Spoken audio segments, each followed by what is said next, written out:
The action takes place in a prison in the city of Xi'an. In the prisoner visiting room, on opposite sides of the glass, are a father and son. Rick asks his father to tell him the whole truth about why the monsters destroyed the city of Donghae, because he wants to find out the whole truth and achieve freedom for his father. 8 years ago, the city of Donghae was shaken by an invasion of monsters. It became the largest tragedy in the entire history of China. Only his father, Chris, managed to survive this tragedy. The investigation showed that Chris left the city even before the invasion of monsters. Since unauthorized absence is a serious crime, Chris was called a traitor to the homeland. He was sentenced to death with a 10-year reprieve, taking into account his past merits. His father's conviction left a mark on the next 8 years of Rick's life. He was kicked out of school, denied employment and medical care because he was the son of a traitor.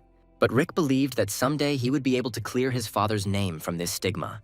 Looking down, his father told Rick that he had no need to bring up the past.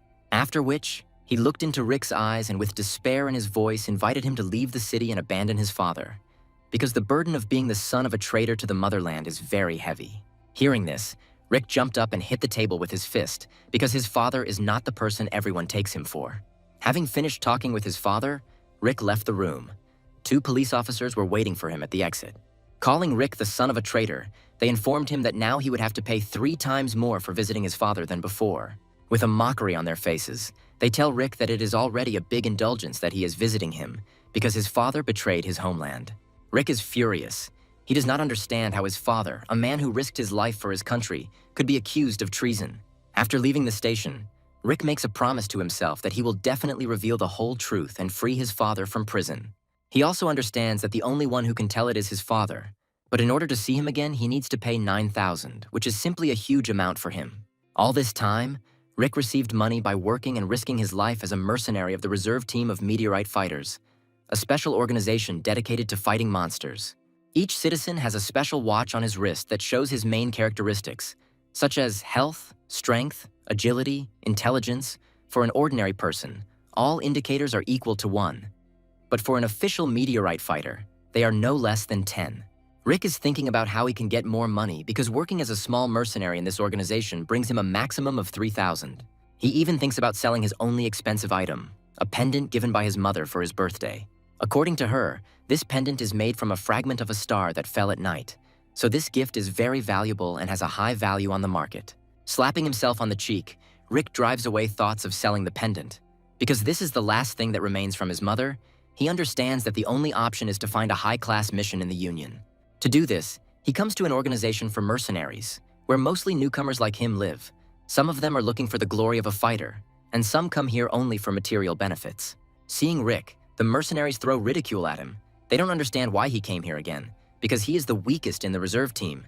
But Rick doesn't even pay attention to them, because he only needs an E-class task. To do this, he turns to his boss, a small bald man whom he jokingly calls Uncle Todd. Rick asks Todd for a suitable E-class assignment, explaining that he urgently needs a large sum of money. Lighting a cigar, Todd replies that going on such a mission with such preparation is real suicide for a fighter of his level. Continuing his speech, he added that Rick was already very lucky that he was still alive. Because even on F-class missions Rick was just cannon fodder, Todd reminds Rick that he is just a reserve soldier and nothing more. With despair in his eyes, Rick explained the whole situation to his uncle and that he had nothing more to lose.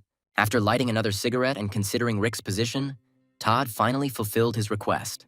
He handed him an E-class task, the purpose of which would be to clear a dungeon with monsters of the appropriate level. Seeing the contract, Rick was stunned, because the amount that was written there was much more than he needed. In parting, Todd warned Rick that the squad he was going to was not an easy one, and he constantly needed to be on the alert. Rick equips himself with all the available equipment. He is excited, because fighters from beginners and stronger will take part in the mission. But he reassures himself that despite the fact that he is a reservist, the only thing that is required of him is to perform well as a scout, which he has already done more than once. Arriving at the gathering place, Rick sees his new squad for the first time. The first person he saw was a girl with pink hair, about his age. What made her stand out from everyone was her youth and expensive equipment. Noticing Rick, she looked at him with an incredulous look and introduced herself. Her name was Rose, and she was the commander of this detachment. Seeing her, Rick froze with simultaneous amazement and fear. Looking at her equipment, he understood that Rose was at least an average category fighter. Her sword attracted special attention, in the center of which Rick noticed the core of the beast sparkling in different colors.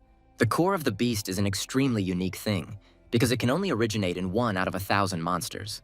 Such cores are used to create special equipment for a fighter. Such equipment significantly increases the strength of the one who uses it. Having assessed the situation and calmed down a little, Rick extends his hand to Rose for introduction. But his palm is suddenly intercepted by a boy with purple hair. With a mocking expression on his face, he explains to Rick that the only purpose he came here for is to be cannon fodder, bait for monsters. Then he squeezes his hand with such force that Rick's body starts to tremble. A stately-looking old man intervenes in the matter. He orders the boy to let go of Rick's hand, mentioning that oppressing a reserve fighter is unworthy of their squad. To which the guy replies that he was just joking, and with a grin on his face asks Rick not to take everything to heart. And at the same moment, he quickly throws Rick his contract, which flies with such speed as if he threw not paper but a stone. But Rick's reaction was enough to easily stop this throw with just 2 fingers of his hand extended forward. The team is surprised by his reflexes, and they come to the conclusion that Rick, although he is a reservist, is suitable for the role of intelligence officer. Having caught his contract, Rick stopped looking at the new members of his team. The team consists of 6 people. For the most part, they are all novice fighters, but everyone is equipped in the best possible way. Having natural intuition, it seems to the main character that they are all connected to each other by more than just a squad. Rick's particular attention is drawn to 2 mid-category fighters who use equipment with beast cores, a stately old man and Rose. Considering all these factors, Rick realizes that he has nothing to worry about and signs a contract, after which he and his new team move into the lair of monsters.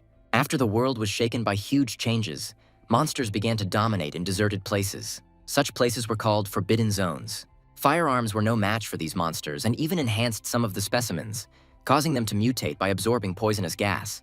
However, weapons made from the monsters themselves could cause damage to them, so weapons made from high-level monsters cost a lot of money and are a luxury item for some because they are extremely difficult to obtain. Meanwhile, our heroes reached the lair of the monsters. Once it was the busy center of a large city, but now a dangerous area where the creatures live. Hiding behind a wall, Rick notices vile creatures making strange sounds. He sees before him creatures that look like mutated amphibians. These are E-class monsters, which are popularly called fish lizards. Their scales are almost impenetrable to any weapon, and their fangs can even bite through metal. Suddenly, one of the creatures notices Rick and directs its fierce gaze at him. Undeterred, Rick loads his bow and shoots at the monster. His projectile hits the monster right in the eye, but the arrow immediately ricochets off him, which only angers the monster more. With a furious and hungry roar, all the creatures rush towards Rick at the same time, but his reaction is enough to jump back. Rick realizes that the only chance to defeat them is to lure the monsters to the team outside. Running away from the creatures, Rick thinks that if he had not studied the area in advance, he would not have had a chance to survive.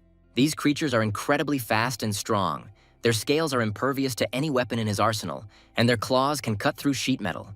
But he also understands that all creatures must have weak points. And in the moment, dodging the long tongue of the amphibian, an interesting idea came to Rick's head. Turning to face the monsters, he loaded his bow with 3 arrows and shoots them directly at the creature's tongue, flying at him. But all of his projectiles did not cause any damage to the monster, but only bounced off the slippery tongue, and minor wounds from the impact immediately healed. Rick realizes that he is unable to resist these creatures in any way, and the only solution is to quickly run to the exit. Surrounded by a horde of monsters and having gathered all his remaining strength, he runs as fast as he can towards the exit without looking back. Seeing Rick running away through the cave and calling for help, his team immediately engages in battle. The enraged creature breaks the stone wall with 1 blow and rushes towards the squad. The monster, with all its fury and enormous scope, directs its blow toward the squad, but Hank staunchly blocks it with the help of his shield.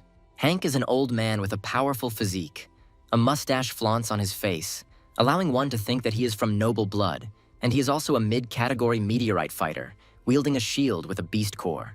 At the same moment, Rose cuts the monster into 2 parts with her sharp blade, leaving him no chance. The main character is glad to see what strong allies he joined the team with, because with such comrades, it will not be difficult to completely clear the lair. The squad unanimously praises Rosa, saying that her blow has no equal and the one who feels it is unlucky. But at this moment, the monster, cut in half with its last breath, rushes at the squad, directing its mouth at the boy with purple hair. Being a meter away from the monster's mouth, the heroes were stunned by surprise. With a characteristic grin, the purple-haired man shoves Rick straight into the amphibian's mouth, telling him that it's his time to fulfill his role. looking into a huge mouth full of razor-sharp teeth. The main character thinks that he is about to die. But thanks to his reaction, at the moment of the bite, he pushes off the monster with his foot, jumping away from it to a safe distance. And again, he sends an arrow to the creature in a place already familiar to it, in the eye. The wounded creature, screaming in pain, is at the same moment furiously finished off by Rose. The monster's hot blood washes Rick's body in multiple drops. At this moment, the pendant hanging around Rick's neck began to make strange sounds. Rick's eyes lit up blue, and in his mind, he heard that killing the E-Class monster activated the launch of the system and its adaptation to the owner. Rose orders Jack to examine the monster's corpse for beast cores and other useful equipment, to which Jack is indignant, because this job is not for him. They have a new reservist for this. But seeing the furious look of his captain, Jack still began to examine the corpse, because Rose saw how he shoved Rick. After a difficult battle, the squad decided to rest a little by the fire in order to gain strength for the further journey. Enjoying the warmth of the fire, Rose suggested that Rick try a new type of food for the squad. It will restore strength faster. Holding the provisions in front of Rick's face, she smiled and said with a small amount of pride in the recruit that he turned out to be a good scout. These words confused Rick a little. At that moment, he thought that she was not as indifferent as she seemed at first glance.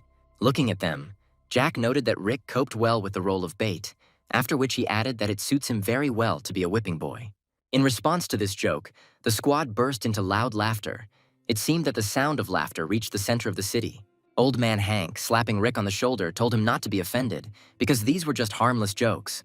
Jack always loved to make fun of others. During the cheerful conversation, the new acquaintances did not notice how quickly night came. Since Rick was the weakest of the squad, it was decided to leave him on guard to give the more important members of his squad a rest. So when he saw Rose approaching him, Rick was very surprised. Approaching Rick, Rose told him that she was only fulfilling one of the conditions of the agreement, according to which 2 people must be on patrol. Talking under the light of the moon, Rick noted that Rosa had an unusual accent, not similar to the local one. He asked her why she was doing this task, being so far from home. In a heavy voice, Rose said that she was from the northern city of Chin, where ferocious monsters first appeared, and then added that each member of her family, upon reaching adulthood, must undergo such a task to clear the dungeon. Having answered Rick's question, Rose asked him back why such a weak fighter like him came to such a dangerous place full of monsters.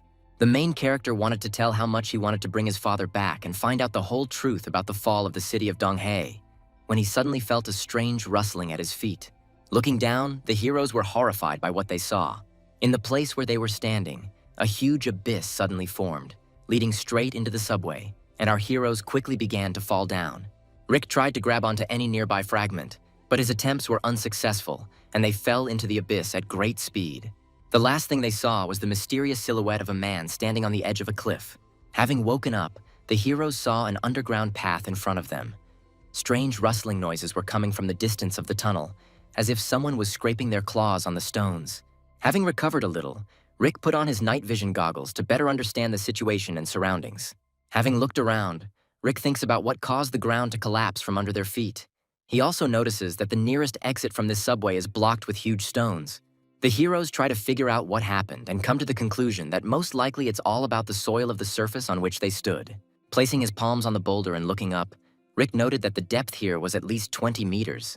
Realizing that they could not get through the barrier of stones, the heroes decided to look for another way out of the tunnel. Thanks to special glasses worn by the main character, he was able to find the route to the opposite exit. Looking into the darkness of the subway, it seemed that it covered the entire city. Having walked a short distance, Rose became somewhat wary, because her sword began to emit vibration and noise, which appear only when monsters of at least E-Class are nearby. Rick was surprised by this, because he had never heard of meteorite weapons being able to sense monsters from a distance. Unsheathing her sword, Rose explained to Rick that this phenomenon is called sword sense. A meteorite fighter with sword sense is able to quickly master any type of meteorite-bladed weapon and can even rely on it to detect monsters. This kind of skill is a top-class skill. Rose's blade did not deceive. From the darkness of the abyss, the bloody gaze of dozens of hungry creatures rushed towards the heroes. With mad fury, the creatures rushed towards Rose and Rick, getting closer and closer to the heroes. Despite the fact that Rose wielded the meteorite blade, the number of monsters terrified the heroes. It seemed that there was no end to them. Leaving Rick behind, Rose makes a graceful dash and cuts down the creature that attacked them with a sweeping blow. Rick asks Rose for permission to join the fight, because he sees that Rose alone cannot cope with such a huge number of monsters. to which Rosa refuses, calling him just a weak intelligence officer whose task is to monitor the situation. Surrounded by a horde of creatures, Rose shows the newcomer a special skill of sword sense, immersion. After using this ability, the tunnel glowed with a golden color, and her blade began to shine with many different colors. Rose's eyes turned the same golden color.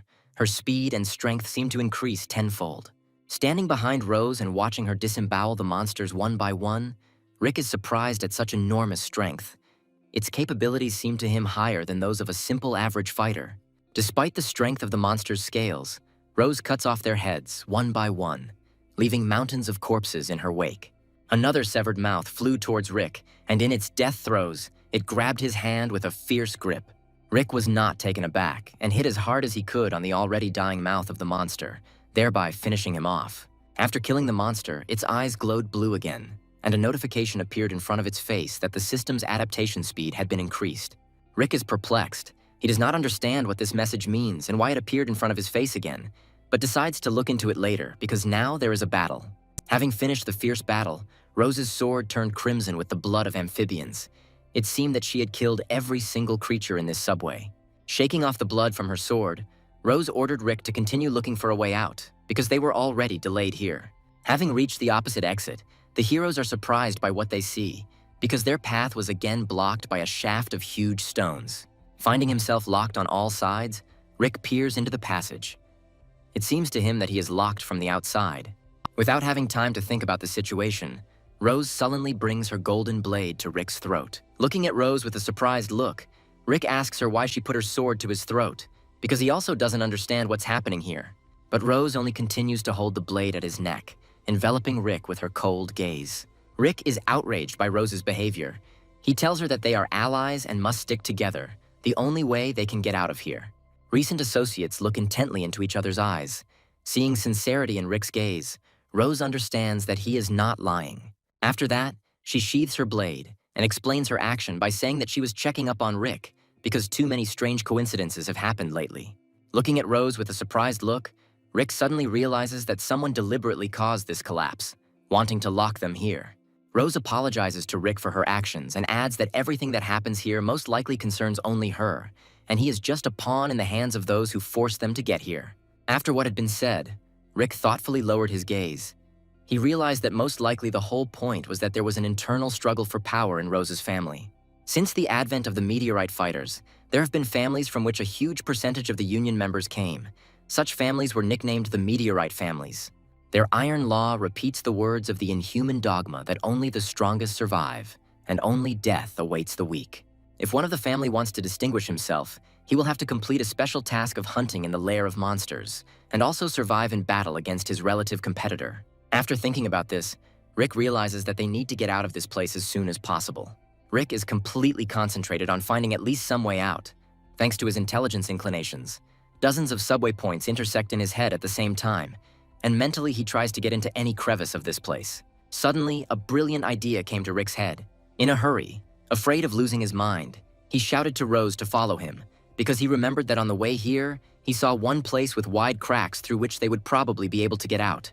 Rose smiled, and with a slight trembling in her voice, she said thank you to Rick and that she was very lucky to be on the same team with him.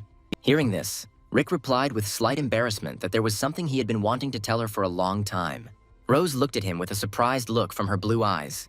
Rick said that he could no longer run, because the air here was very dirty and his stamina was not enough for such frequent movements. The fighters stopped to rest a little, and a conversation began between them. Rose asked Rick why he, an ordinary reserve soldier with no real combat experience, dared to take on an E-rank mission, and added whether he really wanted money so badly. Taking the pendant given by his mother in his hands, Rick replies that he needs this money more than anyone else in the squad, saying to himself that his father has only 2 years left before his sentencing. Happy memories of life when he lived with his parents emerge in the mind of the main character. With their hands leaning against the glass, Rick's parents watch the city in which monsters are raging, and Chris swears to Rick's mother that he will definitely exterminate them all in order to finally show her the sea and live a calm family life. That year, Rick's mother left this world. She died during a small attack by monsters when she was trying to save someone. Squeezing the pendant even more tightly in his hand, Rick remembers that at that moment he did not even realize that his mother was no longer there, but only saw Laura's name among the soldiers killed in battle. Closely examining the blue of the pendant, Rick does not understand how his father, a man who lost his love in a battle with monsters, could escape from the battlefield. He convinces himself that there must be some other reason that is being hidden from him. Looking at the deflated Rick, Rose apologizes to him, saying that she shouldn't have asked such personal questions. Having rested a little, the heroes continued on their way. And so, having found those very cracks in the mountain, climbing over the fragments of the rock, with hard work they still managed to get out. But before she has time to catch her breath, Rose's attention is attracted by the sounds of a pulling bowstring. Looking up, Rose saw a hail of dozens of arrows flying straight at them with precision. Being under a hail of arrows, she deftly jumps away and with all her strength, pushes away the exhausted Rick, shielding him from the shells with her body. Rose hugs Rick and with a loud sound they fall to the ground. It seems like she was able to dodge all the arrows.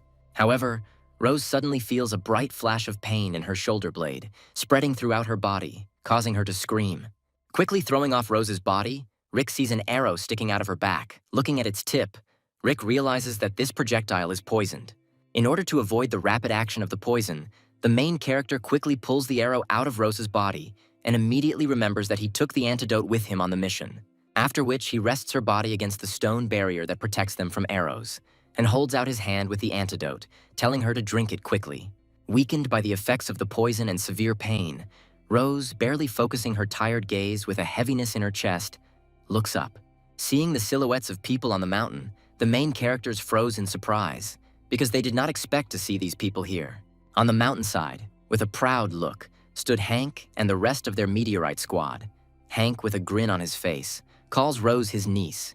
He's surprised that she was able to dodge a hail of arrows and acknowledges the fact that it is not for nothing that she is considered the most genius from the current generation of their family. Observing the situation, Rick realizes that this task was originally designed as a trap for Rose, and her entire squad are members of her meteorite family. Hoping to bring her uncle to reason, Rose reminds him how much her father did for Hank, because he saved the life of his family and came to the rescue more than once. But her words had no effect on Hank. He doesn't care about honor and duty, because the only thing that has value in this world is material wealth and power. Not wanting to continue the conversation any longer, Hank takes out a device from his pocket that looks like an activation remote for explosives, and at the same moment, without hesitation, activates it. Pressing the button activated the explosives. A powerful explosion occurred, and the entire nearby area was surrounded by bright flames, and massive stone mountains were shattered into small fragments. Looking at Jack with a piercing gaze, Hank asked him if he had dealt with the creatures in the area, because a loud sound could attract a large number of monsters here. But Jack, with his characteristic smirk, assures Hank that he has nothing to worry about, because he has everything under control. Enjoying the view of the burning earth and the stones flying into smithereens, Hank and the squad revel in their victory. The old man, with a grin on his face, says how immensely sorry he is that his beloved niece died at the hands of the son of a traitor to the motherland, because no one expected that he would come to them to the squad. Meanwhile, a bright flash and noise from the explosion attracted the attention of the monsters that had accumulated on the pond, which Jack had to deal with. At the last moment, the heroes managed to escape from the explosion by jumping back into the tunnel, but Rose's condition worsened every minute. Looking around, they noticed dozens of creatures in the depths of the passage, peering with bloody eyes into Rose's wound. The heroes suddenly realized that the amphibians were attracted here by a special smell emanating from Rose's wound. They understand that the arrow was saturated not only with poison, but also with a special bait drug. Rick is surprised at how thoroughly Rose's squad thought through the plan to kill her. Moreover, Rose adds that Hank wanted to put all the blame for her death on him. Stunned by this response, Rick realizes that if their plan works, his father will be sentenced without any delay. Gritting his teeth in anger and clenching his fist, Rick assures himself that they will definitely survive and get out of here. At the same moment, the vile tongues of the reptiles rushed towards the heroes. But despite her wound, Rose deftly cuts them apart with one blow, showing Rick that she can still fight. Realizing the situation they are in, Rick concentrates on trying to find another way out of the underground. After some thought, Rick tells Rose that there may be another way out. The heroes quickly went there, fighting off a huge number of hungry amphibians along the way. While watching Rose fight off the monsters, Rick remembers that the exit they are heading to is blocked, but he realizes that they may be able to get out through it. Rick noticed that from prolonged active actions, Rose's hand began to darken from toxicosis. He thinks that if she continues to fight, then the antidote will clearly not help her. The heroes stopped, feeling a slight gust of cold wind on their faces.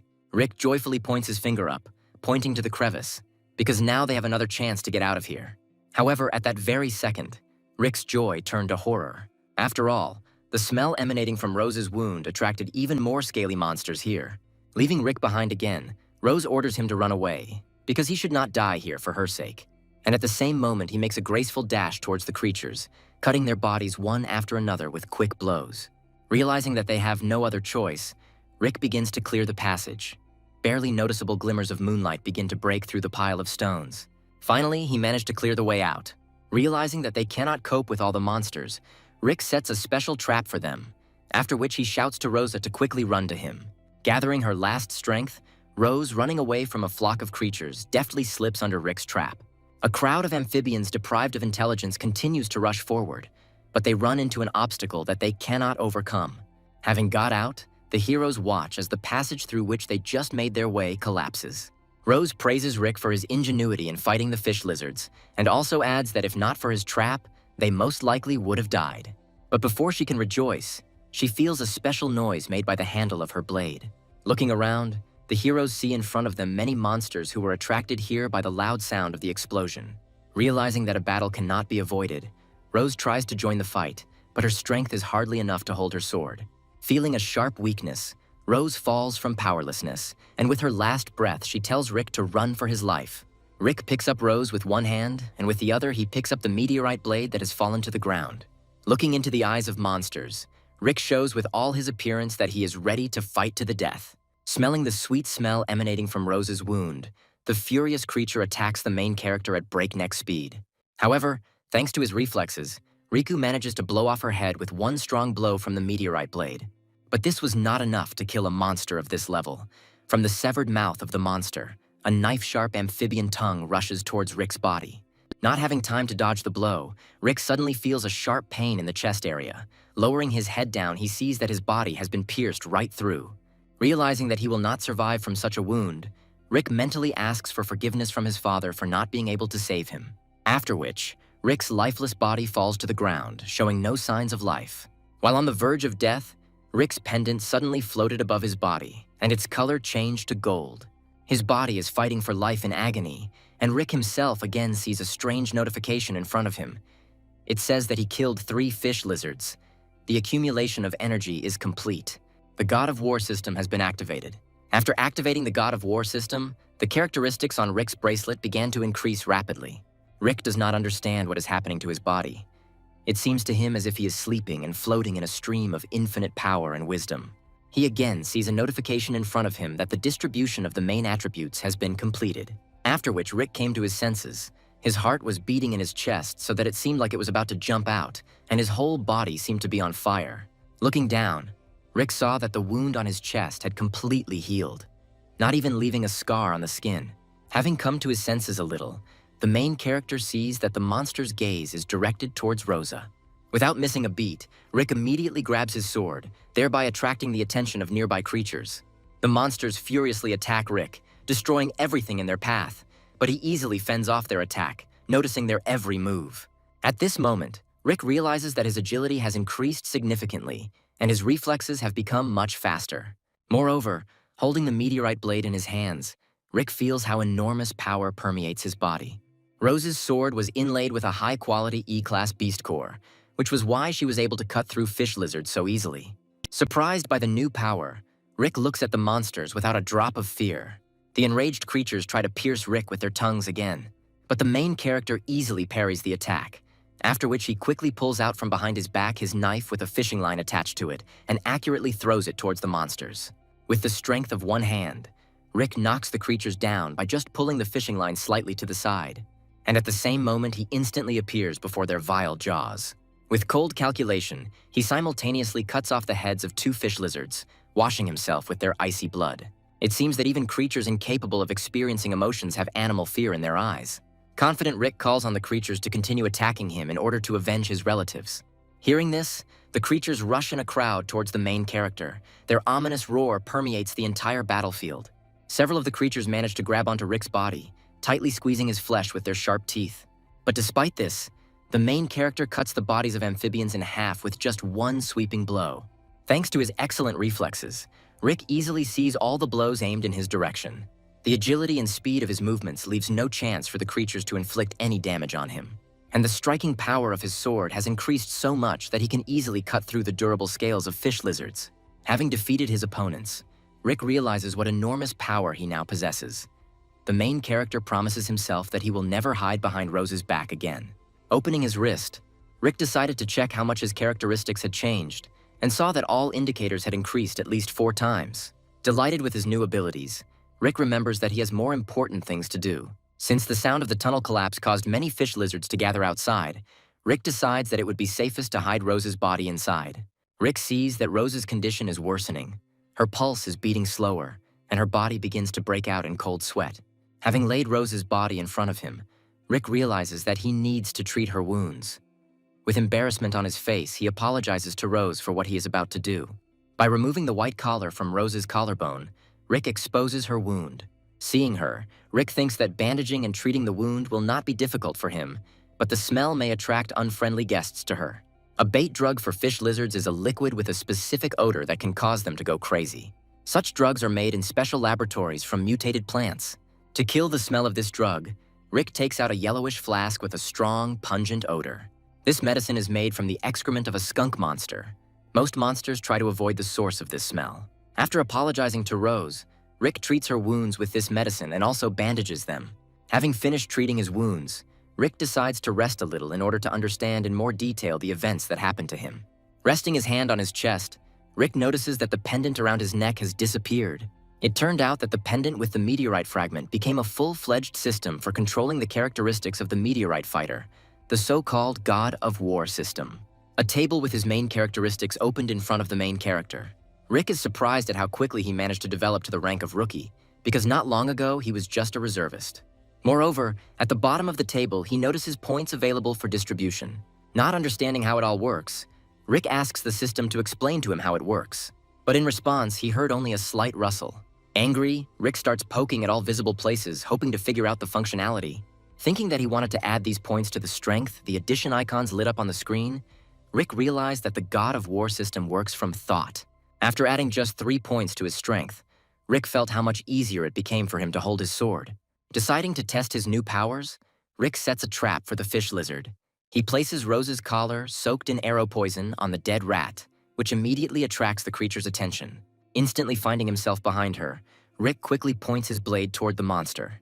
And with incredible power, despite its durable scales, it easily breaks through the creature's skull. For killing an E-class monster, the God of War system rewarded Rick with 3 ability points. Rick is surprised by this, because he was able to defeat the monster with incredible ease. At such a pace, if he kills all the creatures in this lair, he will be able to receive the rank of a fighter of the highest category and independently free his father. By adding unallocated ability points to his main attributes, Rick's fighter status changes to medium. The main character feels how power fills his body, and his sense of the sword has become even better. With a menacing look, turning to face the immense darkness of the cave, Rick declares the hunt for monsters open. The main character wanders through the cave, leaving behind mountains of mutilated corpses of fish lizards. Wanting to gather all the nearby creatures in one place, Rick scrapes his blade against the stone wall, which makes a loud noise. The trick worked, and the fish lizards in the area rushed towards Rick in a rush, immediately attacking him with their tongues. The main character's new abilities allow him to easily dodge attacks, getting closer and closer to the enemy. Having gotten close, Rick comes face to face with angry monsters. Deftly parrying their attack, he ends up behind the amphibians and with just one swing of his blade blows off their heads. Rick guts the bodies of monsters in search of the cores of the beast, and also keeps valuable parts of their bodies such as scales and claws for himself, because they are valuable in the market. After finishing the battle, Rick checks the system for the God of War and realizes that, having reached the middle level, the reward system for killings has changed. Now for killing a monster of this level, he receives only 1 point. Having finished the work, Rick realizes that with such strength, it will not be difficult for them to get out of the tunnel. Continuing on his way, Rick's attention was attracted by a loud roar emanating from one of the caves in the tunnel. Rick looks around the corner of the cave and is surprised by what he sees. He sees in front of him a huge mutated creature with 2 heads, one of which resembles a fish lizard, and the second is the mouth of an alligator. He understands that the strength of such an individual is no less than E level. Mutated monsters are a symbiosis of 2 types of monsters, Their combat power is much higher, which makes them much more dangerous. The mutant notices several fish lizards lurking in the corner of the cave. Turning his fierce gaze on them, the monster throws out his sharp tongue in their direction. The mutant easily breaks through their durable scales, piercing the fish lizards one after another, stabbing them on his tongue like a fork, after which, with merciless greed and hunger, it devours their bodies. Rick was horrified by what he saw. He understands that he is not able to cope with a monster of this level and decides to return to the cave to Rose to think about his further plan. Returning back, Rick again begins to treat her wounds. He realizes that in this state, they cannot defeat the mutant monster. Rose's condition has improved somewhat, and she finally opens her eyes. Seeing that Rick is touching her body, Rose instantly puts a knife to Rick's throat, but having understood the situation, she immediately removes it. Rick told Rosa about everything that happened to him. Rosa is surprised by such transformations of Rick. The thought arises in her head that he was hiding his real strength. Continuing the conversation, Rick admits to Rose that he is the son of a traitor to the motherland, who is now in prison in the city of Xi'an. Surprised by this confession, Rose understands Rick's motives and asks for his forgiveness, because Rick ended up in this situation due to strife in her family. Rick replies that it doesn't matter now because the only exit from here is blocked by an E-level mutant monster. Adding that they need to return home as soon as possible in order to resolve problems in their families, the heroes set off on their further journey. Arriving at the place, Rick shows Rose that very monster. Looking at him, Rose understands that this individual is much more dangerous than an ordinary E-level creature. Looking around the creature, she notices that the fish lizard's long tongue is used for long-range attacks, and the alligator's powerful tail and mouth full of sharp teeth are used in close and medium combat. The monster's skin is as strong as armor, almost impenetrable. A meteorite sword will not be enough to wound it. Understanding all these factors, Rose explains to Rick that he can only hurt this creature by using the full potential of the meteorite sword by activating it. In the fight against monsters, people rely on the meteorite weapon, the main power of which lies in the core of the beast. Rose explains to Rick that under normal conditions, the sharpness of his sword is enough to pierce the scales of a monster. But for a mutated individual, this is not enough. Having previously folded the skin of the fish lizards into 3 layers, Rose activates her blade and cuts it with a slight movement. Rick is surprised by such a great power of the activated blade. Now he understands how Rose managed to fight the monsters so easily. Rose explains to Rick that the activating sword should cause the beast's core to respond. In response to this, the blade will begin to flicker and its power will increase several times. But this ability has a side effect. After several uses, the core of the beast will begin to collapse. Therefore, such power must be used only at critical moments that threaten the hero's life. Given Rose's condition, she will not be able to fully activate the blade, and Rick will be forced to fight the monster. In order to master this new ability, Rose gives Rick 3 days.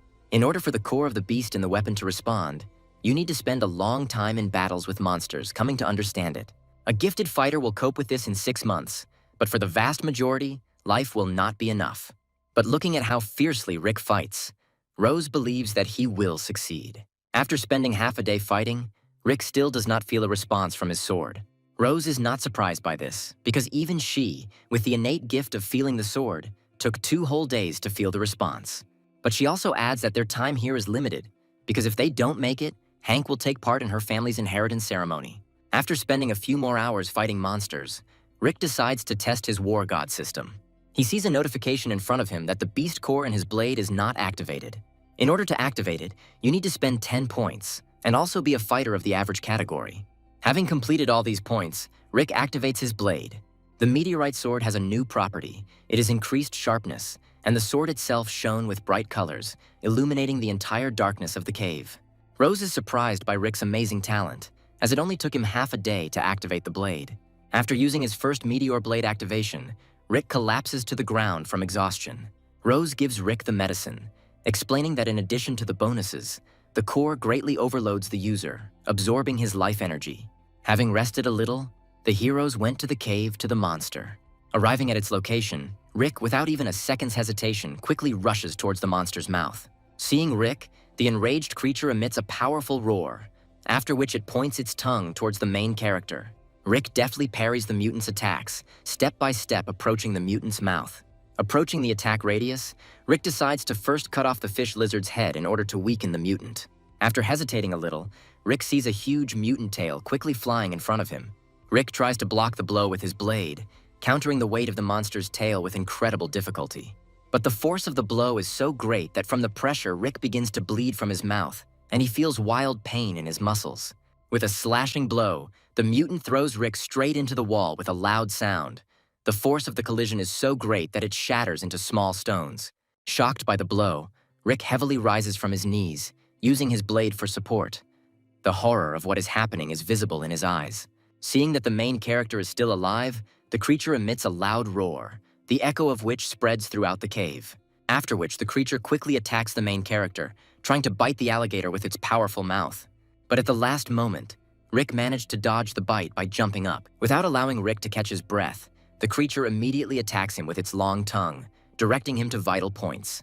The main character jumps back, trying to parry multiple attacks, but the creature's tongue is long enough to injure Rick again, this time leaving a mark on his face.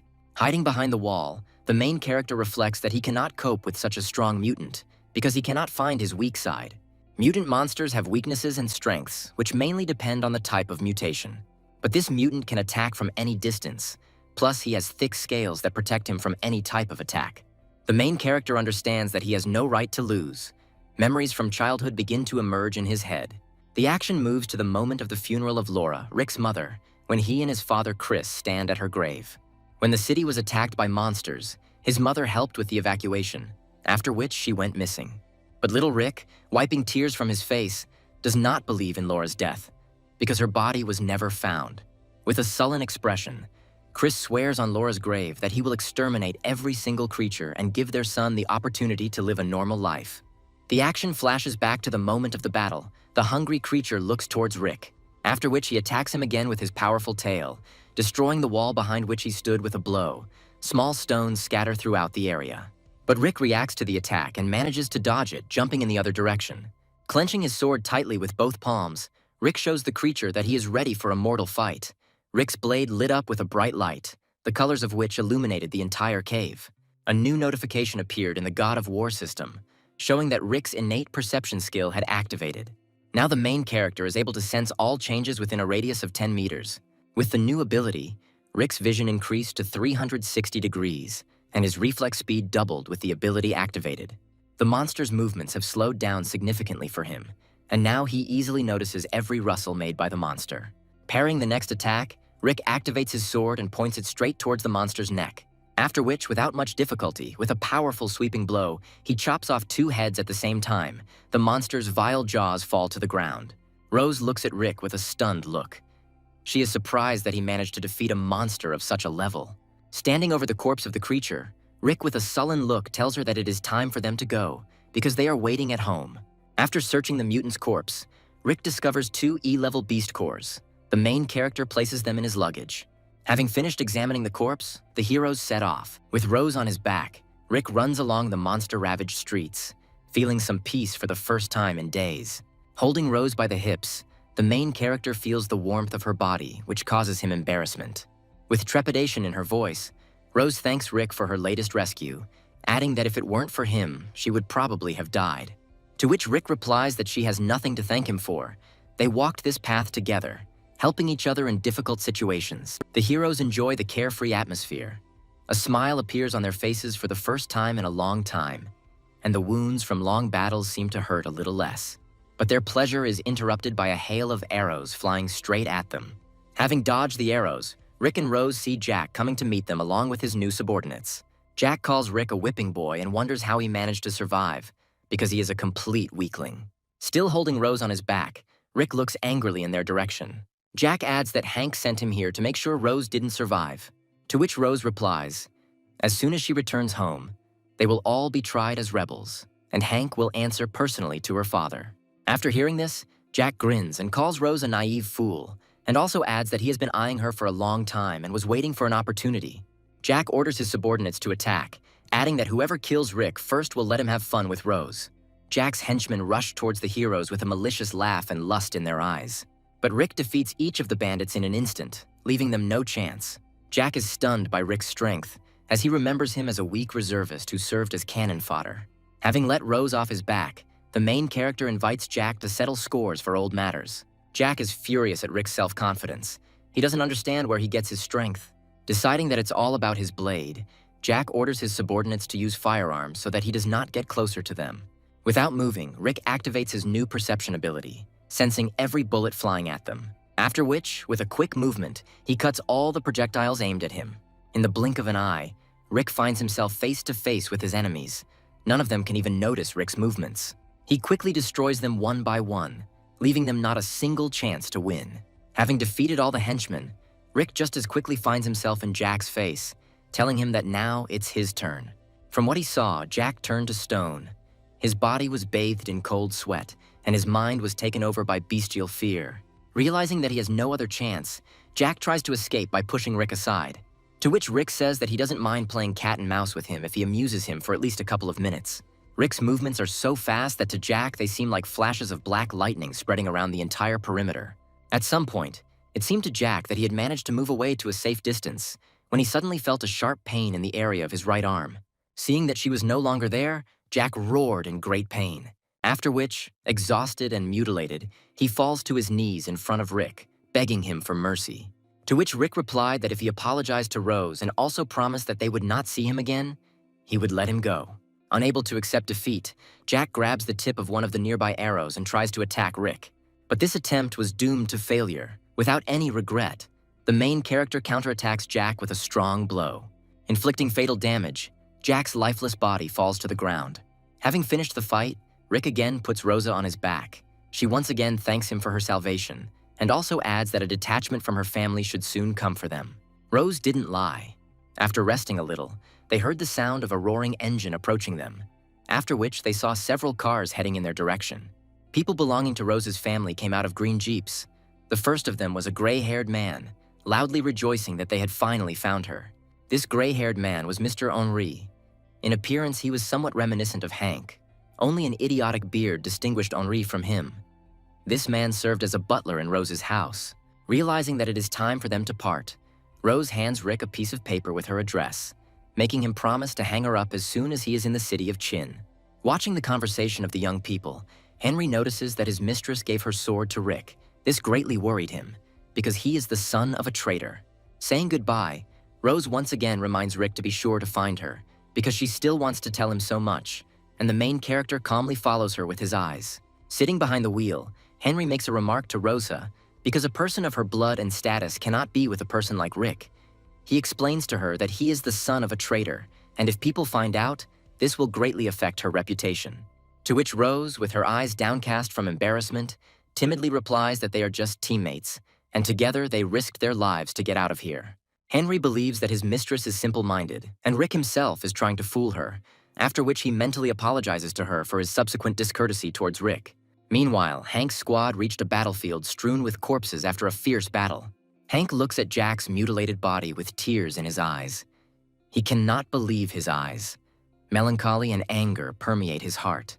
Taking Jack's lifeless body in his arms, Hank furiously shouts that he will definitely avenge him and no one will be able to escape from his divine punishment.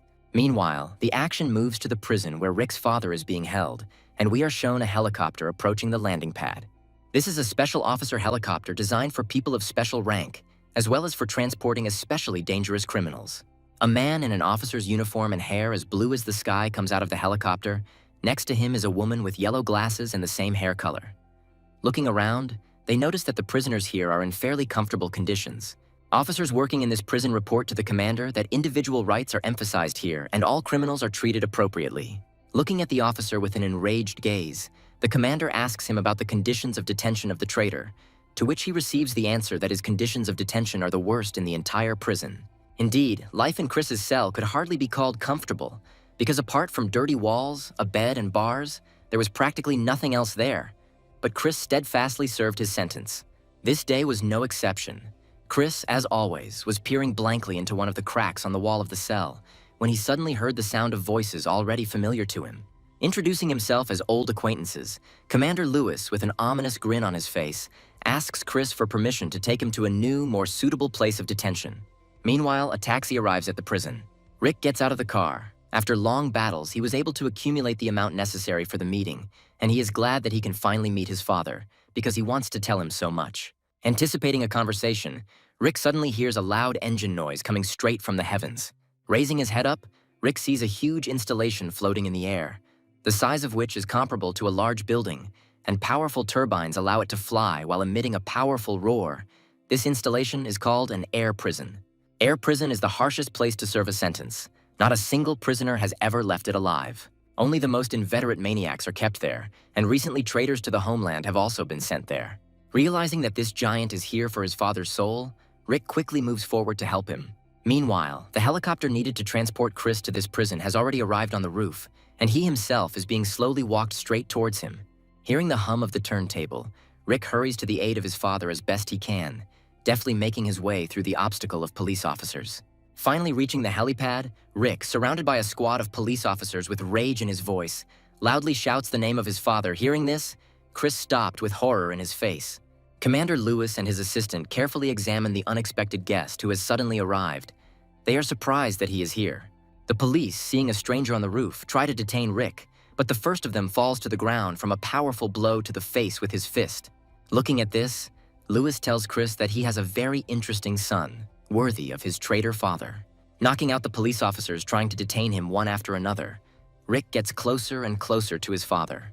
Having approached a distance of 5 meters, Rick grabs his sword, hoping to overcome the last obstacle separating him from Chris. But at the same moment, he feels a quick gust of wind against his cheek, as if a train had just flown past him. Realizing that he will not be able to dodge the blow, overwhelmed by such speed, Rick intuitively activates his new perception skill. Due to this, Suzanne blocks a quick blow aimed in his direction. A loud sound is made from the biting blow, and Rick tightly clamps her hand with his hand. Looking through the yellow lenses of her eyepieces, Suzanne assesses her opponent, surprised that he was able to stop his attack, after which she jumps back in the blink of an eye, easily freeing her hand from Rick's strong grip. Realizing that a fight cannot be avoided, Suzanne takes the stance characteristic of her fighting style. Putting her hands forward, she tells Rick that she will not let him through any further. With a sullen look, Rick asks her to leave, because he just wants to say goodbye to his father. Otherwise, he will be forced to force his way to him. Hearing this, Suzanne instantly finds herself behind Rick and sends a swift blow towards his neck with a flat hand. But thanks to his perception skill, Rick at the last moment manages to block her quick blow, the force of which passes through his entire body with a loud vibration. Watching Rick's movements, Suzanne is surprised that he managed to parry her attack again. She begins to understand that this cannot be just an accident. A fierce fight ensues between them. The loud noise from their collision spreads throughout the entire area, and the battlefield sparkles with multicolored colors. While fighting Suzanne, Rick is horrified by her strength and speed. He understands that she is at least a high-category fighter, and if not for her perception skill, he would have been in the grave long ago. Putting his hand on Chris's shoulder, Lewis asks him if Rick is really his son, because if so, then they both manage to hide their real abilities very well. But Chris himself is very surprised at how strong Rick has become, because when they last saw each other, he was just a reservist soldier. Meanwhile, Suzanne is increasingly taking the initiative in the battle, leaving multiple injuries on Rick's body. Pinned in a corner and tired from the long battle, Rick realizes that his only chance of victory is to activate the meteorite blade. He charges the sword with his energy, after which the blade lights up blue, lunging towards Suzanne. Rick shouts to her that if her hands are in the wrong way, she should retreat immediately. The loud sound of their collision echoed throughout the city, and the entire surface of the prison roof was covered with a cloud of dust. After the dust has cleared, the main character sees Suzanne in front of him, on whose body there is not a single scratch, and on each of her gloves the core of the beast is visible. Breathing heavily after the violent collision, Rick tightly grips his sword with both palms, anticipating the follow-up attack. And at that moment, he hears a cracking sound coming from the handle of his blade. The core of the beast inlaid into the blade crumbled into small pieces. The battle is interrupted by Lewis, loudly clapping his hands. He admits to Rick that he has extraordinary strength for his age, and given all his efforts, he will give him a minute to say goodbye to his father. Finally, Rick was able to approach his father, who was shackled in huge chains. For the first time in a long time, Chris smiles. He's glad that his son managed to become so strong, then adds that his mother would be proud of him. Hearing this brings tears to Rick's eyes. Taking into account Rick's new strength, Chris tells him in a serious voice that he can now finally tell him the whole truth about the fall of Donghae City. Placing his hand on Rick's shoulder, Chris tells his son that he can find all the evidence he needs in this case in a safe located at a military base in the city of Chin, after which he whispers the password for this safe. Rick is surprised when he hears the word used for the safe's password. At the end of the time given to him for conversation, Chris nevertheless gets into the helicopter sent for him, and, together with Louis and Suzanne, flies towards the air prison. Standing on the roof, under the light of the full moon, Rick follows the helicopter with his eyes and once again makes a promise to himself that he will definitely find out the whole truth and free his father. After some time, the action moves to Rick's apartment. The main character sleeps calmly and carefree in his bed, despite the loud noises made by his alarm clock. Ruffled from the sudden awakening, Rick hits the alarm clock, wanting to turn it off, causing it to shatter into small pieces. Seeing this, Rick realizes that he is not yet fully accustomed to his new power, and at some points he needs to control himself. Getting out of bed, he walked to the wide window of his apartment, peering into the life of the city. It seemed to him as if nothing had happened. While admiring the views of the city, Rick suddenly hears the sound of his phone ringing. In the receiver, he heard the voice of Uncle Todd, who, with a dissatisfied tone, asked the main character how long he would wait for Rick to come to him for the necessary things for the trip to the city of Chin. After these words, Rick realized the purpose of setting the alarm clock and quickly went to Uncle Todd's office, promising that he would take a Diet Coke with him as an apology. Arriving at the office, Rick, rubbing the back of his head, tells Todd that he was late because he was moving an old monster across the road. This cheered up the gloomy fat man a little. While drinking the Coke Rick brought as an apology, Todd reflects on how in a couple of days this little guy went from being a reserve soldier to being a real fighting unit. Rick, with a grin on his face, tells Uncle Todd that he promised not to let him down. He had to become a little stronger. After this, Todd gives the main character a backpack with all the necessary things for the trip to the city of Chin, including the certificate of a fighter of the initial category, adding that 3 months must pass for certification to the intermediate category. Todd also warns Rick about increased vigilance on his part, because the military base in the city of Chin is a very dangerous place, full of guards. Looking at the care of funny fat Todd, Rick thanks him for caring about such a weakling like him all these years. In response, Todd simply turned to the window and told Rick in a grumpy voice that he only cared about him so much because his father helped him a lot in his youth. Rick thanked the grumpy fat man again and headed out, promising Todd that he wouldn't let him down again. As Todd follows the main character with his gaze, he is surprised at how quickly children grow up, because just recently Rick boasted to him of the title of reserve fighter, but now he is a real warrior, capable of fiercely fighting monsters. Looking at the train ticket that Todd booked for him, Rick realizes that he is leaving only in 5 days. In the remaining time, he decides to get new equipment, including melting down his sword with 2 beast cores, because the old one burst during the battle. He understands that in addition to new equipment, he will also need to hone his skills as a fighter, because the military base of the city of Chin is full of high-class masters. While talking about this, Rick heard his phone ringing again. This time, on the phone, he heard the voice of his old friend, Peter. Rick was glad for this call because it seemed to him that they had not seen each other for 1,000 years. Having learned that Rick was now in town, Peter invited him to meet at their old place. Rick agreed to this adventure, adding that he was now a rich man and would put everyone on the table. Peter is a fair-haired boy Rick's age, although he is not a meteorite fighter and does not have unique skills. But he was the only one who did not turn his back on Rick when his father was put behind bars. After finishing his phone call, Rick decides to stop by the mall to look for some gear before the meeting. On the way there, he remembers various incidents from his childhood associated with Peter. There were many such cases, but most of all, Rick remembered how Peter protected him from a hail of stones that were thrown at him, calling him the son of a traitor. As on his birthday, the only one who congratulated him was his best friend Peter, secretly bringing him a gift from everyone, despite the censure in society.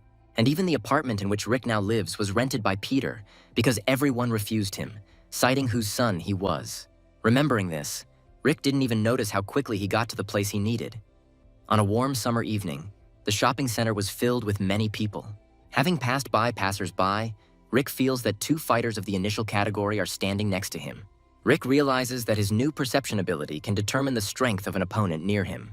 The main character realizes that during the fight with Suzanne, he could not feel even a drop of her power, which means that they are on completely different levels. In today's society, the status of a fighter is valued more and more. Strong fighters are more often chosen as life partners than others. After all, if you're chosen one as a fighter, you will feel safe when monsters attack. There were even more people inside the shopping center than on the street. So Rick decides to first sell all the equipment collected from the corpses of the fish lizards. Arriving at the trading floor, the main character sees a gallery of monster cores. It presents various specimens of E-level monsters, the minimum price of which is estimated at 2 million. Looking at them, Rick realizes that his core is worth much more. But unfortunately, the demand for such cores is small due to the huge price, so the only way to earn money is to sell cheap equipment collected from monsters. Nevertheless, the main character managed to earn 200,000 from this. Having finished selling the arsenal, Rick notices a girl he knows who works in this shopping center. Looking at her, Rick, using his new ability, realizes that she is a meteorite fighter of the initial category. He is surprised by this, because they have never discussed this before. This girl was Monica, Peter's friend. Long ago, he brought her into his company with Rick, and since then they have become close friends. She was always friendly and good-natured with everyone, and she always exuded tenderness and kindness. So Rick is even more surprised that she joined the meteorite fighters. Reflecting, Rick thinks that perhaps she learned from Peter about his situation with his father and financial problems, which is why she decided to take such a serious step. In any case, Rick decides that now is not the time to distract her from work, and he will ask all the questions that interest him in the evening when they meet, after which the main character goes to the workshop to melt down his sword. There he was met by a woman in a business suit who explained to him that in their small town there was no foundry of the level necessary to melt down such a powerful weapon. A little upset by this answer, Rick decides that he will melt down his weapons upon arrival in the city of Chin. In such a large place, there will definitely be masters of the highest category. Looking dissatisfied at the back of the main character, the sellers are surprised how a fighter with an entry-level certificate got such rare material. They come to the conclusion that most likely Rick is an errand boy for some strong fighter, because he himself does not look like someone who could defeat a mutant monster. At that moment, a mysterious silhouette of a woman appeared behind them. In a sweet voice, she clarified with the sellers whether this person had definitely come in to melt the core of an E-level beast. Seeing this woman, drops of cold sweat flowed down the faces of the workshop workers. They did not expect to see their mentor here today. After a short conversation, the woman in the suit hurriedly went to catch up with Rick, explaining to him that a master of the highest category had suddenly come to them. The main character is happy about this news, because if he manages to melt down the sword earlier, he will be able to master it faster. Rick was taken to a special room for working with elite clients, after which the same master entered it. The main character looked at her with an incredulous gaze. He had doubts whether this master would be able to perform such a difficult job. The master introduced herself. Her name was Alice. Outwardly, she was no older than Rick, which greatly surprised the main character. He even thought that most likely she was the assistant of that same foundry worker of the highest category. After that, the girl extended her hand towards Rick, telling him that she wanted to see the egg of the beast. To which Rick does not agree, saying that it is rude of the foundry worker not to be here in person, and he will entrust the egg of the beast only to him. An absurd pause hung between the heroes, after which Alice provided Rick with her certificate of a foundry worker of the highest category. The main character was surprised by what he saw, because the local foundry workers are 2 to 3 times older than her and are only novice craftsmen. Looking at Rick, Alice again asked to show him the required material, adding that if there were no flaws in it, then her work would be free, and he would only need to pay the cost of the raw materials. Realizing that this offer is very profitable, Rick decides to trust Alice, after which he shows her the stone. The core itself was a yellowish stone with many different shades, in the center of which is the silhouette of a defeated monster. Taking the core of the beast in her hands, Alice froze in delight, because the stone was perfectly preserved, and colossal energy was released from it itself, which means that it was obtained in a fierce battle and not obtained by third-party methods. After closing the box with the stone, Alice tells Rick that the stone suits her and he will take on the job. But before that, she wants to meet the owner of the stone in person to discuss all the necessary details with him. To which Rick answers with confidence in his voice that he is the owner of this stone. These words made Alice laugh very much. The sound of her cheerful laughter was heard throughout the workshop. After which, her laughter suddenly changed to a serious tone. She slammed her palm on the table, telling Rick not to joke with her like that. To which Rick replied that there was nothing special about this, because at first he also did not believe that she was a top-level master. Although he was young, she had sufficient strength to obtain such a core. Alice looked closely at Rick, her gaze filled with doubt in the words Rick said. But still, she told the main character to follow her to the workshop, adding that she would now show him how a real weapon is prepared. With the advent of meteorite equipment, foundry began to flourish, and the status of the teachers of this craft grew more and more. However, not everyone can be called a casting mentor, but only those masters who are capable of making meteorite equipment. If there are enough materials, recasting the sword will be very simple. But when you need to insert the core of the beast, it is a completely different conversation. Rick watches Alice work hard, watching her. There is no doubt in his mind that she is a master of her craft. After some time, holding a red-hot blade in his hands, Alice tells Rick that his sword is almost ready, but the next stage will be very difficult, depending only on him. Alice still believes that Rick is not the owner of this stone, so when he agreed to continue the process, she was somewhat surprised. She explained to Rick that the moment the core of the beast and the weapon merged, all the frantic energy contained in them would burst out. It will take a strong fighter who can immediately suppress it. If it turns out to be a fighter who defeated the monster, then success is doomed. But if not, then the fighter himself may die from colossal power. After which, Alice suggested that Rick call his parents here, the real owners of this core. But Rick just grinned back at her, adding that she shouldn't worry because he could handle everything. Alice is outraged by Rick's behavior. She considers him an obstinate boy, but still decides to inlay the beast's core into a weapon. Having finished with the process of installing the stone, Rick's blade glowed with different colors, and an ominous aura began to emanate from the blade itself. At this moment, from the core of the beast with a furious roar, the spirit of the monster defeated by Rick in a fierce battle is released. Looking at his terrifying aura, Alice asks Rick to immediately suppress his power, otherwise this creature could be reborn and then be in trouble. Rick looks with a confident look at the remains of the soul of the defeated monster. In this look, there is not a drop of fear of the creature. The main character imagines their fight scene with the monster, after which he accumulates all his physical and emotional strength in his hand, directed towards the spirit.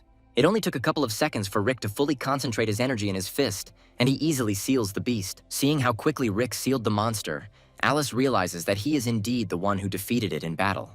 Only a true killer can make the monster's soul remnant in the core feel fear to instantly subdue it. With another person, the soul remnant would continue to fight fiercely.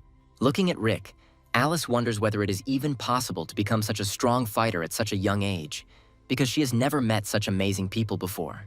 Afterwards, Alice apologizes to Rick for his manners, saying that she should not have doubted his strength based solely on his age. Rick does not hold a grudge against her, because at first he also did not believe that she was a master of the highest category, and he is also grateful to her for his new blade, asking her permission to use it. Holding his new sword tightly in his palm, Rick feels the power pulsing inside his palm even more than before, while the weight of the blade seems to have been halved. Having opened the system of the God of War, Rick sees that the characteristics of the blade have changed significantly. It has 2 new properties, increased sharpness and a special E-class strike. And also, the blade now significantly increases the dexterity and strength of the user. Seeing that the main character liked his new sword, Alice invites him to become his big sister and always help in this type of work. To which Rick turned his nose up, mumbled that she was only 1 rank higher than him, and in general she did not believe that he could defeat the monster himself. After which, Alice added that if he agrees, he can always get a good discount from her on remaking any meteorite weapon. Hearing this, Rick immediately agreed with this proposal. Calling Rick her new brother, Alice laughed with her bright laugh. She is glad that they will now be friends because he will always supply her with a different interesting arsenal for practice, which will help her quickly master the skill of a foundry worker. To cement their new friendship, Alice tosses Rick a VIP card. With her help, Rick will be able to receive benefits in all trade centers of the country, as well as go to special places inaccessible to most ordinary people. After saying goodbye to his new sister, Rick decides to go to the testing training area in order to try out his new sword in battle. Test zones are places where fighters can test their weapons with the help of special fighter trainers. To become a trainer for meteorite fighters, you need to be a strong meteorite warrior, and also own a weapon with a stone of at least F rank. The salary of such people is high, so this is a tasty place. Basically, all the trainers here train fighters of the initial category with weak cores of the beast. But if a really strong fighter of at least average rank comes to the arena, then for such cases there is a special trainer at the training ground. In this training arena, that guy was Jim. He is an advanced category fighter and owns an E-rank core himself. Having learned that a visitor with a black VIP card had arrived at the training base, Jim was very happy because he was already bored with weak fighters. In view of the approaching large-scale battle, the passage to the arena was blocked so that none of the casual visitors would be harmed. Entering the arena, Rick holds his blade in his hands, anticipating the upcoming fight with his trainer, after which he heard a voice behind him and turned around. In front of him, he saw Jim and a smiling Alice. Jim looked like a very formidable opponent, and in his hands was a huge 2-handed axe, the size of a small man. Looking at Rick, Jim is surprised that he is so young and already owns a weapon of this level. Jim greeted Rick, then added that he had a very good blade, but it was of no use if a brat like him was using it. Jim seemed to embody a ferocious bear, just as huge and strong, He himself was head and shoulders taller than Rick, and also surpassed him in terms of fighter level, because he is an advanced meteorite warrior. The heroes dispersed to different sides of the arena, preparing for the upcoming fight. Silence reigned over the entire training ground, and everyone present was afraid to make a small rustle. Rick had heard a lot about Jim, because they live in a small town. Once upon a time, when he was still a mid-category fighter, he was able to defeat 100 E-level monsters single-handedly. From himself, Rick feels an aura similar to the one he felt during the fight with Suzanne. Rick understands that the only option to somehow equalize their difference in strength is to use his sword, because it significantly increases his agility and strength. Realizing that Jim is using a heavy two-handed axe, Rick makes a swift lunge in his direction, relying on his high agility, after which he quickly performs many accurate blows, aiming for Jim's body. Jim somehow notices these blows. The speed and agility of the main character greatly surprises him, after which Jim takes a defensive pose and spins his huge two-handed axe with just one hand, thereby completely blocking all of Rick's blows.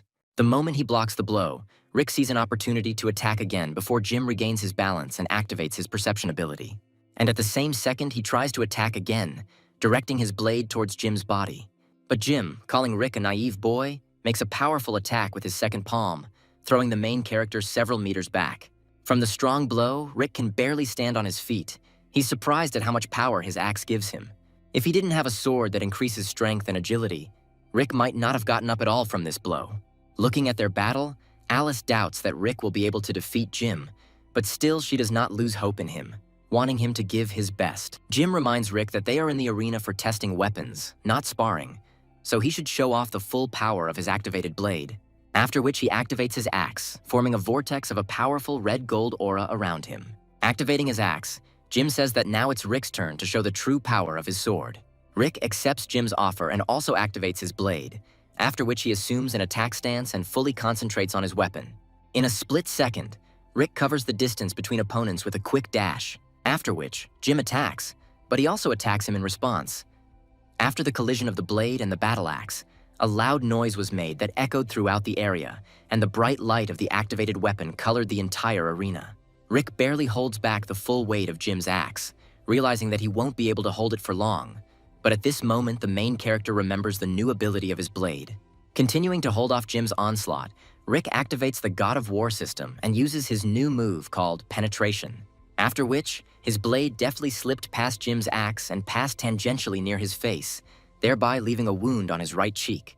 Seeing his blood, Jim was seized with a frantic rage, and he uses the ability of his axe, which is called the Mountain Destroyer. After its activation, Jim begins to spin in a mad whirlwind, destroying everything in his path. Feeling the power of this attack, Rick barely manages to jump back. After his attack, Jim sees that the entire training field within the strike radius has been destroyed, and the floor has turned into a pile of stones. Looking at his hand, Jim is surprised that such a young fighter forced his E-rank ability to activate. On this note, the battle was decided to end, and the entrance to the arena became public again. One of his subordinates immediately ran up to Jim, trying to cheer up his captain. He says that Rick was simply lucky to block his blow, and all his strength depends only on the sword and nothing more. In response to this, Jim looks at him sideways, calling him an uneducated suck-up. After all, even if a weapon is good in itself, then in order to fully reveal its power, it must have a suitable owner, especially for a weapon with a mutated core. After which Jim goes to Rick, who has just left the arena, calling him by name for the first time. He asks him to apologize for accidentally using his E-level ability, because it could have left injuries on his body, and also adds that if he somehow injured him, he will pay for all medical treatment. Rick is surprised by Jim's kindness, because he seemed to him to be a more stern person, rubbing the back of his head. He tells him that he is fine. In parting, Jim tells Rick that his sword is extremely powerful, but his skills in using it are crude, so in order to become even stronger, he needs to train his E-level skills. Looking at the friendly conversation between Rick and his trainer, Alice suggests that the main character give a name to his new blade. Rick agrees with this, because a great sword needs a great name, after which he calls his blade the Bone Crusher. Arriving home, Jim feels a sharp pain emanating from the wound in his shoulder. Looking at her, he realizes that if he had not used his E-level skill, he could have been left without an arm. Jim is surprised at such a great strength of the protagonist's blade. To pass the time while waiting for his appointment with Peter and Monica, Rick walks around the mall in search of equipment or skills that suit him, when suddenly he hears a noise coming from a nearby crowd, forming something like a circle. In the crowd, he hears a guy in a loud voice trying to negotiate with some people that he will return their money for their stone. Rick realizes that this voice belongs to Peter, after which we are shown Peter and Monica, surrounded by a crowd of spectators, and opposite them stand 3 fighters of the initial category, showing with all their appearance what kind of scum they are. A group of 3 fighters of the initial category claim that Monica stole the core of an F-rank beast from them. Moreover, this core was mutated. Already somewhat beaten, Peter tries to reason with the bandits, telling them that if Monica stole something from them, then he is ready to fully pay all their expenses.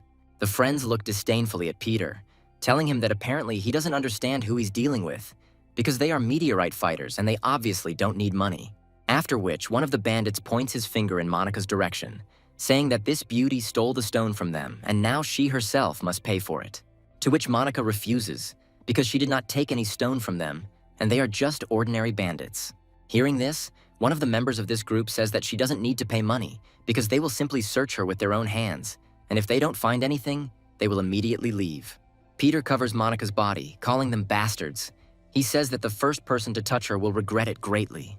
But these words did not frighten the bandits at all, and at the same second, Peter sees a fist rapidly flying in front of him in his face. But the bandit's fist rests against some kind of barrier, and he himself cannot understand what is happening. After which he sees Rick confidently standing in front of him, covering his friends with his back and easily holding the bandit's fist with one hand. Rick tells the scum that they will be very sorry for deciding to mock his friends.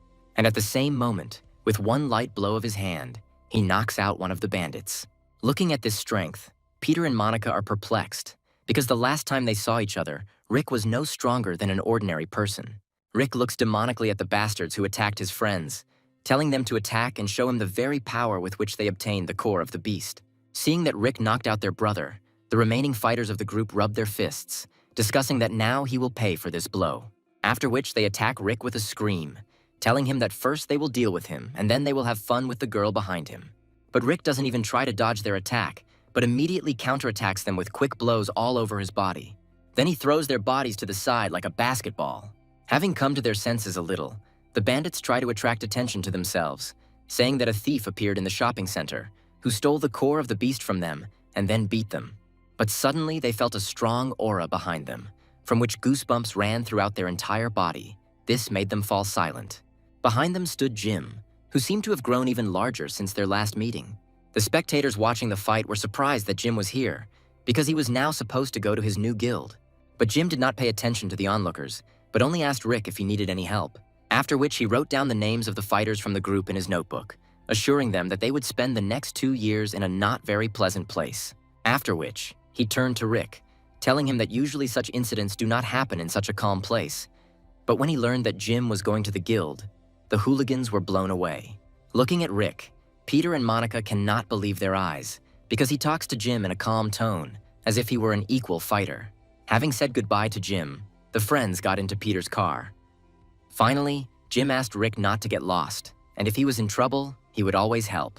Looking at the car driving away, Jim thinks that upon arrival at the guild, he will definitely give recommendations for Rick, because his skills are unique for such a young age. Finally, the friends were able to get to their favorite local cafe.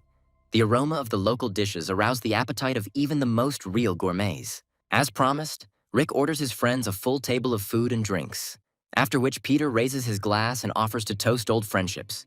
After drinking his glass, Rick looks at his friends with joy in his eyes. It seems to him that they have not changed at all since their last meeting. But still, he does not want to tell them where he got his strength from. A tipsy Peter waves his hand, saying that this is his own business because when he wants, he himself will share it with them. Rick says thank you to Peter for everything he does for him. The entire subsequent evening passed in such a cozy atmosphere. The characters chatted merrily and drank, remembering various incidents from childhood, until it was time to say goodbye. After walking their friends to the car, Peter and Monica ask Rick to be careful and also wish him success in his upcoming mission. Having said goodbye to his friends, Rick feels warmth in his soul. He's glad that he found time to communicate with them, but it is also time for the main character to go on his new journey to the city of Qin. The city of Qin is located at the foot of a huge mountain of ghostly rain. The city itself is many times larger in scale than Rick's hometown. All the monsters' lairs in this city are located inside the Phantom Rain Mountain, and this place is also considered the largest concentration of monsters in all of China. In the southern part of this mountain, near the city, there is the same military base that the protagonist's father spoke about. Rick watches the movement on it through his binoculars, and the base itself is covered with a protective barrier that protects it from monsters.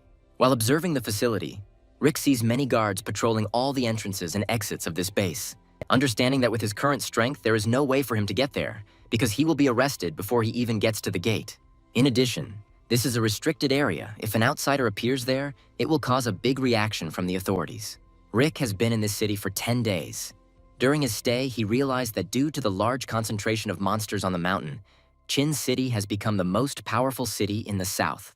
In the center of the city, there is a headquarters that is hundreds of times larger than the headquarters of the city of Xi'an. The strength of the guards outside the building is equal to the strength of the meteorite reserve fighters, and on each floor of the building there are squads consisting of beginner-level fighters. The captains of these squads are mid-level fighters. Elite squads are led by advanced meteorite fighters. They are stationed in important departments of the guild, and some departments are guarded by people of the highest level. Entering the headquarters, Rick attaches his VIP card to a special chip, after which the doors to the building open. He finds himself in the guest room, which is represented by a bar with many places where fighters of different levels discuss the latest news and also brag about their achievements, while drinking a few glasses of beer. Rick calls the bartender's blue-haired girlfriend Kat over to him. Kat has been working here for a long time. Despite the fact that she is an average fighter, she was the first person Rick became friends with when he arrived here. Having poured Rick a glass of his favorite drink, Kat says that several squads should soon return from missions, and she will definitely recommend him to them. Sipping his drink, Rick realizes that with his strength he can easily get into any team, but his purpose for coming here is different. However, during the 10 days he was here, he was unable to find any useful information for himself. Suddenly, he sees that bar visitors began to gather near the local TV, on which an emergency message began to be transmitted. It stated that the army was inviting all interested mercenaries, as well as the families of the meteorite, to join a joint operation to clear out the monsters. The rewards for participating in it are very high, and the 10 best fighters in this operation will have the opportunity to work at the Ghost Rain base as a security consultant. After a meteorite fell to Earth and monsters appeared, 3 structures were organized to protect against them, the first of which was State, represented by the Army. The second, which Rick belongs to, is represented by hired fighters who fight against monsters for money. And finally, the third, which is represented by the families of the meteorite, who, for the most part, fight against monsters for the glory of their family.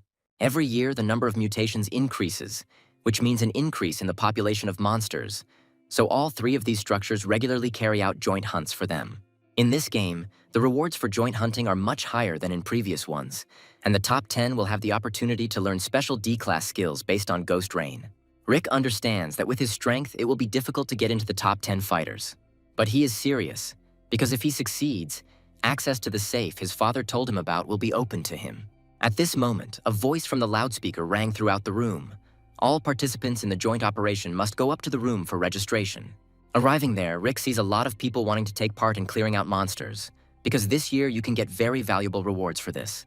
In the corner of the room, he sees the bartender Kat, already familiar to us, standing, and next to her a short, fat man with blonde hair.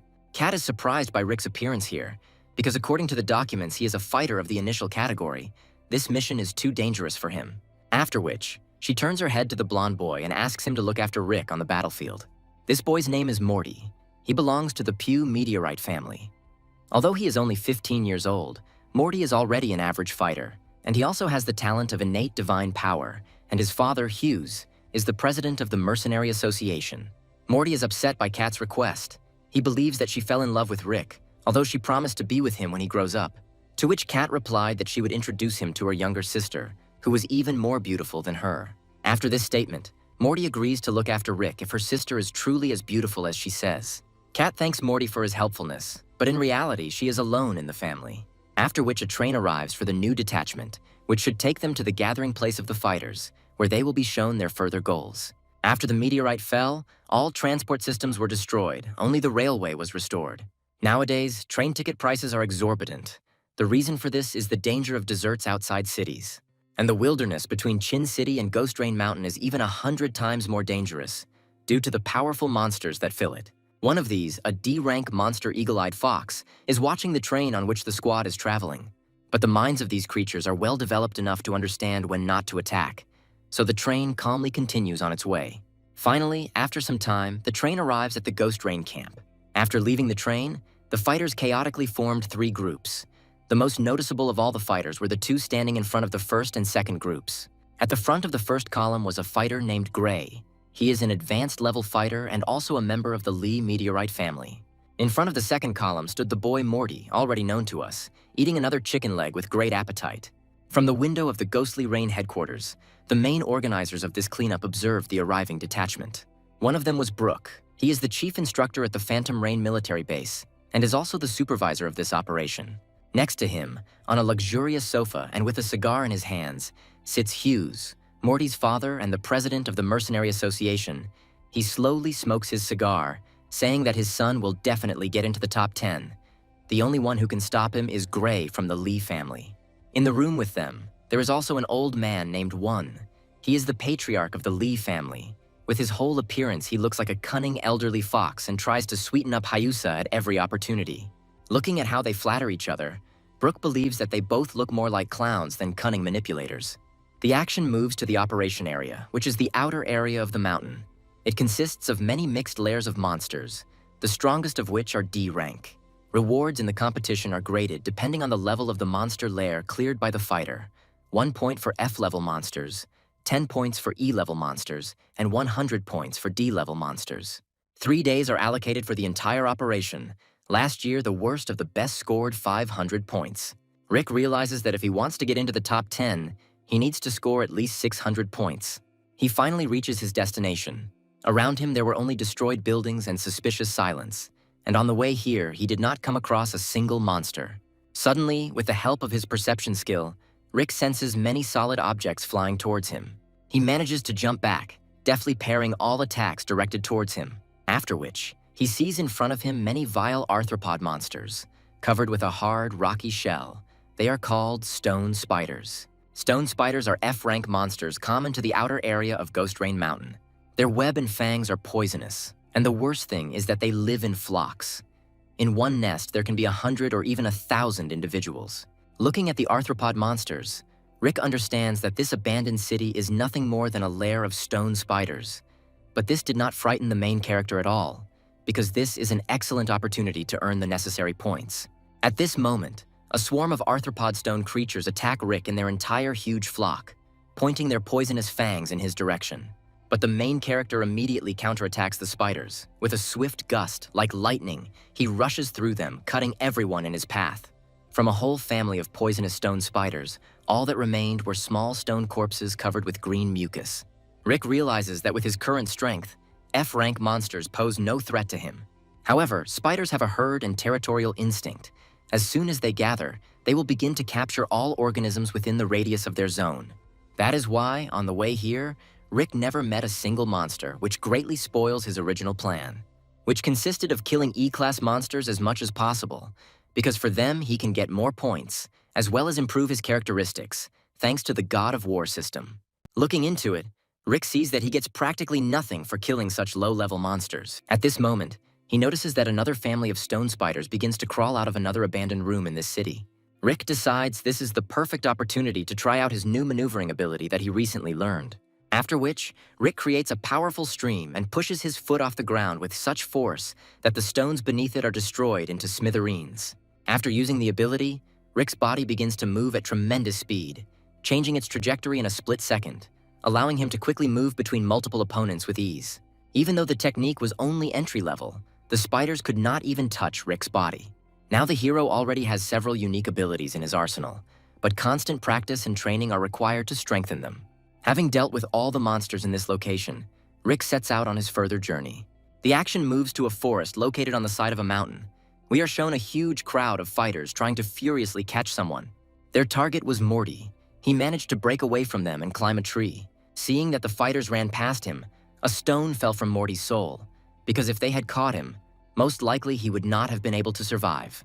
After jumping from a tree, Morty feels pain in his shin area, after which he notices that his leg is injured. He is furious that someone dared to get rid of him.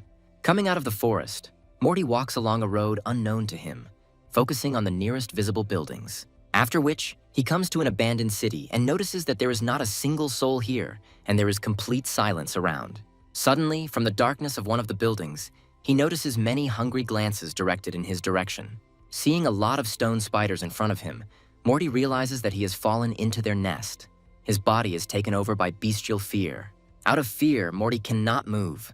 All he can do now is cover his face with his hands so as not to see how the spiders are devouring him. But at that moment, a flash of blue light flew past the cowardly fat man. And monsters that fall within the radius of the flash are divided into head and abdomen, staining the battlefield with green mucus. It was Rick, holding his blade in his hands. He asks Morty how such a child came to be here and how he received approval from the military. Looking at Rick, Morty realizes that this is the same guy that Cat asked him to look after. Rick helps Morty get to the nearest room safe from monsters, and also treats his wounds. Looking at the mountains of dead arthropods, Morty realizes that Rick is clearly not the weak fighter that Cat thinks him to be, because he dealt with the spiders with extraordinary ease. Having finished treating the wounds, Rick calls Morty a tadpole and tells him that with such wounds, he will not be able to continue the operation, so he must sit here and wait for reinforcements. The yellow-haired fat man is not happy with Rick's tone and tells him whose son he is, to which Rick replies that he doesn't care at all. After which Morty remembers that Cat told him that Rick has only been here for 1 month. Most likely he has not yet heard enough about his successes and status. He also understands that if he remains here alone, then the people who hunted him will certainly find him and then they will definitely kill him. He must somehow force Rick to guard him at least until his wounds heal. After which, Morty tells Rick that the maneuvering technique he used is complete garbage. But it just so happens that he has an E-level maneuvering technique, which he is willing to kindly share with him. This proposal interested Rick because for his main goal, he needs to master as many skills as possible. Rick, with an incredulous look and a slight smirk on his face, asks Morty if he's telling the truth, to which he replies that he would not lie and extends his hand in order to conclude an agreement. After which Rick can't stand it and bursts into laughter, because where does an ordinary fat man get E-level maneuvering techniques? To which Morty replies that he and the Pooh family, the son of Hughes and a famous genius of various techniques, for him, this is a simple trifle. Rick looks at Morty with a surprised look, because the name of Hughes from the Pugh family is familiar to him. He knows that he is the president of the association and a mercenary. Morty adds that while they are here chatting, the mercenaries are looking for him, so they need to hurry up. After which, to prove his words, he transfers the E-level maneuvering skill to Rick, and when the operation is over, he will give him all the instructions for using it. In the system of the God of War, Rick, a notification appeared about receiving a new skill that has not yet been activated. Reveling in his capabilities, Morty thinks that Rick must be shocked by the skill he received, because it costs at least $1 million. Now he will definitely agree to help him. Rick agrees to help the fat man, saying that as soon as he clears the spider's lair, he will take him deep into the mountain of ghostly rain, where it is much safer. The heroes shake hands as a sign of agreement. Rick tells the fat man his name, to which he replies that he has known him for a long time. After which, they hear a loud noise of glass breaking into pieces. The heroes notice that from the broken window, 2 razor-sharp hooks are flying towards them at rapid speed, aiming at Morty's body. Rick covers the fat man's body. With a quick movement of his blade, he deflects the hooks flying at them. 3 attackers appeared from the darkness of the building. These people were the ones who initially pursued Morty. They are surprised that he was able to break away from them with such an injury. Morty calls them bastards who can only fight wounded heroes, and once his father finds out about this, they are definitely not residents. To which the 3 masked men reply that his father will never know about this, because they will now kill both him and Rick. Morty tells the main character that Cat asked him to look after him. Therefore, he must get out of here so as not to upset her, because she is very beautiful, and also tell his father everything about what happened here. Rick is surprised that Cat asked this funny fat man to look after him, as well as his courage, because being left alone against 3 average fighters is certain death. To which the leader of the masked people says that he will not let anyone escape from here, because they do not need extra witnesses. Morty looks at them with contempt, then says that these masks do not help them hide their true identities, that they are from the Lee family he can smell from a mile away. The 3 masked fighters are surprised by the young master's insight. They don't understand how he figured them out. Hearing the surname Lee, memories from childhood flashed in the protagonist's head. Once upon a time, his father Chris saved the Lee family from monsters, for which they swore that they would follow him for the rest of their lives. Old Man Vaughn himself often pleased Rick as a child, calling him a special child, and if he ever needed anything, he would definitely help him. But when the trial of his father came, one was the main witness in this case. He called Chris a traitor to the homeland and the reason for the fall of the city of Donghae. Rick asks Morty if Vaughn is the head of this Lee family, to which he replies that this bald old man Vaughn is still at the helm and often spoils his father's plans. Hearing this, Rick was overcome with rage and took a fighting stance, showing by his appearance that he would not run away from his father's traitors. Looking desperate, Morty gathers all his strength to attack the traitors, yelling at Rick to run away quickly while he tries to stop them. But two masked fighters immediately counterattack him, attacking him with their sickles. Morty barely has time to block the blows with his shield. And the third number attacks Rick from behind, telling him that he was unlucky to be next to Morty. But Rick sharply turns his fierce gaze on him, answering that it was their bad luck that he was here. Then she attacks him with a quick blow of her blade, leaving a deep wound on his body. From the injury received, the third number jumps to the nearest safe distance. At this time, Morty holds back the attacks of the two remaining fighters. Rick quickly moves towards the first and second numbers and helps Morty repel their attacks. The Fat Man is once again surprised by the strength and speed of the main character. Having regrouped, the masked fighters analyze Rick's movements, considering a plan for further battle with him. Looking at them, Rick realizes that they cannot be underestimated, because each of them is an average category fighter, and they also use F-tier weapons. It will not be possible to achieve an easy victory. Besides, if the battle drags on, then more allies may come to their aid. They need to end the battle quickly. After which, Rick activates the perception skill. Now he can read all the enemy's movements, and also has a review of 360 degrees. And at the same time, he also activates the maneuvering skill and makes a quick dash towards the masked fighters.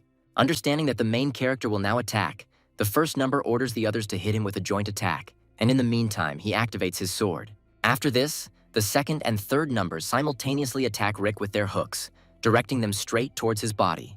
Thanks to his perception skill, Rick clearly sees the flight of the sickles and manages to parry their attacks with his weapon. However, at the same moment, the first number suddenly appears in front of the hero, swinging his activated blade. The first number powerfully attacks the main character, but Rick manages to dodge the blow despite the fact that the weapon is F rank. It has enormous destructive power. A long, fierce fight ensues between Rick and the number one. The fighters are in no way inferior to each other. After which, Rick jumps back in order to think about his further battle strategy. He understands that they can't stay here, because they still need to get the points necessary to get into the top 10, and if the fight drags on, then he definitely won't succeed. The only option left is to use the full power of the Bone Crusher by activating it. Seeing his stance, the masked fighters call Rick a fool for not allowing him to activate his weapon, and then point their crossbows in their direction. With a powerful volley, they fire a hail of projectiles towards Morty and the main character. Rick, using his maneuvering skill, reflects all the projectiles, barely keeping up with each of them. He realizes that his maneuvering skill is not strong enough to protect both himself and Morty at the same time. Before he had time to think about it, at that moment one of the shells wounds Rick's hand, leaving a deep mark on it. With difficulty, Rick still manages to cut the remaining shells, but the wound on his shoulder is bleeding heavily. Looking at how hard it is for the main character to fight, Morty is irritated by his helplessness, because due to a leg injury, he is forced to stay behind Rick. Analyzing the fight, Rick understands that the teamwork of this trio is impeccable. Their long-range and short-range attacks perfectly compensate each other. In order to win, he needs to somehow disrupt their teamwork. After thinking about it, he proposes a plan to Morty. Hearing what Rick told him, the Fat Man smiled, because the plan was really not bad. And at this moment, Morty suddenly begins to run in the opposite direction from the main character, at the same time provoking the trio of fighters with caustic words. Seeing their target running away, number one orders the others to stop him from leaving. After which, all three rushed towards Morty at once, trying to catch up with him. This was Rick's plan. As soon as they were distracted, the main character immediately appeared in front of one of them. After which, with great speed, he attacks fighter number 2 with a powerful blow of his blade, inflicting a mortal wound on him. Seeing this, number 1 and number 3 instantly turn around and fire their crossbows towards Rick. One of the arrows still hit the target. It flew right through Rick's shoulder, inflicting a deep wound on him.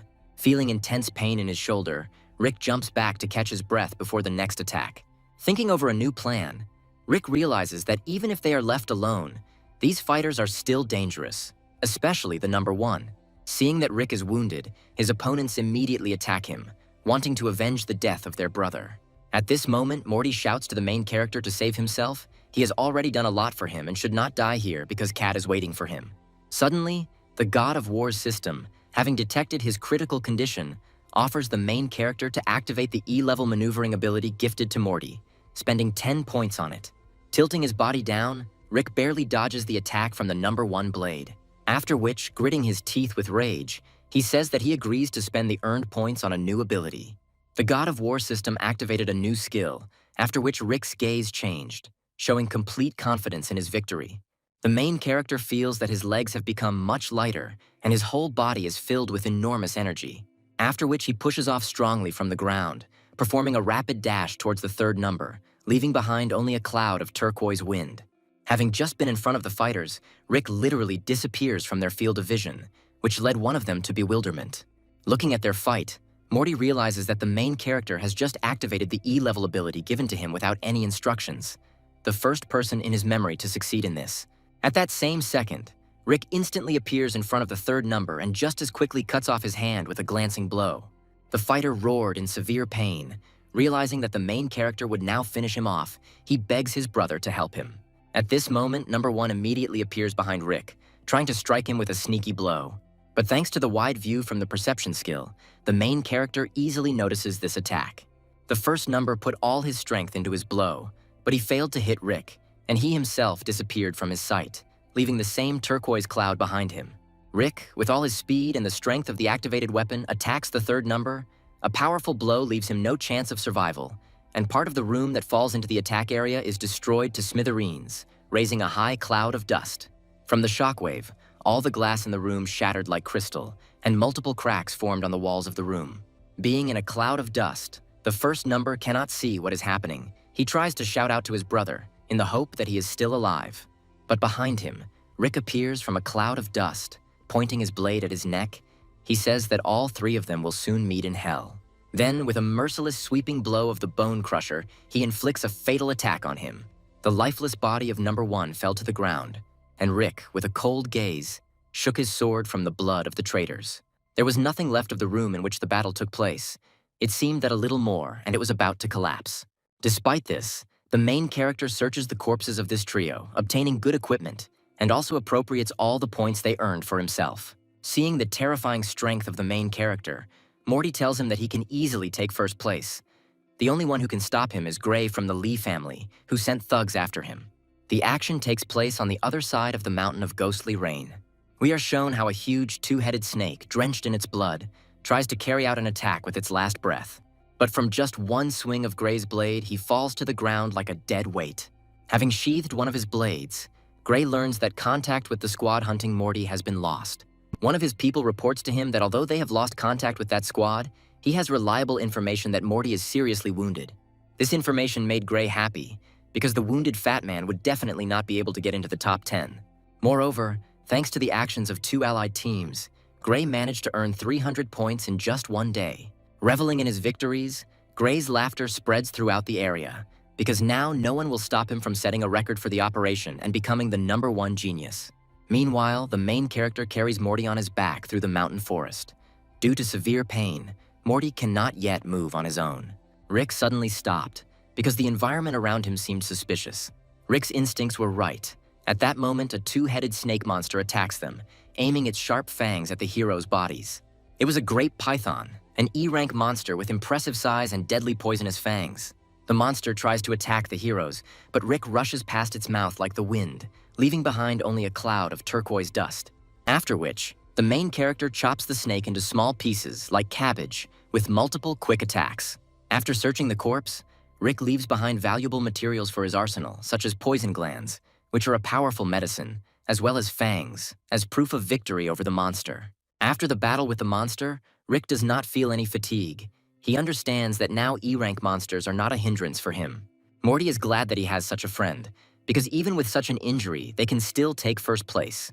Rick is surprised that the fat man constantly talks about first place, because the main thing is just to get into the top 10.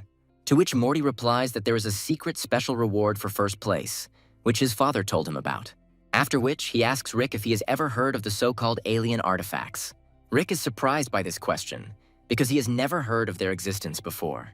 Morty explained to the main character that this is not surprising, since they were opened only a couple of years ago. After the night of the meteorite fall, animals began to mutate first. Monsters began to appear everywhere and destroy the usual foundations of life. People began to mutate next, and so the first meteorite warriors appeared. Plants began to mutate later. There were no special changes in their structure, so people did not pay attention to them. However, 2 years ago, 10 years after the meteorite fell, something special was discovered in the plants, which was called an alien artifact. With their help, you can significantly increase the strength of the user, and the artifact itself is an extremely rare loot, and it is a secret reward for first place.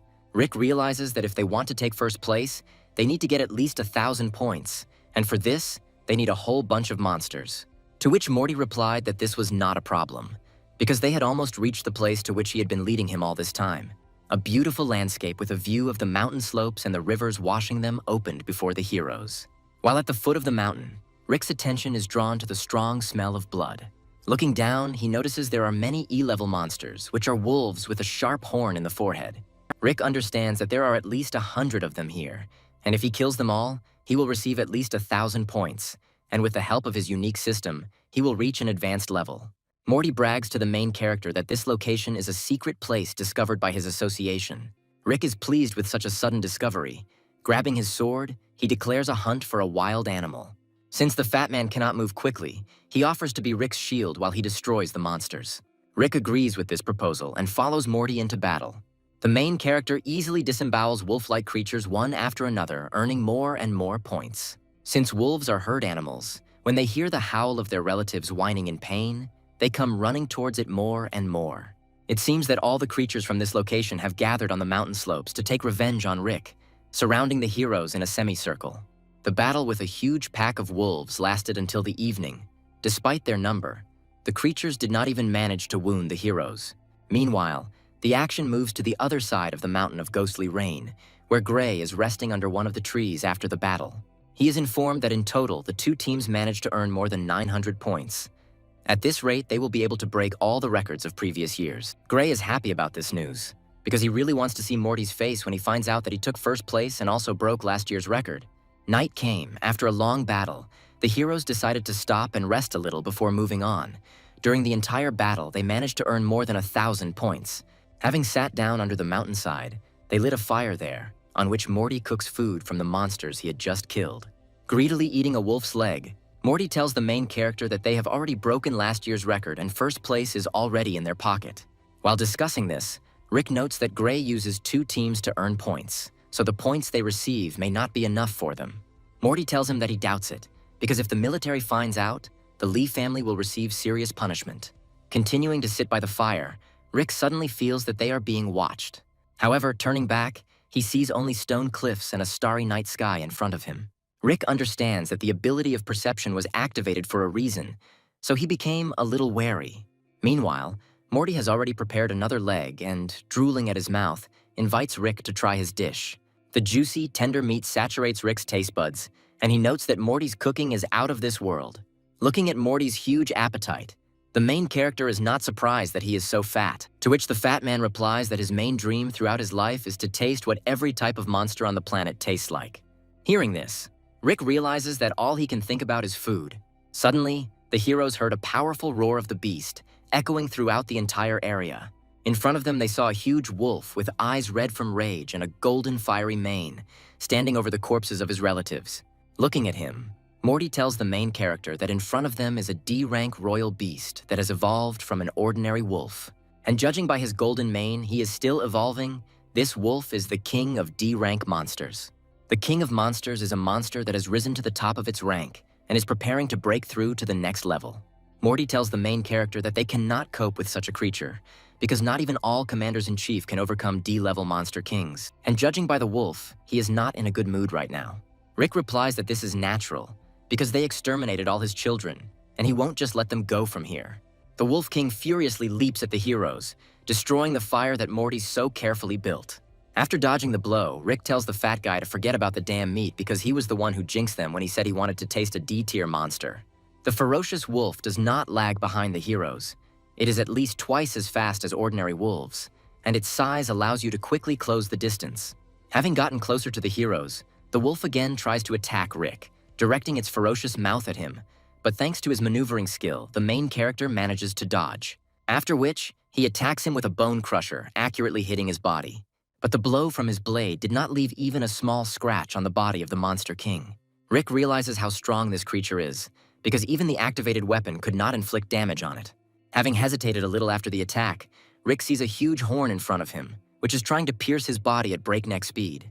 Under threat of death, Rick decides to use some of the points he earns to improve his maneuvering skill. which allows him to deftly dodge at the very last moment of the attack. After which, the creature, with all its fury and frantic speed, crashes its horn into one of the rocks, destroying it into many small stones. Looking at the destructive power of this blow, Rick understands that he cannot withstand a single such attack. One hit from the horn, and he is dead. And in order to somehow resist the monster, he must somehow strengthen his abilities again. After which, he spends all the earned stat points to pump his dexterity to the highest level. But when the skill number reached 99, the system stopped pumping it further, because to further improve it is necessary to become Commander-in-Chief. Morty's body cannot withstand such strong overloads. He asks the main character to run away as quickly as possible. But now Rick is in no mood to run away, because he has just strengthened himself to the level of an advanced fighter. Meanwhile, the Wolf King runs towards the heroes again, his every touch with the ground leaving behind a huge cloud of dust. This time, the wolf tries to attack Rick with his sharp claws, but the main character again manages to dodge the attack. After which, he selects a convenient position in order to strike at the monster's weak point, at its legs. He charges his blade and also activates the E-rank Beast Core's penetration ability. After which, with a sweeping and powerful blow of his blade, he strikes the animal's leg, leaving a wound on its body. However, this wound healed in the same second as the previous one. Rick is upset by this turn of events, because there was no more powerful attack in his arsenal. And at this moment, the wolf still manages to hit the main character with a sweeping blow of his sharp claws, leaving a deep injury on his body. Having been wounded, Rick is horrified by how strong D-rank monsters are, because even as an advanced level warrior, he cannot resist them in any way. After which, the main character decides to listen to Morty's advice and escape from the battlefield.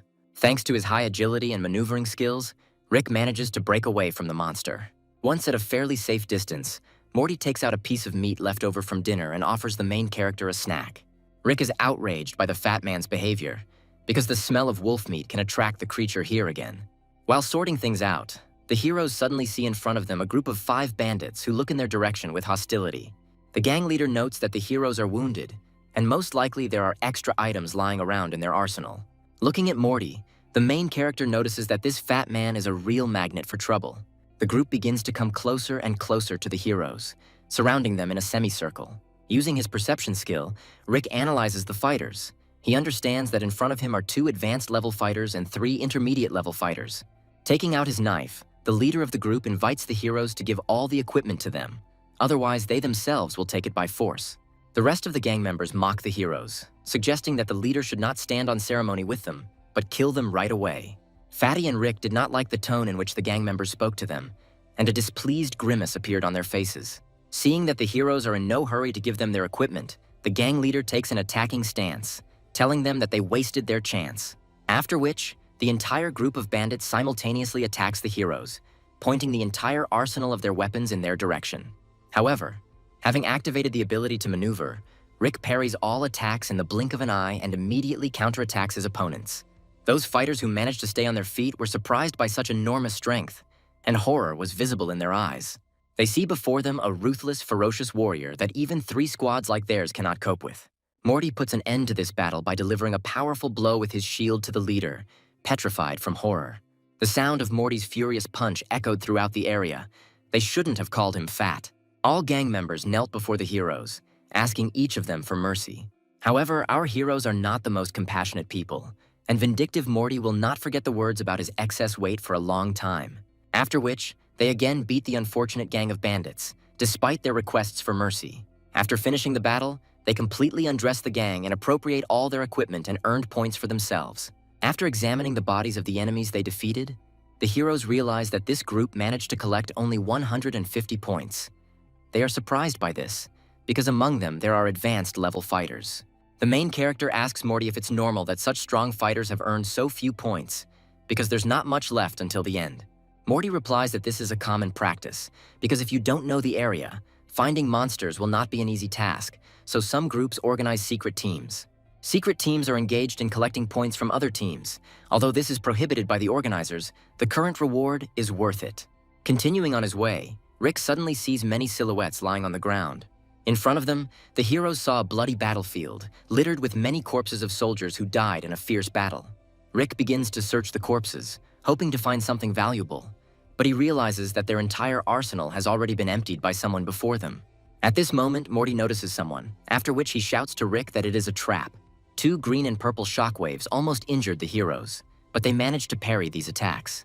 Following the wave, the attackers attacked them again, trying to quickly deal with the heroes. Seeing those who were behind this, Morty had fear in his eyes, because he had known these two fighters for a long time. Standing in front of them were two advanced-level assassin fighters, popularly called the Snake Twins of the Lee family. Looking at them, Rick realizes that it will not be easy to deal with two advanced-level fighters. However, the fact that they are from the Lee family makes Rick angry. At the same moment, a hail of arrows flies at rapid speed from another zone towards the heroes. Using his maneuvering ability, Rick manages to dodge all the projectiles flying at him. Looking up, he sees that there are not two opponents here at all, because at the top of the tree there are also several archers of at least average level. Rick understands that in order to win this fight, he and Morty will have to give it their all. Morty is furious that the Lee family, in order to win the operation, created several such vile teams, all for the sake of first place. Looking at him, the twin brothers say that such weak nobodies like them do not deserve to be in the top 10. After which, the twin in a green suit attacks Rick, shouting at him that now he will know the true power of the Lee family. Rick manages to block this blow. At that moment, he sees that an E-level core is inlaid into the blade of this fighter. The main character barely manages to hold back the enemy's onslaught. He is surprised by such great power. Continuing to block the green twin's blows, Rick, using his perception, feels the red twin sneaking up on him from behind. And at that same second, from the heights of the trees, the remaining fighters attack Rick with a hail of arrows, putting the main character in a dead end. With a sweeping, massive movement of his blade, the main character parries a flying volley of arrows, as well as a blow from the green twin. Morty covered the main character's rear, blocking the purple twin's blow with his shield. But before Rick had time to reflect the hail of arrows, a second batch of shells flies in their direction. Seeing the massive attack, Rick realizes that he won't be able to dodge this time, so he activates his perception skill. After which he grabs Morty under his bosom and with the help of his maneuvering skill, disappears from the eyes of his opponents, leaving behind a turquoise cloud. The twins who had just attacked the main character collided with their sickle-shaped blades against each other, and the hail of arrows flying at them littered the battlefield with many shells. Having managed to evade all attacks, the heroes hid behind a tree, pondering further battle tactics. Discussing how Rick was able to dodge the attack while carrying such a fat pig, the twins come to the conclusion that he was hired by Morty's father as a bodyguard. Standing behind a tree, Rick realizes what a desperate situation they are in. Fighting against 5 strong warriors will not be easy. Suddenly, Rick remembers the huge wolf that was chasing them, and an idea arises in his head. Meanwhile, one of the twins offers the main character to hand over the fat man to them, and then they will allow him to leave alive. Desperate Morty once again invites Rick to leave him and save himself because he shouldn't die because of him. However, Rick did not even think about running away because he still had unfinished business with the Lee family. He offers Morty one very entertaining plan of action, after which Morty froze in surprise because he is not sure that it will work. After which, standing behind a tree, the main character calls the twins jesters, dancing to someone else's tune like the rest of the Lee family. Such statements made the twins very angry. They reject their offer for Rick, saying that now he will share the fate of the fat man. After which, they simultaneously attack the hidden heroes, rapidly attacking with their sickle-shaped blades. Using his maneuvering skill, Rick manages to dodge the attack, simultaneously dragging the fat man along with him. However, the twin killer duo also have high speed, and they immediately appear in front of the heroes, after which one of them attacks Rick. The main character covers his left side with the help of Morty, using him as a shield, and, in parallel, using a device on his hand, shoots sticky projectiles towards the archers. However, archers of this level easily dodge the attack, and the projectiles themselves stick to the trees standing behind them. The purple twin immediately attacks Rick with a frontal attack, but the protagonist steadfastly blocks his blow, not yielding to his opponent. The aura of his blade is so powerful that, even while blocked, he manages to leave a scratch on the opponent's hand. After parrying the attacks, Rick again activates his maneuvering skill and disappears from the attacker's field of view. Seeing what a powerful weapon the main character wields, one of the twins has a greedy smile on his face, because a weapon with a mutated core is a very valuable find. The heroes, in a rapid stream, try to escape from their pursuers, jumping from one tree to another. The Lee family squad is trying to catch up with them, but the speed of the main character, even with Fat Morty on his shoulders, surpasses them. The leader of the squad is furious because if they continue to run after them, they will not make it by the time the votes are counted, and then Master Gray will be very disappointed. The heroes notice that they have already pulled away from their pursuers to a fairly safe distance. Realizing this, Rick turns around and pulls back the sticky projectile he sent, which was his original plan. Seeing the hidden weapon, the Lee family squad became somewhat wary and took a fighting stance, expecting a strong attack. However, only a jar with a greenish liquid of a thick consistency flew past them, which, having reached the center of the concentration of the entire detachment, bursts. A thick, foul-smelling liquid pours over the entire detachment, leaving a characteristic odor on the body and clothes. The twins are furious at such humiliation on the part of the fat man. Now they definitely have to catch up with them, despite the quick calculation of points.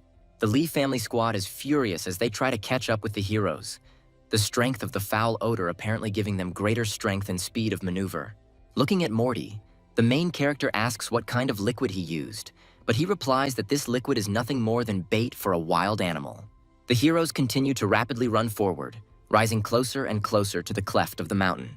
However, the opponents who are catching up with them are not far behind, and it seems, are about to reach the heroes. The twins understand that there is a dead end ahead of this path, so they will be able to catch up with the fat man in order to finally get rid of him and appropriate the mutated weapon for themselves. Having almost overtaken the heroes, the twins feel a fierce gaze directed at them from the direction of the mountain crevice. Wary, the twins decide not to pursue the heroes further, because the aura emanating from the creature standing in front of them caused fear in them. The same king of D-level monsters emerged from the crevice of the mountain, sensing the scent of the bait. His rage became even greater than at the moment of the fight with the heroes. The twins saw in front of them a huge beast. No, the king of beasts, outwardly resembling a wolf, but with a more furious bloody look and a huge golden horn.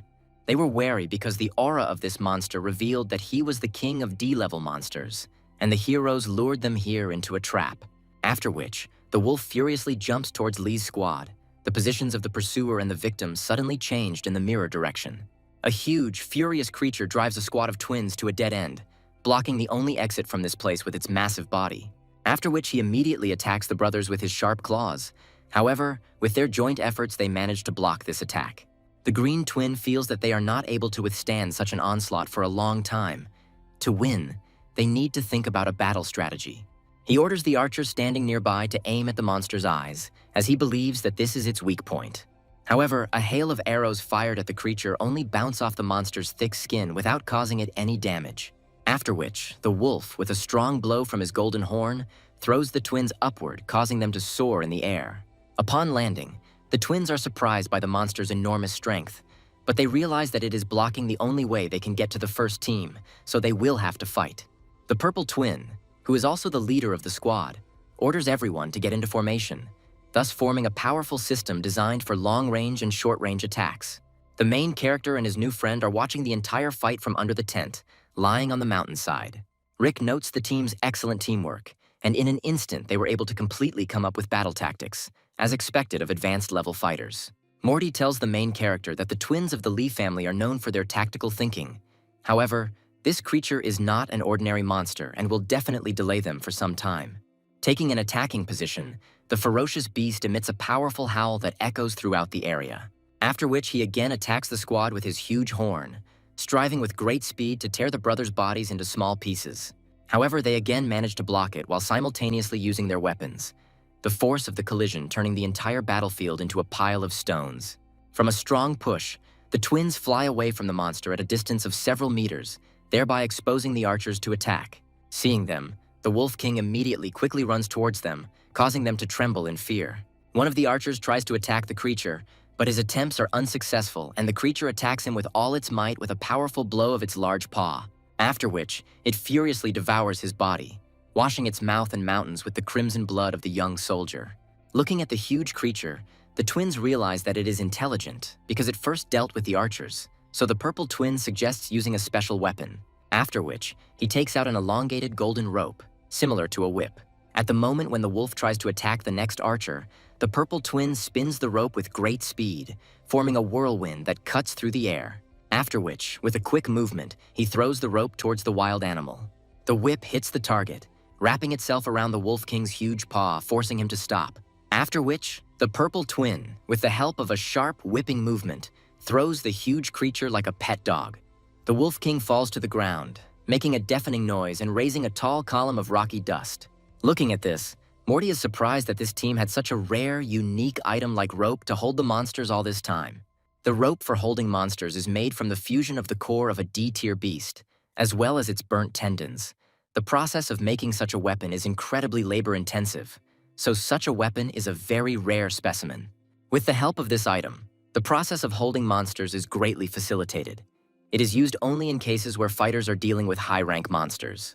Seeing the perfect opportunity to attack, the twins perform a combined attack together called the double snake spin, creating a destructive golden vortex. Looking at this, Rick realizes that such an attack is not inferior to a D-class skill, and it should definitely damage the king of the monsters. The massive attack caused devastating damage across the entire area, and in the cloud of dust, the silhouette of a huge wolf can still be seen lying on the ground. The wounded animal still stands on its mighty paws, bleeding, breathing heavily and whining from severe pain. With its entire appearance, it embodies the real leader of the pack. After which, the huge golden horn of the king of monsters breaks away from his body, releasing colossal energy, and flies straight towards the twins. With tremendous speed, the horn simultaneously pierces the bodies of two brothers in one trajectory, leaving them with fatal injuries. From sudden severe pain and shock, the twins fall to the ground dead, losing consciousness. Seeing this, the remaining archers immediately became wary, because their captains were mortally wounded and were aiming their weapons at the wounded creature. However, before they had time to take aim, one of the archers was immediately killed by a fast projectile that flew straight into his head. It was the work of the protagonist. Seeing the commotion, he decided to join the fight. At the same second, the second archer, with the help of a powerful blow from behind with his shield, is incapacitated by Morty. After which, Rick runs up strongly, gaining significant speed for the subsequent powerful jump.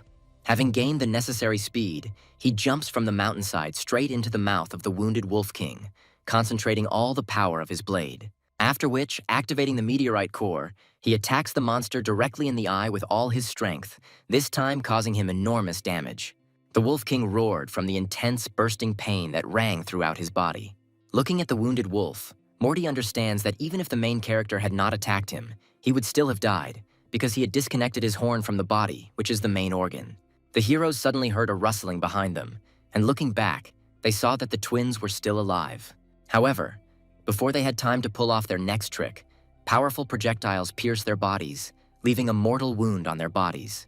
Lying on the ground and writhing in pain, the brothers call the heroes weaklings. If they knew that this would happen, they would have used all their strength at the very beginning. Rick thanks them for the fact that, being on the verge of death, they gave him such a wonderful gift, in the form of a half-dead monster, and also a chain for capturing D-rank. Morty adds that he would like to see Gray's face now, who learns that the great twin brothers lost, giving all the points they earned to the weak fat man. The twins' faces are filled with ferocious rage, however. They cannot even rise from the ground. With their last breath, they make a promise to the heroes that even as ghosts, they will take revenge on them. After which, this couple finally dies. Having finished their dialogue, the heroes think of inspecting the prey. However, they suddenly hear the noise of stones coming from under the monster's paw. The dying Wolf King clings to his life and, gathering all his strength, tries to escape from the heroes. Seeing this, Rick shouts to the fat man to keep up, because if they miss the wolf, they will lose a huge amount of money and useful equipment in addition. Meanwhile, the wounded animal runs towards a mysterious dark cave located at the very end of the mountain's chasm. Continuing to chase the dying Wolf King, the heroes realize that he is leading them straight to his lair. Not a single soul could be seen in the depths of the tunnel. Only pitch darkness washed its expanses. But the wounded beast does not have time to run into its cave and emits a piercing death howl that can be heard throughout the area. After which it falls like a dead weight to the ground, showing no signs of life. In the system of the main character's god of war, a notification appeared that he had defeated a D-level royal monster, for which he received additional skill points. The heroes approach the huge dead carcass of the mutilated creature and cannot believe that they managed to defeat it. Morty rejoices at this like a child, because they hit the big jackpot by defeating the king of the D-rank monsters. Rick begins to examine the monster's corpse. In addition to valuable, expensive resources, they also manage to take possession of a D-rank chain. Morty asks the main character to be careful when examining the monster, especially with the cores of the beast, because he wants to give them to his father as a sign of respect. Each of the materials obtained from the Wolf King's corpse is worth more than $1 million. The fur of the Wolf King will serve as an ideal decoration for the walls of the meteorite's rich families, because it is a very rare and valuable catch. The Wolf King's horn is ideal for making powerful D-rank meteorite weapons. Although there is no core, The material itself costs at least 10 million. Rick understands that in an instant, he earned more than 10 million, and even a binding chain as a gift. Now he can definitely not deny himself anything. Moreover, Morty counted all the points collected by the twins' team, and there were no less than 320. Now Rick will not only take first place in the operation, but will also break last year's record. Reveling in their victory, the heroes high-five each other as a sign of mutual respect and excellent teamwork. Peering into the darkness of the tunnel, Morty invites the main character to go inside. Perhaps there are some valuable things left there. Rick places the fat man on his back and goes inside the Wolf King's lair. The heroes move forward through the cave. Only pitch darkness and complete silence haunt them, foreshadowing something unexpected. Having reached the center of the cave, the heroes see in front of them a bloody battlefield strewn with the corpses of many monsters. Looking at the corpses of the animals, Rick realizes that the battle here took place for more than 1 year, after which Morty added that this battle is the reason for the rapid mutation of the Wolf King. Looking around, the fat man notices that despite the fact that the corpses have decayed, it is still possible to obtain materials worth 300 points from them. Continuing to search the monster's lair, Rick's attention is drawn to a strong aura emanating from the top of the cliff. Looking up, the main character notices something like plant roots hanging from the top of the mountain. Having looked around the mountain, the heroes notice multiple marks on it from the claws of a wolf, apparently. What is on its top was of great interest to the leader of the pack. Realizing that with his injury, he will not be able to climb the rocks, Morty invites the main character to inspect the top on his own. Rick agrees with the fat man, after which he winds his dagger around his new rope, thus creating something like a climbing rope. Climbing over the stones, the main character slowly steps closer and closer to the top of the cliff. Finally, he manages to climb to the top of the mountain. Having adjusted in the darkness, the bright light blinded Rick's eyes. He sees in front of him a huge tree, whose roots cover the entire ground, and whose branches are filled with multiple turquoise leaves sparkling with bright colors. Looking at it, Rick realizes that this large tree is a mutated plant. The main character wanted to come up and take a closer look at this amazing phenomenon, when suddenly, the tree trunk began to be surrounded by many tails of monsters. Looking up, Rick sees that the tree is guarded by a squad of eagle-eyed foxes, D-level monsters, ready to tear apart anyone who approaches the tree. Looking at how many high-level monsters are guarding this tree, Rick realizes that it was this tree that caused the conflict between the monsters below. After which, he also notices that closer to the crown of the tree, it expands in one of the places, forming an alien artifact. At the top of the tree, he notices a creature with an aura that is several times greater than that of the king of D-level monsters. The main character understands that until he reaches the level of strength of the commander, he will definitely not be able to cope with such a powerful monster. Therefore, he makes the only right decision to retreat. Meanwhile, the action moves to the Ghost Rain Mountain military camp. The soldiers who took part in the military operation are gradually gathering here.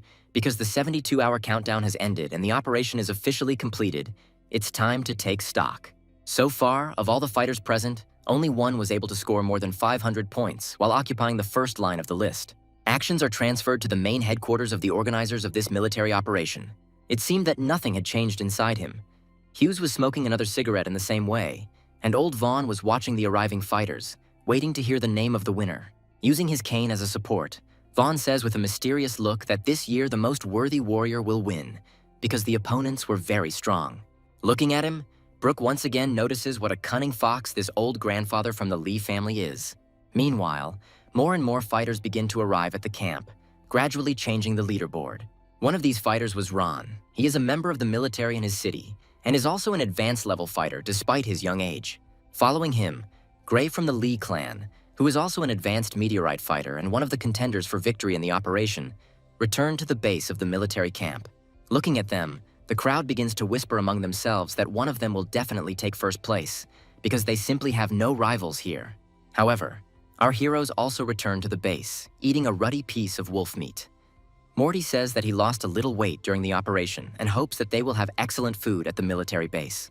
The participants in the operation take turns going one by one in order to exchange parts of the monsters' bodies for points. Looking at the number of people, the heroes understand that a little more and they would not have made it by the time the points earned were counted. Luckily, Rick made a structure out of 2 swords and a newly acquired rope, which allowed them to quickly get to the right place. Looking at the people in line, Morty introduces the protagonist to the main contenders for victory in this operation. The first person he pointed to was Ron, a young man of 25 with brown hair, a genius from the military squad, and also an advanced meteorite fighter. He mainly practices teamwork and joint attacks, and he is also a renowned strategist, so all the hopes of the military are placed on him. Ron approaches the administrator to count his points. At this time, the crowd around him is chanting his name. It is clear that the people like this man. At this moment, Gray's assistant informs him that the twins still have not returned. This greatly angers Gray, because without their points, he may not overtake Ron on points. After counting the points, Ron scores 746 points, which is a fairly rare high result. However, he did not surpass the record of 817 points. Looking at him, Gray thinks that he expected nothing less from his greatest rival, because he is the genius of the new generation of soldiers. However, even without the points earned by the twins, he's still able to take first place in this operation. After which, Gray approaches the administrator and throws his arsenal on the table, instructing him to count his points as quickly as possible, because he is in a hurry to leave. Having opened the backpack with Gray's trophies, the administrators froze in surprise because there was a lot of loot. After counting the points, Gray moves Ron to the next line, taking first place. Now the crowd is sure that Gray will become the new genius of Chin City. Gray turns to Ron in a mocking voice, saying that he is a great fellow, but he will be the first in this joint operation. After which, he shouts to the crowd, telling everyone that if anyone has not yet completed the scoring procedure, then they should do it quickly, because he wants to take a hot bath and have a feast in honor of his victory. Looking at Gray's performance, his face seems familiar to the main character. He remembers how, as children, Gray, along with his henchmen, beat other children because they looked askance in his direction. And after that, Vaughn constantly apologized to Chris for his son's behavior, promising that this would not happen again. After which, Rick smiles, waiting to see Gray's face after counting the points they earned. Morty, with a confident gait, approaches the scoring rack and dumps several huge bags there. Having opened them, the workers were horrified by what they saw because they had never seen such a huge amount of production before. Looking at them, Morty asks if everything is okay with his materials collected from the monsters. The crowd around began to discuss the epic appearance of the son of the mercenary president. They are glad that this game has taken such an interesting turn. Looking at Morty, Gray is surprised that he is still alive. The thought creeps into his head that the twins did not return because of his fault. Morty turned towards Gray and with confidence in his voice asked if he was disappointed to see him here, to which he replied that he had no need to rejoice at his death or life, because even if he came, he definitely didn't score more points than him, because he was wounded. To which Morty replied that he should not rejoice ahead of time, because his points still had not been counted. After which he turned to the administrators with a request that they quickly consider his materials. After counting, it turned out that thanks to the collected monster materials, Morty managed to earn 835 points and deservedly takes first place. The crowd of fighters was amazed at this result, because this is a new record in the entire history of the operation, and Morty himself can rightfully be called a genius. Morty walks past Gray in a mocking manner before asking him what it's like to be lower on the list than a weak fat guy. Ron is glad that the not proud Gray took first place, so he wholeheartedly congratulates Morty on his well-deserved victory, adding that he did not expect such an outstanding result from him. Gray is furious with what happened. He tells Morty that although he won this operation, now he needs to be more careful and look back more often. To which Morty replied that he did not win in this operation, because his partner would score the most points. After which he kicks Rick in the side so that he quickly approaches the scoring stand and shows everyone who the real winner is here. Gray and Ron see the main character for the first time, so they are surprised that someone other than their trio is able to score a large number of points. However, Rick's face seems familiar to Gray. Finally, the main character approaches the counter, after which he puts all the materials earned from monsters on it, asking him to quickly count them. After the calculation is completed, the administrator announces that Rick has scored 810 points. Gray, with an arrogant look and a grin in his voice, tells Morty that although this is a good result, it is still not first place, and certainly not a new record. Approaching the main character, Morty tells him to finally stop hiding his main treasure. After which, Rick takes out from his pocket the fang of that very king of D-level monsters, from which colossal energy still emanates, and asks to evaluate him too. Morty adds that the administrators better appreciate this artifact, because it was obtained from the king of monsters, and not ordinary D-rank creatures. Gray's face is twisted with anger. He tells Morty to stop talking nonsense because the king of D-rank monsters is an unbearable creature for fighters like them. Hearing this news, the entire crowd again burst into loud conversations and arguments about who would take first place. The administrators granted Morty's request and began evaluating the wolf's fang using a special computer, which showed that this fang really belonged to a D-tier monster king, no doubt about it. Gray's face changed. He does not understand how the fat little man and his friend managed to get such a valuable reward. Ron is also surprised by this news. Looking at Rick, he realizes that he is not even 20 years old. He wonders if such geniuses even exist. After analyzing the loot, Rick asks the administrator how many points this fang is worth, to which he just threw up his hands and said in a frightened voice that he should inform his superiors about this, because such materials had never existed before. The D-rank Monster King's tooth had never appeared in a joint operation before. Gray is outraged by this development of events. He believes that this cannot possibly be true, because how could such a young fighter defeat such a strong monster? After which, Gray remembers how the other day, the twins gave him information about a similar creature. This thought sends him into a rage. Now he is 100% sure that these brats killed the twins of the Lee family and appropriated all their earned points for themselves. Realizing this, Gray tries to stir up a fuss around by pointing his finger at the heroes. He calls them charlatans who got their prey dishonestly. After which, he escalates the situation more and more, ordering the fighters around to seize them because they are scammers. But the heroes did not budge, and their gaze showed clear self-confidence. Moreover, Rick is happy about this development of events, because if Gray deigns to attack him, he will kill him at that very second, putting an end to the Lee family's debt to his father. Looking at Rick, Gray feels a terrifying aura emanating from his body. This aura somehow reminds him of the master to whom his family obeyed. Anticipating the coming fight, Rick takes out the edges of his blade from the sheath with just one finger. Suddenly, a powerful aura is released, brightening the entire nearby territory and possessing enormous destructive power, knocking everyone nearby off their feet. This aura belonged to a powerful blade, which dug its sharp end into the ground, crushing it into small fragments. Looking at this massive weapon, Rick tries to understand who owns such a powerful force. He realizes that it is no less than the level of a warlord. After which, the organizers of this event, led by the chief instructor of the military base, Brooke, appear on the battlefield. He takes his blade back into its sheath and looks intently at the instigators of this brawl, Old Man Vaughn and Hughes standing behind him. Looking at the warlord, Rick realizes that he has terrifying power because just one throw of his weapon was enough for him to retreat. He also notices Old Man Vaughn in the crowd and immediately remembers all the past sins of this old, ungrateful bastard. Old Man Vaughn also notices Rick. Unlike Gray, he immediately realized whose son he was, which led him to some bewilderment. A barrier of fighters with shields formed around the instigators of the fight. At this time, Brooke explains that fights on the territory of a military base are prohibited, and the army has the right to shoot anyone guilty. However, Gray does not back down. He informs Brooke that our heroes cheated, and he demands that the military investigate their case of killing the king of the monsters. Brooke agrees with Gray. He also cannot understand how ordinary average fighters could cope with such a powerful creature. Morty covers the main character's back, not understanding why Brooke took the side of the Lee family, because they all hate each other. Gray is glad at this turn of events, wanting to wipe the nose of the fat brat and seize what he believes is a well-deserved victory in this operation. Brooke reveals that in order to check the cheating record, he will need to check everyone here, and if someone really broke the rules, they will undoubtedly find him. Rick agrees to the test, telling the military leader that he is ready for any questions in his direction, and is also ready to confirm all his actions. Gray realizes that if Brooke starts digging deeper, he will find out about the existence of his second team, and then he himself will be called a fraudster. Realizing this, the cunning Old Man Vaughn tells Brooke that there is no need for an investigation, because it's just Gray's youthful arrogance, and Rick's victory in the operation is undeniable. Hughes adds that he will not participate in the investigation, but if the military requests it, he will not object, because this is their territory. After weighing both pieces of advice, Brooke decides to introduce a new standard for killing the king of D-rank monsters. Coming closer to the main character, he says that from now on, such material costs 500 points, which means Rick's unconditional victory in the operation. The crowd roared in amazement.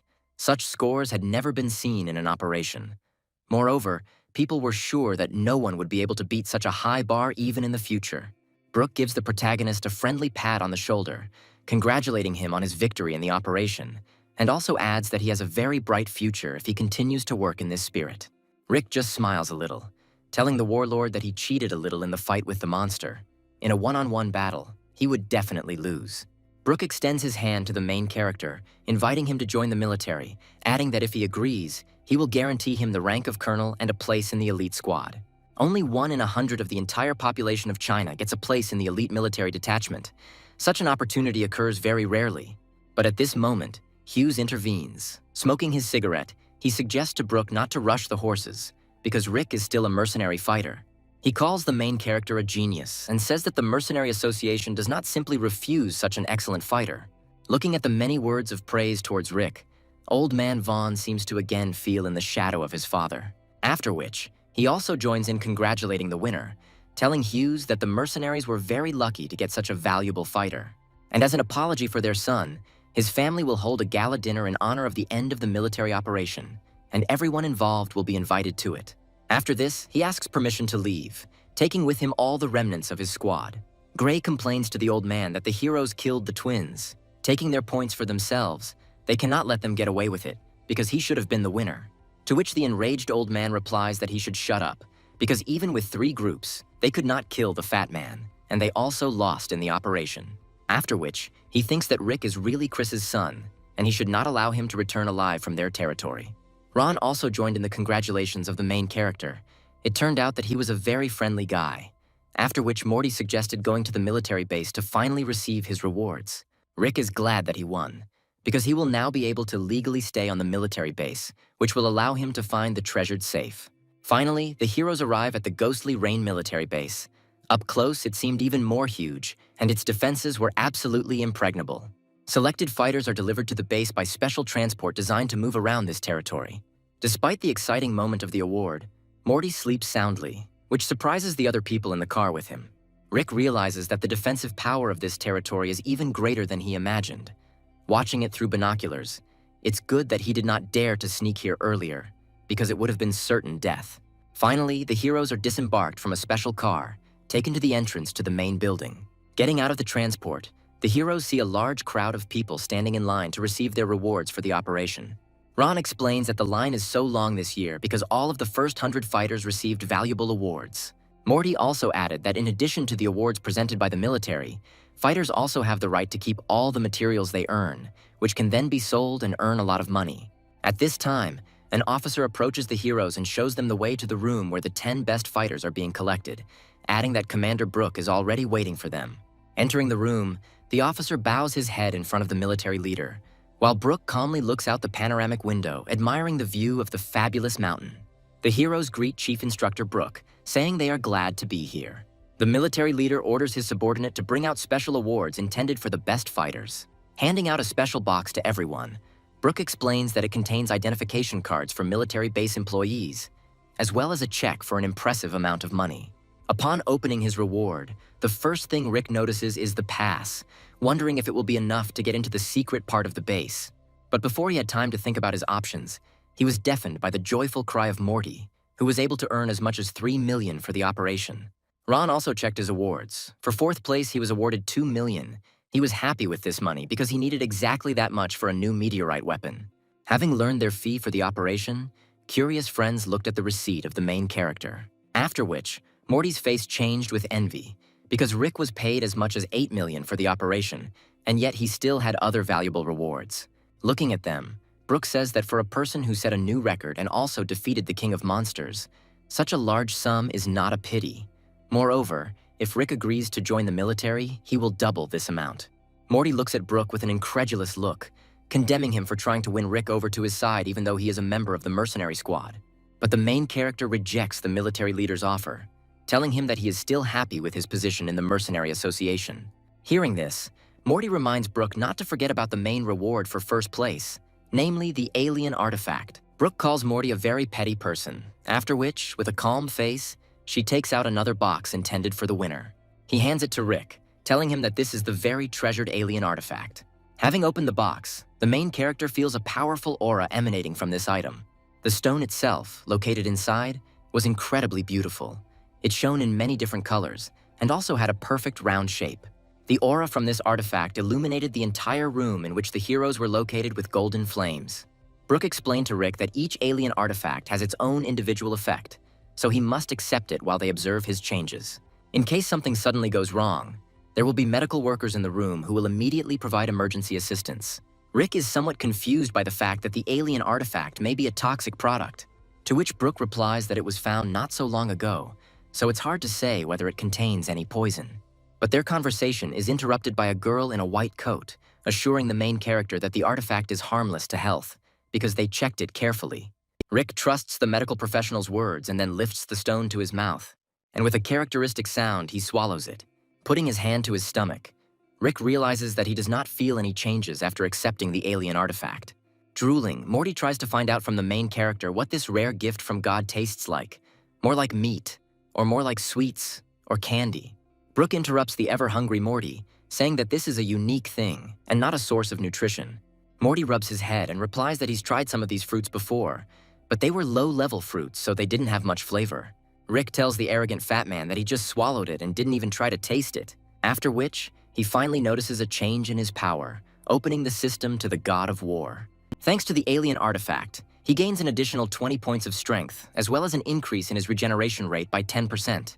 The researcher was surprised by the results obtained, because other fighters who took fruits with a similar structure received a maximum of 13 points. And this man, despite his young age, managed to get the maximum from the fruit, completely absorbing all its energy. All fighters, after reaching the highest category, need to constantly fight monsters in order to increase their characteristics. So the alien artifact is of particular value for those who are on the verge of increasing the level. Looking at the observers, Rick realizes that they only noticed an increase in the level of his power, but did not see that his regeneration rate also increased, but he decided to remain silent about it. After completing the collection of information about this artifact, Chief Inspector Brooke invites the heroes to go further into the Forbidden Zone to choose a skill for themselves as an additional reward. Rick is happy about this turn of events, because he wants to become even stronger in order to finally find out the whole truth about his father. The Ghost Rain Mountain military base was truly enormous in size, with many different special departments. Brooke takes our heroes to one of these departments. All the doors to it are carefully guarded by many elite fighters and soldiers. Walking through the corridors of this building, the heroes notice many doors, each of which has its own serial number. Rick realizes that the restricted area is divided into parts that are numbered in order, and the safe his father spoke about is located in the very depths of the building. After which, he remembers what Chris whispered to him at their last meeting. He said that the safe was behind the door at number 99-63. The heroes enter Department 72-3. Access here is carried out using the senior instructor's retinal scanner. Entering the room, the heroes see in front of them a huge supercomputer with many different panels on it. Brooke explains to them that this device is designed to store a huge number of different abilities. After which, he invites Morty and Ron to choose one D-level ability from the list of those provided, because they also made it into the top 10.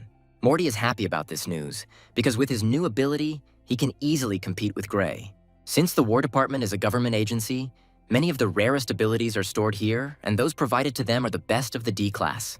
Brooke explains to the heroes that they have the opportunity to gain one of the abilities of fencing, sword techniques, or sword control. From the list of proposed abilities, Morty chooses the breakwater technique, justifying this by the fact that it goes well with his superhuman strength. Ron acquires a sword technique for himself, which he has long dreamed of, but could not save the necessary money. For Rick, the military made an exception, because he was able to break the old record, as well as defeat the strongest monster, so he can choose absolutely any D-level ability. Looking at this, the other heroes feel like they have been left out. Looking at the supercomputer, Rick understands that the number of abilities in it is simply colossal, and choosing one of them is not an easy task. Looking at some of the abilities, Rick realizes that such skills are worth at least 10 million on the market.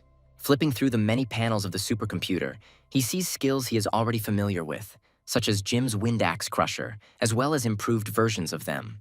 After understanding how this device works, Rick finally finds a sword ability that suits him, called the Sparkling Shadow Sword. Pointing to it, Rick says that he has made his choice and wants this ability in his arsenal. Ron tells the main character that this ability is considered the best in D-level, but it is incredibly difficult to master, so it is better to choose something simpler. However, Rick does not want to choose another, because thanks to the system of the God of War, he can easily master it. Brooke explains to the protagonist that this ability is in the sole possession of the War Department, so he is prohibited from transferring it to anyone else. After which, he tells Ron to escort the new guests back to the guest room. Looking at the leaving heroes, Brooke has doubts about Rick. He believes that this guy should be closely monitored. The heroes again walk through the corridors of the building, passing various numbered doors. Part of the way, Rick and Ron wonder if he will be able to get into the restricted area when he becomes a security advisor. To which he replies that even when he becomes an instructor, to enter rooms with a number above 80, a special application must be submitted. However, If you reach the level of general, the application procedure is significantly simplified and entry opens to almost all doors of the military base. This news made Morty happy because he wants to get to the famous military training base, intended only for elite fighters. The news made Rick even more happy because now he knows how he can get into room 99-63. Meanwhile, the action moves to the main building of the Chin City Mercenary Association. Standing on the stage, Hughes, together with the heroes, congratulates all the mercenaries on the end of the military operation, saying that this time everyone showed themselves well. Turning to the heroes, Hughes says that it was they who made the greatest contribution, and he is very proud of his son and his new friend. As a reward for winning the operation, Hughes gives Rick an envelope with a huge amount of money. Upon opening it, Rick realizes that he just received 12 million, which is even more than the military paid him. Rick is happy about this, because for this money he will be able to afford a carefree life for the entire duration of his stay in the city of Chin. Morty interrupts their conversation, saying that he is already very hungry, and it's time for them to taste the meat of the king of D-rank monsters. Rick kindly refuses dinner, telling them that he wants to stop by the training ground. Looking at them, the hero is glad that he has such friends. Running out of the building, Rick didn't even notice Kat standing next to him. Looking at Rick running away, Kat is offended by him because he didn't even say hello to her, although she cared about him so much. After some time, the chefs finally prepared the delicious meat of the king of the monsters. Sitting at dinner, Morty tells his father the whole truth about how the military operation actually took place, including the hunt for his head. Hearing this, Hughes furiously slams his fist on the table, saying how dare they lay a hand on his only son. Morty tells him that if it weren't for Rick, he definitely wouldn't be here, so Hughes must restore his reputation in the city.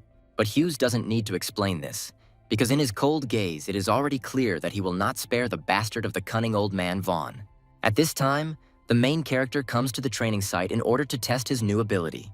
Looking at his blade, the hero thinks that even without a new ability, he feels a great surge of strength thanks to the alien artifact.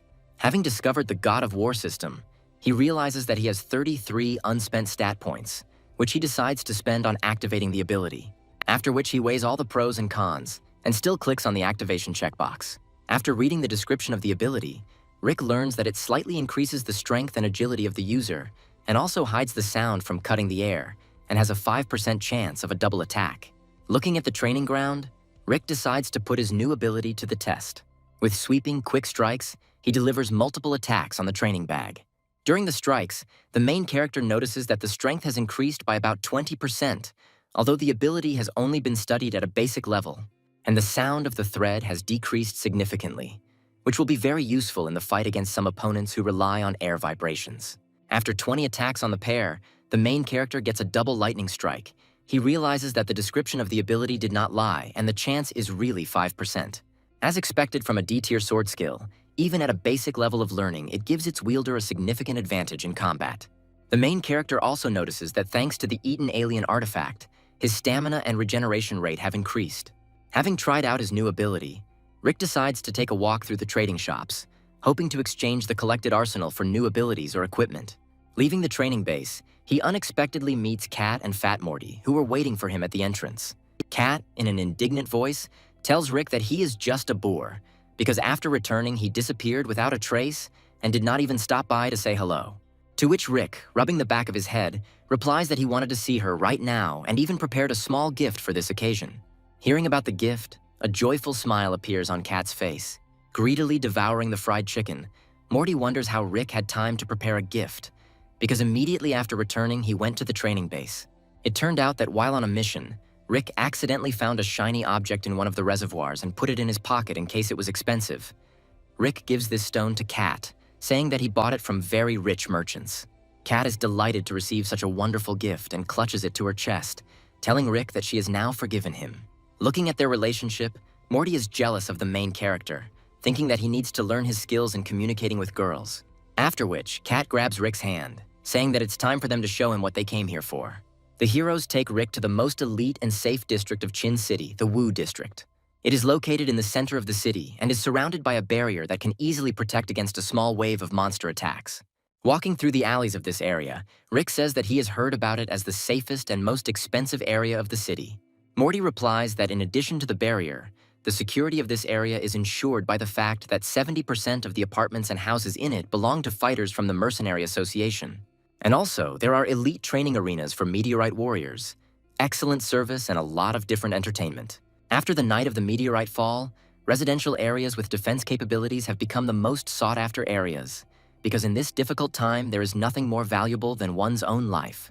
Looking at luxury developments, Rick realizes that housing here will cost tens or even hundreds of millions, depending on location and size. Thinking this over, Rick realizes that even with the huge funds he received for winning the operation, he will not be able to buy housing here. At that moment, a woman with glasses, pink hair, and a long cloak walked past Rick, looking down mysteriously. Looking at her, the appearance of this woman seemed suspiciously familiar to Rick, as if he had already met her before. However, he did not attach much importance to this and continued to walk with his friends. After some time, the heroes approach a luxurious mansion with many rooms and amazing architecture. Approaching closer to the house, they are met by the butler, who says that all the documents for the transfer of this housing are ready, and Rick just needs to sign. Pointing his finger at this mansion, Rick cannot believe that this house could belong to him. To which his friends answer that the Mercenary Association generously pays its talented fighters. Now he can live in this house for free. And if he wants to continue to stay in the city of Chin, then the housing will be completely transferred to him. Looking at this huge thing, Rick doesn't believe that this is really happening to him. Having looked around the home, he realizes that the size of this mansion is about 400 square meters, and it is estimated at more than 200 million. Fat Morty tells the main character that these are still small things, and if he continues in this spirit, his father will reward him even more generously. Looking at his new friends, Rick says thank you, he's glad he met them. After which, Kat reminds that there is a 2-day holiday reception at the Lee estate, at which Rick should look great, so they need to buy new, beautiful clothes. The heroes are not very happy about this news, because walking around a store with a woman is a complete joke. However, they still agree, after which they spend the whole day in the shopping center looking for suitable outfits. Several days pass, and finally the long-awaited reception arrives in honor of the military operation at the Lee family estate. A brand new black limousine corresponding to business class drives up to a luxurious, huge mansion. Our heroes get out of this car somewhat awkwardly. Rick looks at the estate with a look of confidence, anticipating the upcoming event and celebration in honor of his undeniable victory. Going inside, the heroes see in front of them a large-scale celebration and many people dressed in exquisite costumes according to the latest fashion. Looking around, Rick notes that the party is truly grandiose and the Lee family spared no expense in organizing it. Kat replies that there is nothing grand about it, but if Gray had taken first place during the operation, then everything would have looked much more luxurious. And Morty added that the Lee family has always loved luxury and big money. 5 years ago, the Lee family was not so strong. They spent a huge amount of money on recruiting people and buying weapons, which paved the way for them to power. Rick understands that most likely the old Cunning One received this money thanks to his father's betrayal during the trial for the fall of the city of Donghae. At this point, Gray notices that our heroes have also decided to attend this event. He is angered by Rick's appearance here. After all, if it weren't for him, Gray would have taken first place and the twins would have been alive. A man of impressive size and powerful body stands next to Gray and asks him if Rick really killed the twins during the operation. To which Gray replies that with his own eyes he saw in his arsenal things belonging to the snake twins of the Lee family. This giant was Arthur from the Lee family.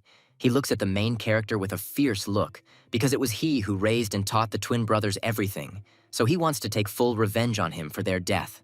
Fair fighting has never been prohibited at Meteorite Warrior parties, as long as both parties involved in the fight agree to it. There was also another contender for victory on the guest list, Ron. He came here along with his friends from the military detachment. Pointing a finger at Rick, the military mocks Ron, because some mid-level fighter was able to overtake him. At this moment, Ron's attention is drawn to a loud noise coming from the center of the guest room. This noise was generated by the impact of the heel of the thug Arthur's perfectly patent leather shoes. Jumping down, he looks with a piercing gaze towards the heroes, not taking his eyes off for a second. Seeing him, the heroes open their mouths, because he had truly impressive and inhuman dimensions. Rick feels what a strong aura comes from this fighter. He understands that Arthur from the Lee family is a very strong opponent. Morty warns the main character to be careful, because Arthur raised snake twins and may be aggressive towards him. Grizzly Bear Arthur Lee, known for his terrifying size and strength, is one of the strongest advanced fighters of this family. Seeing the heroes, Arthur approaches them, asking Rick if he is really the one who won the military operation. Approaching the main character, he says that he has heard about his exploits, after which he invites him to engage in friendly sparring to liven up the party. The crowd around froze in surprise, anticipating the coming battle. But this proposal did not bother the main character at all. On the contrary, complete and imperturbable self-confidence is visible in his eyes. Morty shoves the main character in the shoulder, telling him not to fall for this trick, because Arthur is one of the strongest fighters of the Lee family. But at this moment, Gray intervenes, telling the main character that such a strong fighter, who took first place in the operation, simply cannot refuse this offer, because people may have doubts about his leadership. To which Rick replies that he is not at all afraid of this giant, but is simply afraid of killing him, thereby insulting his great family. Gray replies that someone like him will definitely not be able to kill Arthur, so he can afford to fight with all his might, and in case of defeat, the Lee family will not take revenge on him. Hearing this, Rick accepts Gray's conditions and agrees to the fight. The crowd around roared with delight, because the fight promises to be spectacular. Stretching his neck, Big Arthur tells Rick that he will take care of his family after he dies. The time for the fight came, and the heroes stood opposite each other in the arena. Rick feels a strong aura emanating from this fighter, which is several times greater than the aura of the twins combined.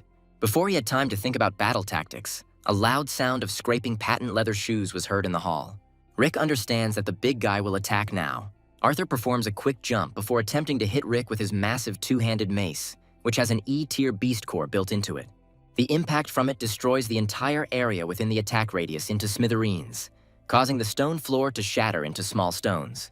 However, the main character manages to jump away and dodge the attack, noting that the blow was much faster than he expected. Before he had time to come to his senses, Arthur immediately flew out of the cloud of dust, pointing his huge mace in his direction. He then attacks him with his weapon's E-rank special ability called Hurricane Double Strike. With multiple sweeping blows of his mace, Arthur tries to hit Rick's body, but he barely manages to parry all the attacks, after which the main character jumps to a safe distance to catch his breath a little. Arthur praises Rick for managing to survive his double-kick hurricane. However, he will now fight more seriously. Looking at the fight, Morty thinks that if he were in Rick's place, he would definitely have died from a barrage of such powerful blows. Kat shouts to the main character that exchanging a few blows is enough for sparring and invites him to give up, because this is absolutely normal. But Gray tells Rick not to dare to give up, because in this case the Mercenary Association will lose its face, because everyone considers him a brilliant fighter. Looking at him, Morty realizes that he was planning to kill Rick during a sparring session. Having unbuttoned the top button of his shirt, Rick proudly says that he didn't even think of giving up, because his victory in the fight is inevitable. After which, with the help of the God of War system, he pumps up his maneuvering skill to the maximum. Having activated the skill, Rick attacks Arthur with incredibly high speed, barely noticeable to the human eye. The big guy is surprised by such enormous strength and speed of the main character, because he can barely hold back the onslaught with the help of an elite shield. But it seems to him that even this is not enough. He was right. From the blow, his shield shatters into small fragments, and Rick's blade goes straight to his neck. Realizing that he is about to die, he prays to Old Man Vaughn to save him. But his plea was unsuccessful, and the blow still struck his body, causing him fatal damage. A huge body falls to the ground with a roar, and Arthur himself shows no signs of life. Having finished the battle, Rick shakes his opponent's blood off his blade, after which, with a proud look, he asks for forgiveness from those present for not being able to restrain himself, which led to the death of Arthur. The surrounding crowd is shocked by the strength of the protagonist, because he was able to defeat such a terrifying opponent in a matter of seconds. Rick's strength surprised his friends as well. Kat could not have imagined that the main character had such enormous strength. Seeing the fight, Morty realizes that Rick has just used his newly acquired D-tier ability. Ron understood this too, his mouth open in surprise. He did not understand how Rick was able to master such a complex technique in just a few days. Looking at him, the heroes consider Rick to be a real genius. It is not surprising that the chief instructor, Brooke, was so interested in him. Arthur's death infuriated Gray, and a grimace of despair and bewilderment formed on his face. Suddenly, a loud voice was heard in the hall, and all conversations and arguments abruptly stopped. Old Man 1 came out into the hall. He was outraged that someone dared to kill a member of the Lee family while at their holiday. In despair, Gray shouts to his father that this man dared to kill not only Arthur, but also the Snake twins. They cannot just forgive him for this. But Old Man Vaughn did not even think of forgiving the main character. Finding an opportune moment, he rushed towards Rick at breakneck speed, wanting to finish him off with one blow. The main character is preparing for an approaching attack, when suddenly a person rushes in front of him, which, with the same incredible power, collides with the head of the Lee family fist to fist. The clap from their collision forms a powerful shockwave. which forces even fighters who are not within the range of the strike to step back. An incredible fight ensues between them. The speed of both fighters is beyond the reach of the human eye, and the entire battlefield turns into a pile of stones. Looking at them, Rick realizes how much terrifying power the warlords have. It turned out that the person who protected Rick was Hughes. He attacks the old man with a powerful blow, forcing him to jump back. With a self-confident look, Hughes says that accidents are inevitable in sparring, especially since Arthur was the initiator of the fight and he was the first to attack the hero. Looking at Hughes, Old Man Vaughn realizes that now is not the right time for a fight. However, seeing how quickly Rick is becoming more like his father, Vaughn believes he needs to be eliminated as soon as possible. But seeing that in addition to the head of the mercenaries, there is also Senior Inspector Brooke, the head of the Lee family, he understands that he is not yet able to resist two military leaders at the same time. Therefore, he decides to retreat, but warns the protagonist that from now on he is an enemy of the Lee family. With his palm and fist crossed together, the main character thanks Hughes for saving him. Putting his hand on his shoulder, Hughes replies that he should no longer call him president because he saved his son from death. From now on, he can simply call him Uncle Hughes. Ron's friends opened their mouths at the fight they saw. Ron added that now they should understand why he didn't take first place in the operation. After which, he thinks that he is glad that such a genius has appeared in their city, because this will be a good incentive for his personal development. The heroes leave the Lee family estate. A luxurious limousine is already waiting for them at the entrance. Looking back, Rick realizes that with his current strength, he is not yet able to fully resist the Lee family, and he needs to become stronger as soon as possible. This whole situation was observed by the same pink-haired girl whom Rick had recently met in an elite area. When the estate began to empty of guests, Old Man Vaughn invited his son into his room to have a serious talk with him. Filled with rage, Gray shouts at the old man's back that this bastard dared to kill Arthur and also took away his first place, for which they must kill him. But when the old man turned around, Gray's face changed sharply and a grimace of horror appeared on him. With a straight face, Old Man Vaughn slaps his spoiled son, thereby showing that he cannot talk to him in such a tone. Gray grabbed his cheek, pitifully asking his father for an apology. The head of the family, with rage in his voice, tells Gray that he has invested so many resources in him, but he has never been able to live up to his expectations, and if this continues, he will again be subservient to Rick's family. Hearing this, Gray understands why the protagonist's face seemed so familiar to him. He is surprised that the son of a traitor was able to survive. Vaughn explains to his son that the Lee family has worked long and hard to become so strong, and now that their plan is almost complete, they cannot allow Rick to interfere with them, so Gray must deal with him as soon as possible. Gray bows his head to his father, telling him to get rid of the main character as soon as possible, no matter the cost. A mysterious woman was watching the conversation between the two main people of the Lee family, hiding behind a tree. Adjusting her glasses, she is glad for the information she was able to glean from watching these scoundrels. A week after the party incident, Rick visits the training ground every day, wanting to become even stronger. The training pays off, and his speed and fencing skills improve somewhat, and the new skill becomes more and more understandable. The accuracy of his strikes has increased, and he can now easily control his destructive power. However, he understands that these skills are still not enough to fight such a strong opponent as Vaughn. Having discovered the system of the God of War, Rick sees that his characteristics are still far from the level of a warlord. And in order to become stronger, he needs to kill as many monsters as possible to earn additional points. At this moment, Kat approaches him. She informs the main character that President Hughes has agreed to join him in the team of monster hunters, whose members are waiting for him in the main building of the association. After which, Rick and Kat go to the main building of the association as a mercenary. Entering the guest room, the main character sees Morty and unfamiliar fighters sitting next to him. Seeing the main character, Morty calls him over to introduce him to the people who are sitting next to him. Looking at them, Rick realizes that this is the very team he should join. The hunting team consisted of 3 people. A huge guy with red hair is called Roger. He is the main tank of the squad, as well as an advanced level fighter. The blue-eyed guy is called Adolf. He is a scout for this squad and is also an advanced level fighter. Rick realizes that even with these 2 fighters, the squad already has enormous power, but most of all, he is interested in the character sitting by the window. This man's name is John. He is the captain and main attacker of this squad, and he is also an aspiring military leader and wields a 2-handed sword. Looking at them, the main character realizes that this is the best team of monster hunters from the entire mercenary association. Sitting down at the table, Morty points to each of the squad members in turn, talking about them. He calls Adolf his older brother and Roger his grandfather. From what they heard, the fighters flared up somewhat, telling the fat man that they were still young and full of strength and energy, after which they give the fat man a beating. Looking at this, Rick understands that it will not be difficult for him to find a common language with them. John addressed Rick by name, telling him that he was here because President Hughes ordered him to be on the team, nothing more. The place on the Ghost Mountain where they are going is teeming with high-level monsters. If he and Morty cannot cope with the load, he will immediately kick them out of the team. To which Rick replies that he will adapt quickly and will try not to burden the team with his weakness. Pulling the fat man's cheeks, Roger tells the main character not to take everything to heart, because he and Morty only need to worry about protecting themselves. With a displeased face, Morty replies that they are greatly underestimating them and they are already ready to fight D-tier monsters. Having completed his acquaintance, Captain John tells the squad that it is time for them to move to the Mountain of Ghostly Rain for a new hunt. Rick is a little surprised by such a quick outing. He realizes that John is a real man of action. With the arrival of darkness, a new detachment advanced to the Mountain of Ghostly Rain. They chose an armored jeep with bright headlights as transport.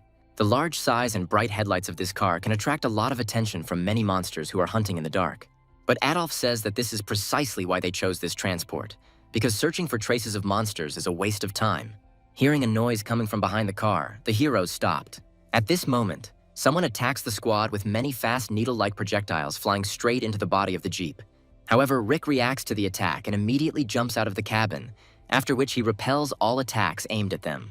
The needles that attacked them turned out to be quite large and had a deadly sharpness, because they could even dig into rocky soil. Seeing them, Morty says that the needles could belong to one of the D-tier monsters that spews them out with its fur. After which, the heroes notice their pursuer.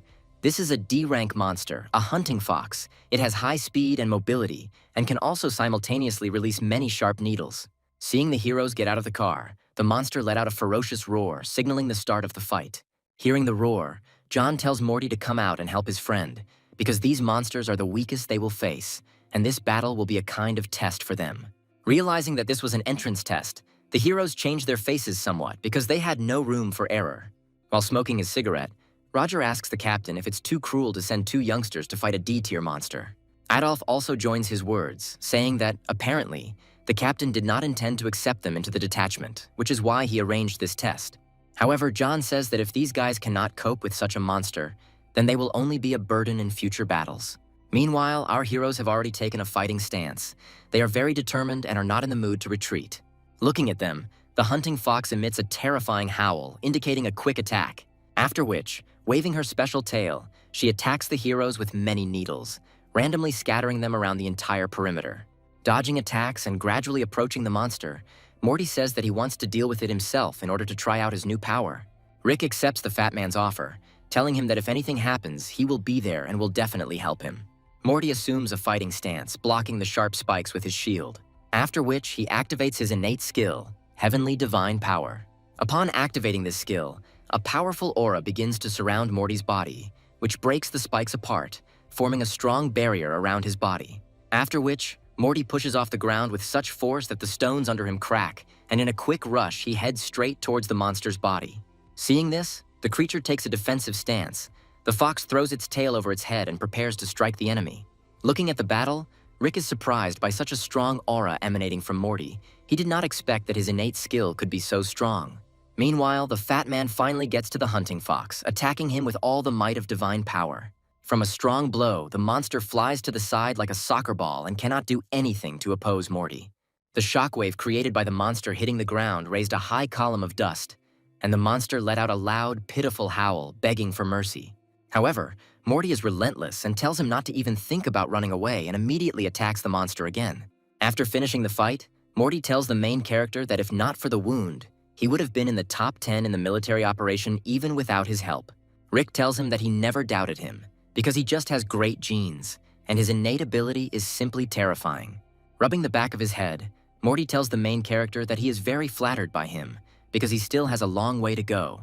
But as gratitude for the operation, he allows him to finish off the monster and keep the loot for himself.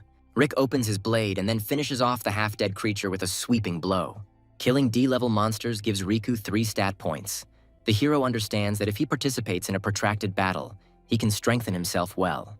The main members of the squad watch the fight. They praise Morty, saying that his divine power is indeed a very rare and unique gift. However, they still haven't seen what Rick is capable of, which could play a cruel joke on them during a serious fight. But Adolf assures the captain that Rick is strong enough to be in their squad, because Morty simply wouldn't follow him. Perhaps he will still bring them a huge surprise. The heroes examine the monster's corpse for useful and expensive items. At this moment, Rick feels the rustling of someone's rapid movements behind them. Turning around, the heroes see in front of them two huge chameleon monsters rushing towards them at fast speed. Noticing them, the heroes became wary. Because these chameleons are considered strong D-level monsters, they are excellent at camouflage and also have enormous speed. With cold calculation, the mutated reptiles attack the heroes with their sticky tongues, wanting to feast on their bodies. Seeing that the newcomers were attacked by serious opponents, Roger says that they must help them because these monsters are very insidious. Without hesitating for a second, Captain John jumps from the tree to enter the battle as soon as possible. However, looking at the newcomers, he wonders whether he should help them because they have not yet seen Rick's strength. Seeing new enemies in front of him, Rick immediately enters the battle and, given the high speed of the monsters, immediately activates the maneuvering skill. He deftly slips past the long tongue of chameleons, getting closer and closer to his opponents. After which, Rick activates his blade's beast core and also uses his new D-tier Shadow Blade ability. Realizing that these creatures' weakest point is their large eyes, Rick uses a Shadow Strike to attack their weak spot. At the moment of impact, the hidden ability of the Shadow Blade was activated, which allows it to inflict double damage, so the attack seemed to slip past the eyes of both creatures. The power of the activated weapon causes deafening damage to monsters, leaving them no chance of survival. The monsters fall like dead weight to the ground, and Rick feels how with each new killing of monsters he becomes stronger. His progress is noticeable. It seems to him that even since the fight with Arthur, he has become much stronger, because he was able to easily defeat 2 D-rank monsters. After the battle, Morty runs up to the main character with a smile, saying that now they have definitely passed the test and will be able to participate in cleanup operations along with the rest of the squad members. Looking at how easily the main character defeated the D-rank monsters, Adolf and Roger are surprised by his strength. They were especially struck by the speed of the main character, which Adolf compares to the level of a general. John is also surprised by the newcomer's abilities. He realizes that he has several skills useful in battle, as well as extremely powerful weapons. Considering these facts, the captain is glad that he was able to get such a talented young man into his squad, because over time he will be able to train him into a very strong fighter. Adolf invites the captain to try out Rick as the main swordsman, because it seems to him that with his abilities he should cope with this role. Having finished the battle and collecting useful resources, the heroes returned back to the car. Captain John asks the heroes for forgiveness for his arrogance and bias towards them, after which he extends his hand, offering to become members of their team. Rick accepts his offer, shaking his hand and saying that he will try not to make them worry about him anymore. Having finished with the ceremony of joining the detachment, the heroes set off on their further journey. After driving some distance, Adolf sees a large cluster of monsters in front of him, after which he presses the button for emergency evacuation from the car. He jumps out of the Jeep, attracting a huge pile of monsters onto his body, wanting to tear him to pieces. Roger and Morty take on the attacks of the monsters. They cover the squad with the help of their shields, while at the same time John and Rick deal with the rest of the creatures. The fight continued for a long time, but the fighters managed to remain victorious without any problems and get rid of the whole bunch of monsters. After which, they climb onto one of the watchtowers located in the area to rest a little. The last battle took a lot of strength from the heroes, however. Thanks to it, Rick was able to earn a huge amount of stat points. The heroes left Adolf as a patrolman because he is a scout. Looking at his sword, Rick realizes that if the squad continues to actively fight monsters, he can easily upgrade his skills and characteristics to the maximum available. After all, over the past days, participating in constant battles, he was able to earn about 100 points. However, he does not spend them yet because he does not want to attract attention with his too fast progress. Looking at Rick, John tells him to rest a little, because if they meet stronger opponents, such as monster warlords, then he will not have such a chance. Rick asks the captain for more information about the monster distribution system. John explains that the Phantom Rain Mountain is divided into zones. The most dangerous zone, the black one, is forbidden and entry is prohibited. The red zone is inhabited by strong monsters that only warlord-level fighters can handle. The yellow zone is filled with monsters of intermediate level and above, and the green. This is a joint operation area where low-level monsters live. After which, he added that now they are between the red and yellow zones. So, in addition to medium-level monsters, they may also come across a creature of the level of a novice military leader. If they can defeat such a monster, then the material from it can be sold for several tens of millions, and valuable artifacts can also be obtained. However, Roger pacifies the ardor of young Rick, because battles with such monsters are extremely difficult and sometimes last for several days. John says that capturing such a monster is the main goal of their squad. He wants to amaze the other military leaders with the success of his team. Rick is thinking about whether, having killed such a monster, he can become a military leader himself, because then he will be able to further upgrade his skills. At this moment, Adolf rushes towards the watchtower, shouting to his team to prepare for battle, because a large wave of monsters is coming. Following him, the tower begins to be surrounded by a huge number of monsters that resemble wolves, looking in their direction with a bloody, hungry gaze. These are D-level monsters, rabid snow mastiffs. They are known for their absolute fearlessness, as well as their ability to gather in large packs. Looking at the fleeing Adolf, Captain John notes that he is doing an excellent job as a scout. Standing on the tower, the heroes prepare for the attack of the snow mastiffs. John tells his squad to stay in formation and help each other, and also make sure that none of the monsters begin to mutate. Hearing this, Rick asks the captain where they should start mutating. Roger replied to Rick that snow mastiffs are known for their fearlessness and madness. They cannot be intimidated, and prolonged violent fights can cause mutation in the monsters. Therefore, the heroes must kill each of them, because if a mutation occurs, the battle will drag on for a long time. Having brought the entire pack of hungry dogs, Adolf jumps onto the tower to join the rest of the squad. The rabid snow mastiffs continue to chase him and also try to climb the tower. The left side of the tower is covered by Roger, fighting off the dogs with his shield, and the right edge is defended by Captain John, cutting off the attacking monsters with his two-handed sword. But there are simply an incredible number of creatures here. They crawl out of all the cracks, attacking each of the heroes. Morty fights in a similar style to Roger.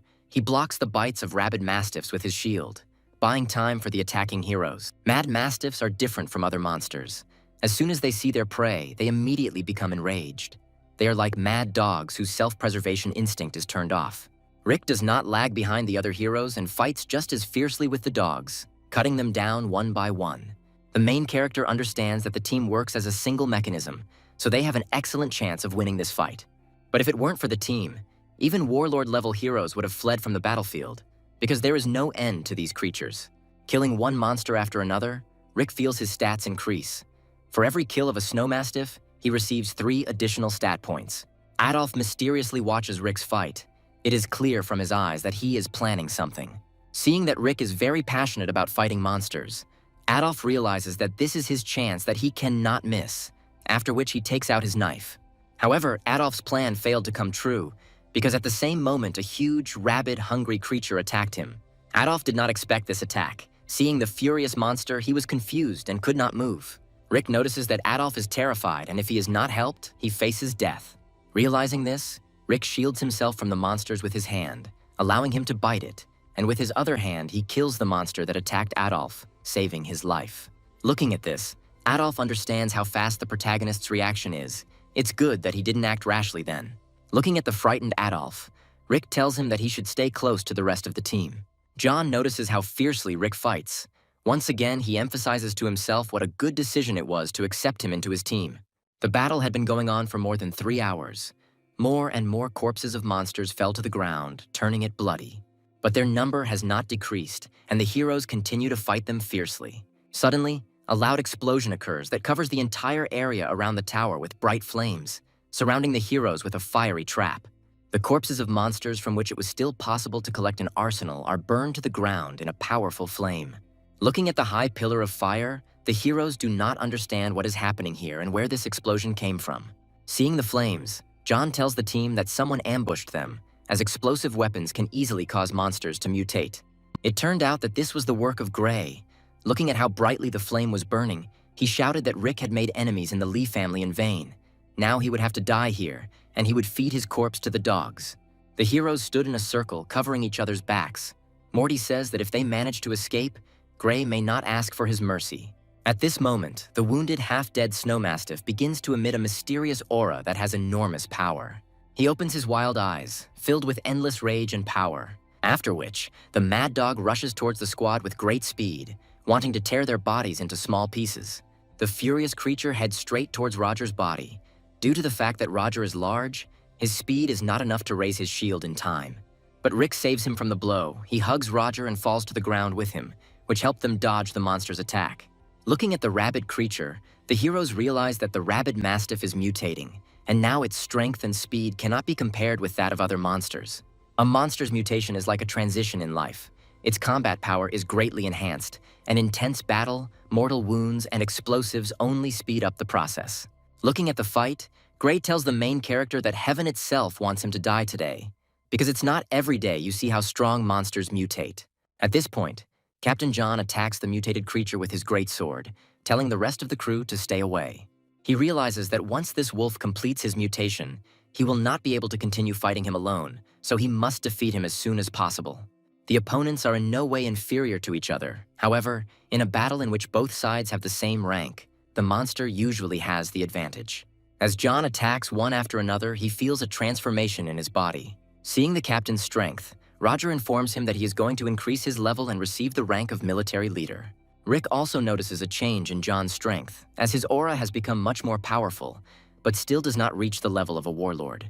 The only one to whom this fact does not bring any joy was Adolf.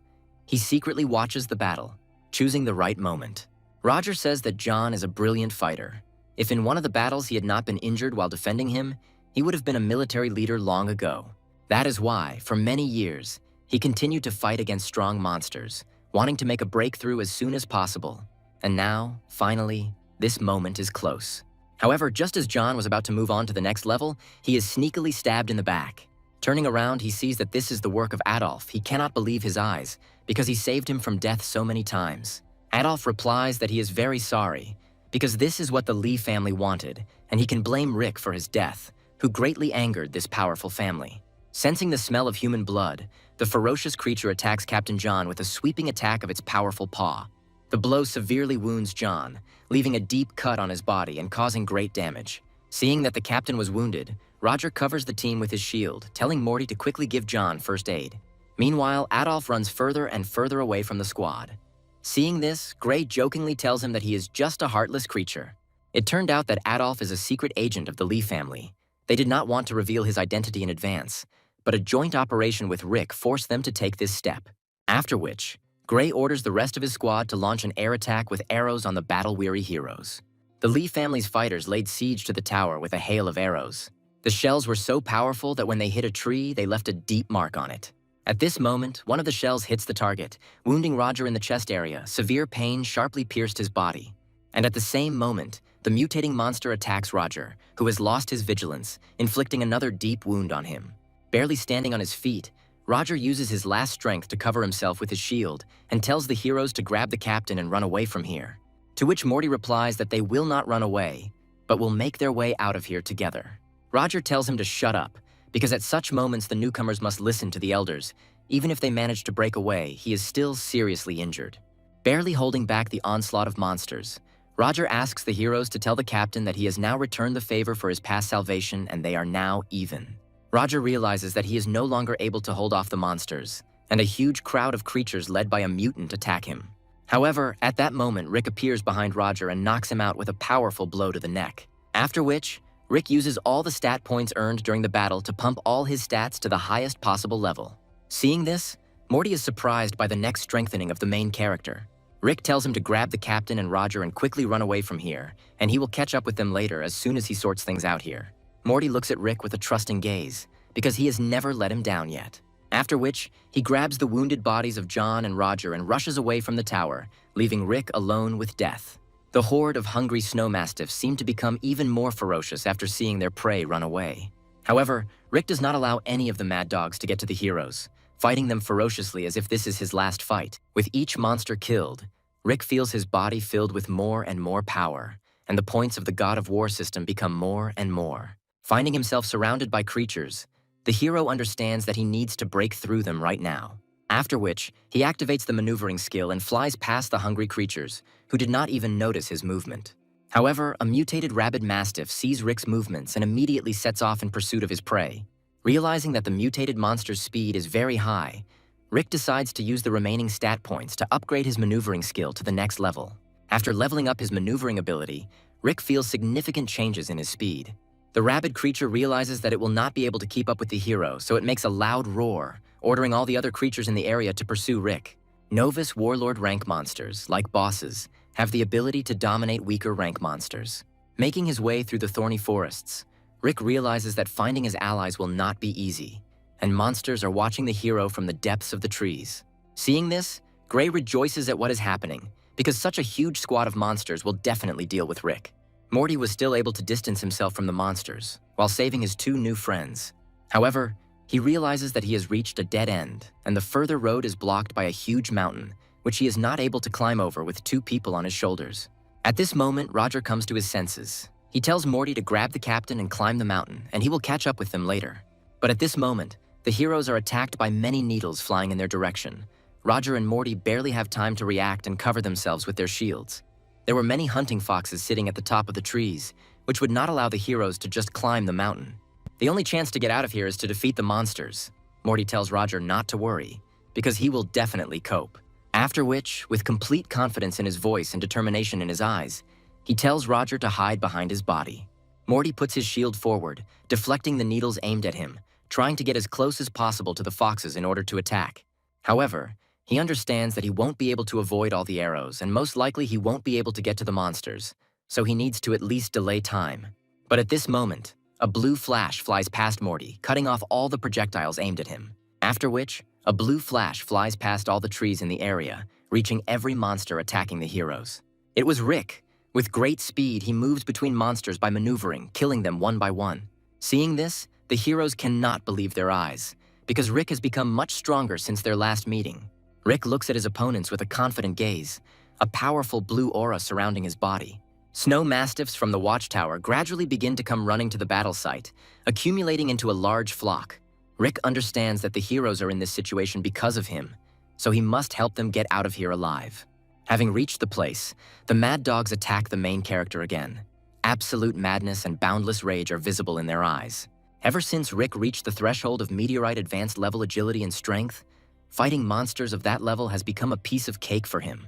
However, the number of monsters may cause him to become exhausted, given that the mutant monster has not yet arrived here. Seeing how easily Rick destroys monsters, Roger and Morty consider him an absolute genius. Never before have they seen fighters progress so quickly. Continuing the battle, Rick hears a loud roar coming from the forest, which means the imminent arrival of a mutated mastiff on the battlefield. Realizing this, Rick tells the rest of the team that they should rather climb the mountain while they still have the chance to do so. With the captain on his shoulder, Rick and his crew climb up the cliff.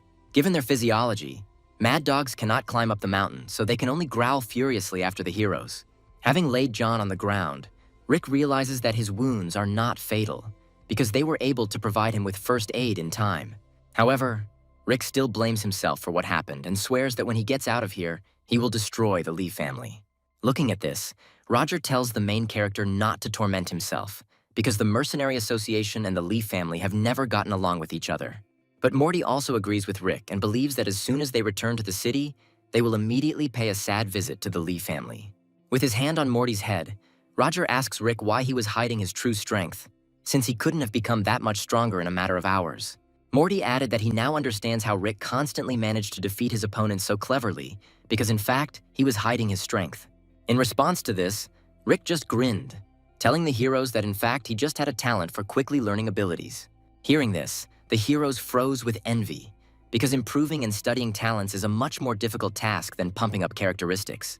In addition to physical training and weapons, the power of a meteorite fighter depends on leveling up his skills. For an ordinary warrior, learning them is much more difficult than improving his physical fitness. Rubbing the back of his head, Roger says that if he had such talent and was able to complete his class ability, then the mutated mastiff's attacks would be useless against him.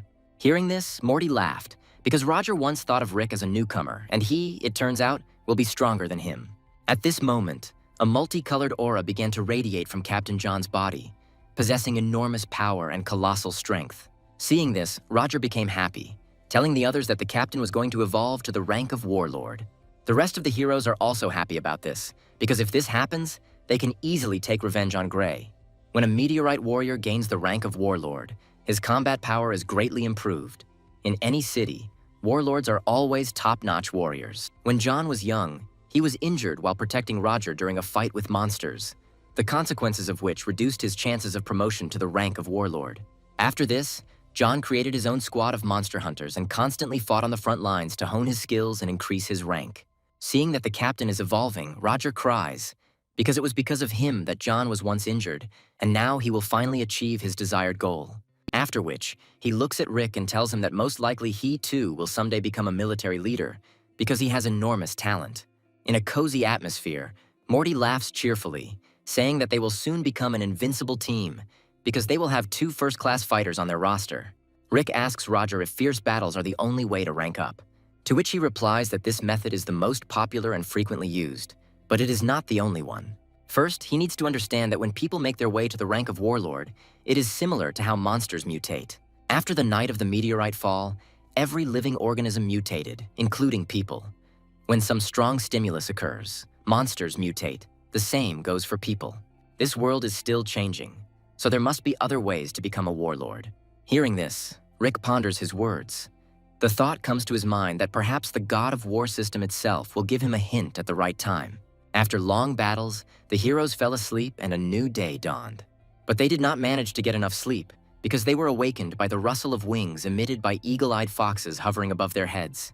Waking up, the heroes notice that there are a lot of flying monsters here. Roger explains to Rick that these monsters are known for their cunning and excellent intelligence, so he needs to be on his guard. Without giving the heroes a chance to rest, the eagle-eyed foxes immediately attack them, putting the squad in an awkward position, because flying monsters are difficult to fight without a special arsenal. Cunning monsters split up to launch a surprise attack from 3 sides simultaneously. Rick notices that all 3 eagle-eyed foxes are attacking his wounded comrades, and he does not have time to cover them. The heroes steadfastly withstand the blow of the flying creatures, covering themselves from the attack with their shields. But the force of the onslaught is so great that Morty began to bleed from the mouth. Rick tries his best to get to his teammates as quickly as possible in order to help them as quickly as possible. But as soon as he gets closer, the creatures immediately fly up. These bastards know that they need to aim at wounded enemies. Roger says that flying-type monsters are much more dangerous than others. Due to their huge field of vision and fast speed, fighting them is never easy. Morty says that the place where the battle is taking place is too spacious. For further battle, they need to find some kind of cave. To which Roger says that the most dangerous thing about these mantras is that they attack in groups, which means there is a nest somewhere nearby, and if they try to hide somewhere in a cave, they can run into even more creatures. Rick ponders the words spoken by his comrades. He realizes that to fight these monsters, ranged weapons are needed. Suddenly, the hero remembers that he has something similar in his arsenal, and an interesting idea appears. Realizing that the heroes cannot do anything to oppose them, the eagle-eyed foxes attack them again. This time, they fly towards Rick. Roger activates the ability to protect himself, telling the rest of the team that they need to hold out until the commander wakes up, and then it's down to business. However, Rick didn't even move from his spot. He carefully watched the flight of the monsters, waiting for the right moment to attack, after which he quickly throws a rope at them to bind the monsters. At the edges of the rope are tied sickle-shaped blades that Rick acquired in a battle with the twin brothers of the Lee family. The blow lands right on target and pierces the necks of 2 monsters at the same time, causing them to dive to the ground and roar in intense pain. Seeing this attack, Morty smiles, because he knows how these blades were obtained, and Roger, once again, is surprised at the ingenuity of the protagonist. Holding the creatures by the leash, Rick is glad that he has the opportunity to use this weapon, given to him by the Lee family. After which, he pulls the rope towards himself, causing the monsters to collide with each other and fall dead weight to the ground. Having defeated 2 eagle-eyed foxes, Rick immediately attacks the third while he is confused. Seeing Rick approaching, the last monster's eyes popped out in horror from fear of death, because to him, Rick seemed like a real butcher. Rick misses with his blow because at the last moment the monster managed to fly up. Seeing his opponent fly away, Rick realizes that these creatures really have high maneuvering speed. Roger shouts at Rick not to dare let him go, because somewhere nearby there is a nest of these creatures, and if he gets there, they will definitely be finished. Rick himself understands this, so he immediately activates the ability to maneuver in order to quickly catch up with the fleeing creature. The hero manages to catch up with the monster, and he's about to overtake him by surprise. However, Rick understands that he should not attack him ahead of time, because he is already wounded and sooner or later he himself will fall to the ground from loss of blood. Continuing to pursue the monster, Rick runs past a multicolored forest. This area seems familiar to the hero. Seeing that the monster has weakened and began to move more slowly, the hero realizes that this is a great chance to attack. And at that moment, he violently throws a chaining rope with sickle-shaped blades tied to it at him. The attack reaches the monster's body, piercing through its neck and causing fatal damage. From the monster's fall, a high column of dust rose, and Rick inspects the corpse for useful artifacts and items for sale. Having finished the inspection, the hero sees a mysterious cave in front of him. He thinks that this could be the Bay of Eagle-Eyed Foxes. Rick decides to go there, and hiding behind a tree, he watches what is happening inside her. He sees in front of him the very cave in which the king of the D-rank monsters had his lair, guarded by many winged monsters. Rick is not surprised that this place seemed familiar to him.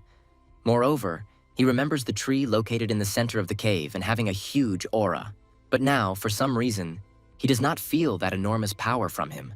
Perhaps the warlord's monster guarding him has wandered off somewhere.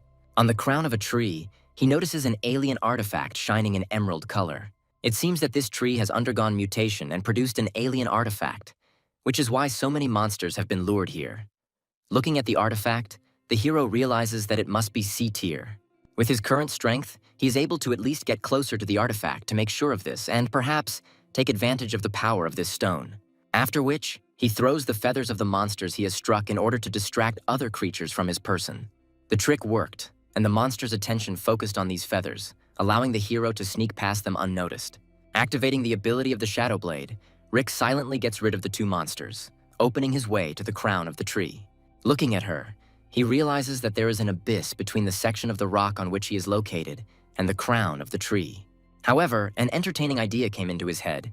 He throws a rope with a sickle tied to it at a tree, after which he uses the rope like a cable and with the help of the second blade, slides along it, passing the abyss and ending up on the crown of a tree. The crown of the tree was so huge that it could be compared in size to a small city. And in the very center of this mysterious color, the desired prey shines with bright emerald colors. The beauty of the stone fascinates the hero. He understands that the artifact really has enormous power and sea-level capabilities. Rick remembers what opportunities he received after eating a D-level artifact. He imagines what would happen if he ate a C-level artifact. Perhaps after this, he will be able to break through to the rank of military leader. Getting closer to the stone, Rick notices a powerful monster sleeping next to an alien artifact. Looking at him, Rick realizes that this is the leader of the Eagle-Eyed Foxes, because the aura emanating from him was terrifying in its power. The main character scans the monster's abilities using the perception skill and learns that the creature has the power of a general. Realizing this, Rick thinks that he has no chance of winning in a fight with him, but he continues to monitor the situation.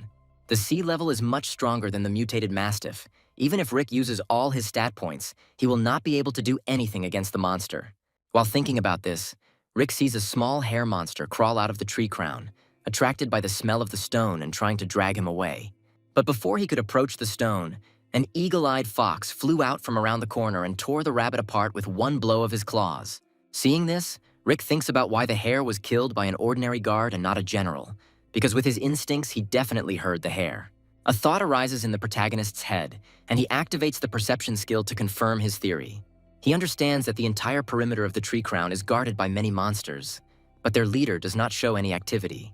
This means that the general has not yet awakened, and the mission of these monsters is to guard the artifact until their leader opens his eyes. This situation pleases the main character, because he is able to cope with ordinary monsters. In order to deal with monsters as quickly and silently as possible, Rick improves his Shadow Blade ability. Upgrading a high-rank ability costs a lot of stat points, so Rick will have to make up the points by fighting the eagle-eyed foxes. The monsters continue to sit in their original places, protecting the alien artifact from unexpected guests. At this moment, the hero simultaneously activates the ability of maneuvering and the Shadow Blade and instantly hits several monsters at once. There is virtually no sound from his blows, which gives him an advantage in battles with monsters that rely on hearing. Rick continues to destroy the creatures one by one, earning more and more stat points. Having discovered the system of the God of War, he realizes that he has only 16 points left to pump his mind and intelligence to the available limit. Standing on the canopy of a tree and observing his stats, Rick notices that when he is on it, his stats increase on their own. This makes him wonder what kind of crazy effects he will get after activating the C-tier alien artifact. Having killed all the monsters in the area, Rick decides to make his move before their king wakes up. He clings to one of the trees with a sickle-shaped blade, after which he rushes forward to the treasured artifact. Satisfied with himself, Rick believes that his plan was just perfect, but he cannot hesitate and he needs to leave this place as soon as possible. The king of the eagle-eyed foxes sat just as calmly with his paws folded on a tree branch. Suddenly, he became more active. Looking around, he furiously screams throughout the cave because someone stole the treasure of metamorphosis and killed his children. Unfortunately, at the moment he cannot leave this place because he must hatch the egg, but as soon as he is free, he will definitely kill the thief. Meanwhile, Rick has already gotten out of the cave and is running as fast as he can from there, wanting to help his friends as quickly as possible. Taking a safe distance from the cave, Rick decides to take a closer look at his prey. Looking at the artifact shining with emerald colors, Rick realizes that it is more like a stone than a fruit, and the energy in it is several times greater than any he has encountered. However, the God of War system warns the main character that now he cannot use this artifact, because certain conditions have not been met. Rick decides to deal with this later, because he needs to help his comrades as soon as possible. On the way there, Rick hopes that Gray is still there, because then he will be able to take full revenge on him for all the pain he caused his friends. Meanwhile, the action shifts to the squad. Roger tells Morty to be on the alert because it's already getting dark, which means there are more monsters in the area. Morty tells Roger that he's worried that Rick still hasn't returned. Maybe he needs help. To which Roger replies that Rick is not the kind of person who needs help from fighters like them. He can handle everything himself and is about to appear. The conversation of the heroes was interrupted by the loud roar of mad dogs, which with hungry fury directed their mouths towards the heroes. Morty asks how they were able to find them, because these dogs do not have intelligence, to which Roger replied that they had evolved again. There were a huge number of monsters. It seemed as if there was no end to them, and at the head of this entire flock walked a mutated snow mastiff with a proud look. Roger says it's too late to escape, so they need to focus on defense and hold out as long as possible. Mad dogs gradually surround the heroes, forcing them to retreat back so as not to fall into a hopeless situation. They watch each other's backs, and also hold back the tide with shields, and counterattack when the opportunity arises. There are so many monsters here that even Roger's fists come into play, because one shield is simply not enough. Despite the heroes' efforts, mad dogs surround them more and more, and their attacks begin to hurt the already wounded heroes, leaving mutilations on their bodies. Suddenly, a blue flash flies past another wave of snow mastiffs. It was Rick. He finally returned to his comrades and with all his appearance shows the monsters that now it is their turn to run away. Rick tells his crew to protect the captain and he'll take care of the rest since they've already done a lot.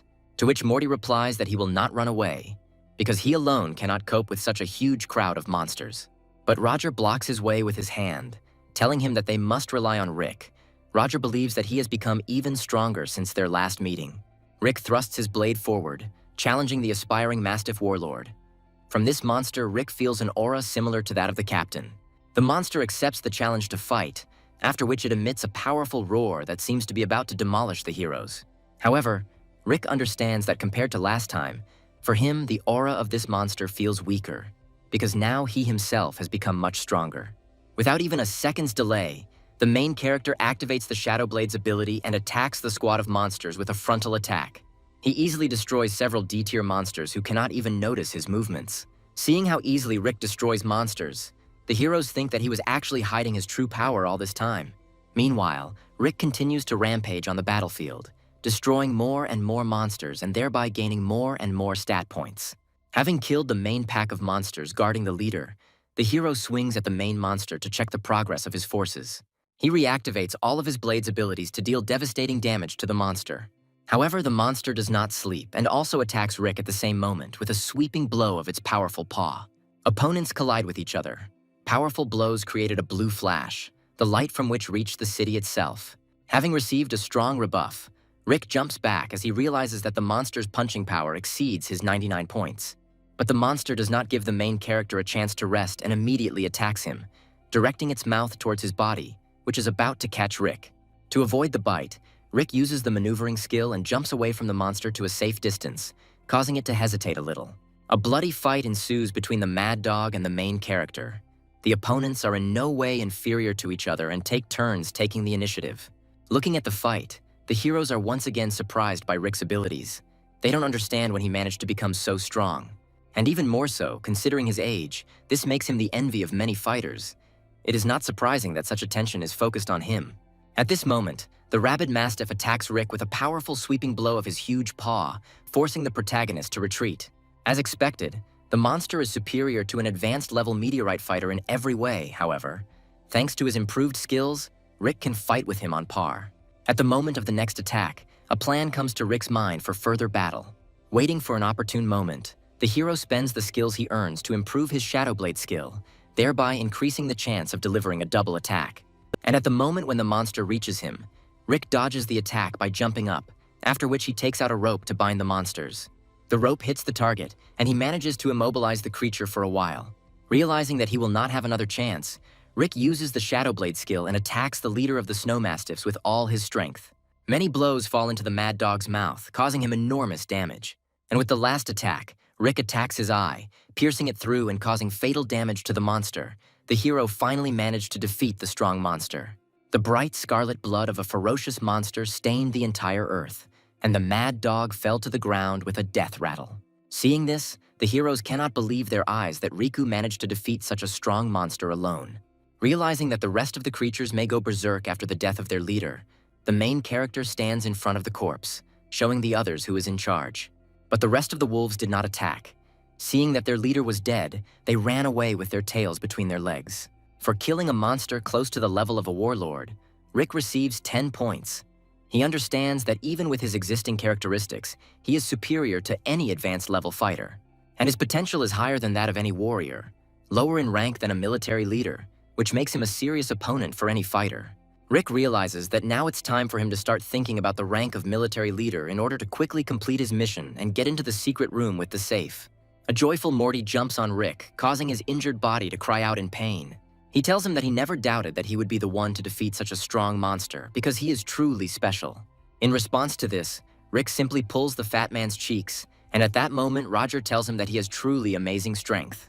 Perhaps this strength even surpasses the strength of the captain, before he made the breakthrough to possibly become a military leader. After which, Roger tells him that he need not explain to him where he got such powers, because he is sure that Hughes specially added him to their squad, because he knew about the plans of the Lee family.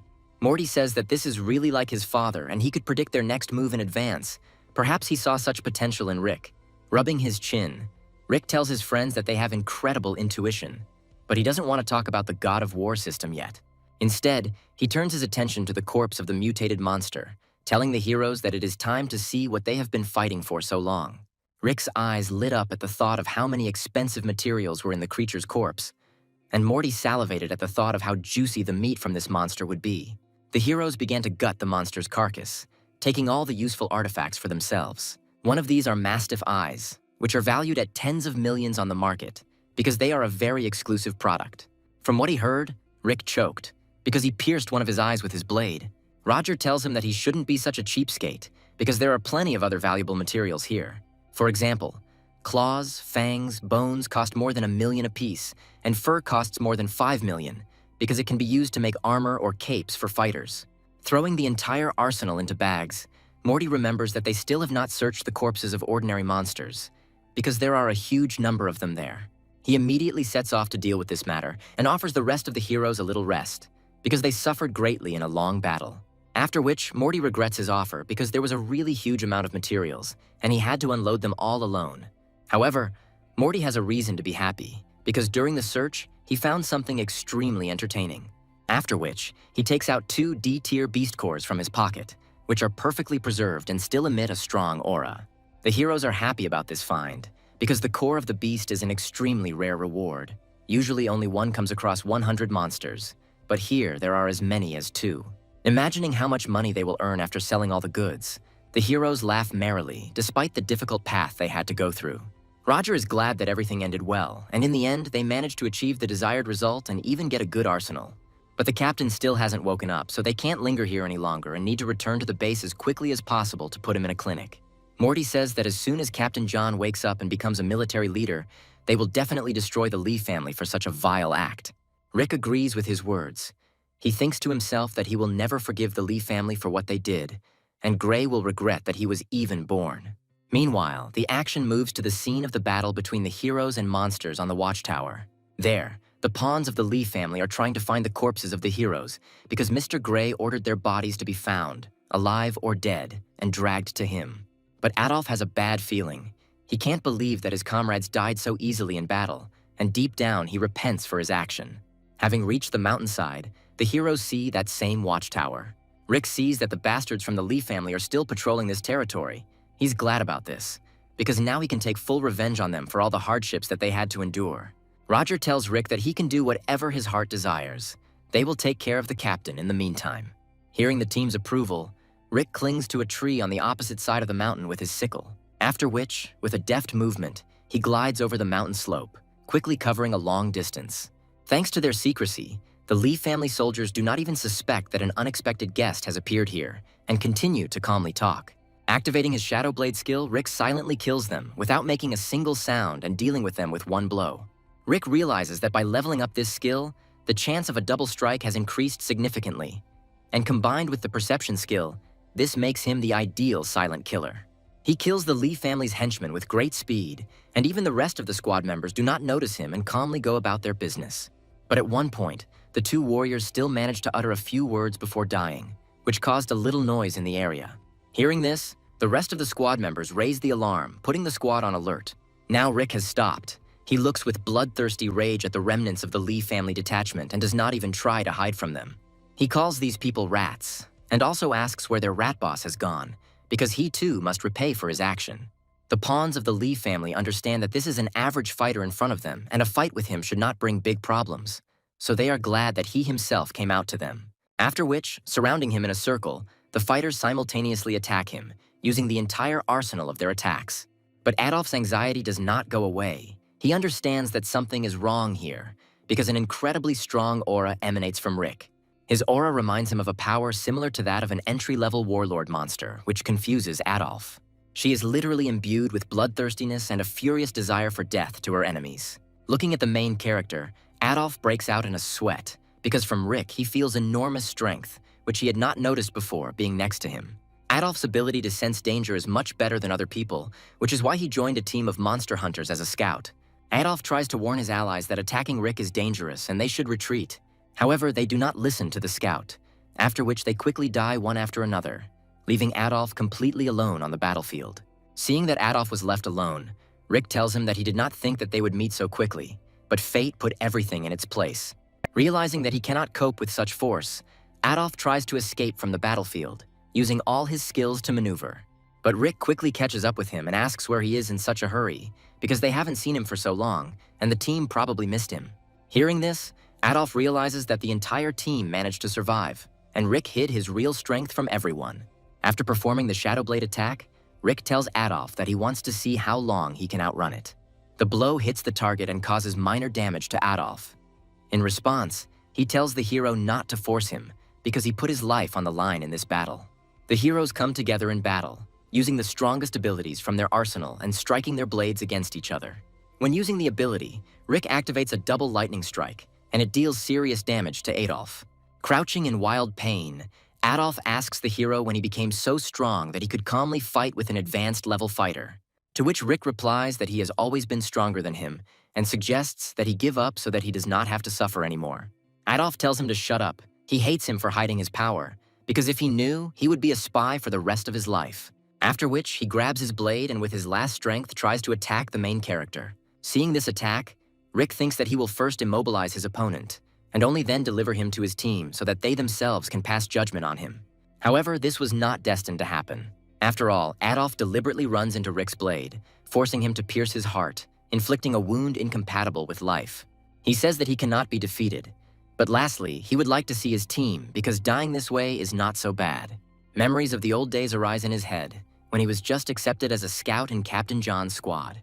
The moment when they had their first glory after successfully clearing the monster's lair, then he admired his captain. He remembers how he earned his first money from joint assignments. Those were truly wonderful days. He wanted to remain a scout in this troop forever, until he realized that the troop had become a target for many of the bigger players. Initially, there were 5 people on the team, but during one of the battles, they were surrounded by a huge number of monsters.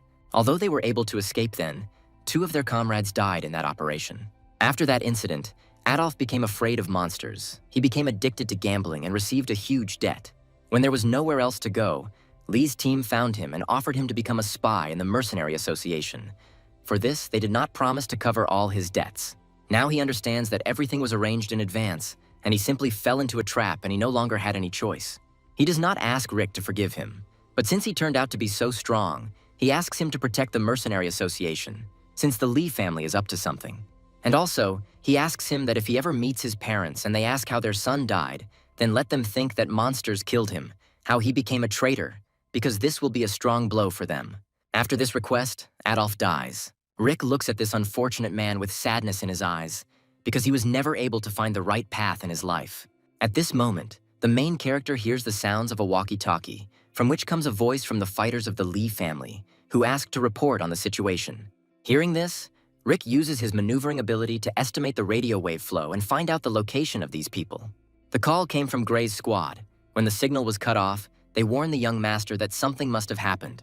At that very second, an aura of incredible power begins to press on them, which makes their bodies tremble. They don't see any monsters or meteorite fighters nearby, but just in case they decide to leave this place. After which they jump into their armored jeep and press the gas pedal to the fullest in order to quickly leave this area. Rick, who arrived at the scene, does not understand what made these fighters flee so hastily. Is it really possible that a wave of monsters should appear now? Meanwhile, the action moves to the cave from which Rick stole the alien artifact. We are shown an egg that was hatched by the leader of the eagle-eyed foxes, and it began to emit a power that terrified even fighters located at such a great distance. The leader of the eagle-eyed foxes sees that the egg has begun to emit energy. However, he simply covers it with his wing, because the time for the full awakening of this power has not yet come, and the egg still needs to be hatched. Rick doesn't understand why this feeling of a strong monster suddenly disappeared.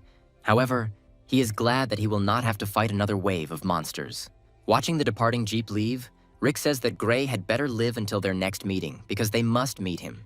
After which, he decides to return to the rest of the team because it's time for them to return to the city. Several days pass. The action moves to the house of Adolf's family. It's pouring rain outside, which seems to be crying for someone, and someone knocked on Adolf's apartment. Two elderly people came out into the street. They were Adolf's parents. When they saw a stranger on the threshold, they asked him who he was looking for. The hooded man told them that their son died heroically in a battle with monsters while protecting his squad, and also gave them an arsenal worth a large sum of money. After which, the young man once again consoled the old people and went back. The action moves to the main headquarters of the Mercenary Association. There, in a special capsule for a quick recovery, lies Captain John, who is about to make a breakthrough to become a military leader. His chamber is watched from outside by Roger, President Hughes, and his assistant, and they discuss how difficult it was for John to become a military leader. Hughes says that the Lee family is already crossing all boundaries, and after moving to the city, they often put a spoke in the wheels of the Mercenary Association. The assistant explains to Hughes that the Lee family's actions are not illegal, and if war is declared on them, they will become enemies of all meteorite families in this city. Hughes is furious about this.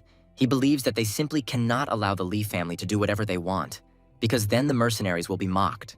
To which the assistant replies that this time there are also positive aspects, because John will soon become a general, and also the team managed to earn a very good arsenal. Hughes asks Roger if Rick really defeated the entry-level warlord monster and if he is embellishing his story. To which Roger replies that this is the pure truth, and he himself thought that President Hughes deliberately placed him in their squad because he knew about his strength. Coughing, Hughes says that of course he knew about the strength and abilities of the main character. However, he thinks to himself that it is not like Rick was hiding his power, but rather that he is progressing very quickly, which is an incredible rarity and genius. After which, the boss's mood changes. He says that it seems that Rick's past awards are not enough, and he should be thanked even more generously. The assistant tells him that he is sure that Rick will also soon reach the level of a military leader, and then any meteorite family will be nothing to them. Hughes is happy about this news, because then they will definitely destroy the Lee family. These bastards will answer for all old and new grievances. 1 week passes, and we are shown the main character who is training hard on the training ground to better develop all his skills. After all, to break through to military leadership, he must have excellent concentration and fully realize his potential. And at that very second, after prolonged concentration, Rick makes an attacking lunge towards the training dummies. He flashes between them like lightning, striking each of them multiple times. In a matter of seconds, Rick completes a full-fledged combat combination, performing many offensive maneuvers. However, he still believes that his strength is not high enough to fully compete with individuals from the Lee family. At this moment, from the strong overvoltage from the used Shadow Blade ability, the training wooden sword shatters into splinters. Rick analyzes his indicators in the system of the God of War and understands that he is now at a dead point, from which only a breakthrough will help. At this moment, he smells delicious food coming from the barbecue area on the roof of the building, after which, he immediately goes there to try this delicious dish with such an appetizing aroma. Having run to the roof, he sees his friends who are preparing the meat of the warlord monster. Seeing the main character, Morty invites him to join the meal. On the roof, Rick notices Captain John, who has already woken up and is now in the status of a military leader.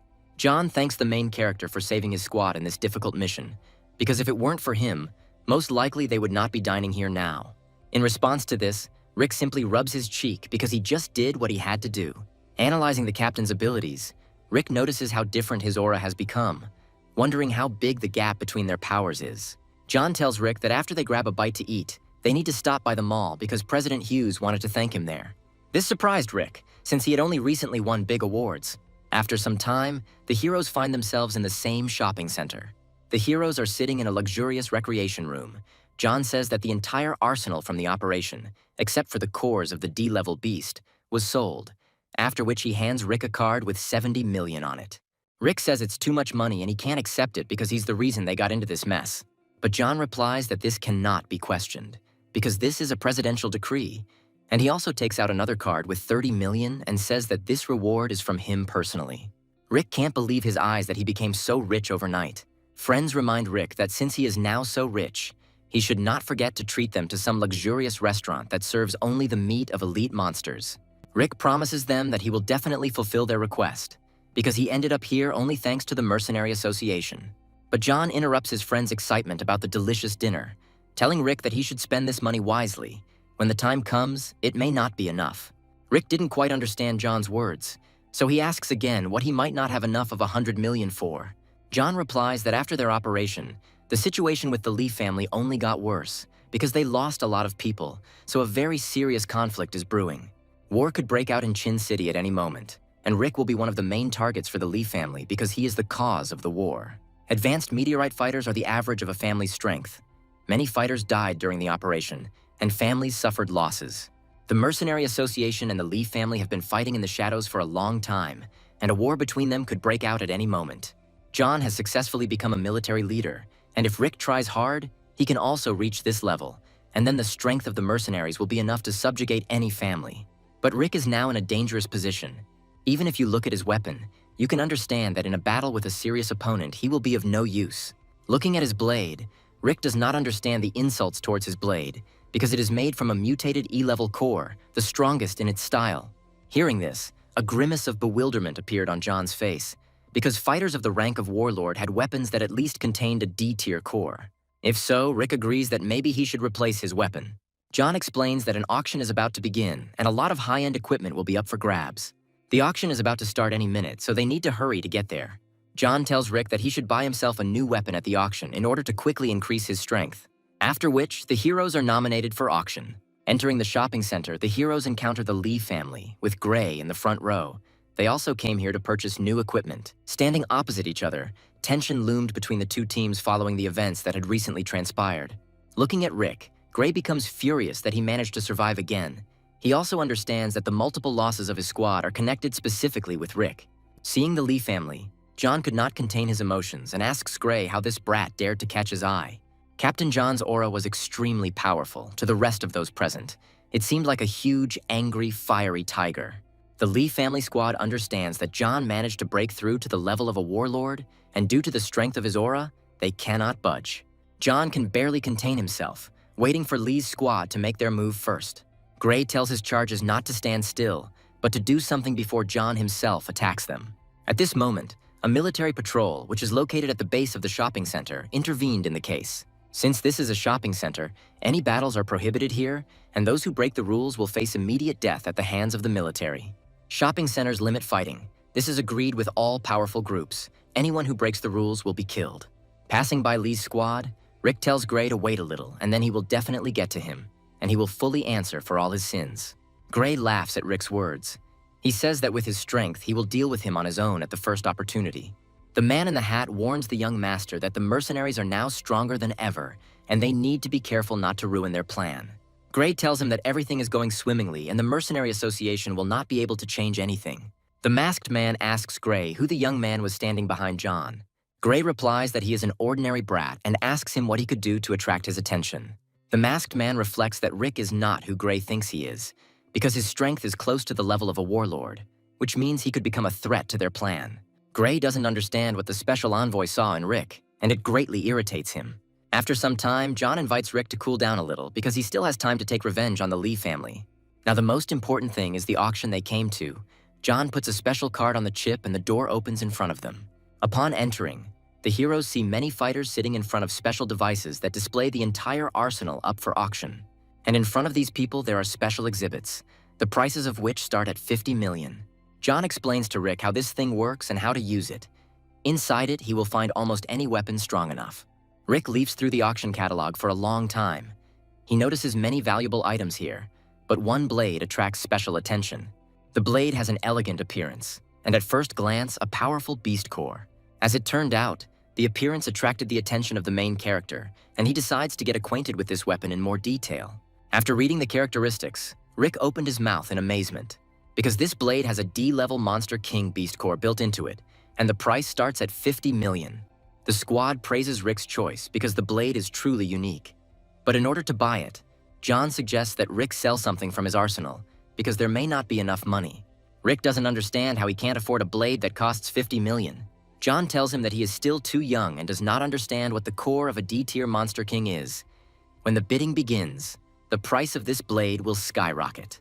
With great anguish, Rick withdraws his remaining money, and now he has 160 million on his balance sheet. He hopes that this amount will be enough for him. Having opened the auction schedule, the main character sees that the price of the blade has already risen, and now it costs 70 million. The price for it continued to rise in arithmetic progression. Ultimately, the price stopped at 110 million, which made Rick even more sad because he was left with practically no money. Rick's friends congratulate him, telling him that this is a great purchase and the price he paid for this blade is quite reasonable for the level of the item. However, this does not console the main character, because he is very sorry for his honestly earned money. After which, an auction worker approaches him and presents him with the same blade, congratulating him on receiving an excellent weapon. Rick opens the case for his new blade for the first time. Inside it, the sword looked even better than in the picture from the screen. Taking the blade in his hands, Rick feels a significant difference from his old weapon, and he feels much more confident in his hands with it. When using the blade, the weapon increases the user's agility by 99, and its weight is halved compared to the Bone Crusher. In general, if you compare it with the old weapon, then despite the mutated core, the new blade is superior to the old one in absolutely everything. Rick is happy with his new purchase because now his combat effectiveness has increased once again. Although it was a bit expensive, it was 10 million more than he expected. Roger tells Rick not to worry about wasting money, because with his current level of power, he will quickly earn the same amount again by killing powerful monsters. To which Rick replies that he has been saving all his life, so spending such a huge amount at once puts a lot of pressure on him. Gray was sitting in the front seats of the bidding room. He sees that Rick has now acquired a new blade, on which he spent a tidy sum. Realizing that Rick can wield such a powerful weapon, Gray realizes that Rick is the cause of the death of all his subordinates on Phantom Rain Mountain. This makes him furious, because if the main character is so strong, then he must be even stronger. Watching the progress of the auction, the heroes see another remarkable lot. An alien artifact is displayed on it, which increases the power of the absorber. The starting price starts at 15 million. Rick is surprised that such a valuable treasure was put on the market for such a small amount, given its rarity. After all, they are almost impossible to find in shopping centers, and rare fruits are found only in influential families, because they are obtained during difficult operations. Gray is glad to have this amazing opportunity to purchase an artifact at auction, because he was unable to earn it during the joint operation. Rick analyzes the fruit using the God of War system and notices something wrong with it. The host announces the start of bidding, saying that the fruit significantly increases the strength of the user, which provides an excellent opportunity for advanced warriors to make a breakthrough to become a military leader. People froze with delight, because the item has a fairly low cost, and in return, you get excellent improvements. Rick argues that this fruit only gives additional strength, but does not contribute to a breakthrough into military leaders. After all, only fighters who have reached all characteristics up to level 99 have a chance to make the breakthrough to Warlord. But some fighters cannot reach this level, so the fruit is an excellent chance to increase their characteristics. Looking at the item, John says that the starting price for it is just a fiction, because in fact, this item is priceless. Naturally, Gray takes part in the auction, and he is very annoyed that someone is constantly raising the price because it has already reached 35 million. Looking at the screen, the heroes understand that the price is growing at a rapid speed and is already equal to 55 million, which according to the average price is 10 million higher. Rick notices that Gray is sitting in front of him, who is indignant that someone is raising the price and an idea comes to his mind.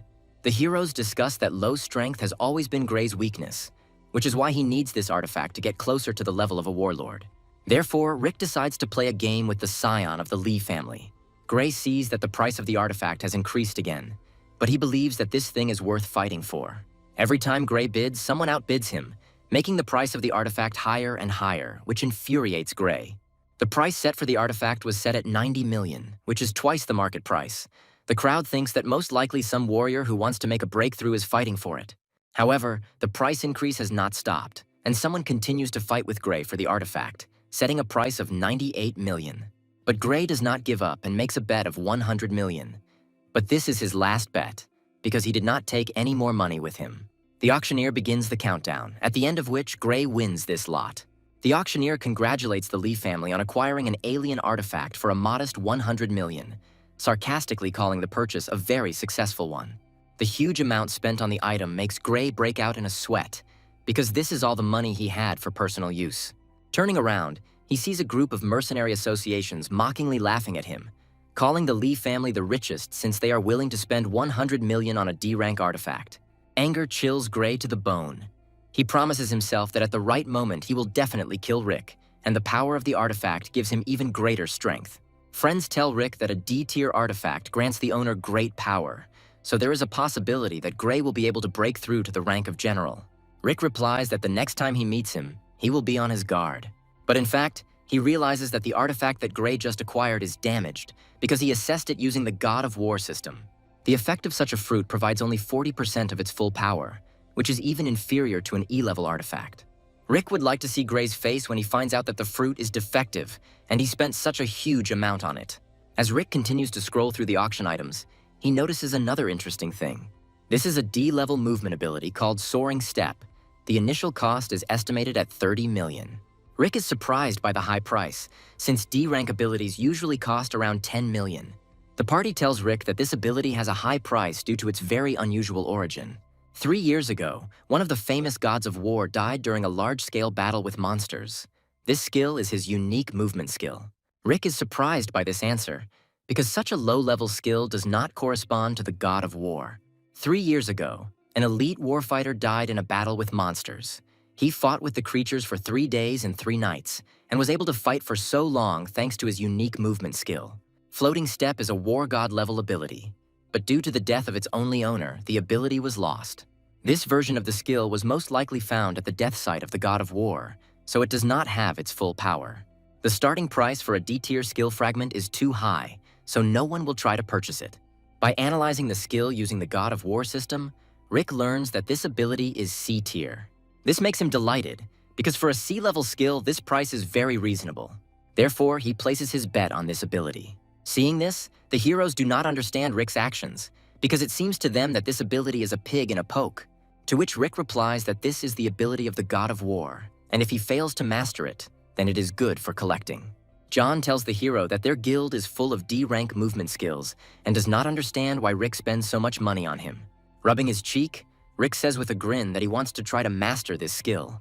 Hearing these words, the heroes slap their foreheads with their palms, because this purchase is too reckless. After some time, the auction worker brings the hero his ability. Having opened the case, the heroes analyze the skill and realize that they can activate it. The hero is happy about this, because with a C-level movement skill, his combat effectiveness will increase significantly. When the God of War system finished analyzing the ability, it turned out that it cost 45 points to activate. Rick is outraged by this because he thinks it's too much for an inferior skill and calls the system greedy, after which he takes a closer look at the description of this ability. It says that this skill is a War God level skill, but since it is just a fragment, Rick can activate it. But the main character decides not to spend points on this ability yet, because when his account has less than 20 points, he feels uncomfortable. After some time, the heroes set off on their further journey. John congratulates Rick on his new purchases and says that now it's time to try out his new equipment. John's words interested Rick, after which, John invites the main character to test his new weapon in friendly sparring with him. The rest of the squad are happy about this news because the sparring between them should be simply amazing. The heroes move into the arena for the battle of fighters and stand opposite each other. The top brass of the Mercenary Association also came to watch the battle. They were interested in seeing the strength of a man who defeated a mutated snow mastiff. Pointing his blade towards the main character, John tells him to attack first. A terrifying fiery aura surrounds the captain's body. Although Rick felt the pressure of the captain's aura, but the battle against him is completely different. The gap between them is large. However, he still attacks John, because he wants to find out what the difference is between his strength and the strength of the warlord. Looking at this attack, the observers note Rick's high speed, because they cannot even notice his shadow. Rick attacks John with his blade, but he deftly blocks his blow. After which, in order to increase the speed and damage from attacks, Rick uses the Shadow Blade flash skill and quickly attacks John. A spectacular fight ensues between the heroes. Captain John is surprised at such a fast speed of the young genius. But this is useless against a fighter of the level of a warlord, and John easily throws Rick back with just a swing of his blade. The force of the push made Rick jump back several meters, although it was a normal swing of a sword. Friends support the main character, telling him that he is holding up well and a little more, and he will become an aspiring military leader. The management also praised Rick's abilities, although he did not even show the full arsenal of his abilities. Rick realizes that after switching to a new blade, the power of his blow has weakened, but the true power of this sword lies elsewhere. After which, he activates the D-rank ability of his blade, called Extreme Acceleration, and attacks John with great speed. Seeing Rick use his new blade skill, John realizes he needs to be more serious. Seeing Rick rushing forward like the wind, John takes an attacking stance and prepares a powerful blow. After which, with a sweeping blow of his two-handed sword, he creates a huge shockwave reminiscent of flame. The heroes clash with their abilities, but from the level of their aura, it is noticeable that Rick is much inferior in the power of his ability. His ability develops, and the hero himself understands that with his current strength, he will not be able to get closer to the captain. The force of Captain John's blow sent Rick flying backwards, the rocks under his feet cracking from the quick landing. Analyzing the fight, the God of War system again offers the main character to spend 45 points on learning a new C-tier ability. However, Rick decides that he cannot afford such luxury yet, because then he will be left with 0 on his balance sheet. Therefore, he decides to save the points and spend them when a higher number is reached. After a powerful blow, John invites Rick to end the battle here, because they have already perfectly tested his new weapon in battle, and it showed itself perfectly. Scratching his cheek, Rick tells the captain that he agrees to end the fight now because John might accidentally kill him. John praises Rick, saying that his skills are unique for a fighter of his age, but the difference between advanced fighters and military leaders is too great. Rick thanks the captain for the excellent fight and the opportunity to try out new weapons in battle. Morty tells the main character that now he will have to watch these fights often, because the captain will definitely want to prepare him to become a military leader. Hughes' assistant tells the president that at this rate, Rick will soon be able to become a military leader, and then they will definitely be able to bring the Lee family to their knees. Meanwhile, the action moves to one of the districts of the city of Chin. A couple walking through the city notices many rats lurking in the corner watching them. However, after a few seconds, their faces change, because they saw something more terrifying than just a pack of rats. Bloodthirsty monsters devour a loving couple, staining the bench where they kissed with their blood. The action moves to the secret laboratory of the Lee family. There, among many laboratory flasks with green liquid, a mysterious hooded man informs the head of the Lee family that one of the experimental samples has escaped. However, there is nothing wrong with this, because the plan is already nearing completion, and if everything works out, the Lee family will become the main one in the whole city. From what they heard, the heads of the Lee family were delighted, because they would finally be able to wipe the noses of all their enemies. Suddenly, the hooded man feels rustling noises coming from behind them. Turning around, with just a wave of his hand, he creates a wave from the aura and directs it towards the sound. However, the girl who was watching the villains managed to dodge the attack, and she headed towards the window to quickly escape. After which, she breaks the window to smithereens and jumps out of the window of the secret laboratory. The soldiers inform the head of the family that this woman stole data from a secret experiment before escaping. Old Man Vaughn is incredibly angry, but the hooded man says that this thief has already been poisoned, so the soldiers only need to catch up with her to make sure that the data does not fall into the wrong hands. The head of the Lee family sends a detachment of warriors after her, ordering her to be brought alive or dead, because this data is extremely important. The action moves to the gym, where Rick has just finished his workout. While stretching his body, he thinks that he is not sparing himself at all, because every day he fights with the captain, after which he works out in the gym. Walking down the street, he thinks about the recent occurrences of monsters in the city. The hero hopes that they are D-level, because then he will be able to earn extra stat points. Suddenly, he notices a bloody trail left by someone in one of the dark alleys. Looking around the corner, he sees a girl surrounded by many unusual and very bloodthirsty creatures. He is happy about this find, because in addition to saving the girl, he will be able to earn some points. However, what he saw next greatly surprised Rick. Driven into a corner, the woman easily destroys all the creatures herself, fiercely fighting them with only her bare fists. Looking at her, Rick realizes that this woman reminds him of someone, and he also emphasizes her high strength and speed. After the battle, the woman can barely stand on her feet. It is clear that this battle took the last drop of her remaining strength. Seeing Rick, she manages to say his name, after which her vision begins to quickly darken. From extreme weakness, she falls to the ground. Seeing this, Rick immediately runs to her aid. Putting her on his lap, Rick tries to revive the woman and asks her what happened to her. Barely opening her mouth, the woman in the mask whispers that Rick should quickly take her away from here because it is very dangerous here. Hearing her thin voice, the protagonist's heart began to beat faster. He realizes that perhaps fate itself has given him a chance to meet her. Rick holds the girl's body on his lap, discussing what the beauty's request to take her somewhere means, because their meeting turned out to be so spontaneous. Suddenly, looking at her wounds, Rick realizes that poison has entered the girl's body. The girl tells Rick that she found out the secret of the Lee family and they started chasing her, so he needs to get her out of here as quickly as possible, otherwise they will be caught. Rick doesn't understand what she's saying, so he asks her to tell him everything in order. But they had little time to talk, because huge rat monsters began to surround them, wanting to eat the heroes alive. These monsters had the head of a dog and the body of a giant rat. This is the first time Rick has seen such a monster and has never even read about such a thing. The creatures attack the hero, but he successfully repels their attacks and cuts the rats one by one. Holding the girl with one hand and his sword with the other, the hero understands that these creatures are E rank, so they should not pose a big problem for him. However, after these words, the rats abruptly began to change their battle tactics. They begin to run around the heroes. Rick does not understand what is happening, because such a fighting skill is not typical for monsters. It looks as if someone taught them this. He decides that after the fight, he will take a couple of monsters with him to the laboratory so that scientists can study them. At the same moment, the hero hears the voices of two pursuers behind him, who say that they were lucky to find them both here. The barely alive girl, in a thin, lifeless voice, tells Rick to dodge the attack. However, Rick does not need to talk about this, because he himself perfectly sees the attack of these bastards and easily dodges it. After which, just as quickly, he counterattacks the Lee family fighters, striking them in the neck with his blade and instantly killing them. Standing over the corpses of the fallen warriors, Rick says that they came here very opportunely, because he is always happy to ruin the plans of the Lee family. Looking at this, the Girl Scout is surprised by the abilities of the main character, because when she last saw him, he was much weaker. Seeing the girl's face without a mask, Rick opened his mouth in surprise. He doesn't understand what she's doing here because it's Suzanne. It's no wonder that when he noticed her before, this girl's aura seemed familiar to him. Before he had time to question her in more detail, he saw new reinforcements of the Lee family fighters pursuing the girl. It doesn't matter what happened before, because if Suzanne is now the enemy of the Lee family, then he must help her, because the enemy of my enemy is my friend. Arriving on the battlefield, the Lee family fighters notice the corpses of their comrades and realize that this is the work of Rick.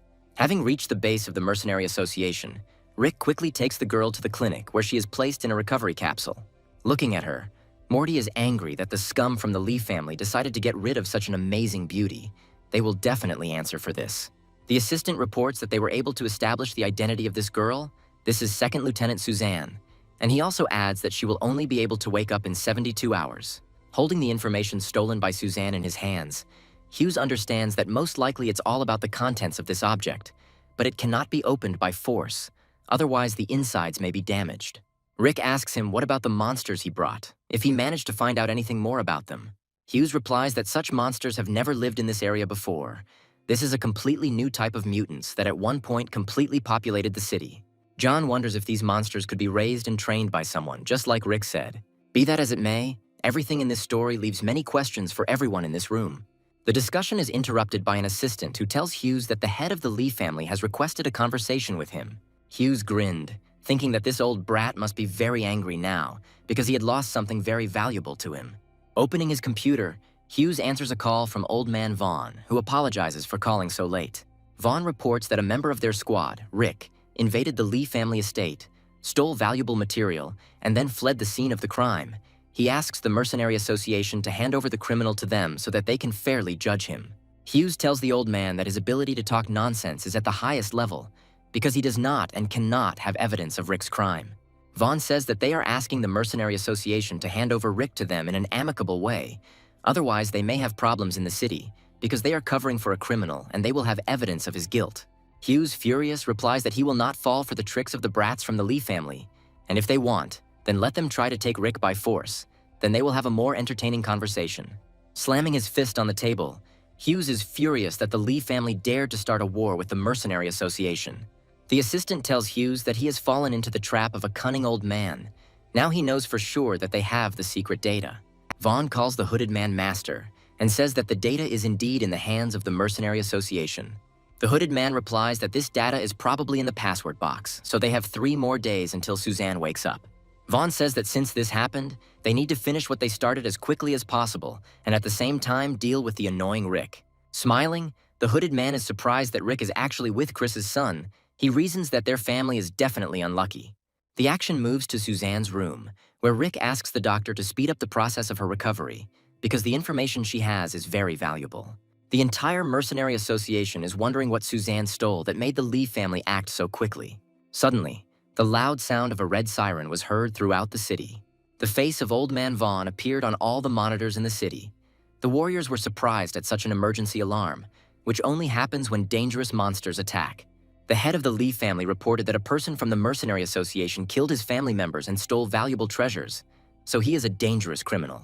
The person who catches this fugitive will be personally given a 10 billion bounty by the Lee family on his head. This message was heard on all the main streets of the country and was heard by almost the entire combat-ready population. No matter who brings Rick's head, Old Man Wong will use the alliance of Chin City families as a guarantor to fulfill his obligations. The news about the 10 billion reward shocked a large number of fighters because this is simply incredibly huge money. Having heard about such a reward, many of them immediately took up arms against the main character, hoping to instantly become very rich.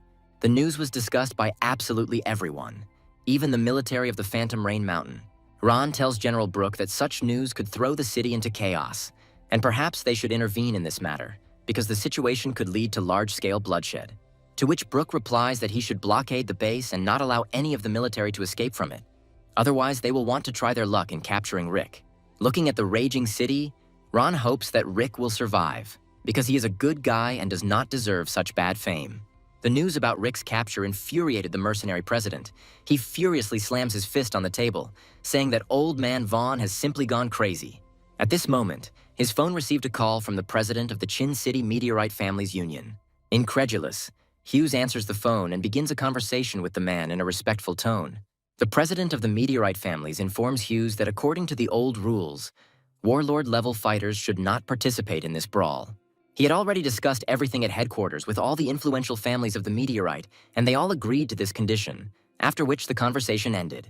Hughes once again hits the table with his fist, because he is absolutely powerless in this situation and cannot help Rick in any way.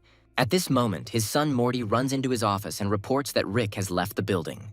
Hughes no longer understands at all what is happening here and why Rick voluntarily abandoned the protection of the mercenaries. But John answered him that it seems that not all the fighters in the Mercenary Association wish Rick well, and many turned against him after hearing the high price on his head.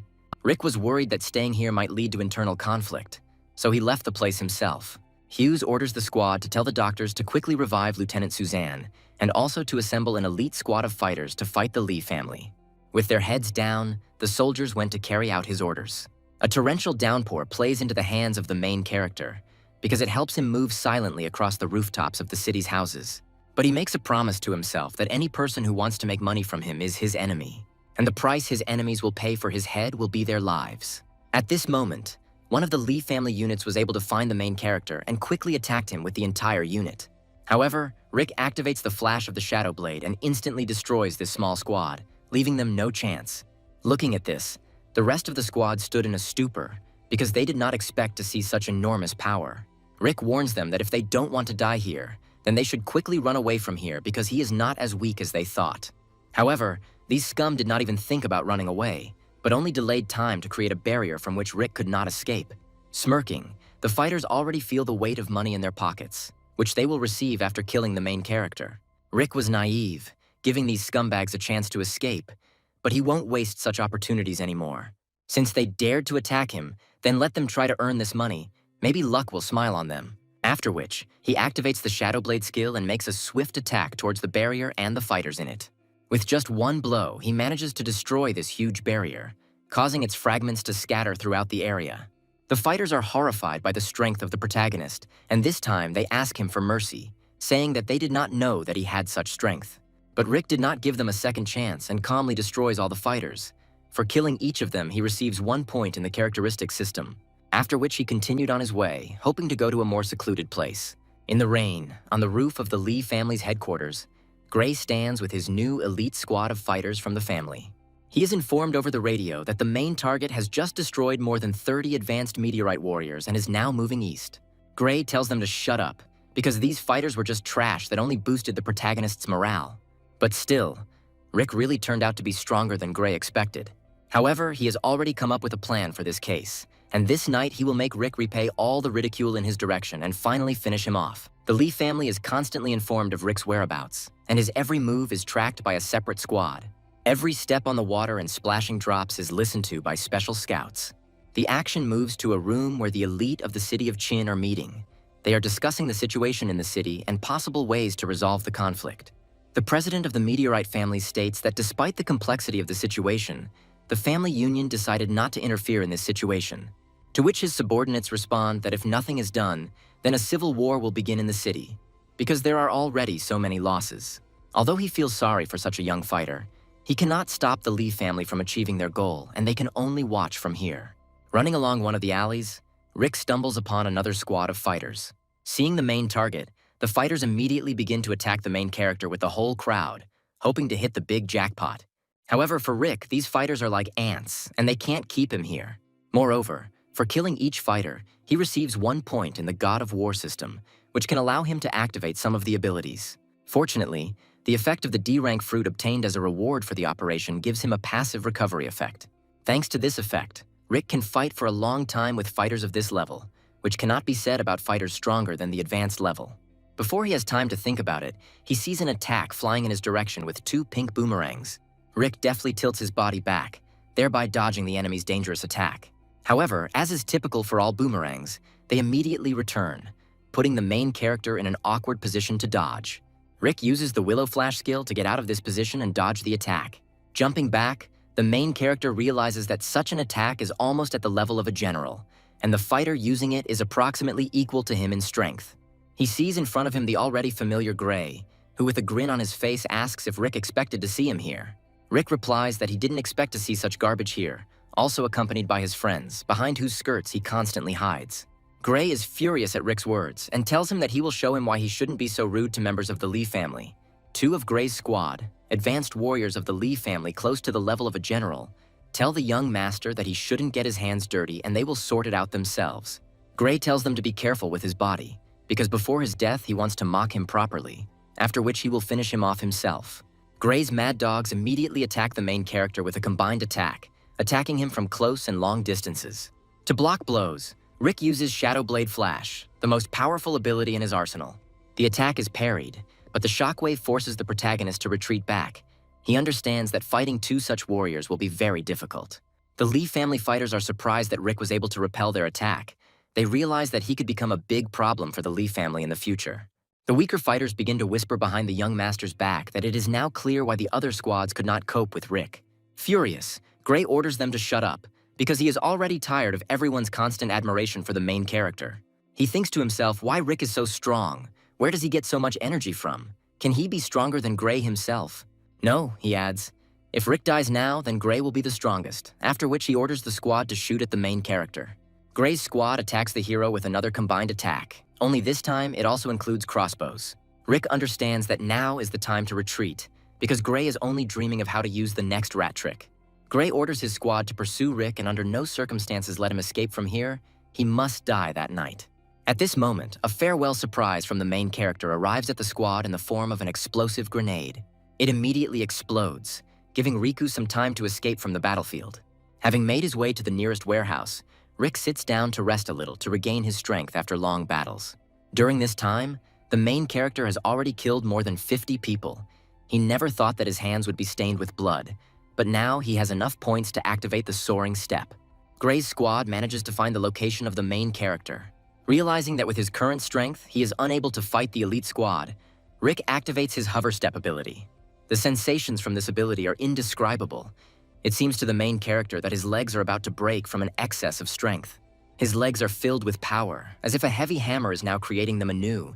He feels that he has become much faster. After reading the description of the ability, Rick realizes that his speed has increased by 50%, which is a very high result for a sea-level ability. Perhaps the increase is so colossal because initially this skill was at the level of the God of War, which only a single fighter possessed. However, the ability also has a downside. Every minute it absorbs 1% of the used stamina, which means the time of use is limited. At this moment, the wall behind which Rick was hiding shatters into a pile of stones, and Gray's voice is heard from behind it. Looking at the hero with a mocking look, the elite fighters call Rick a whining dog who has been driven into a corner, but now he has nowhere to run. After which fighters with crossbows also come here, showing the main character that he has nowhere to run. However, they do not understand that they are actually the ones who have fallen into a trap, because some changes have occurred since the last battle. Previously, he would not have been able to defeat the entire squad at once, but with the current strength, the roles of the victim and the hunter have changed. After which, Rick activates his new ability. His body begins to ooze a yellow aura. Without giving time to attack, Gray's elite fighters immediately strike at the main character, but he passes through him, and the silhouette of his body evaporates before his eyes. The fighters don't understand how Rick could just disappear from their view. This frightens them, because they just saw him in front of them, but in 1 second he disappeared, like a vengeful ghost. At the same moment, with the help of a shadow blade, Rick inflicts a strong attack on the fighters, hitting each of the opponents in the shoulder area. The Lee family fighters jump back and try to figure out how Rick got behind them and when he became so fast. The armor on the fighters matches that of the warlords, so Rick's punch doesn't do much damage to them. But Rick assures them that the armor will not save them from the next attack, because he is going to become even stronger. The fighters reason that if they continue to fight him, trying not to kill him, they will not be able to defeat him, so they need to solve the problem radically. After which, they attack the main character with their strongest joint ability, wanting to finally end the battle. Rick realizes that his strength is still not enough to both block and seriously counterattack his opponents. Therefore, he uses the points he earns to upgrade his Shadow Blade ability to a higher level. The strike from the Lee family's elite fighters creates the aura of a ferocious bear and rushes towards Rick, but he only stands still. After which, he says that it is time for them to die and activates the improved ability of the Shadow Blade, releasing a colossal aura. Rick's attack leaves no chance for the fighters to survive, and he instantly kills them with one blow. Looking at the fact that their leaders lost, the rest of the squad is horrified, because this simply could not happen, because these are some of the strongest fighters of the Lee family. Rick instantly appears in front of the remaining squad, telling them that without these two fighters, they are just useless trash. After which, he kills one of the fighters, while the rest in a rage try to attack him. But after the kill, Rick instantly disappears from their sight, his speed beyond the eye of an average fighter. Those below the military leader are now weaker than an ant for Rick, and for such weak fighters he only needs a light touch of his blade. Looking at the column of dust coming from the building, Gray does not understand why the entire squad has been fighting Rick for so long and has not yet brought him his body. Suddenly, he hears the voice of the main character behind him, who asks him who he expected to see here. Rick was also looking for him, because it was time for him to answer for all the pain he caused to the Mercenary Association and his friends. Gray asks him what he did to his squad and how he managed to survive, because there were elite fighters there. Rick tells him that he can go into the building himself and check what happened to them. Maybe he can find someone else alive. And at that very second, he appears in front of Gray and says that the time has come for him to answer for everything. Gray froze in place from wild horror. After which, being in a desperate situation, he panics and tries to attack the main character, gathering all his strength. In response, Rick counters his attack with his Shadow Blade ability.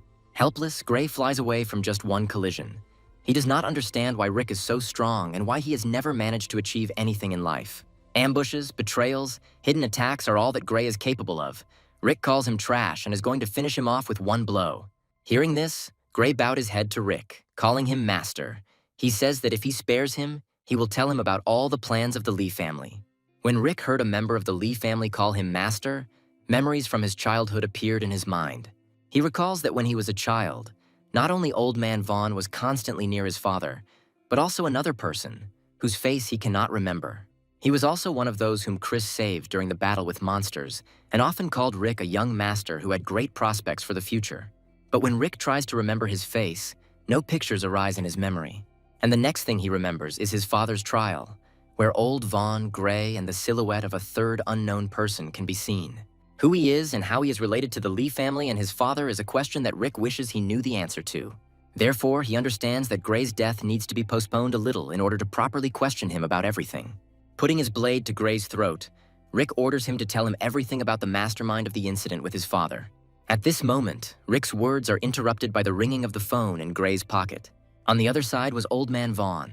He asks Gray why he hasn't been returning for so long. He should have already brought Rick's body to them. But Rick picked up the phone. He answered Old Man Vaughn that if he wants his head, then let him come here himself and try to take it. Vaughn calls Rick a bastard and asks him what he did to his son and why his phone is in his hands.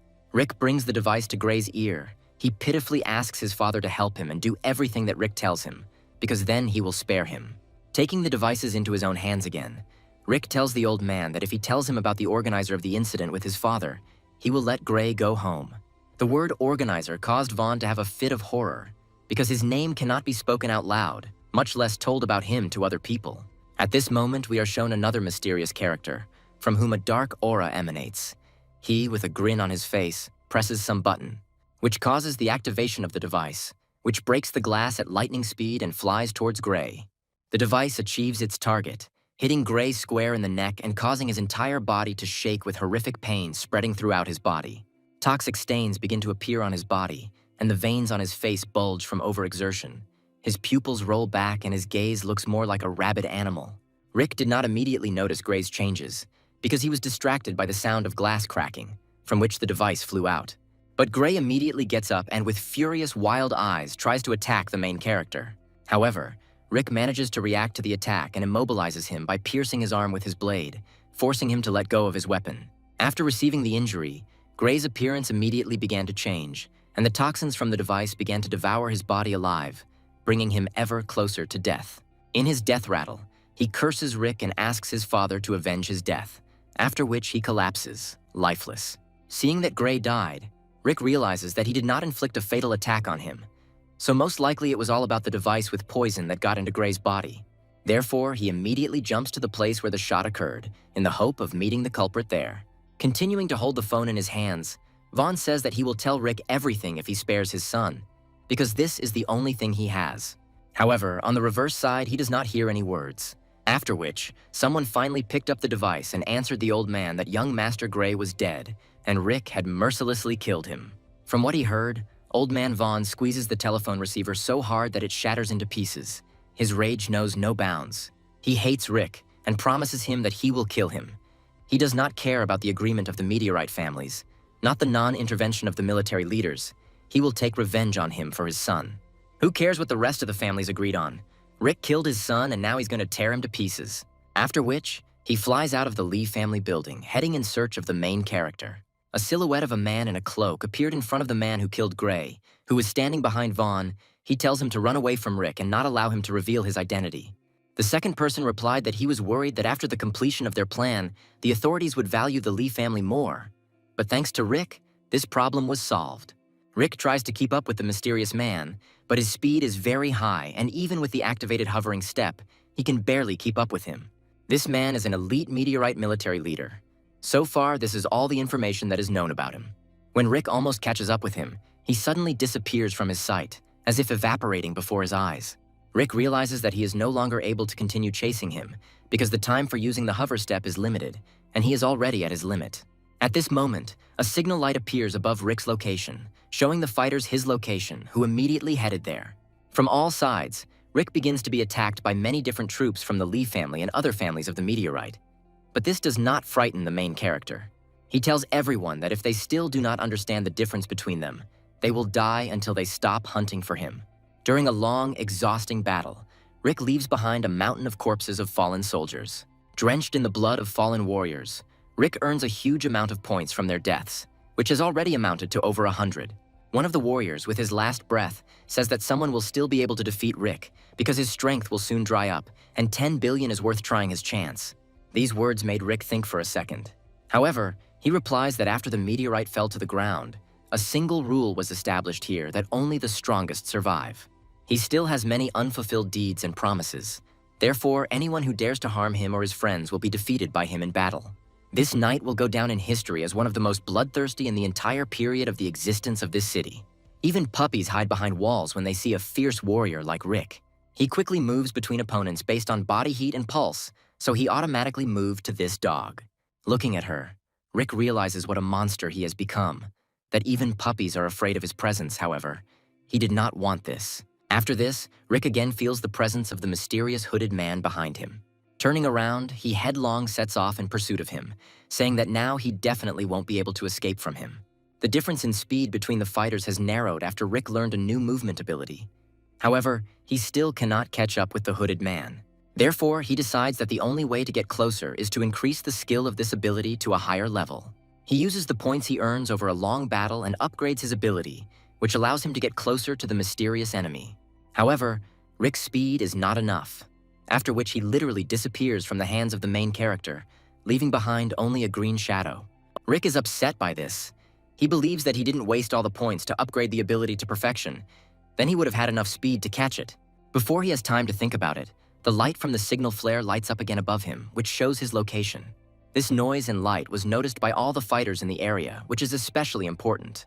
Noticed by Old Man Vaughn, who asks Rick to wait a little longer, and then he will avenge his son. The action moves to the main headquarters of the Mercenary Association. President Hughes is informed that Gray Lee is dead. Rick killed him, and now Old Man Vaughn is going to take revenge on him and has already gone for his head. Morty asks his father to quickly come up with something, because if Old Lee finds Rick, then the main character will definitely not be able to survive, because the difference in their strength is huge. The rest of the squad members just crossed their fist and palm together and said that they all suddenly had urgent matters and needed to go somewhere. After this, the action moves to the military base of the Phantom Rain Mountain.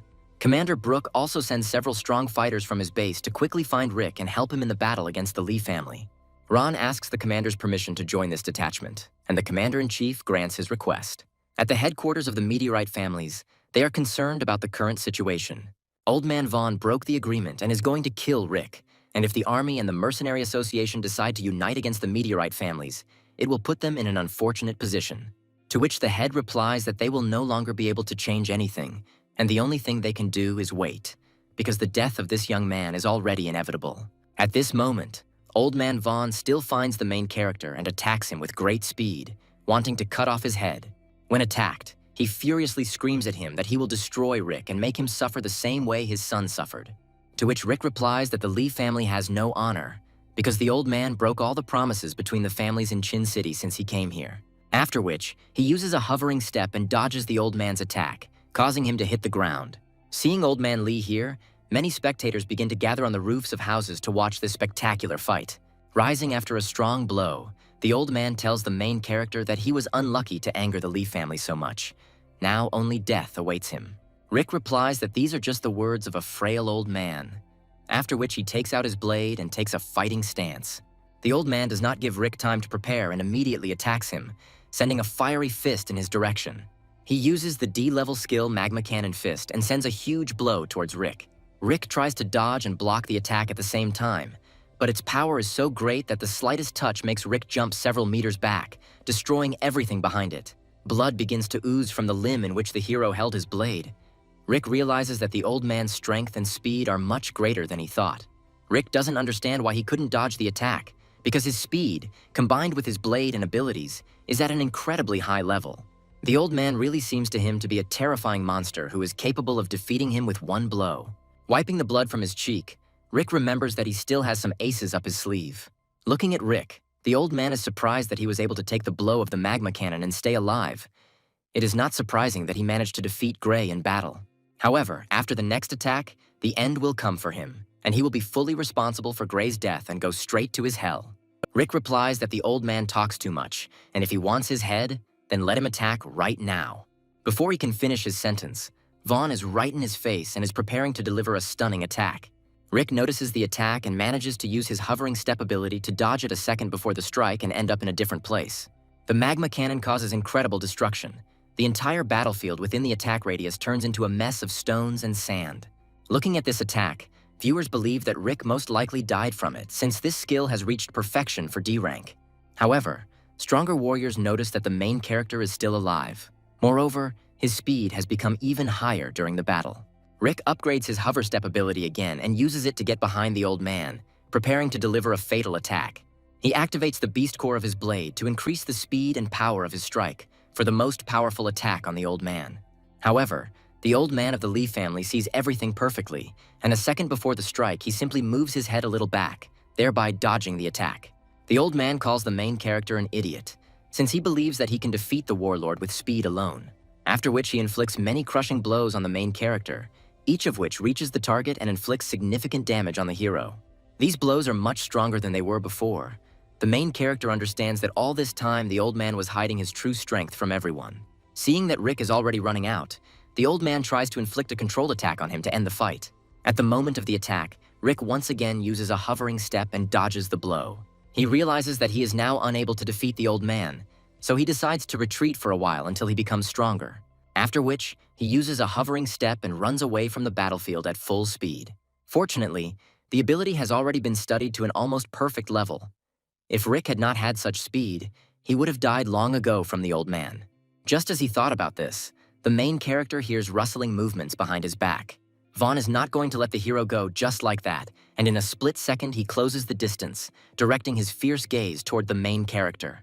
Rick doesn't understand how this is possible, because he uses a C-class movement skill, which is almost at the maximum level. This grandfather has incredible strength and speed.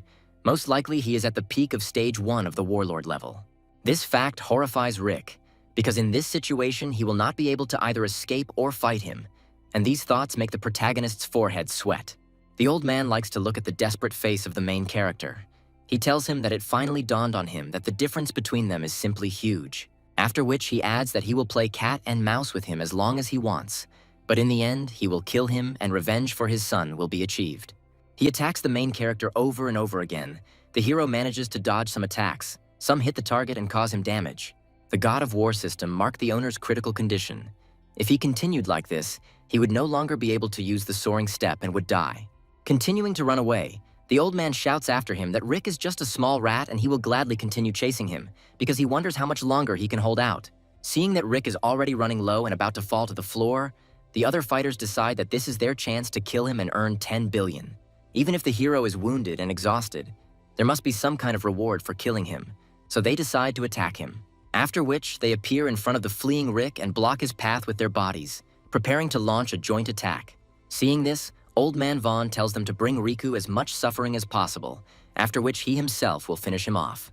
Looking at them, Vaughn calls them pathetic beggars, because money made the whole city go crazy and run after one fighter. Seeing the weak fighters in front of him, Rick calls their appearance very timely, because he just needed a few points to upgrade his abilities. After which, he activates the Shadow Blade and his attacks, like tongues, quietly and silently approach the necks of his opponents, and instantly inflicts fatal damage on them, causing the entire squad to fall to the ground like a dead weight. For killing fighters, Rick receives the missing points to improve the level of the soaring step to perfect, after which he stands opposite the old man, showing him that he is ready to fight. The hooded man notices that Rick's speed has increased again, and suspicions about him begin to creep into his mind. Rick only pretended that he was going to attack, but at the first convenient moment he immediately tried to run away from the scene of the fight.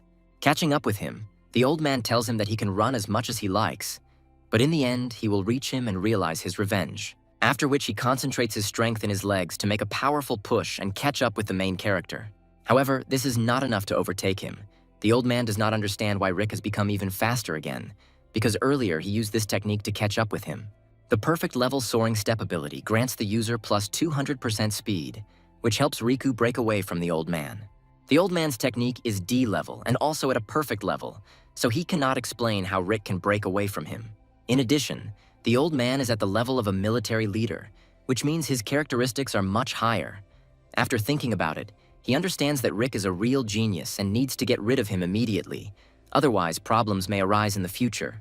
He concentrates maximum strength in his legs and with a furious cry makes a powerful jerk, but does not have time to catch up with the main character.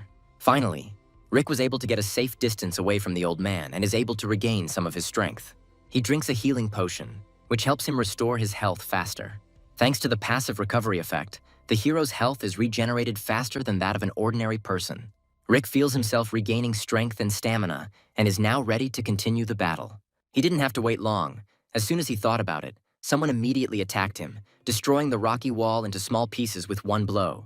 Holding the potion flask in his teeth, Rick does not understand who attacked him, because the aura emanating from this person is not similar to the aura of Old Man Vaughn. Rick uses the skill of perception to evaluate the stop and identify the attacker. Looking at him, Rick recognizes the man who attacked him. However, the hood and mask are still covering his face. It was another mysterious hooded fighter. Looking at Rick, he says that he has indeed become even faster than before. However, speed alone is not enough, and he attacks the protagonist, telling him that he is ordered to remove the obstacle because he could become a problem in the future. Dodging multiple attacks from this man one after another, Rick realizes that this is another first-stage military leader, and the battle with him will not be easy.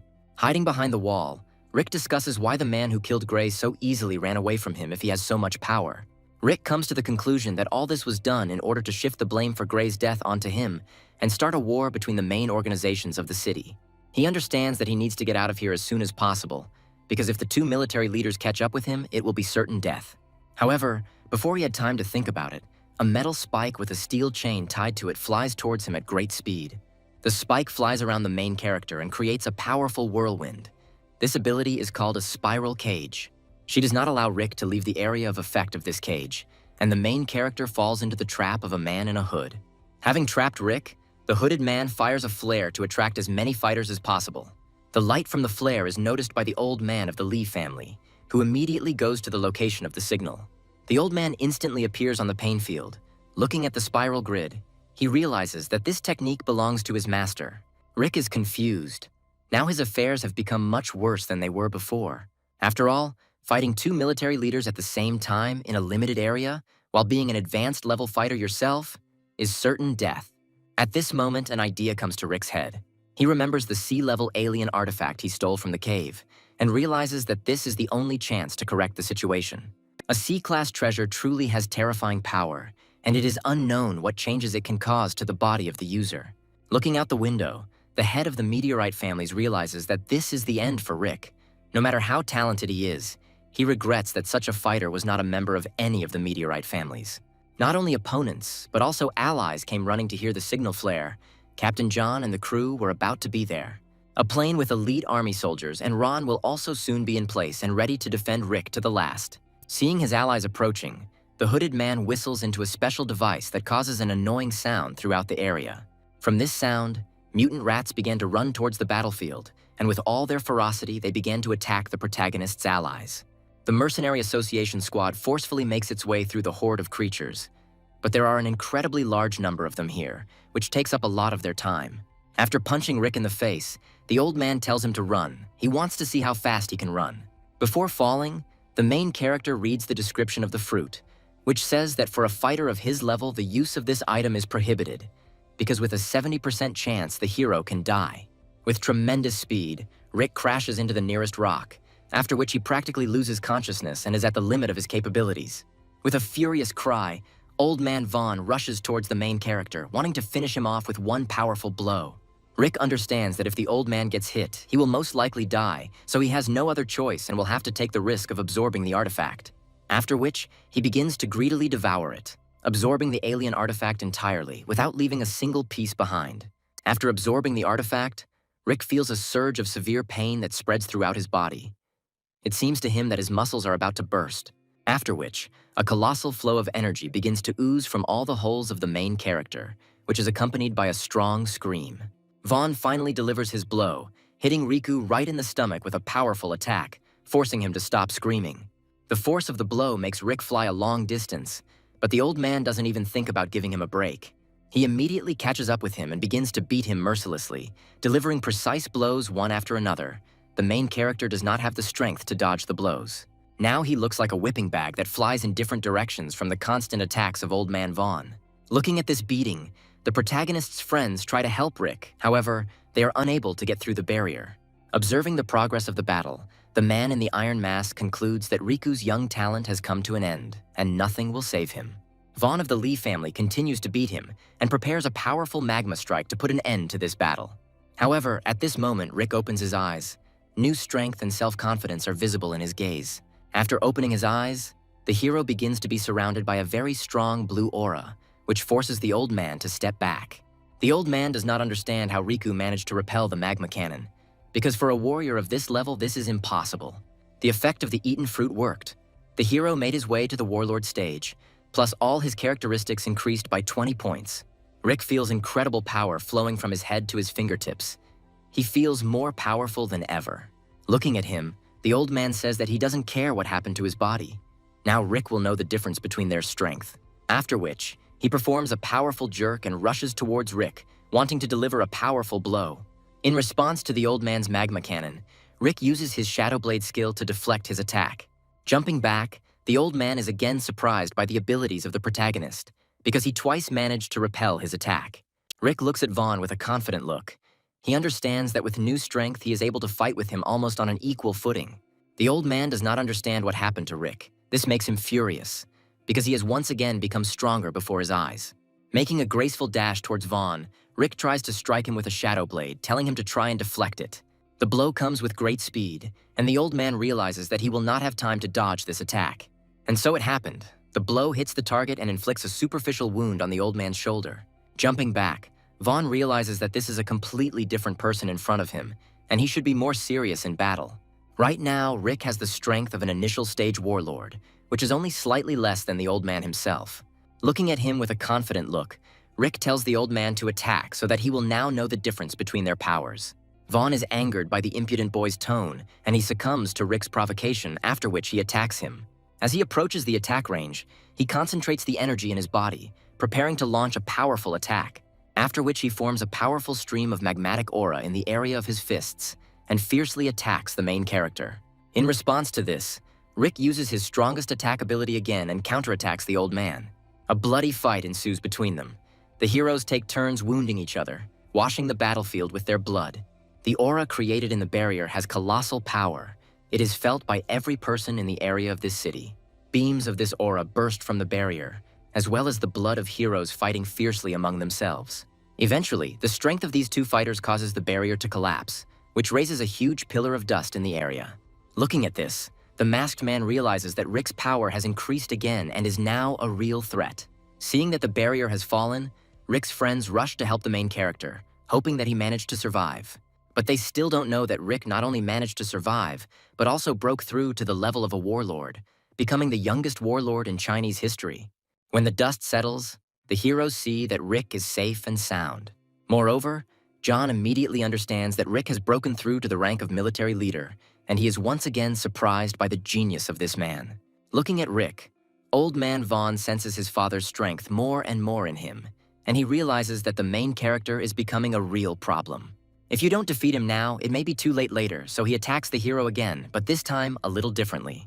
Now he inflicts many chaotic blows on the hero, which are inferior in strength to the magma cannon, but are significantly superior to it in speed and quantity. Rick hardly notices such a huge number of blows, and the old man begins to gradually drive him into a corner. However, an idea comes to Rick's head. He realizes that with the increase in level to military leader, all his basic innate abilities should have been strengthened. And so it happened. He uses the ability of perception and understands that it has increased several times. Now the overview from it is much greater. At the moment when the old man attacks him, Rick realizes that he is now able to see his attacks. The old man does not know that the hero has activated this ability, so he continues to stick to the previous battle tactics and tries to launch another attack. However, now Rick easily dodges the blow and immediately launches a counterattack. The blow hits the target directly, and again inflicts a wound in the same place as the previous attack. Although the blow did not cause serious damage, the old man was still very surprised, because he did not even notice where this attack came from. The situation has changed in the opposite direction, and now Rick is number one in their battle and begins to push the old man back. Not wanting to give in to the young impudent man, Vaughn tries to attack the main character again with many blows from the magma cannon. All the warriors in the area do not dare to interfere in this battle, because they are afraid that if they fall into the radius of one of the attacks, it will be instant death. Even onlookers watching the fight are surprised at the powerful strength of the fighters. Now they understand why they are willing to pay so generously for Rick's head. At this time, being in the main premises of the Mercenary Association, Kat prays for Rick so that he can survive. President Hughes is informed that Rick managed to break through to the rank of military leader and is now fighting on an equal footing with the head of the Lee family. The news of the protagonist's breakthrough reached the military base. Commander-in-Chief Brooke is also happy about such good news.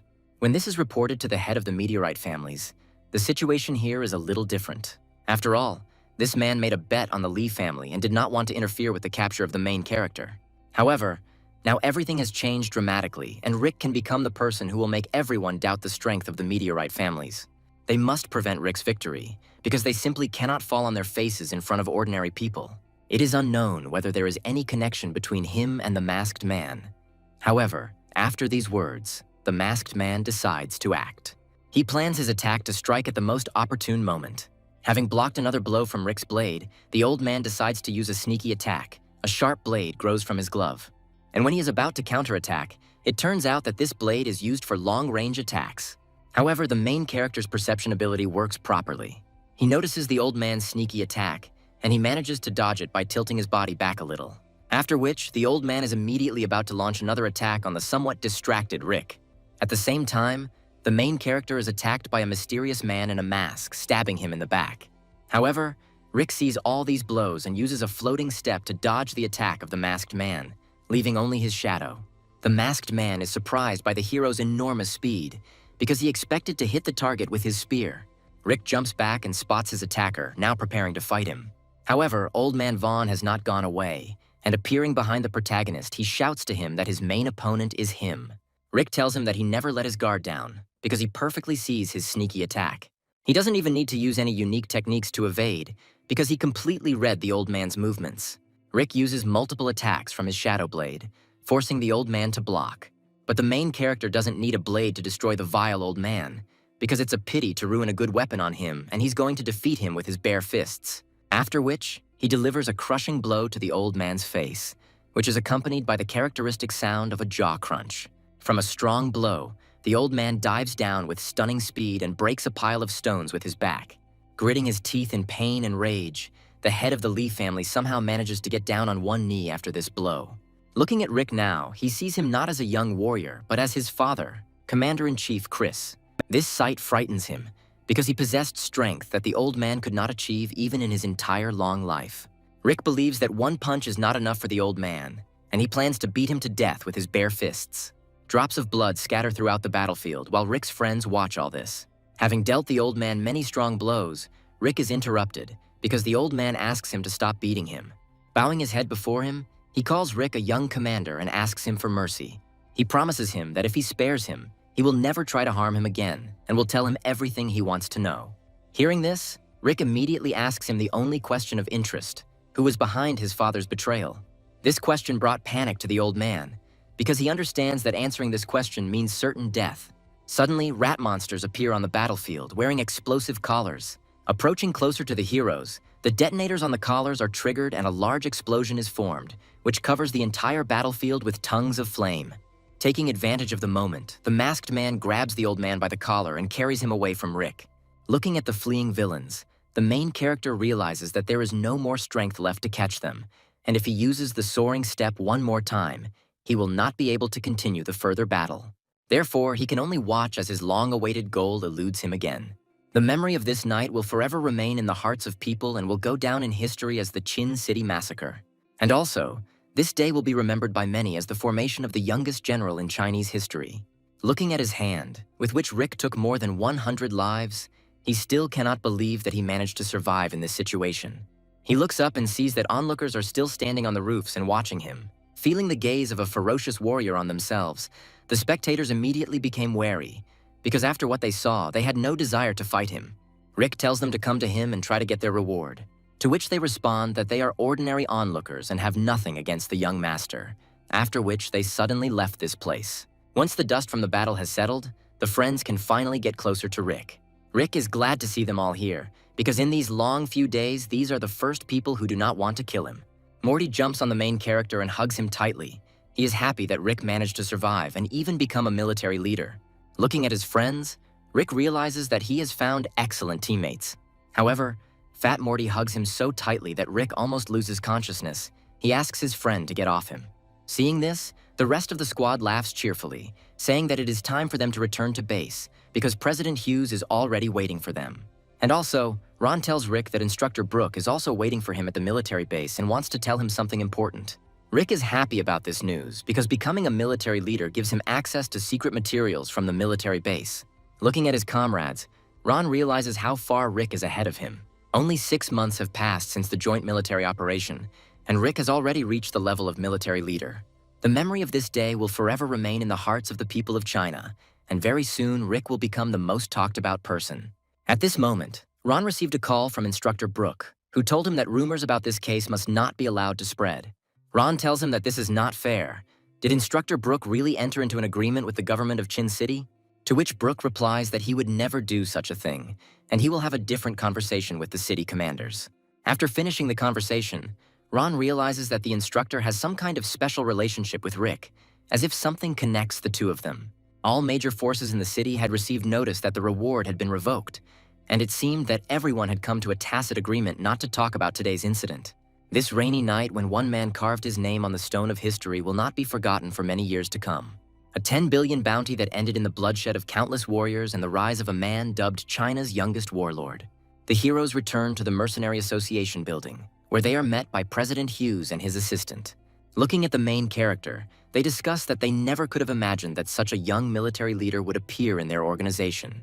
Hughes is happy with this turn of events, because friendship with such a strong warrior will benefit his son. Meanwhile, the heroes decided to test Rick's new powers in another sparring match with the captain. The whole squad watches the sparring as usual, and they notice how much Rick has improved during this time. Captain John also notices this because now he can hardly keep up with Rick's movements. With the current strength of the main character, he is far superior to any first-level military commander because he has very high speed. John attacks the hero, telling him that his mind should not wander in the clouds during battle and asks him to show him all his strength. However, Rick dodges the blow in a split second and ends up behind the captain. Their blades clash with each other, making a loud sound and releasing a large amount of aura. Those watching open their mouths in surprise, because they see that Rick is now pressing the captain. Moreover, Rick was able to master the ability, which he had recently acquired at an auction in the form of an ordinary fragment. Rick feels that even though he has upgraded the soaring step to the maximum level, this ability can still be improved. Captain John gives up, telling Rick that he is tired of running after him and that his heart is about to jump out of his chest. Rick, on the other hand, does not feel any fatigue. Leading thanks to the breakthrough to the rank of warlord, his passive regeneration has accelerated. Looking at this fight, the squad laughs cheerfully, telling the main character that he should not have let the captain go so easily. In response to this, John replies that he cannot keep up with Rick's movements, but these three are a completely different story. Rick thanks everyone for sparring and says he needs to take a break to visit a military base. On the way there, he looks into Suzanne's room. The doctor tells Rick that there are about 12 hours left before she wakes up. Rick is a little upset by this situation, because he quickly wants to know the information that this woman has. Meanwhile, an armored jeep arrives for the hero, which is supposed to take him to a military base. After which, Rick hits the road, hoping to finally find out what lies in the mysterious safe. Having reached the military base, Rick notices that the security is now much stronger than the last time he was here. Coming out of the jeep, he is greeted by Instructor Brooke, who offers him his congratulations on becoming a military leader. And also, he asks for forgiveness for not being able to help him in time during the hunt for his head. With his hand on his shoulder, he says that Rick is a true warrior who will go down in history and become world famous in the future. Looking at this, Ron suddenly wonders if Rick could be Instructor Brooke's long-lost relative. However, Brooke knows whose son Rick is, and looking at him, he reminds him a lot of his father. Scratching his cheek in embarrassment, Rick nevertheless asks the instructor why he wanted to see him at the military base. Instead of long conversations, Instructor Brooke decides to immediately show the reason why he came here and asks him to follow him. The heroes walk along the corridors of the restricted area. Rick is glad for this opportunity, because he does not need excuses to get here. He understands that there are many checkpoints in the restricted area. It's good that, following the instructor, he can carefully think about getting into that very room. Having activated the perception skill, Rick realizes that even with his current strength, if he manages to get into the forbidden room, the instructor will still find out about it.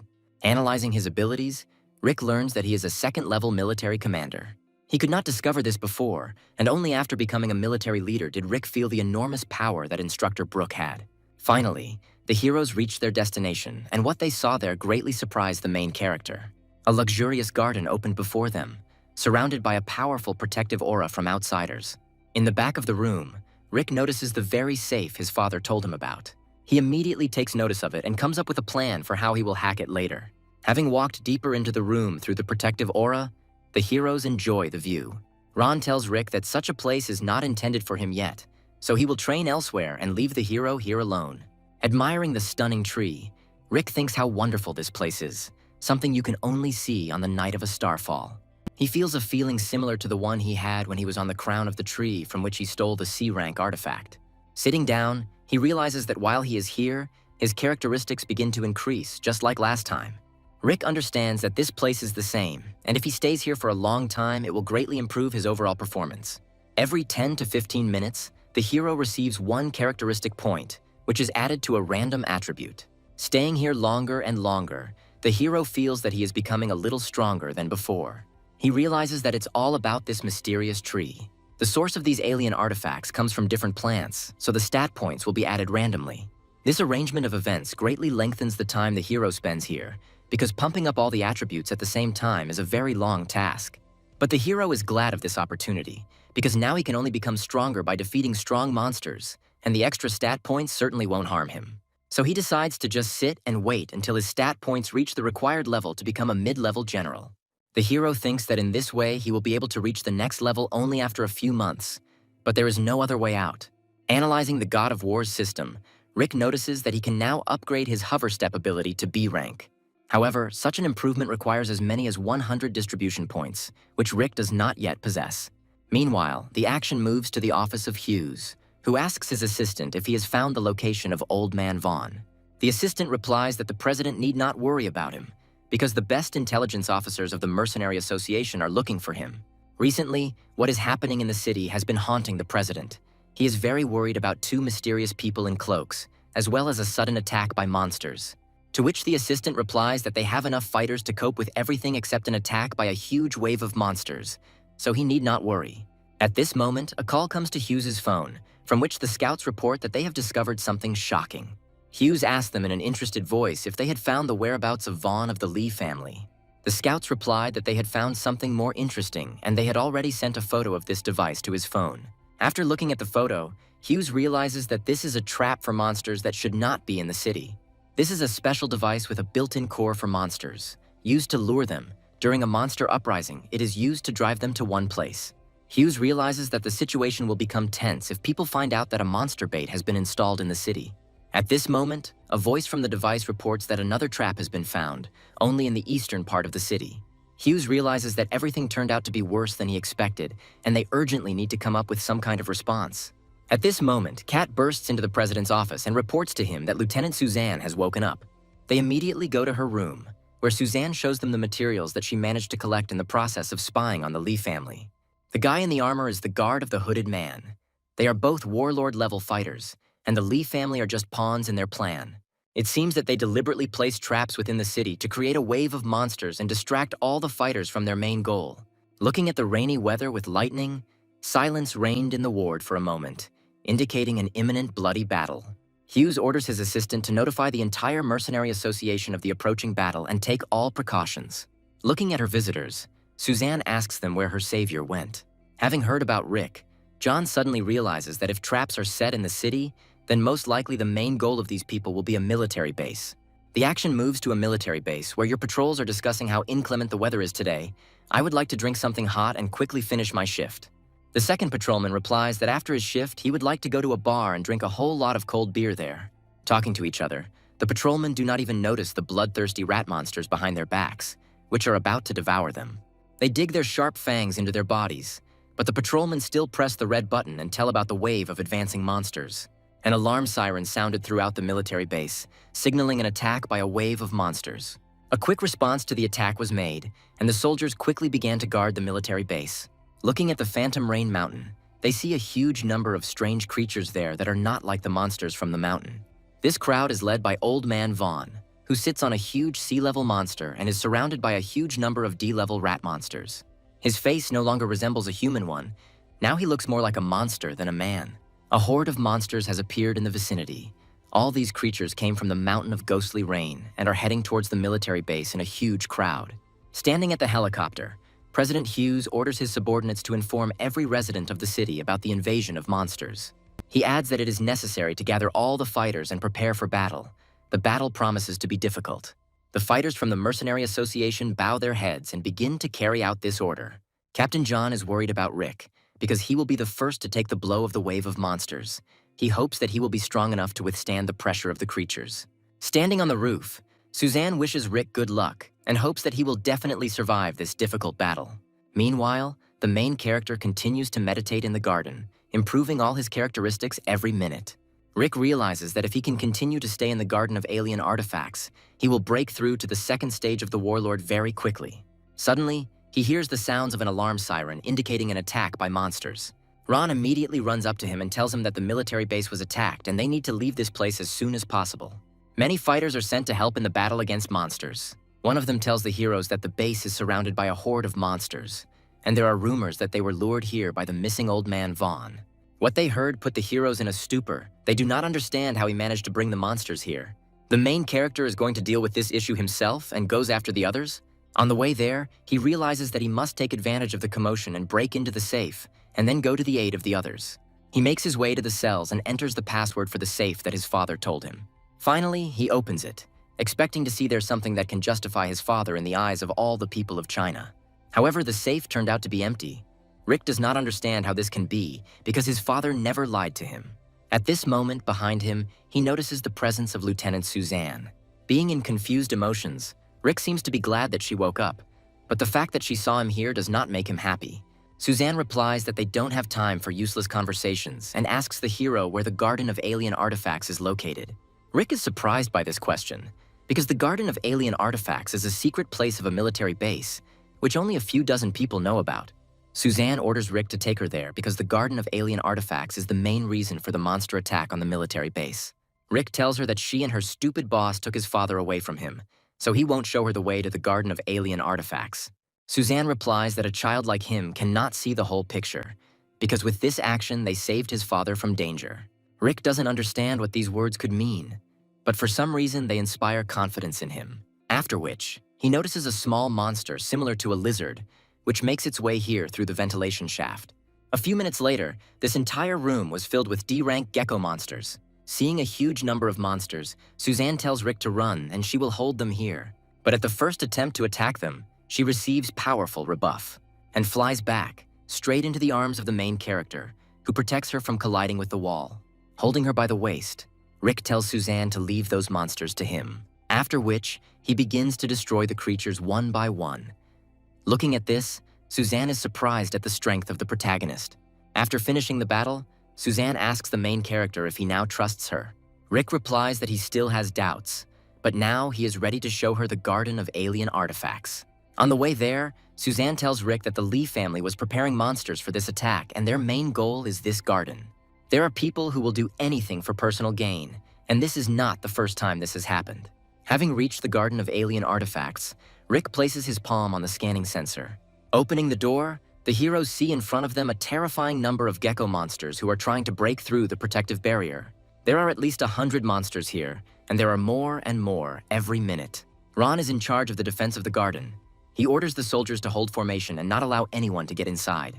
The heroes fight furiously with the monsters, trying to contain their influx. However, there are simply an incredibly large number of monsters here, and Ron realizes that it is becoming very difficult to continue to hold the defense.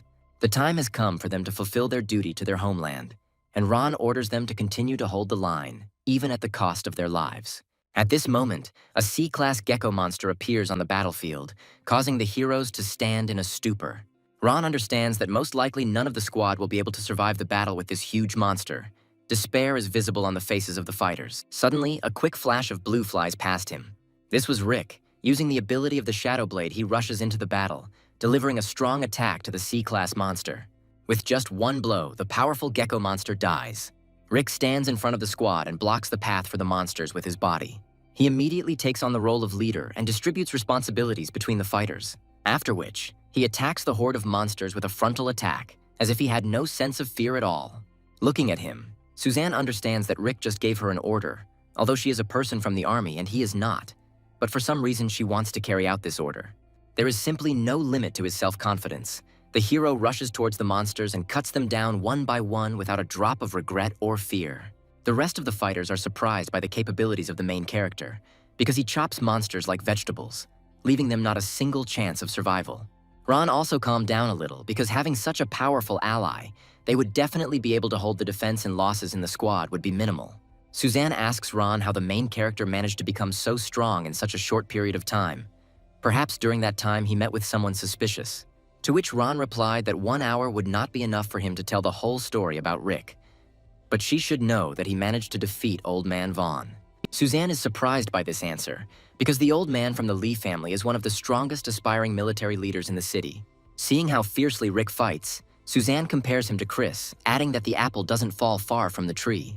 With his current strength, fighting against D-rank monsters is not particularly difficult for Rick. He spends a minimum of his strength on the battle. The only thing that bothers him now is constantly using the hover step, which costs his stamina points. But the number of monsters is not decreasing. Moreover, several more sea-level creatures have appeared, which cause even more problems. 2 of the monsters try to surprise Rick again, but he perfectly notices their movements using his perception skill. However, he notices that these are unusual monsters, because they have some other smell. Attached to the belt of these small reptilian monsters are some kind of metal devices that have a dial and a detonator. As soon as the monsters begin to move, the detonator is triggered and a strong explosion occurs, which destroys most of the room. When the dust from the explosion settles, it is clear that the explosion caused massive damage, and it was only a few monsters. All the soldiers begin to notice the bombs attached to the bodies of the monsters and focus their attention on these creatures, because they need to be defeated first. Monsters sacrifice themselves as if they were being controlled by someone nearby, because any living creature would not agree to such a stupid death, be it a monster or a human. Ron compares this night with the night of the meteorite fall, according to rumors. That time, too, someone controlled a large crowd of monsters who acted to please the user. A huge number of creatures are looking at the main character, led by the 3 remaining C-class monsters. But Rick is not afraid of the presence of explosives. At that very second, he disappears from the creature's field of view, leaving behind only a small cloud of dust. After which he immediately attacks the strongest monster with a shadow blade, cutting its flesh into 2 parts with 1 blow. The rest of the monsters are in no hurry to attack, because despite the lack of expressed intelligence, they still have a sense of self-preservation. Looking at them, Rick analyzes the situation, because among all this heap of creatures, there should be 2 more C-class monsters that pose the greatest threat. He remembers that when he came here, he definitely saw everyone. But now for some reason he can't see them. Perhaps these monsters know how to hide their aura. When suddenly he notices them, the monsters have turned away from their entire group and are about to flee the battlefield. Rick is surprised by this behavior of the creatures, because he has never encountered anything like this before. The main character tries to catch up with them, but at that moment he notices a mighty green axe flying towards him. Rick blocks the axe attack with his sword, and notes that this attack was at least the rank of a warlord, because he felt the blow even through the block. Having jumped a few meters back from the shockwave, Rick sees 3 powerful warriors in front of him, walking towards him. 3 masked warriors appeared on the battlefield, each of them emanating an aura no less than the level of a general and each possessing different weapons, creating an excellent team balance. Seeing them, the soldiers of the military base opened their mouths in surprise, because they did not expect that the Lee family had so many strong fighters. Rick understands that the attack of the man with the axe was at the level of a warlord, which means each of this trio is no weaker than Old Man Lee.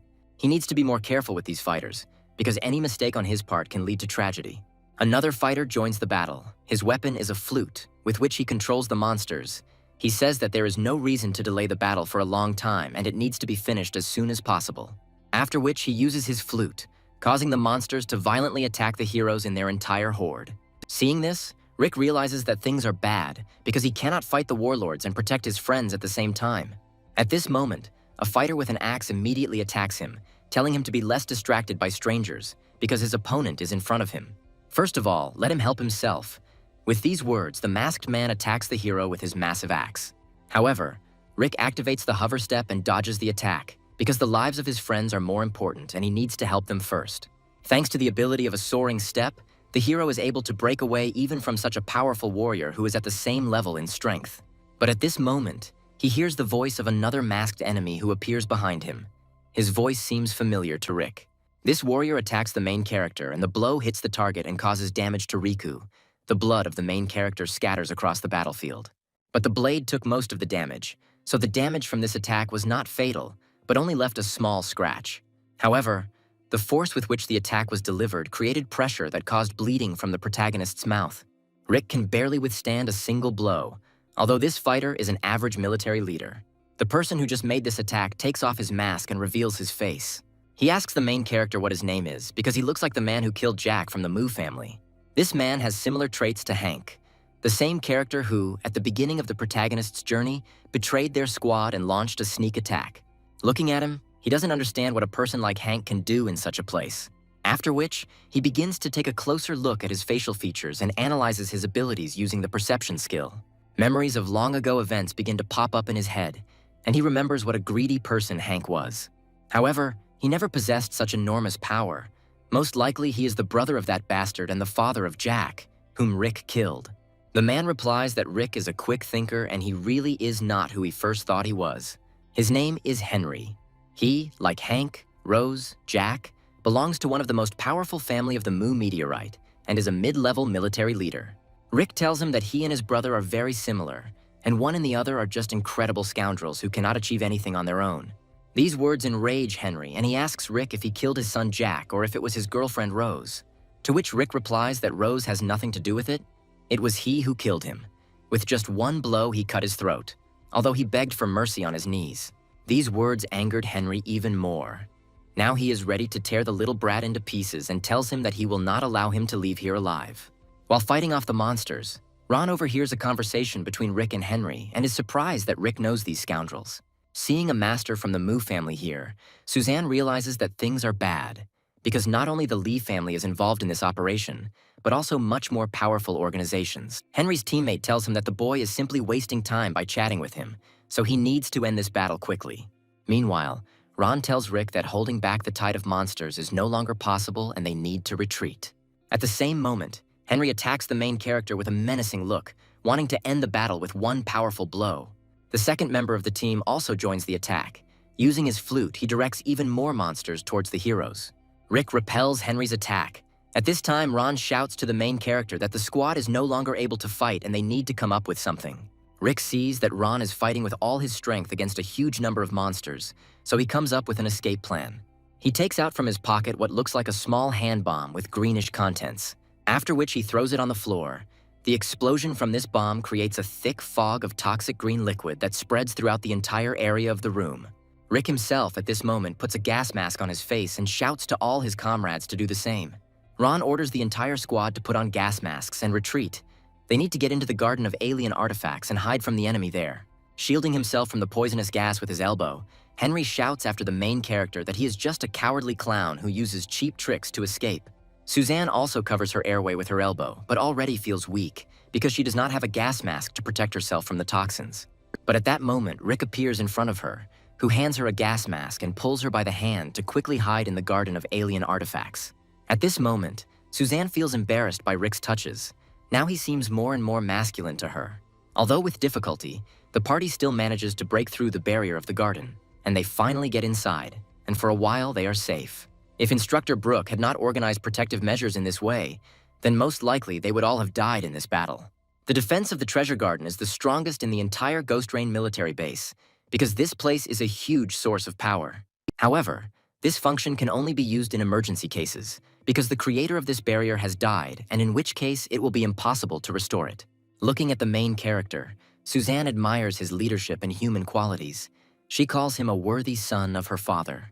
Meanwhile, a squad of mysterious masked people approach the barrier and evaluate its protective capabilities. Looking at the heroes through the barrier, Henry tells them that this pathetic barrier will not stop him, and sooner or later he will get to them. After which, he delivers a powerful blow to the barrier with his axe, hoping that it will collapse under the yoke of his strength. However, in return, he receives a strong blast of electricity. The protective power of this barrier can withstand a blow from a mid-grade warlord. This barrier can only be broken if several third-degree military leaders attack simultaneously. Otherwise, attempts to break through are doomed to failure. The heroes decide to wait here until Instructor Brooke deals with the opponents outside and comes here to save them. Henry replies that they are in vain to rely on their beloved instructor, because fighters who are not inferior in strength to him are waiting for him outside. To which Ron replies that his comrades simply have no chance, because not only one instructor has the strength of an average military leader. Besides, the military base itself can hold back the influx of monsters for several days. Henry is surprised by this answer, because he believed that now there is only one mid-level military leader at the military base, and that is Brooke. During its existence, The military base was subjected to several influxes of monsters and survived, but today it can be called completely impregnable. Instructor Brook understood that something was wrong, so he took additional measures to defend the military base just in case. He invited his old service comrade here, the commander of a special forces detachment of the War Ministry named Zack.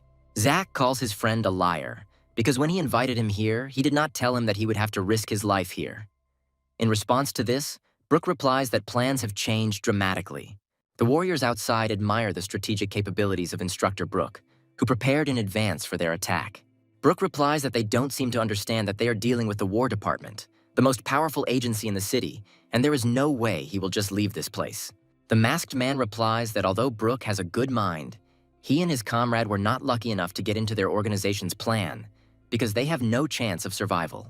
To which they respond that if they are so strong, then let them try to take their lives, so they will check which of them will emerge victorious today. At this moment, unexpectedly, Old Man Vaughn appears on the battlefield riding on a huge rat, who orders his rodents to gnaw through every living thing here. Instructor Brook notices an old man who has suddenly appeared, although he does not immediately recognize him, because his aura has changed significantly. The masked man says that they might not be able to handle the two warlords on their own, but with the help of reinforcements, they can easily defeat them. Sitting astride a rabid rat, Vaughn greets his old friend Brook and tells him that he will now feed his new friend. Looking at his old friend, the instructor cannot believe his eyes, because the old man's appearance has changed significantly. After which, the old man, with an inhuman scream, attacks the instructor, wanting to finish him off. But the military leaders do not stand still and immediately react to this attack and take combat stances. This is not the first battle in which comrades fight shoulder to shoulder, so their combat combinations are well honed. They attack the old man with a combination attack. At the moment when Instructor Brook attacks the old man himself, his friend strikes the monster's legs. Having lost its support, the monster falls to the ground, throwing the old man off its back. Looking at him, Instructor Brook asks how he turned into such a monster, although his strength does not seem to have increased. But the old man is still able to fight. It seems that the joint attack of the two warlords did not bring the desired result. Looking at them, the old man licks the wound received from Brook with his long tongue, after which the wound heals instantly and not even a small scar remains in its place. The heroes are surprised at such strong regeneration, because even high-level monsters cannot heal so quickly. After transforming, the old man's hidden powers were far more extraordinary than he could have imagined. The result exceeded all expectations. Looking at the instructor, the old man says that thanks to his heightened senses, he can smell fear from them. But don't worry, it will all be over very soon, and he and his friend will feed his rats. Brook understands that things are bad. Fighting two warlords is one thing, but when Old Man Vaughn also appears on the battlefield, the result of the battle can become disastrous. He asks his friend for forgiveness for getting him into such a mess. He promises him that if they manage to survive, then he will be owed. The friend tells the instructor not to talk nonsense, because if necessary, he will gladly give his life to protect the base. The instructor did not doubt him, so now they are ready to fight to the death, and Brook attacks his opponents again. They rush towards Old Man Vaughn and try to attack him again with a combination attack. However, the old man uses some strange new ability, after which many echolocation signals begin to be heard from his mouth. These signals penetrate through every crack in the room and are heard throughout the entire base. With their help, the old man controls a horde of hungry rats, who, having heard the signal, rushed at a frantic pace to the call of the owner. The old man orders his rats to run into the forbidden area and into the alien treasure garden, where they can gain even greater power. The instructor understands that if the villains manage to get into the garden, it will be impossible to stop them, so they need to figure it out as quickly as possible. At this moment, the heroes in the garden begin to notice that the protective barrier is weakening every minute. Seeing that there is a commotion in the squad, Henry tells Rick that what he is about to hear from him will send his entire squad into shock. He informs the protagonist that there are 4 mid-level military leaders involved in this operation, 3 of whom are currently fighting with Instructor Brook. What they heard drives the soldiers behind the barrier even more desperate. Moreover, in the city itself, there is now a much more dangerous situation, and the main focus of the monsters is on it. Hearing this, the main character realizes that he is not the only one fighting now, but the entire city has suffered from these villains. Valiant heroes defend the city at the cost of their lives, fighting off a huge wave of monsters with all their might. However, the scale of this attack is enormous. Monsters attack civilians and destroy residential buildings, and chaos reigns in the city. The joint forces of fighters from all organizations are attempting to repel the wave, but the number of monsters is increasing. Heroes protect civilians at the cost of their lives, pull them out from under the rubble, and do everything possible to protect the city. All of them are now ready to give their lives to protect the city. Henry tells the squad that once the base is captured and the power is cut off, they will all become a herd of lambs for the slaughter. But they still have an option for salvation. If they turn off this barrier now, then perhaps it will allow someone to survive. After hearing this, the soldiers began to whisper among themselves because their situation was getting worse every minute. The heroes are also surprised by this information. Looking at Rick, Ron asks what they will do now. Several powerful organizations are involved in the unrest in the city. The raised monsters will become the common enemy of all humanity, and they will come out unscathed. Ron asks Suzanne if the families of the meteorite are not the protectors of China, why should they participate in such operations? To which Suzanne replies that they do all this for their own benefit and the well-being of their families. Unfortunately, this is not the first time this has happened in Chinese history. At this point, Rick declares that he has a plan. He reports his idea to his friends, who call the main character simply crazy. Rick replies that no matter how crazy his plan is, the main thing is to prevent these creatures from achieving what they want. The heroes agree with Rick's proposal and are ready to support him in this idea. After which, Rick comes closer to the garden with artifacts and asks Henry what their main goal is. Seeing this, Henry asks the main character what he is up to. Let him better stand still and not move, and then he will spare him. Rick replies that now he will see everything for himself, after which he picks one of the fruits from the tree. Rick shatters the stone into pieces, releasing the energy it contains.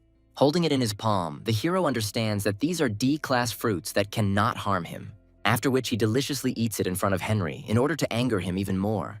After chewing the fruit thoroughly, the hero tells him that he would not leave such valuable treasures to someone like them. Henry is furious with what he saw. He tells Rick that if he dares to pick another fruit, he will make mincemeat of the hero. Rick feels that from eating the artifact, he gets a +10 to his agility.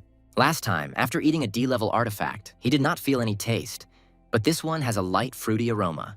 The God of War system notifies the main character that if he eats the same fruit again, he will receive half as many characteristics. Rick immediately checks this. The second fruit gives him only half of the previous consumption, and he begins to absorb the third. The third fruit gives the hero 3 stat points. After each use, the effectiveness of the fruit decreases significantly. The rest of the soldiers look at Rick with open eyes, because he just voluntarily ate 3 D-rank fruits. Henry is even more indignant, unable to do anything and forced to just watch as Rick eats the fruit. He tells the main character to stop, because if he continues, he will die from too much fruit. But this doesn't stop Rick. He takes another fruit in his hand and teases Henry with it. After which, he greedily absorbs it. The effect of the fruit is set to a minimum and brings the hero only 1 stat point. Rick asks the rest of the squad why they don't join in for the meal, since it's better to eat the fruit themselves than leave it to these bastards. The soldiers support the main character's idea and begin to greedily devour alien artifacts one after another. Ron warns the soldiers that if their level is below an advanced fighter, then they should not consume D-rank fruits, because their body may not withstand it. The soldiers enjoy the taste of these divine fruits and gorge themselves on them. At this time, Rick also does not stop in absorbing them, and also throws several fruits to Suzanne. Her rank is close to general, and perhaps by eating enough fruit she will be able to break through to the rank of warlord. Then they will have a better chance in battle. Suzanne agrees with Rick's arguments, because if she breaks through to the rank of warlord, the combat power of their squad will increase significantly. Despite the fact that there are countless treasures here, they no longer have much effect on the main character. Henry calls the squad vile nobodies, and also adds that such weaklings have no right to simply squander the treasures of this garden. To which Rick replies that all Henry can do now is whine furiously, because he doesn't have the strength to get here. From ingesting large quantities of alien artifacts, some soldiers begin to have stomachache, since the treasure cannot be completely digested. There are a lot of such soldiers, apparently. Excessive greed and the desire to become stronger in the shortest possible time played a bad joke on them. They line up in a line to go to the toilet, because it becomes unbearable to control the urge. Although there is no such thing as a toilet here. For other fighters, on the contrary, the level rises and even moves to the next stage of strength, which greatly improves their skills. Looking at this, Rick understands that after taking a large amount of treasures, the body detoxifies, but for some reason it does not affect him. Most likely, the whole point is in the God of War system, which transforms any alien artifact into 100% benefit without leaving any residues.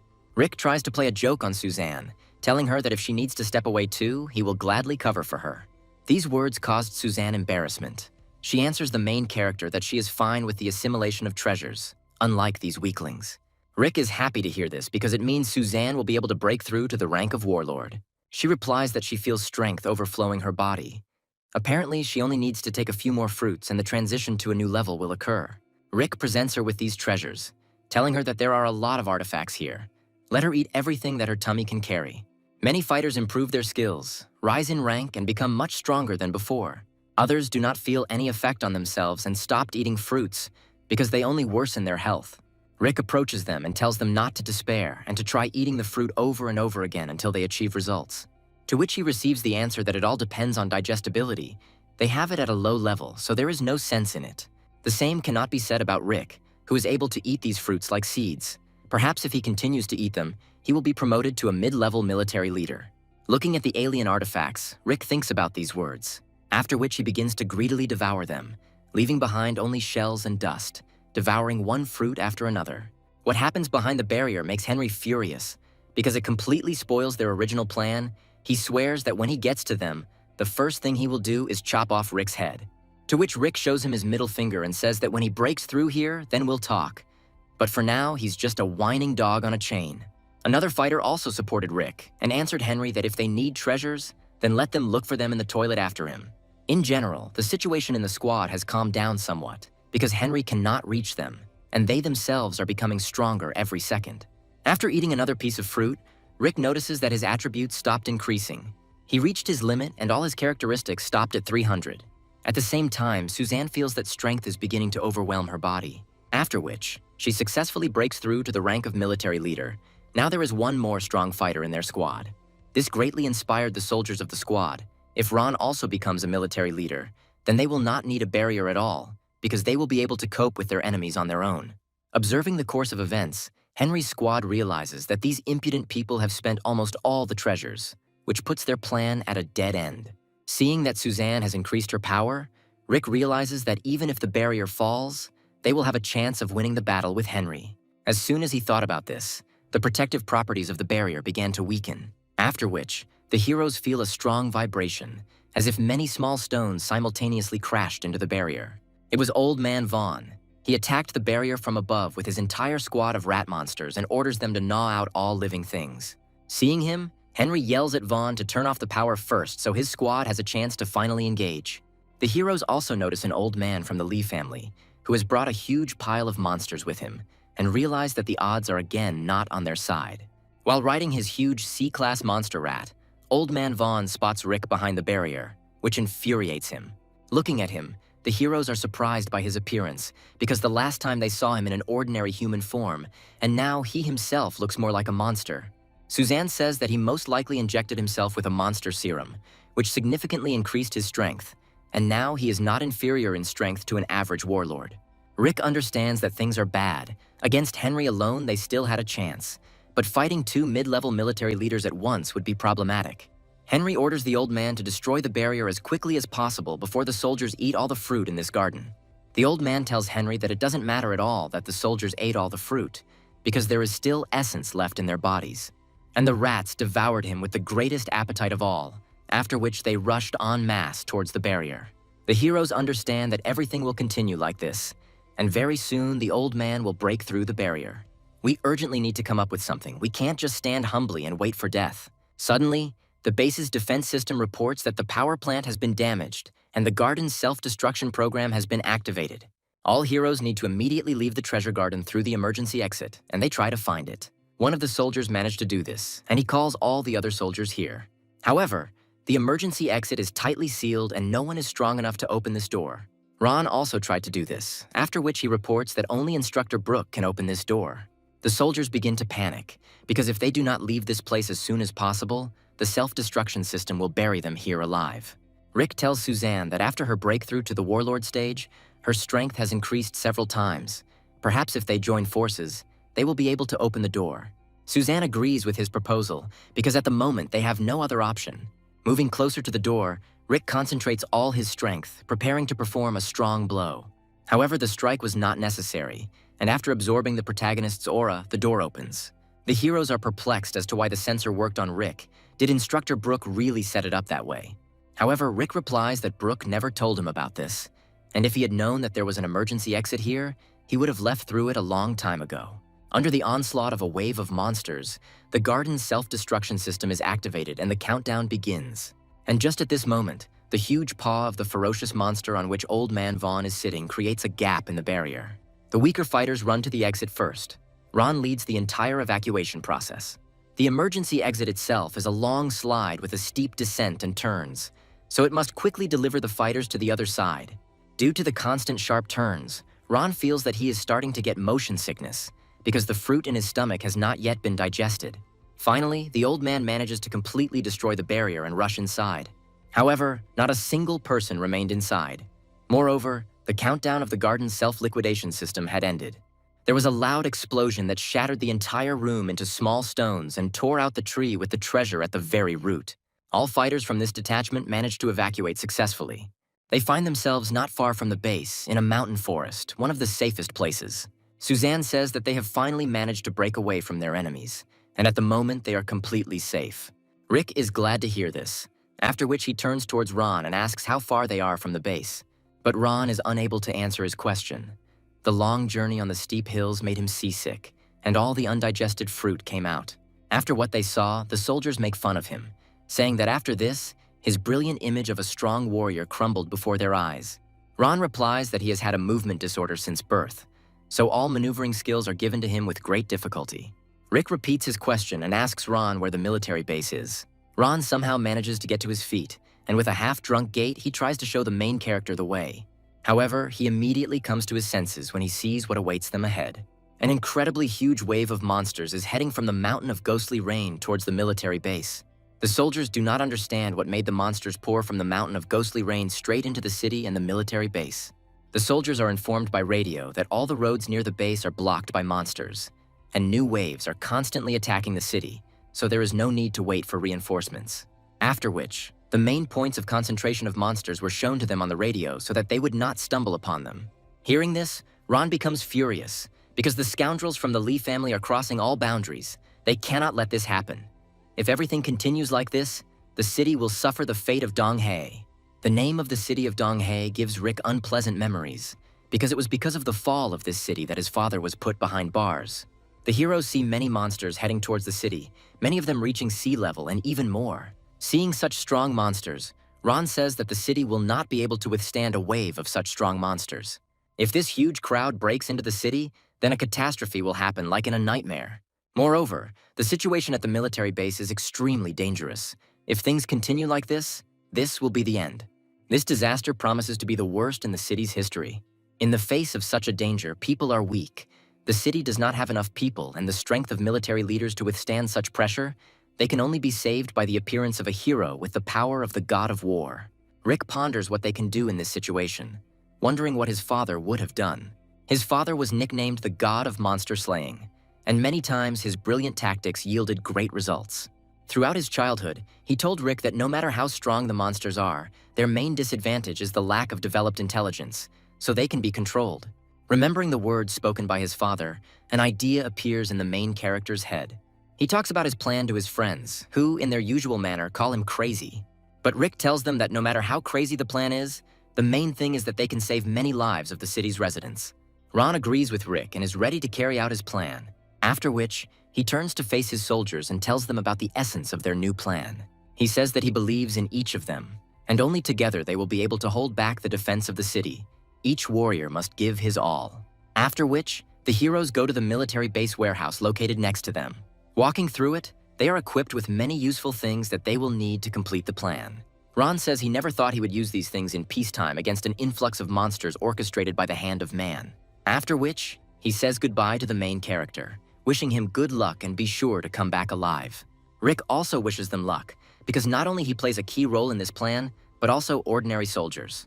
Turning around, the hero sees that not everyone left him, but Suzanne stayed with him. She tells the main character that she owes him a lot, so she stayed with him. A little embarrassed, she says that thanks to him, she made it to the rank of military leader and, if necessary, is ready to fight to the death. Rick is glad to hear such words from his new friend. He tells her that it is time for them to act. After which, they get into a military jeep and hit the road. Meanwhile, a cluster of monsters has already begun in the city, and they are destroying everything in their path. Suzanne gets behind the wheel of the car while Rick installs a special device on the trailer. Finally, he finishes with the installation. After which, with a deft movement, he returns to the back of the car. Rick complains to Suzanne that installing such a thing was very difficult, because he is a mercenary, not an engineer, and has never encountered such a thing. To which Suzanne replies that it's time for him to stop whining and feeling sorry for himself. After installing this device, the place where it is installed begins to emit echolocation waves. It turned out that all this time, Rick had been installing a special device called a monster collector. Hearing the sounds of this device, the monsters begin to run furiously towards this sound. This was the main character's plan. With the help of these devices, he wants to set one flock of monsters against another.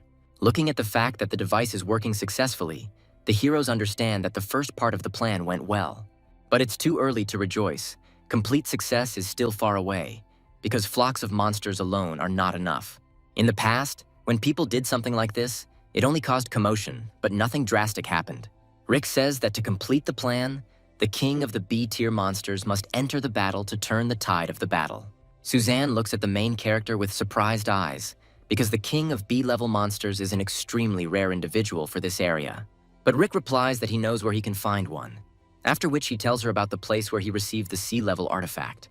Last time he was just lucky to get through this monster unnoticed, but he is sure that this creature is exactly what they need. Realizing that most of the plan has been successfully completed, the heroes move away from the monster's bait. Suzanne asks the main character where they need to go next. It seems that this is the most beautiful taxi driver in the world. Meanwhile, the monsters begin to gradually accumulate around the bait device. Rick tells Suzanne that now it's time to bring that powerful being here. Although the level of this monster is incredibly high, the hero believes in himself and believes that they will definitely succeed. Suzanne looks at the main character with an incredulous gaze. He seems somewhat narcissistic to her.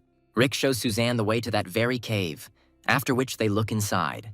At the entrance, they notice several not particularly dangerous eagle-eyed foxes, but there is no B-level monster in visible areas yet. Rick tells his new girlfriend to stay outside while he goes inside alone because he's afraid for her safety. To which she replies that he should be careful and return from the cave alive. Once inside, Rick notices that since his last visit, this tree has completely withered, apparently due to the fact that he took the artifact that kept it alive. He remembers that the head of the eagle-eyed foxes was hibernating last time, so he shouldn't know that it was Rick who stole the treasure from his cave. But despite this, extra precaution does not hurt, and Rick constantly uses a soaring step to move around the cave. In one of the corners of the cave, he notices a place with a suspiciously strong aura hidden deep in the roots. From the depths of the roots, a fierce gaze of blue eyes looks at him, from which a terrifying aura emanates. This aura belongs to the king of B-tier monsters. He feels that the smell of the treasure that he guarded so carefully comes from Rick. This fact enrages the monster, and it rushes in pursuit of the main characters. His speed is simply amazing, because he manages to catch up with the main character with the most studied ability of a soaring step. Rick somehow dodges his attacks, using the full arsenal of his abilities. He understands that he shouldn't count on winning this battle, so he needs to take the monster out. The monster calls Rick a thief because he stole his rebirth item and continues to pursue him. He quickly closes the distance between them and approaches the main character closer and closer. Rick concentrates all his energy in his legs to perform a powerful dash and break away from the monsters pursuing him. He understands that after raising the level of agility over 300 points, moving has become much easier and it takes less energy. At this moment, the monster attacks the protagonist with a ranged attack. He concentrates a huge stream of aura in his mouth and then releases it. Fortunately, the speed of the floating step allows the protagonist to evade. Now he is strong enough to choose between injury and death. He decides to hide behind one of the roots of a huge tree to wait a little and regain his strength. However, the monster senses the location of the main character and immediately attacks at this place. Rick understands that most likely he will not be able to hide from this creature. If this continues, he will be surrounded and killed. He thinks that perhaps the monster senses an alien artifact inside his body, which is why he finds its location so quickly. Realizing that he can no longer play catch-up with the monsters, Rick tells Suzanne on the radio to turn on the monster collector as soon as possible. Suzanne tells him that if something happened to him, then she is ready to come to his aid, to which Rick replied that she should not dare come here. After which, Suzanne activates the monster collector and the waves begin to penetrate inside this cave. The waves reach their target and begin to gradually affect all the monsters inside the cave. Seeing this, Rick realizes that most likely their plan worked, because the monsters stopped chasing him. Given some time, Rick begins his escape plan, using his favorite technique in spraying striped skunk reagent around himself. All the monsters in the cave feel this unbearable sound of the monster collector. After which, Everyone, including the king of the monsters, goes to the source of this sound. The second part of Rick's plan is approaching success. Looking at the king of monsters and feeling his terrifying aura, Rick realizes that this creature evokes a feeling of oppression much more than an average warlord. Once the monsters have left the cave, Rick tells Suzanne to move away from the monster trap and he will return to her soon. Suddenly, in the depths of the roots, from where the king of the monsters attacked him, the hero notices a strange bluish aura. He decides to get closer to this place and check what is there. As Rick makes his way through the roots of a mighty tree, he sees the vibrant colors emanating from this mysterious object. This thing gives the main character strange sensations and he quickly wants to find out what is there. The aura of this object somewhat reminds him of the aura of eagle-eyed foxes, but it exudes some kind of homely warmth, and it seems completely non-hostile. Finally reaching this place, Rick finally sees in front of him the object from which this aura came. It turned out to be some kind of egg, covered with shells of various colors. It seemed to have grown into this tree and looked incredibly beautiful. Coming closer to the egg, the hero realizes that it was the cause of the anxious feelings that rolled over him upon entering the cave. At this moment, Rick feels a call coming from his walkie-talkie, which is in his pants pocket. Rick tells Suzanne that the danger has passed, and very soon he will return to her back after completing all his business. After thinking carefully about the situation, Rick decides to take the egg with him because it can cost a lot of money. He puts it in a bag for transportation and sets off away from this cave. At the entrance to the cave, Suzanne was waiting for him with an indignant voice. She asks the hero why it took him so long to come back, because she was worried about him. But when the hero comes closer to her, Suzanne immediately loses interest in communicating with Rick because he smells strongly of skunk reagent. For people, the skunk reagent is even more lethal. If you use it on yourself, then it is better not to approach people, but for women, it generally acts like poison. Rick tries to explain the situation because of which he had to use the reagent. In response, Suzanne tells him that she understands everything, but it is better for him not to approach her. Reaching her military jeep, Suzanne tells Rick that his scent is still lingering, so he'll ride in the back. Unfortunately, Rick was unable to convince Suzanne otherwise, and he has to ride in the back in splendid isolation. Left alone with his thoughts, the hero thinks about who this egg might belong to because it doesn't look like eagle-eyed foxes. In any case, he decides that he will deal with this issue a little later when everything has calmed down and he returns to the city. Meanwhile, the action moves to the battle zone between fighters and monsters near the military base building. Everyone fighting is now giving it their all. Even the squad leaders and Instructor Brooke are using their strongest techniques to hold back this tide. Zack does not lag behind his comrade and also actively fights monsters. This deadly duo has already killed hundreds of monsters. They are fiercely fighting them and trying to cover each other's rear. Brooke tells Zack that there are more and more monsters, and if they want to survive here, they need to break through the encirclement and get to the man with the flute. Watching the commanders desperately fight the creatures, Henry notes the excellent physical training of these fighters. However, the number of monsters here does not decrease. Despite their titanic efforts, the man with the flute lures more and more creatures here. Moreover, Old Man Vaughn appeared on the battlefield, bringing with him a flock of his hungry rats. Monsters begin to surround the heroes. There are so many of them that all this creates a picture of complete hopelessness. Looking at the scoundrels who carried out this massacre, Brooke says that these crimes will never be forgiven them and they will be punished for everything. Hearing these words, Henry smiled a little, because being in such a desperate situation, Brooke is trying to intimidate him. He answers him that none of them will suffer any punishment, and in the new world, they will be the main source of law. Since they don't give up, we'll have to finish them all off because they don't need any extra witnesses. Suddenly, another huge wave of monsters begins to run from the side of the mountain of ghostly rain, in the depths of which Ron's team can be seen. Ron shouts to his comrades to retreat to the restricted area of the base and tighten the front line. Meanwhile, the monsters that appeared after Ron begin to attack the monsters that were already here. Everyone here does not understand where they came from, because now these monsters were supposed to storm the city. Moreover, monsters attack them too, so they have to fight off the creatures, which spoils their plans. Henry is angry. He does not understand why these monsters are here. He believes that one of his own is to blame because he does not adhere to the general plan. But the hooded man replies that this cannot be, because everyone strictly followed the plan. He realizes that most likely someone used a monster collector and redirected these creatures in another direction. At this time, Ron runs up to the commanders and tells them to quickly evacuate through the secret passage. Commander Brooke orders his squad to immediately retreat and cover the backs of their comrades so that no one gets hurt. The soldiers are rushing headlong for the exit because they finally have a chance for salvation. They make their way through the exit one by one, while maintaining formation and covering each other's rear. Finally, the squad manages to evacuate and retain most of its forces, after which Commander Brooke asks to report on the situation. Ron tells the commander about Rick's plan and how they managed to bring so many monsters here. In response to this, Brooke shakes his hand and calls him an excellent soldier.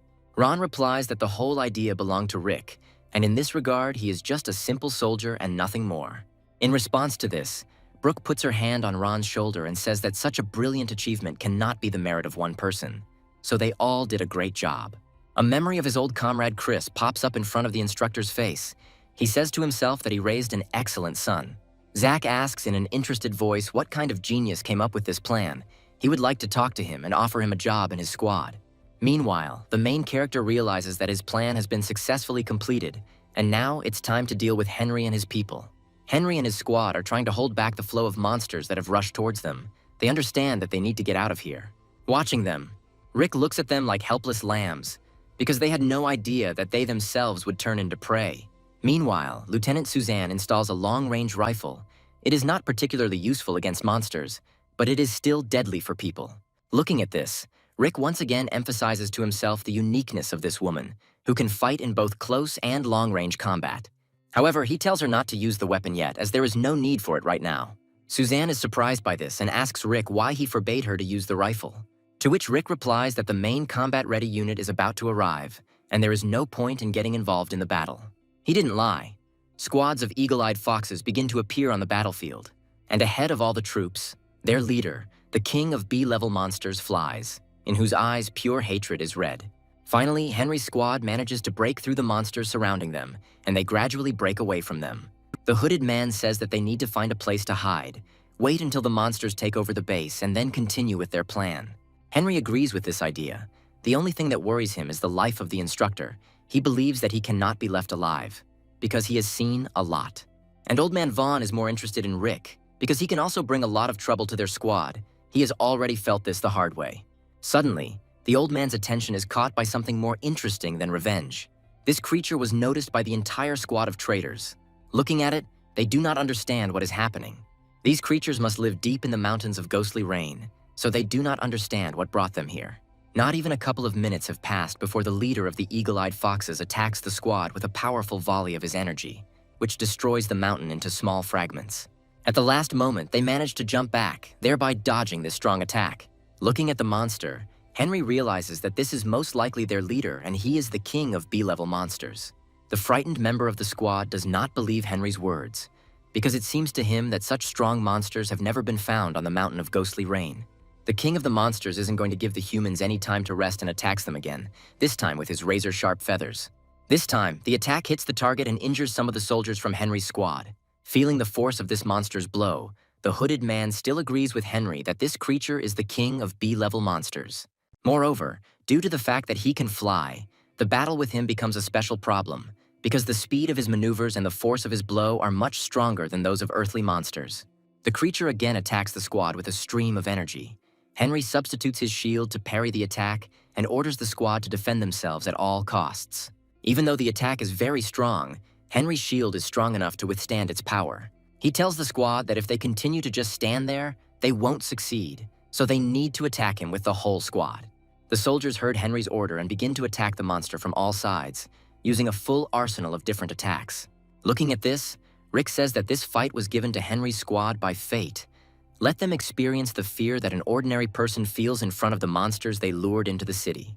After which, Rick decides to get a little closer to the battlefield. He orders Suzanne to stay in place and, if necessary, shoot with a rifle. The hero understands that Henry's squad is full of warlord-level fighters. It is unlikely that one B-level monster king will be able to stop him. And so it happened. As soon as the detachment began to attack synchronously, the course of the battle changed significantly. Using the monster tamer's flute, one of the party members forces the king of the monsters to fall asleep, while other team members can attack him freely because he is in deep hibernation. The squad members realize that this is their main opportunity to defeat him, while the sound of the flute holds back his strength. However, the effect of this ability is not endless, so you need to constantly play on it and spend your strength to keep such a strong monster. Henry praises the fighter with the flute. He calls him a real taming genius, and upon completion of the plan, he promises him a large share of the total reward. The man with the flute replies that he is now using his strongest technique, so the party must finish off the leader with one blow. The king of monsters cannot resist the sounds of the flute, and from his lips one can hear words about how he hates vile people. The man with the flute concentrates all his attention on the monster, and is already imagining how his position in the family will change after such a triumphant victory. However, his dreams were not destined to come true, because at the same moment he receives a powerful projectile from a rifle in the stomach. The man with the flute doesn't even have time to turn around to look at the shooter before he receives a second bullet right in the temple. Henry and the man in the cloak are trying to help their comrade, but it is too late, because the wounds received from the shells are fatal. Rick tells Suzanne over the radio that she is a master marksman and both hits were brilliant, to which Suzanne replies that it is a mere trifle. Seeing that the man with the flute has died, Henry's heart begins to beat faster from adrenaline. After all the gecko monsters that this man controlled are now no longer subordinate to him. The hunter and the prey have changed places. The tide of the battle has completely changed, and now Henry's squad is in the unenviable position of having to fight an incredible number of monsters. Moreover, there are disagreements in the squad between the man in the cloak and Henry, because they could not protect their main trump card, the man who controls the monsters. Henry tells him that now is not the time to argue, because they need to combine all their strength in order to break out of the encirclement. At this time, the king of B-level monsters does not stop making constant attacks on the squad, because the sounds of the flute really angered him. Preparing to take another attack from the monster, Henry turns back and realizes that something is wrong. His instincts as a mid-level commander are excellent, as he was able to simultaneously track the monster's movements and block Suzanne's shot. However, due to the fact that he blocked the shot with his shield, he has to take the monster's blow with his body, because he was unable to parry it in time. Seeing Henry fend off her attack, Suzanne is surprised at the level of his powers. To which Rick replies that she should not underestimate the strength of this man, because he is a mid-level military leader. All his senses are much more acute than those of an ordinary fighter. Meanwhile, a squad of traitors notices the main character hiding near the battlefield. The sense of smell of Old Man Vaughn, who can smell his victim at a distance of several tens of meters, helped track him. But Rick is not upset that he was declassified. He sarcastically shows 2 fingers to the villains as a sign of greeting and says that he already misses them. At the same time, the King of Monsters continues to attack the squad, which does not allow them to go in pursuit of the main character. However, upon seeing Rick and hearing his nasal voice, Old Man Vaughn flies into a rage. He understands that everything that is happening here now is Rick's doing, so he wants to tear him apart. The old man orders all his rats to pick up the protagonist's trail, and with a furious cry, he rushes towards Rick. However, the protagonist's speed is enough to keep his distance. During this, he manages to mock the old man and remembers the death of his son. Old Man Vaughn tells him to stop running and fight like a man, unless he is a coward like his father. Henry shouts after the old man so that he does not leave the squad too far, because this cunning Rick wants to disperse their forces so that the monster destroys them one by one. This is exactly what happens, and since the old man left, fighting the monster has become much more difficult than before. However, the old man does not listen to Henry and continues to pursue the main character in order to take revenge for his son. He tells Rick that this time he won't be able to escape and will go straight to hell. But Rick no longer tries to run away. Stopping, he tells the old man that his current appearance suits him much more than a human one. The old man doesn't even listen to the main character, but just continues to rush forward on his huge monster rat and tries to attack Rick. But Rick does not retreat and immediately counterattacks the old man, activating his blade skill and D-level maneuvering skill. However, with this attack, Rick only blocked the old man's blow and did not pay attention to the monster on which Vaughn was sitting. The hero paid for his inattention and receives a powerful sweeping blow with a paw right in the stomach, which leaves a slight injury on his body. Proudly sitting on his monster, the old man asks Rick if he expected that an ordinary old man would become so much stronger than him in just a couple of days. To which Rick replies that his so-called strength is the result of turning into a monster, and without it, he is nothing. The old man answers the young, impudent man that he does not understand anything in this life, in which power means everything and no matter how it is obtained. His stupid father could not adapt to the circumstances, so he ended up in this position. If only he had done something then. This is where the sentence ends. Rick asks the old man what his father should have done and who he displeased. However, the old man tells him that he will never tell him this secret, but it doesn't matter, because he will soon die anyway, in ignorance. After which, concentrating all his strength, the old man rushes towards the main character, wanting to perform the final attack. Rick hoped that he could get the old man to talk and finally find out what happened to his father after that battle many years ago. But he has no other choice. He will have to give it his all and defeat this monster in the flesh. For his attack, Rick activates 2 perfect level abilities at once, Soaring Step and Shadow Blade, These abilities complement each other perfectly. Like lightning, he flies through the old man and attacks him with a powerful blow, piercing his body right through and causing the old man to fall to the floor. The old man does not understand how this is possible and where the hero has so much strength. He believed that now they are at completely different levels. However, Rick says that the power he wielded was acquired in a vile way, and to a monster like him, Rick would never lose. Coming closer to him, Rick says that his father never treated the old man badly, so he can somehow justify himself and tell him the truth. To which the old man replies that he will not want to find out the truth about this. When he becomes stronger, these influential people themselves will find him, and then he will find out everything. With this phrase, the old man's life ends, and the fact that he said that there are several people who framed his father leaves Rick even more bewildered. The creature, gone wild due to the death of its owner, tries to avenge the old man and attacks the main character from behind. However, Rick sees this attack perfectly and cuts off the monster's head with one targeted powerful blow of his blade.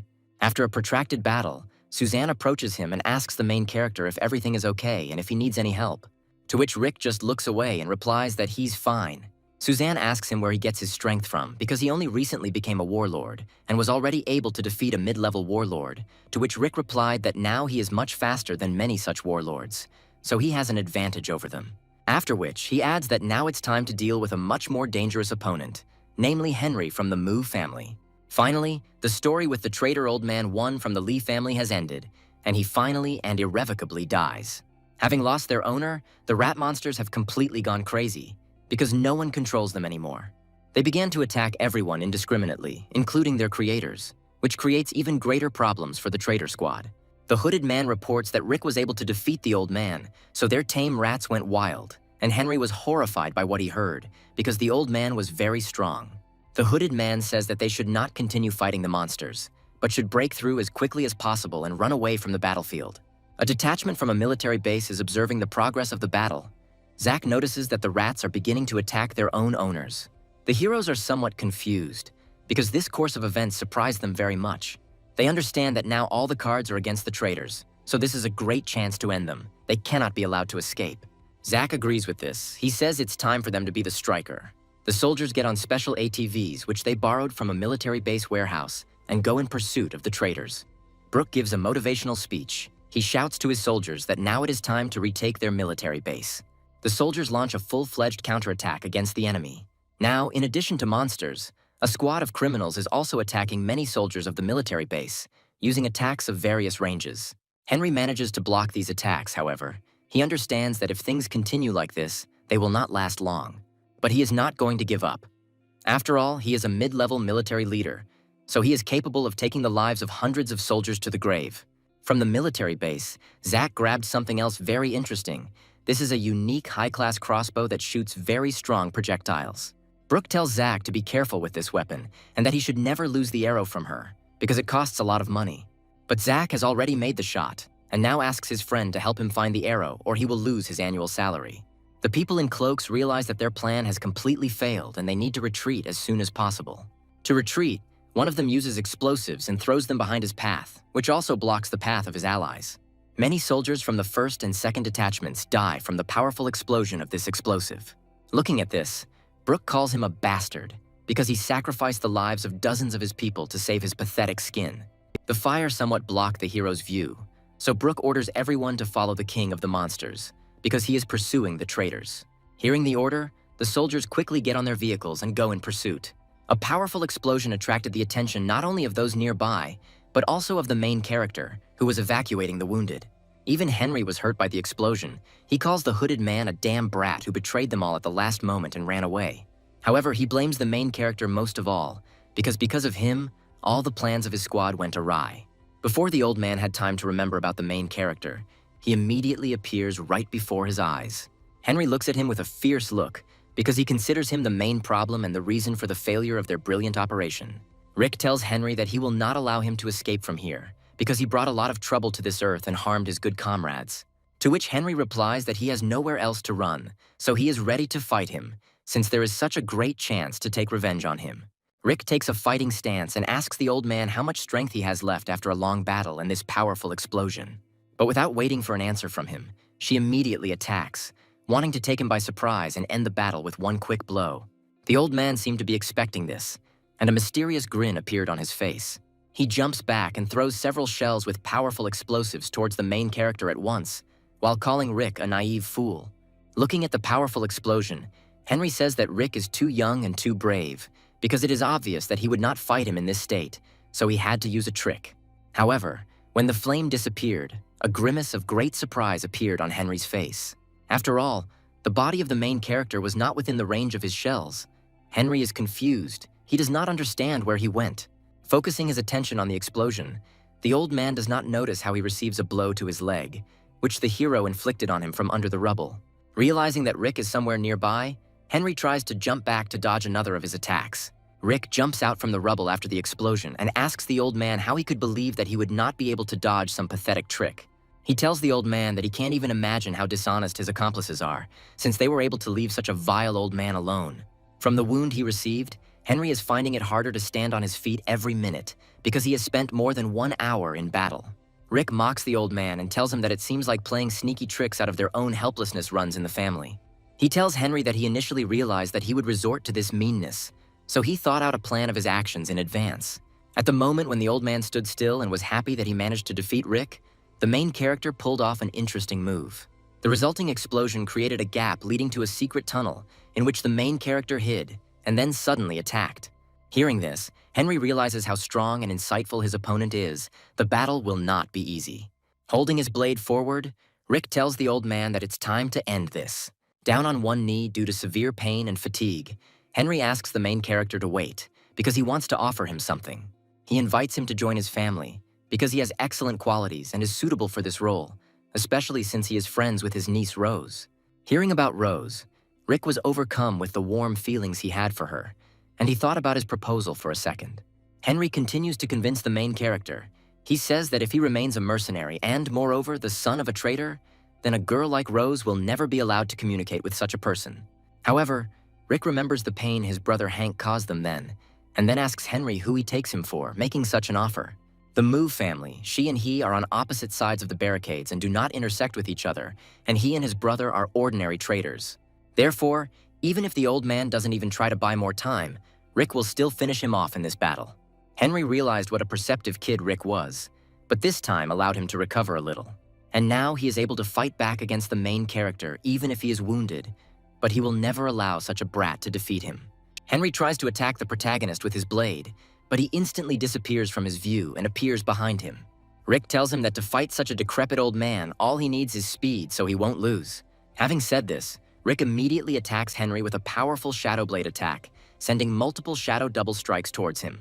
Henry answers the main character that even though he is faster than him, he will not be able to break through his shield.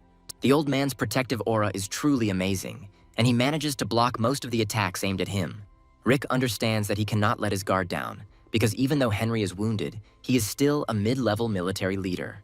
Even compared to the mutated Vaughn, this warrior is much superior to him in everything. However, time and long battles will take their toll. And so it happened. The old man's defense gives a gap, and the main character manages to break through his shield. However, his blade gets stuck in this shield. Taking advantage of the moment, Henry tries to inflict another unexpected attack on the main character, and sends many arrows in his direction. He tells Rick that he is still a stupid kid if he expects to be able to drag out the fight and thereby win.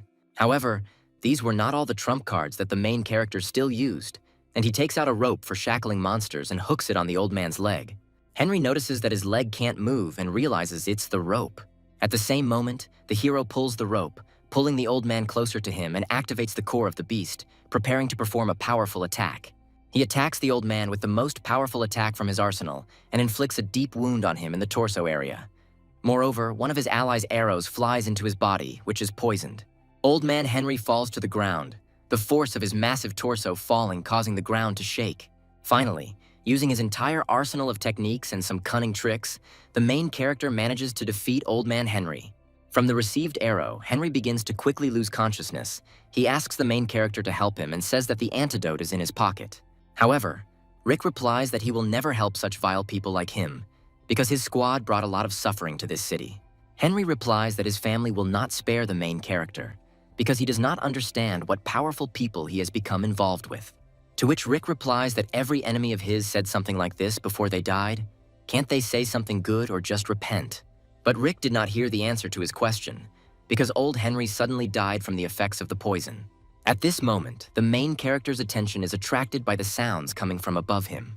Looking up, he sees that some two mysterious fighters are fighting with the king of B-level monsters and gives him a powerful rebuff.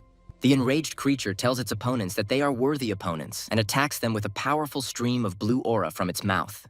However, for fighters of this level, it is not difficult to block even such a strong attack. Looking at them, Rick reasons that judging by the fact that they are floating in the air, their rank is equal to that of a high-level military leader. When the attributes reach 700 points, the fighter exceeds the limit of his body's capabilities and becomes a military leader of the highest level. While at this level of power, fighters have abilities beyond the limits of the human body, one of which is levitation. Often, such people are considered superhumans because there are an extremely small number of fighters of this level, and many talented warriors will not be able to achieve it in their entire lives. Realizing this, Rick says that since a top-level warlord came to their aid, the king of B-level monsters now does not pose much of a threat. However, the monster is not going to just give up and continues to attack the fighters with a different arsenal of its abilities.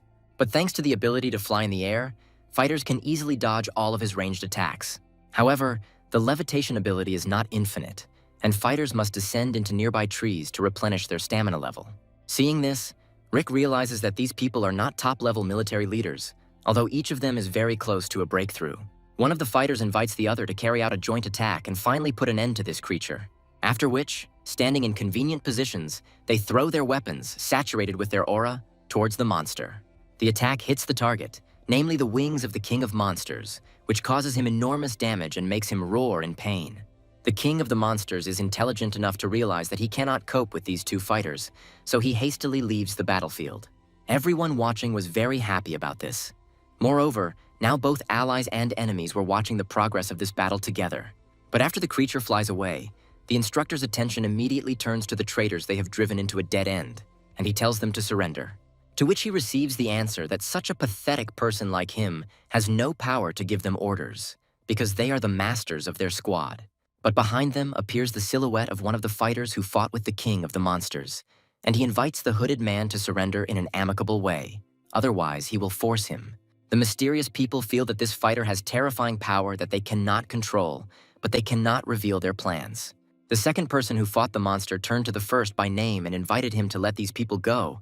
It turned out that he was from the same team with them, to which he replies that they committed a large-scale crime and should be punished accordingly. After which, he attacks the traitor with his weapon, activating one of his class abilities. However, the strength of these fighters is approximately equal, and the mysterious man manages to deftly block his attack. He tells him that if they continue to fight pointlessly, then during the battle he may also get injured, and then it will be problematic for the situation in the city to normalize. The mysterious man says that this is an emergency, so he better take care of the people of the city.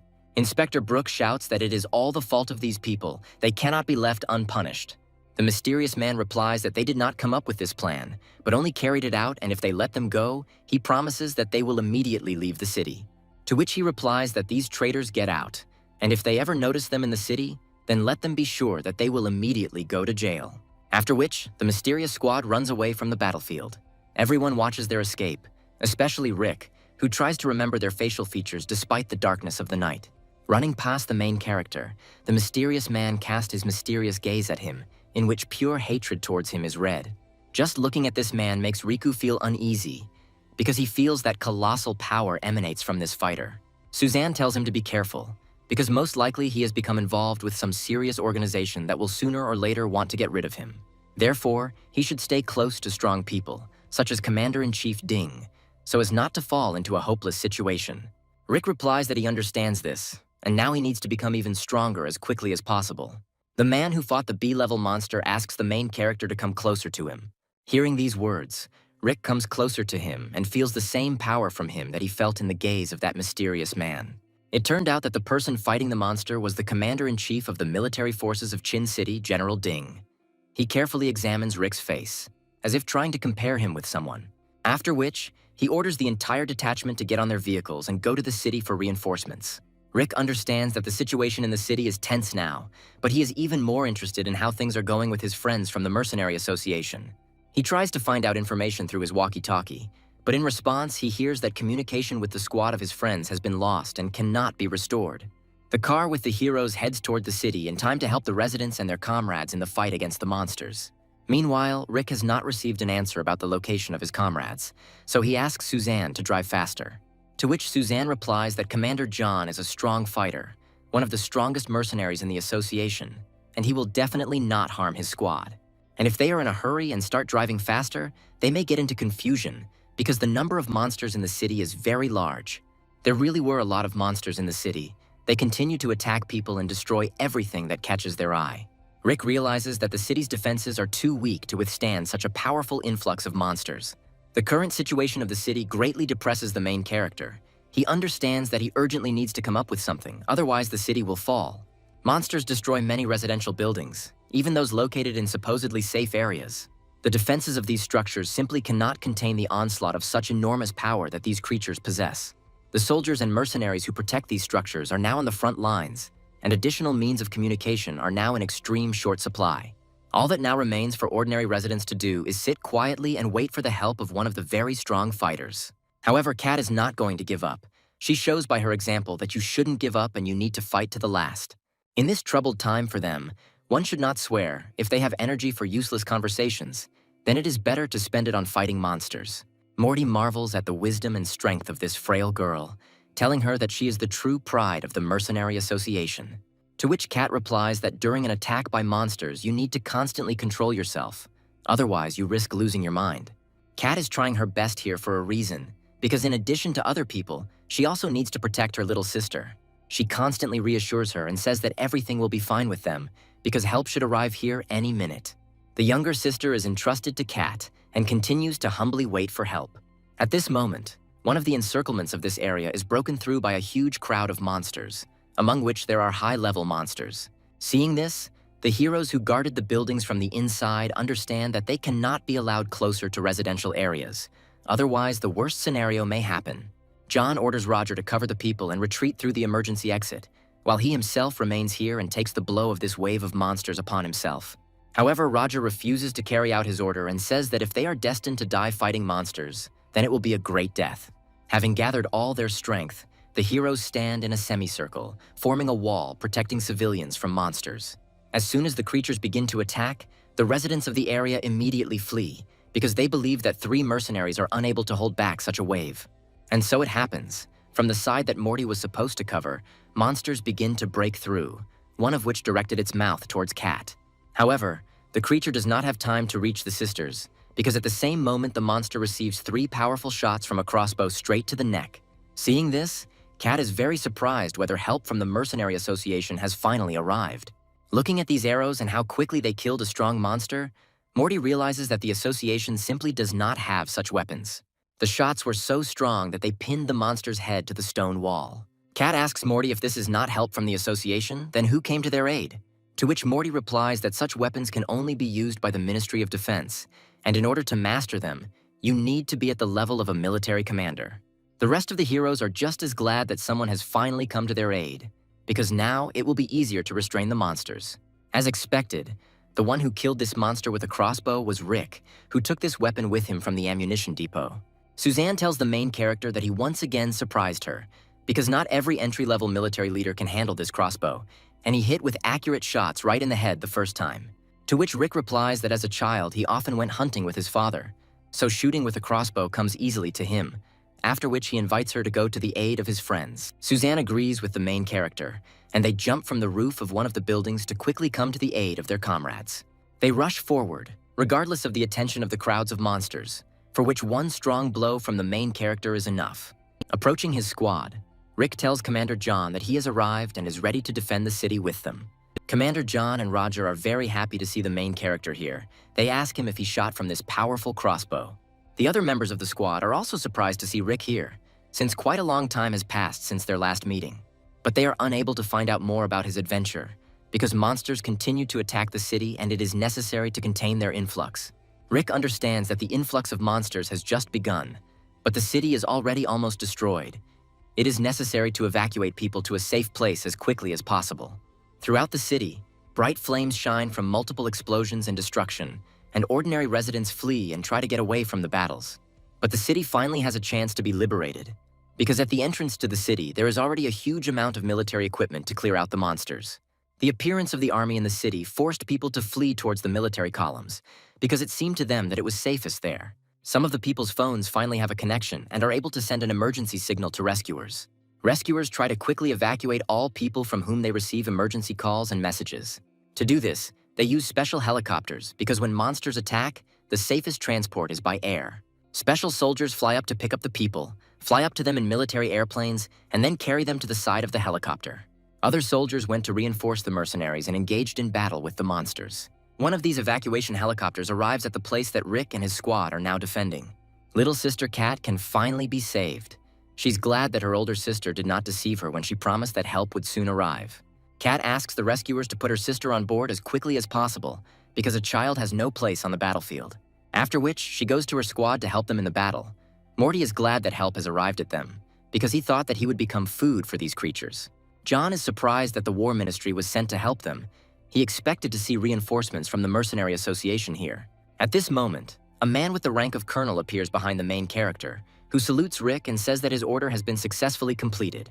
Rick thanks this man for such prompt work, because with this, they saved more than a dozen lives. To which the colonel replies that the real hero here is only Rick, because he almost single-handedly thwarted all the plans of the villains who caused this disaster. Seeing that the lieutenant colonel salutes the main character, the squad is very surprised, because Rick is not even an officer of the War Department. Moreover, the colonel reports to Rick that Commander Dean ordered that Rick be told that he wants to talk to him after the monsters from the city retreat. Hearing this name, Commander John thought a little because Dean's name is familiar to him. This man is the strongest fighter in the city. All members of the squad begin to glare at the main character, wanting to hear the story of his acquaintance with the commander. Morty is delighted with the main character. He grabs him by the leg and asks him to take him to a conversation with Dean because he always dreamed of seeing him. To which Rick replies that if the fat man doesn't let him go now, he will have to go to the commander without one leg. The influx of monsters was successfully repelled, but the city suffered huge losses and widespread destruction. Although Rick understands that all the monsters in the city have been defeated, he is worried that the attacks may be repeated on other cities. Then they will suffer the same fate. To which John tells him that this is the new reality after the meteorite fell. All people should always be on alert and take care of their safety. At this moment, from severe overwork, the main character begins to feel dizzy and begins to fall to the ground. His body is picked up by his friends, who lay his head on Kat's legs. Rick tells them that he is very tired, so he is no longer able to stand on his feet. After which, he feels that he is no longer able to hold his eyelids, so he closes his eyes. A few days later, the action moves to the protagonist's mansion. Rick lies in his bed, in which he has slept for several days, because over the long battles he has lost a huge amount of vital energy. Opening his eyes, he cannot remember how he got to his home. The last thing he remembers is how he fell. But despite the weakness in his body, Rick still notices that he is not alone in the house now and tells the man to show himself. He saw Suzanne at the door. He's surprised to see her here and asks her how she ended up at his house. A little embarrassed, Suzanne tells the main character that he needs to get himself in order first before asking questions. Hearing this, Rick decides to look under the covers and realizes that he is completely naked. He asks Suzanne how this happened and where his clothes went. But Suzanne just slams the door and tells him that first he must get dressed, and then they will talk. Sometime later, Rick finds his clothes and sits down at the table to eat the dinner Suzanne has prepared for him. During the meal, he watches a report on the latest news in the city. According to the television station, whose reporter was on the front line, the majority of the monsters were driven out of the city. Rick praises Suzanne for her special talent for cooking. Thanks to such food, he quickly gains strength after a long 3-day sleep. Suzanne replies that the entire squad was afraid for him, apparently. The large consumption of alien fruits and the long battles had greatly exhausted him. Having discovered the God of War system, Rick realizes that his performance has increased significantly. Must be due to the fact that all the alien fruits have been fully absorbed. Continuing to watch the report, Rick hears the presenter say that all members of the Lee family are on the list of victims, after which he offers his condolences. Rick doesn't understand why some of the main culprits of all troubles are mourned by the whole country on live television. Suzanne tells him that not only the Lee family is to blame for what happened, the monsters in the shadowy mountains were forced to rebel, and the order came from the capital of China. Hearing this, Rick realizes what serious people he has become involved with, and most likely, they are to blame for the fact that his father was unfairly accused. All TV channels in the city broadcast only news about the attack of monsters and about many people who have gone missing. Rick doesn't understand why Commander Dean and President Hughes can't speak out, because they know the whole truth about who was behind the monster attack on the city. Suzanne tells Rick that if they stand up for their point of view, there will be no problems and they will face the same fate as his father. Hearing this, Rick realizes that this is most likely true, because the blame was clearly placed on him by completely different people. Suzanne tells the main character that very influential people are to blame for the arrest of his father, so the commander can only secretly protect him by placing him in an air prison. Rick thanks Suzanne because things didn't turn out the way he originally thought, and in fact, his father still has loyal allies. Suzanne says that she told this so that the hero would worry less about his father, but at the same time understand what influential people are his enemies. In response to this, Rick promises that he will be more careful, and also adds that he will become so strong that these people will be afraid of harming the people dear to him. Looking at Rick, Suzanne is somehow sure that he will succeed. After which, she says that she has to go, and also adds that the thing she found in his bag is in the next room. Perhaps it is dear to him. For some reason, Rick didn't immediately understand what kind of thing they were talking about. But upon entering the room, Rick realized what Suzanne was talking about. This is the egg that he stole from the cave with the alien artifact. Coming closer to him, Rick taps on the egg. He realizes that eagle-eyed foxes do not hatch from eggs. Then who could it belong to? At this moment, the shell on the egg begins to crack. Rick doesn't understand what needs to be done in this situation, and what if a little monster hatches out of there now? What he should do then? The idea even comes into his head to give the egg to Morty so that he can cook excellent scrambled eggs from this monster. He will be very happy with such a gift. However, what hatched from this egg was not a monster, but just an ordinary cute puppy who was fast asleep. But Rick still doesn't trust his eyes. Even if it's an ordinary puppy, he's still going to take it to Morty. At this moment, the creature wakes up and looks with sleepy eyes at its new owner. The glances of these two crossed each other, and now Rick is not sure that this creature is worth giving to the fat man to be eaten. He decides to take the newly born puppy to the Mercenary Association's laboratory and study it. Approaching the doctor, Rick tells her that this monster is very weak, perhaps he is sick with something, and asks the doctor to examine the body of this creature. In response to this, the doctor made a face in a grimace of displeasure. She told Rick that this was an ordinary puppy that had become very weak, and Rick was a very unlucky owner. Rick tries to ask the girl if this creature is definitely not a monster. The girl shows the main character the analyses of this creature and says that if he had brought it here a little later, it would have been impossible to save it. Looking at the test results, Rick realizes that this is indeed an ordinary puppy. However, this creature hatched from an egg, and for the leader of the eagle-eyed foxes, this creature was very valuable. Rick explains to the doctor that he is not actually the owner of this pet, but simply picked it up on the side of the road. The doctor replies that someone must have lost their pet during the monster invasion, and Rick has a very kind heart. After talking with the doctor, Rick doesn't quite understand how this creature could turn out to be an ordinary puppy, so he decides to watch it for now and keep it for himself. At this moment, the protagonist's phone rang, from which Kat's voice was heard. Rick answers the phone, but just as he is about to say where he is interrupted.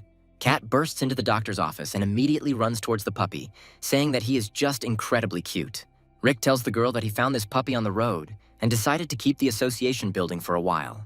Kat is very sorry for this poor creature. She tells the main character that she can take him to her place and take good care of him, and also asks what the name of his pet is. With an awkward smile, Rick replies that the name on the collar was Haiden, which means gray egg in Chinese. The heroes say that his previous owner simply has disgusting taste in nicknames. Such a name for a pet is very uncharacteristic. Rick just awkwardly rubs his cheek with his finger and says that he can't do anything about it because the pet is already attached to this nickname. From that moment on, the team had a new friend, a cute puppy named Haiden.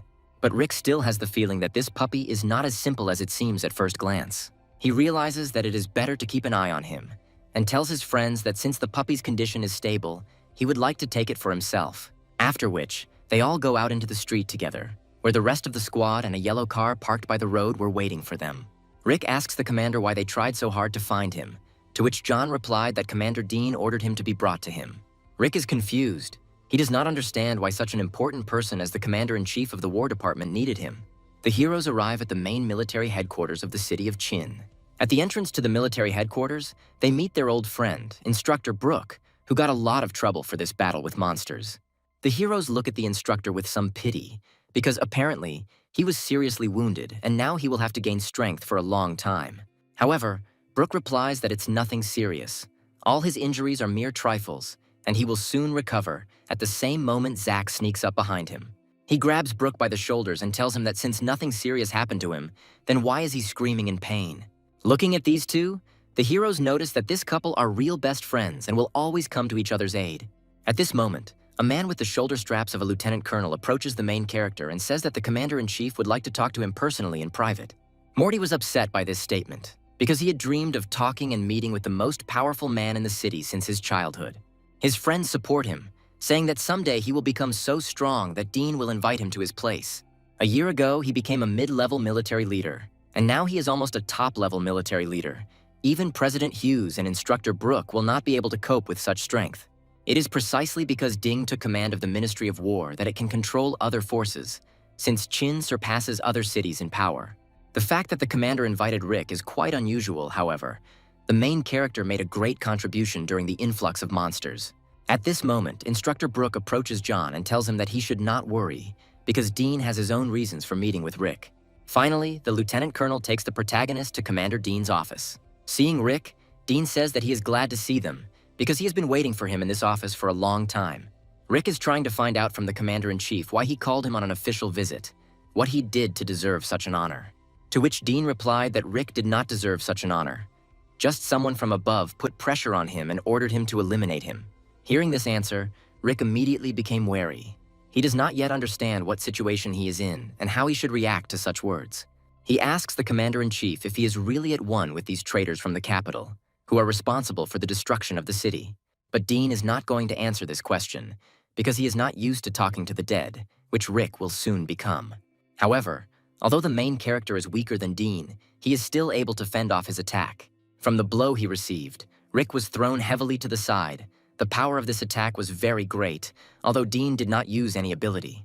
Rick realizes that he cannot cope with such power, so the only way to survive is to flee. However, Dean foresaw this too, so when Rick tries to escape through the window, he appears in front of him and points his weapon at him. After which, he activates his class skill by a few percent to deal an attack with more damage than the previous one. Rick is thrown back and puts his back through the wall standing above him. Dean says that even though he is very talented, he has no other choice. Gathering his strength, Rick gets up from his knees and grabs his sword in front of him. He says that he would never have thought that the Commander-in-Chief could be associated with these villains. Dean tells him that he is still small and stupid and cannot see the whole picture, that there is evil, and that good is decided by those in whose hands the power is. The one who survived laughs, and therefore what he does is considered true. With these words, Dean attacks the main character again. This time, in order to dodge, Rick uses his hovering step ability. The power of the Commander-in-Chief terrifies Rick. He understands that he won't be able to fight against him for long, and he hasn't even shown his strength yet. Using a soaring step wastes a lot of strength and stamina. If things continue like this, the hero will have no chance of survival. Looking at him, Dean thinks that the boy in such a situation has still not lost hope and is looking for a way out. In this, he and his father are similar. Since this is the case, Dean wants to test how far the main character is willing to go to save himself. At the moment when Rick repels another attack aimed at him and turns on the God of War system, in the hope of seeing some improvements there. The system announced that the hero is in a critical situation, so he can upgrade his soaring step skill to the next level for 50 points. After upgrading the ability, Rick realizes that it did not become B class, but remained C class, because it turned out that before it was called C-. With the new skill upgrade, his speed increased by another 50%. However, it now absorbs 2% of his stamina per second. But this time is enough for the main character for his plan. Seeing a ventilation hatch on the ceiling of the room, Rick activates his hover step ability and, with all his might, jumps off the ground to instantly get through the hatch. Looking at this, Dean is surprised by Rick's speed. He considers him a truly talented fighter because he did not immediately reveal all his cards to him.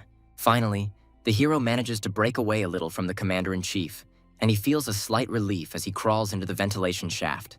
However, he did not have to rejoice for long, because Dean had thought through everything to the smallest detail, and even the passage in the ventilation shaft was blocked by a laser trap. Meanwhile, the main character's stamina is already running out. His energy is being spent at great speed. This time, he really finds himself in an unenviable position. Looking up, Dean comments on how smartly Rick chose the moment to escape.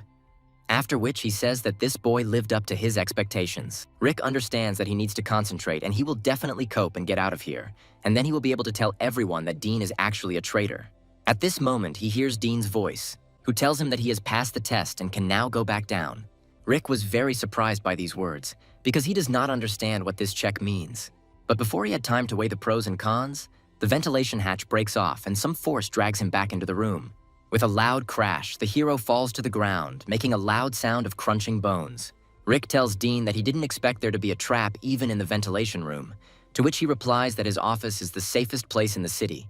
After which, he points the main character to a table with medicines and invites him to treat his wounds after a difficult ordeal. Dean sees that Rick is still wary. However, he tells him that he has nothing to worry about anymore. To prove that he is not lying, Dean throws the main character an envelope with some contents that will prove that he is a friend. Having unpacked the envelope, the main character is very surprised by what he saw there. The envelope contained an old photo of his father's military team, showing Commander Dean, Instructor Brooke, and his father. And between them stood the only woman from their squad, who is the main character's mother. When Rick saw her, tears welled up in his eyes. In addition, the envelope also contained a letter from his father, which he wrote when the accident happened to him. The letter was written in Chris's hand that if his son ever found Dean, then he should test his strength, and if he did not live up to his expectations, then he should not be allowed into this matter. After seeing this photo and reading the letter, Rick finally regained his trust in the Commander-in-Chief. However, Dean tells him that his wounds need to be treated first before they can continue their conversation, unless of course he wants to die from bleeding. Rick begins to bandage and take special medications. Only now he began to feel severe pain from the blows inflicted on him.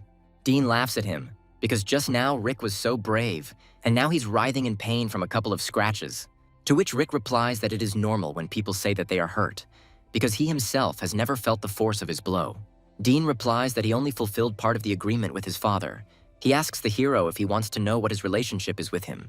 To which Rick replies that he didn't know that they were all friends before, so it would be very interesting for him to listen to such a story. Dean tells Rick that this entire squad were university buddies, and his mother created the security systems for the military base and his personal office. Rick now understands why the emergency exit in the alien artifact garden opened when he activated it. Dean says that his mother was a real genius in this regard. If not for his father, she would have taken the top degree at the research institute. She was an excellent person. If she had not had to go to Donghae, perhaps the whole world would be safe now. Dean tells the main character that he is very much like his mother, and since he made a promise to his father, he will fulfill it. But before that, the hero must learn the terrible truth. He says that the enemies the protagonist will have to face will not only be mid-grade warlords, but some of them will be top-tier warlords, and even gods of war, who are fighters who have reached the peak of their power. Dean asks the hero if he is ready to face such opponents and put his life on the scale. Without hesitating for a second, the hero replies that he was never afraid of death, and now he is ready to do anything to find out the whole truth. Dean tells him that this is an answer worthy of a true warrior, and now he has finally passed the test. Rick was surprised by this because it seems to him that Dean is an overly distrustful person, to which Dean replies that this property helps him find real allies, especially since his father did not want to involve him in this matter at all.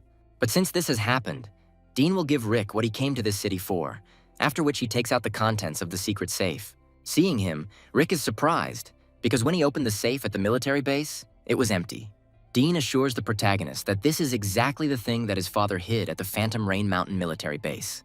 Rick is very happy about this find, because he was very disappointed when he saw that when he opened the safe, he found nothing there. Dean says that when his father was hiding this thing, he was followed and wanted to steal it, but at that moment he was at the base and prevented the villains from doing this. After which, he adds that now this thing is his. However, he should not place high hopes on it, because it is just a clue and nothing more. Opening the box, Rick sees in it what appears to be a small mirror and a mysterious sealed scroll. Hoping to find out what his father still wanted to convey to him, the main character unrolls the scroll. It talked about the city of Donghae. That same city, which has now become the largest lair of monsters in China, is now home to monsters of any level, even A-class. After the influx of monsters, Donghae City became the largest monster den in the country. For high-ranking officials, the fact that the impregnable front of the city has turned into ruins is a huge shame. What happened had a profound impact on people. The evidence was irrefutable, which is why Rick's father was punished so severely.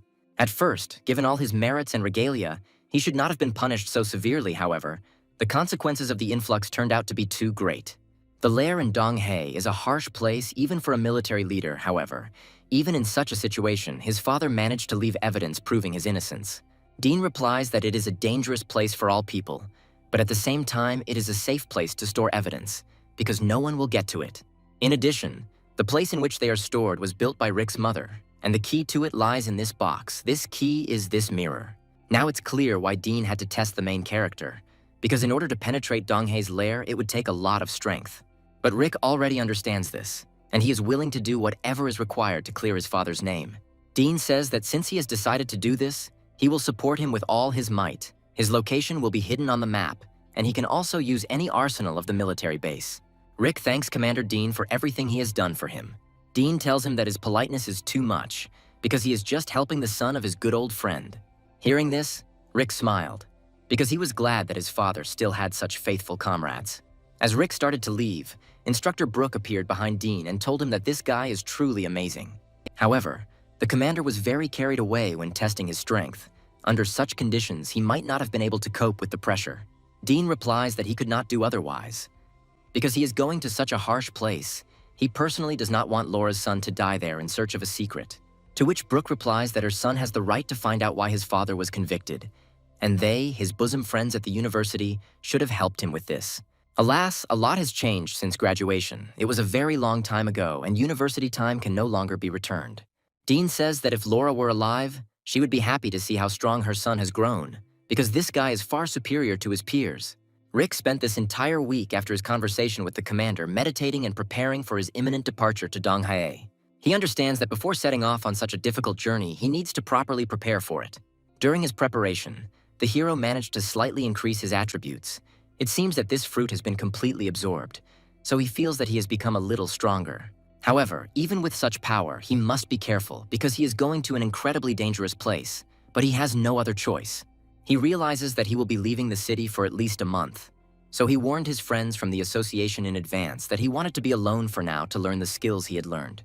The heroes, of course, were outraged by this, but they accepted his decision with understanding, and no one objected to his desire to become stronger, for which he is immensely grateful to them. Just as Rick is about to leave, he feels someone touching his leg. Looking down, he sees Hayden's puppy, which he tamed by stealing an egg from a cave of alien artifacts. In fact, he temporarily left the puppy at a military base to be looked after there, but he somehow managed to escape. During this time, Rick and Hayden became very attached to each other. Hayden was with him everywhere. He sat with him in the toilet, by the way. After overeating alien fruits, Rick spent a lot of time there. Despite his dislike for water procedures, Hayden took a bath with the main character. In general, the puppy performed all the functions characteristic of animals of its kind. It simply followed its owner everywhere. However, Rick realizes that Hayden is not just an ordinary puppy. He is unique and one of a kind. Patting him goodbye, Rick tells him that he can't go with him because he's going to a very dangerous place full of monsters. However, Hayden seemed to understand the words of the protagonist, and in response to this, he barked at him, which seemed like he was ready for such a journey. In the end, Rick decides to take him with him because he will still be worried if he leaves him alone in this city. In gratitude for this, the puppy licks the protagonist with his rough tongue, which makes Rick laugh. However, there is no time to have fun with the puppy because he needs to leave the city before dawn so that no one accidentally sees him. To quickly move around the city, Rick uses the hover step ability to quickly get to the point where the transport is located. Finally, he finds this place where a luxurious high-speed motorcycle was waiting for him, which the War Ministry kindly provided him with. The motorcycle was indeed very fast. With its help, the hero will get to Donghai much faster than he expected. Finally, the hero leaves the city and sets off on his new journey to the most dangerous place in China, the city of Donghai. Finally, the hero arrives in the city of Donghai, the most dangerous place in China. Donghai City is divided into 5 zones. These are Eastern, Southern, Central, Western, Northern. A-level monsters live in the peripheral zones, and S-level monsters, which are akin in strength to the god of war, live in the central zone. Rick is now on the border of the Western zone. This is a dangerous place full of maddening miasma. A fighter of the highest category could hardly cope here. Due to the huge number of monsters here, the city is constantly undergoing significant changes. Therefore, due to the constant destruction of the city, for 3 days, Rick was unable to get inside. There is absolutely no point in relying on the map his father left him now. The only thing it's really useful for right now is that it has red dots that indicate the locations of A-tier monsters. Without an exact route, blindly entering the territory where such monsters live is akin to suicide. Plus, the concentration of toxic fumes released by monsters is constantly increasing, which forces the hero to constantly move. At the moment, it is day in this city, but due to the huge amount of evaporation, sunlight does not reach here. Only after staying in the city for 3 days did Rick realize that he had to be wary not only of monsters, but also of other things, along with the appearance of monsters in the city. Miasma and animal poison that were dangerous to people also appeared. Over the past years, it has not stopped spreading throughout the territory, which attracted more monsters to the city. Because of this, many analysts believe that at this rate of development, the city of Tonghe will become the most dangerous place not only in China, but throughout the entire continent. Rick learned from the War Department that a special organization of monster hunters lives here, so he intends to find it. At this moment, something attracts his pet's attention and Rick stops for a while. Haydn points his finger at one of the places, as if telling the hero that there is something there. Rick trusts his pet's instincts, so he immediately goes there to investigate. Over the past 3 days, Haydn's senses have become greatly enhanced. He's able to detect the slightest sounds. On the way to the city, he often saved Rick from sudden attacks by monsters. His pet sensed danger and the approach of monsters long before they approached. Therefore, Haydn turned out to be a very valuable traveler on the road, and Rick did not regret that he decided to take him with him. Having reached the place, the hero sees the reason for his pet's worries. There he sees a blue-haired girl who is surrounded by several massive fighters. They tell her to return their things or they will kill her. But the girl firmly stands her ground. She tells them that these things belong to her and they will be used to pay for the services. Hearing these words, the fighters decide to teach this impudent girl a lesson, and one of them raises his palm. However, at this moment, Rick appears in front of the girl, who blocks the attack of this fighter. From the shockwave, the fighter standing behind the attacker flies several meters back and fall to the ground. Rick asks these scoundrels if they are ashamed to attack a defenseless child in such a crowd. But they didn't even explain the reason for their attack and decide to simply kill the main character. However, of course, they didn't manage to do this, because Rick is far superior to them in all characteristics. Having dealt with his opponents, Rick rubs his fists and asks the girl if everything is okay. However, he receives an answer in a rather rude tone. With a dissatisfied face, she replies that she is not a baby at all and can take care of herself. Rick doesn't understand why she has this reaction and gratitude for saving her, so he accidentally calls her a girl again. To which she again replies that she only looks like that. In fact, she is an adult. Having recovered from the strong blow, some of the fighters manage to get up, and they ask Rick who he is and why he is protecting the thief. Rick asks her why they call her a thief and what she stole from them. To which the girl replies that she is a member of the Dark Star Squad, where she serves as a guide, and she only took payment for her services. Hearing this, Rick is surprised, because he just wanted to establish connections with the fighters from this detachment for his own purposes. The girl tells the hero that he doesn't have to pretend. She understands that he saved her only because he needs something from the organization. While this is certainly not the case, Rick decides not to waste the opportunity and tells her that he does have some questions for her leader. At this moment, Haydn begins to bark loudly, which means an approaching threat, and the main character felt this. Looking up, he sees many blinding projectiles aimed directly at them. These were huge explosive shells that have enormous explosive power and are very valuable weapons that cost a lot of money. The shells hit the target. The entire surrounding area is destroyed and a powerful explosion occurs. On the roof of one of the buildings, we are shown mysterious people who attacked the heroes. One of them reports information to someone on the phone. The archer told the woman that the target had been destroyed and the task had been successfully completed, for which the woman praised her. This woman is one of the important members of the Mu meteorite family, and she tells the girl she was talking to that she had to answer an urgent call. The girl she is talking to is none other than Rose. Over the past few years, she has become even more beautiful than before. Rose asks if the people she sent were able to find the villains who caused the influx of monsters in Chin City. To which the woman replies that when the squad arrived, Henry from the Mu family was already dead, and the rest of the squad members could not be found. Looking down, Rose asks her if these traitors will go unpunished this time too. The woman tells Rose that the power of the part of the family that is behind this attack is comparable to the power of the main part of the family. They will only be able to get evidence if the elders take up the matter. At this moment, an urgent call comes to Rose's phone.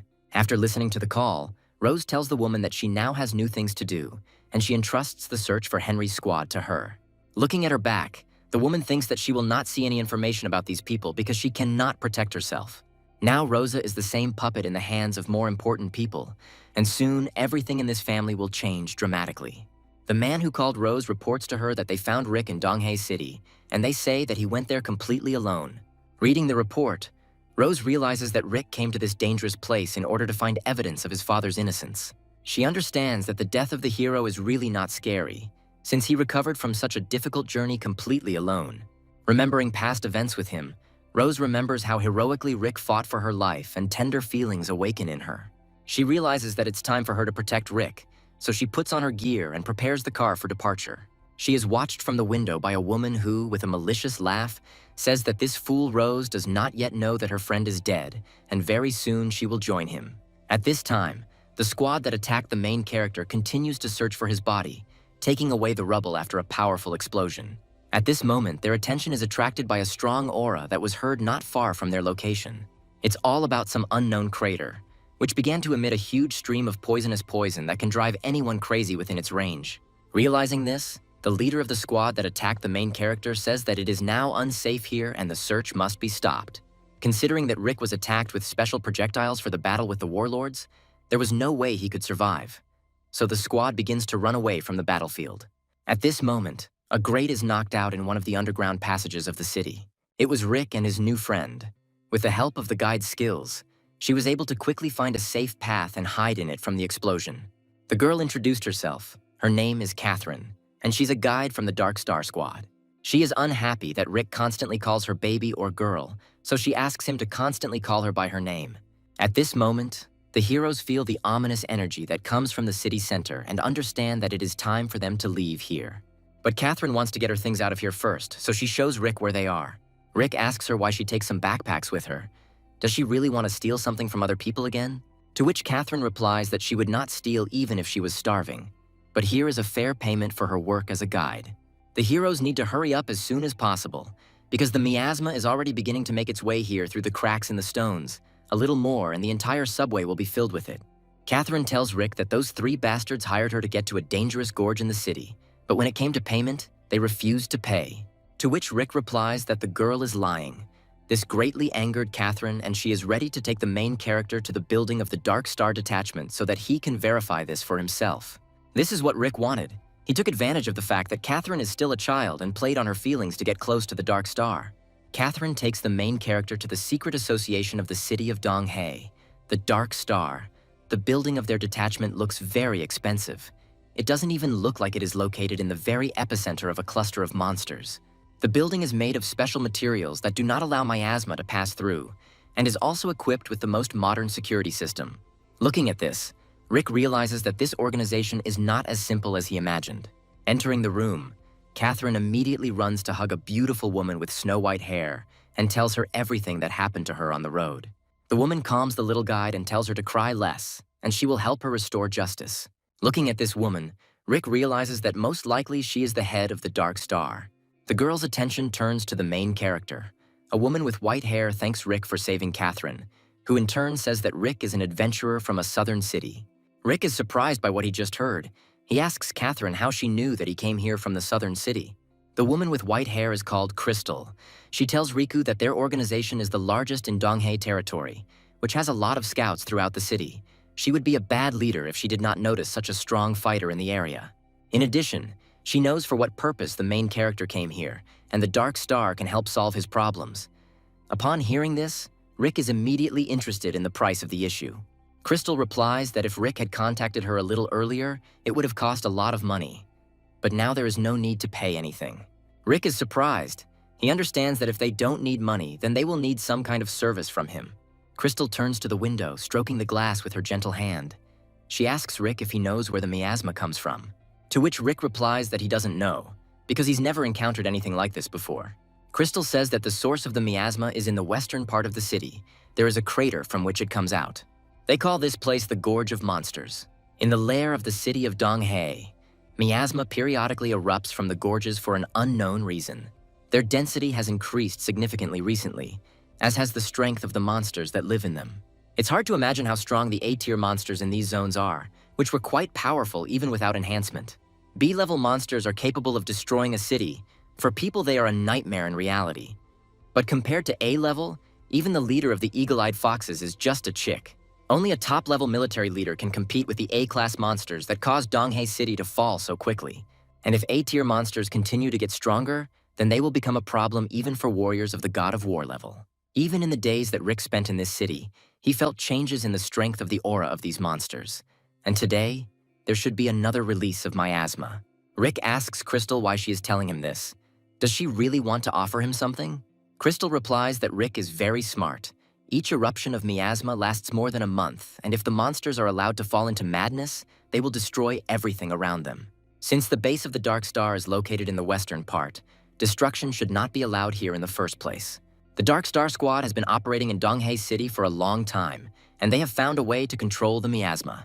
They invented a special device for dispersing miasma. If it is installed correctly, then everything should work out. Red marks on the map indicate the places where the devices need to be placed. Due to the fact that many devices need to be activated simultaneously, the Dark Star Squad does not have enough assistance. Since Rick's main goal is to penetrate the western region, their paths coincide. The Dark Star is ready to provide him with a guide. However, he will have to protect one of the devices so that it can be activated. And also, the Dark Star can guarantee that he will leave Rick's position a secret. He doesn't have to worry about that. After weighing all the pros and cons, the hero decides to accept Crystal's offer. As a sign of concluding an agreement, they shake hands. After which, Rick and his new guide leave the Dark Star building. While sipping her coffee, Crystal asks someone how he rates an adventurer from a southern city. A mysterious image of a man appears in front of her, saying that this guy is very interesting, and he will be able to take the right place. Crystal asks him what place he is talking about, but the image immediately disappears, adding that Rick is an excellent candidate. At this moment, Rick's new squad set out to carry out their mission. In addition to guide Catherine, they were joined by a girl named Jessie. Inspecting his squad, Rick doubts its reliability. Jessie is the person responsible for activating the device, but whether he can rely on her or not, Rick has not yet understood. In addition, Catherine's abilities are also not clear to him, whether she is truly an elite Dark Star guide or just a figurehead. However, Rick believes that you shouldn't think too much about it, because the main thing is to quickly get to the required place and then his task will be completed. Continuing their journey, the heroes run into their first trouble because they have reached a dead end in the form of a wide river. This river has prevented Rick from getting further for the last 3 days, because it will not be possible to jump over it, and it itself emits a large amount of miasma. In addition, it is simply infested with many C-class monsters, poisonous mutated eels. Now for Rick, such monsters do not bring much discomfort, however. The fact that they live in the river and there are a lot of them can lead to big problems. Therefore, Rick decides to use Catherine's skills and asks her how to get through them, in order to also check if she is really a guide. To which Catherine replies that she would like to stay here a little to catch some of these poisonous eels. Jessie tells Catherine that she's too petty and they don't have that much time to waste on her stupid making money on everything. Catherine replies that the skin of these monsters is worth a lot of money on the black market, but in order to earn it, you must first get out of here alive. Looking at Catherine, Rick is once again surprised at how such a little girl can be so preoccupied with money. Catherine uses her guide skill. Her eyes light up blue, and she tries to find a way to get across this river. After which, her energy changes greatly, and she begins to quickly run in one direction, telling the heroes to follow her. After running a short distance, she points the heroes to a sewer hatch through which they must get to the other side. Catherine's abilities did not disappoint, and the heroes actually managed to get across. Rick notes to himself that she really knows her stuff. Jessie tells Rick not to relax because their task is only to get to the place where the device is activated. So, if something happens, he must protect everyone. At that same second, Rick says he felt something moving nearby. However, Jessie didn't hear anything, so she asks the main character again. Maybe it seemed to him because there is no one nearby. At this moment, not far from them, an explosion occurs, which is heard throughout the area. Jessie is surprised by the hearing of the main character. She did not know that he was also a military leader. Turning towards Jessie, Rick tells her that something strange is going on here. Jessie asks him what exactly he is talking about, since Donghae City is full of various monster hunting squads. To which Rick replies that by the aura, it doesn't quite look like a fight between a monster and a meteorite fighter, but more like two strong monsters fighting each other. After which, we are shown a mysterious man who stands on the mountainside and watches the battle, ordering the monsters to destroy each other. During the long battle and constant explosions, the monsters begin to mutate and increase their power level. Monsters fight each other with great rage and ferocity. Everyone in China knows that tough battles and massive explosions are the catalyst for pumping up the monster's strength.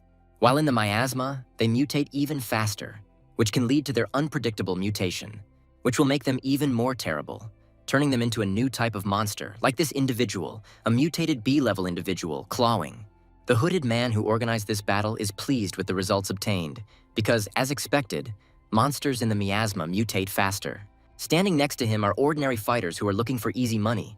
They came here to earn as many mutated meteorite cores as possible. They must divide the money they receive from the sale of these precious stones into equal parts together with the organizer of the monster fight, which is good for the man in the hood, because if something happens, it will be possible to successfully shift all the blame onto these fighters. And the main purpose of these mutations for him is not money, but the execution of orders to eliminate their main goal. Meanwhile, the heroes come closer to the epicenter of the battle to see who staged this crazy fight. Rick is surprised that someone is hunting monsters while the miasma is spreading, since fighting against monsters in such a state is certain death. To which Jesse responds that monster hunting is common in the area. Many people will do anything for a small chance to get rich quick. Catherine added that if she were stronger, she would without hesitation go along with a squad of monster hunters, because this is the fastest way to wealth.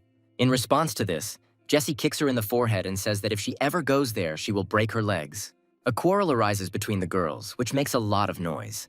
This noise attracted the attention of one of the monsters who was nearby, and he was about to attack the heroes. With a quick strike of his powerful paw, he smashes the entire area around the heroes into pieces, raising a high cloud of dust. The heroes manage to evade the attack and are now forced to engage in battle, because it is not possible to escape from here so easily.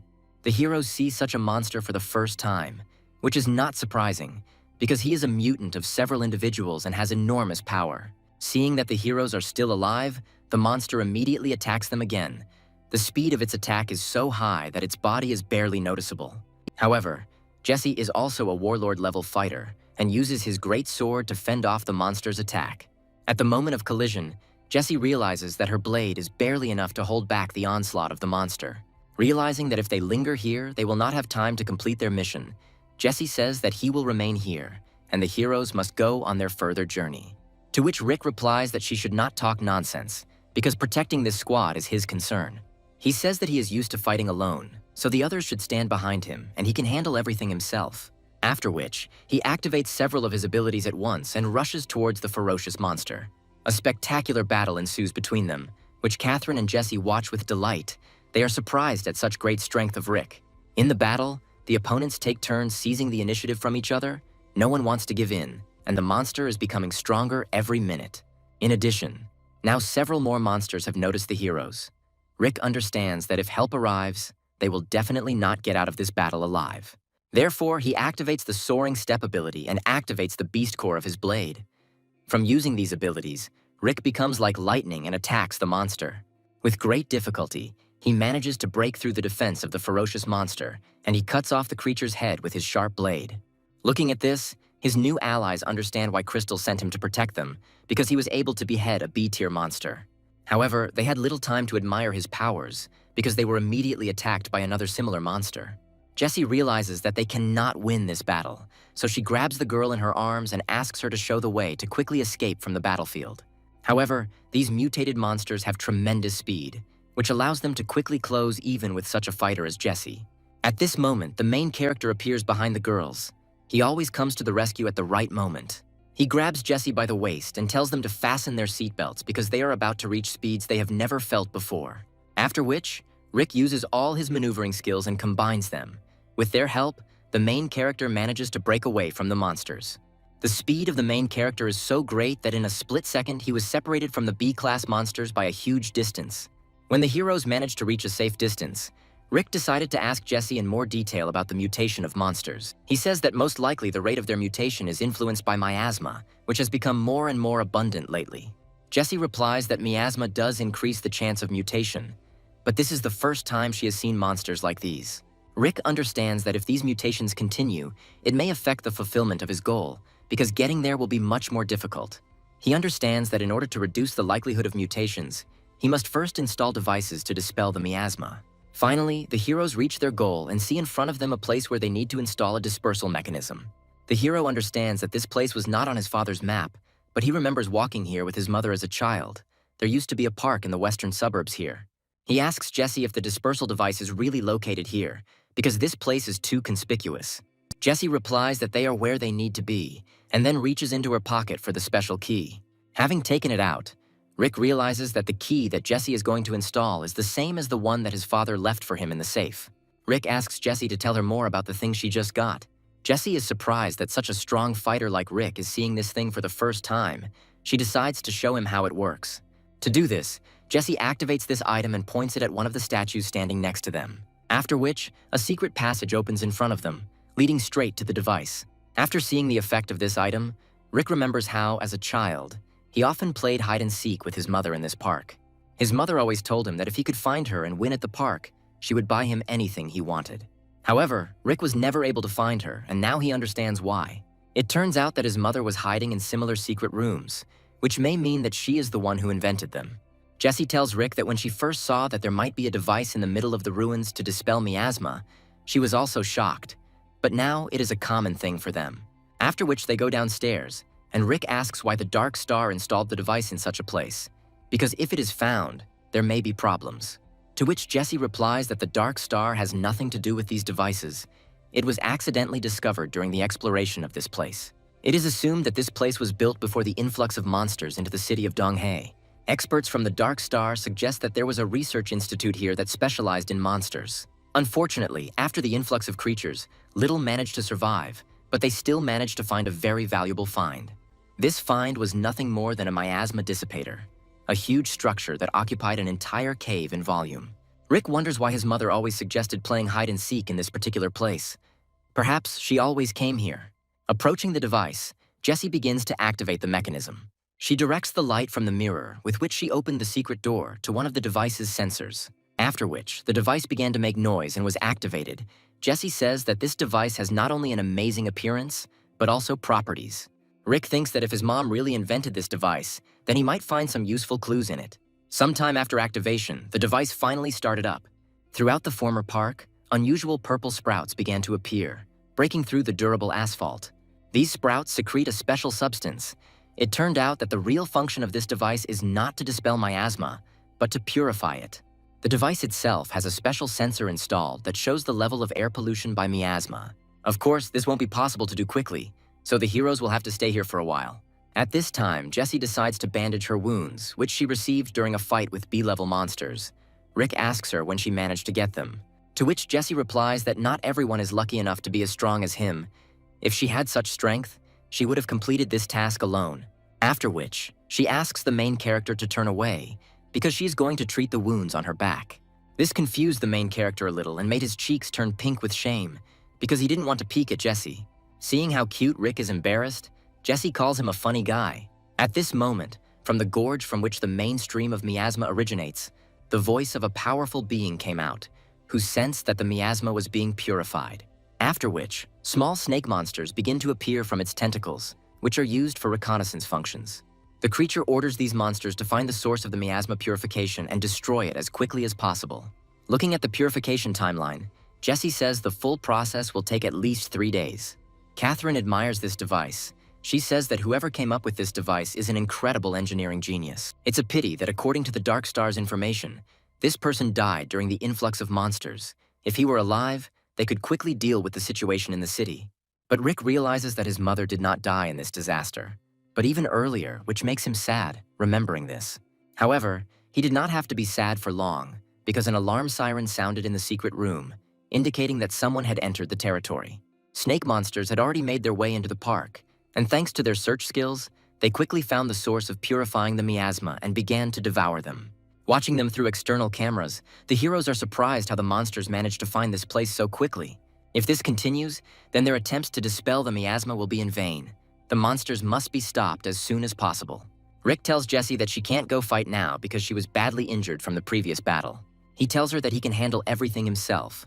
Now it is a matter of his honor, because the monsters are destroying what his mother worked so hard for. Because the snakes quickly devour the roots, the miasma begins to spread again. Rick understands that if this continues, the monsters will break through the door and break through. They cannot be allowed to do this. Jessie tells Rick through a secret earpiece to be careful, as she has never seen such monsters before. To which Rick replies that she can be calm, because he knows what a sense of proportion is. After which, he asks to open her secret door to the room and penetrates through the passage. Running through the gorge of the secret room, Rick feels a strange aura begin to emanate from him. Looking at his clothes, Rick realizes that this mysterious light is reflecting from his mirror, which he received from his father's secret message. The light from the mirror is reflected on one of the walls of the gorge.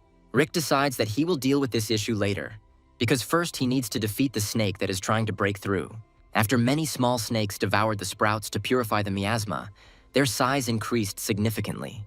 Upon reaching the courtyard, Rick instantly activates his Shadow Blade ability and attacks the monsters. The sharpness of the blade of his blade is enough to instantly hit several creatures at once, cutting them into pieces. Rick is surprised that he managed to defeat these monsters so easily because they seem to him much stronger. While examining the corpses of the snakes, Rick notices that these monsters have no eyes, and a strange aura emanates from them. This fact confuses the hero because it means that they got here without vision, based only on the aura of the dispersal device. Watching the battle, members of the Dark Star Squad argue that until this moment they have never met similar monsters. Rick reports to them that although the monsters are indeed unusual, they do not have any special power. But Jessie tells Rick to be careful because she still has a bad feeling about it. It feels like someone is constantly watching them. Meanwhile, Rick destroys the snakes one by one, leaving fewer and fewer individuals in the park. Seeing that Menge was becoming a monster, Jessie's anxiety faded into the background and she calmed down a little. However, at this moment, Catherine notices that something is wrong here. After all, the monsters that Rick had just cut left and right did not die, but began to unite into something more. She yells at Rick to be careful because a giant snake has appeared behind him and is about to bite him. If it weren't for Catherine, the hero would not have even noticed this creature. But with her help, Rick managed to dodge the snake's bite. Rick realizes that all the snakes are part of one big monster, and he decides to try out his new technique based on the Shadow Blade on it for a massive attack. The spiral form of the move will create a storm of energy that attacks all targets at once. However, attacking the monster with this ability was not successful. The hero got the feeling that the monster did not have a body. After his blow, the creature simply decomposed again into many small snakes, which immediately, like a transformer, reformed the body of a huge snake, from which a strange aura emanates. The girls from the Dark Star Squad see such a phenomenon for the first time, because it seemed to them that the monster died from the blow. After all, Rick didn't just attack him with a strong attack, he decapitated the monster, which should have sent him to his grave. Jessie tells the main character that it is better to retreat now because this monster is too strange. But the hero will not be able to escape so easily, because at the same moment, the monster attacks the hero with a stream of aura erupting from his mouth. The monster's aura envelops the protagonist's body from all sides, thereby driving him into a trap. Rick is surprised by this maneuver, as if the monster is deliberately preventing him from escaping. Since he has no other choice, he will have to fight this monster, after which Rick activates the core of the beast and destroys the shackles created by the monster. Having got out of them, the hero immediately rushes towards the ferocious mouth of the monster, trying to quickly attack him. During the battle, the hero realizes that this creature is stronger than ordinary B-level monsters. However, he has something to fight for because in addition to protecting this park, he notices the core which is sealed inside the monster's body.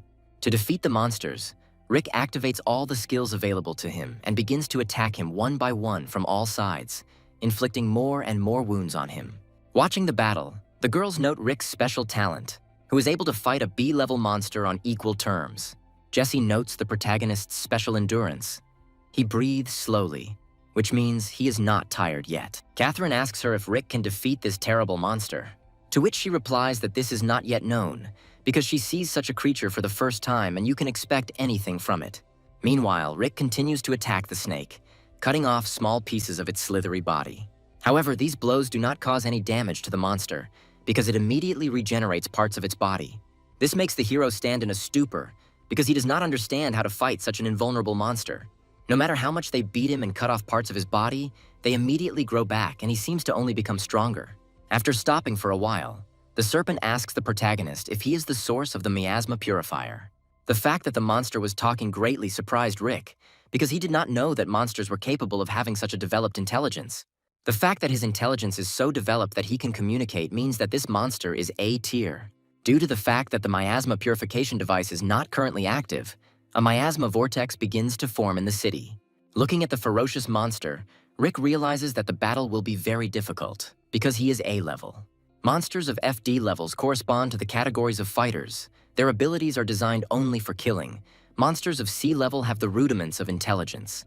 B-level monsters are equal in strength to a mid-level warlord, can think, rely on logic, and use some human phrases, for example, like the leader of the eagle-faced foxes. A-tier monsters are as strong as top-grade warlords. Their intelligence is almost on par with humans, and they can use human speech. Rick understands that even if he leveled up now, he could fight a B-class monster, but A-level is completely out of his league. Behind this monster, there is always an eye of the observer, which allows the hero to wonder if this monster is real. However, when the snake attacks Rick with its mouth, the hero realizes that this creature is quite material. Moreover, during the battle, his strength had increased significantly, and now it had suddenly increased again.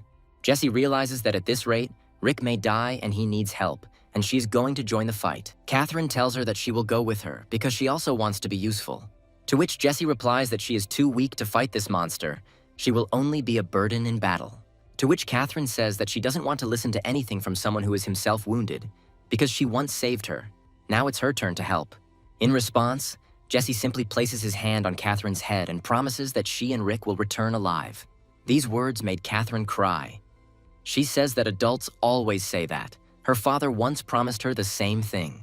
At this moment, the girls notice that the snake has begun to enter the secret room. Jesse tries to protect both the device and Catherine, but more and more monsters appear.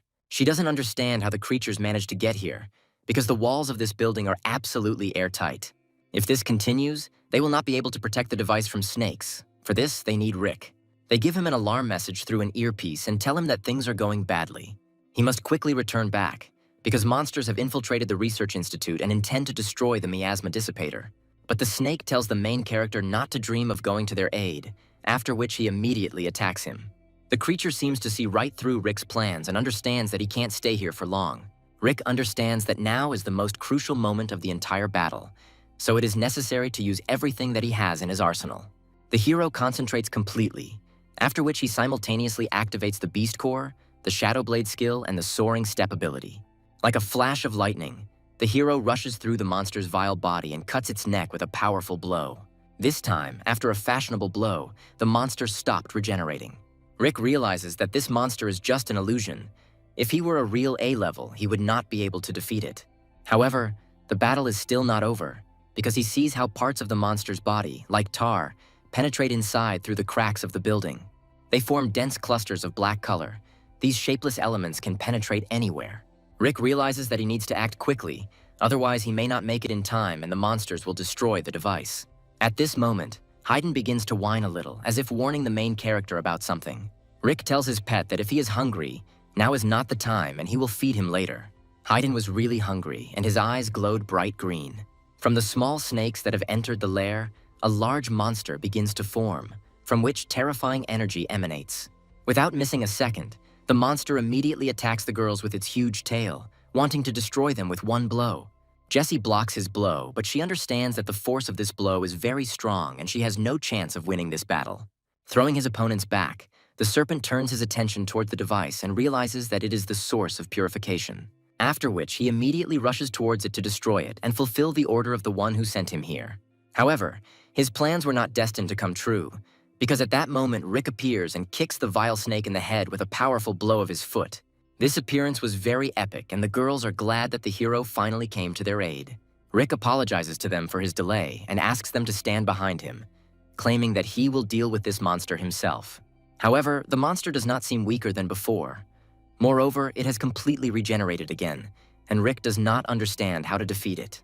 But no matter how many times it takes to kill him, Rick will continue his attempts, because he simply has to protect everyone. And also, this place was built by his mother. Therefore, he simply cannot lose here. With these words, Rick flies to the jaws of a ferocious monster. But slipping past his fanged mouth, the hero steams the monster's belly, thereby exposing the stone located inside him. At this moment, strange green waves begin to emanate from Rick's pet.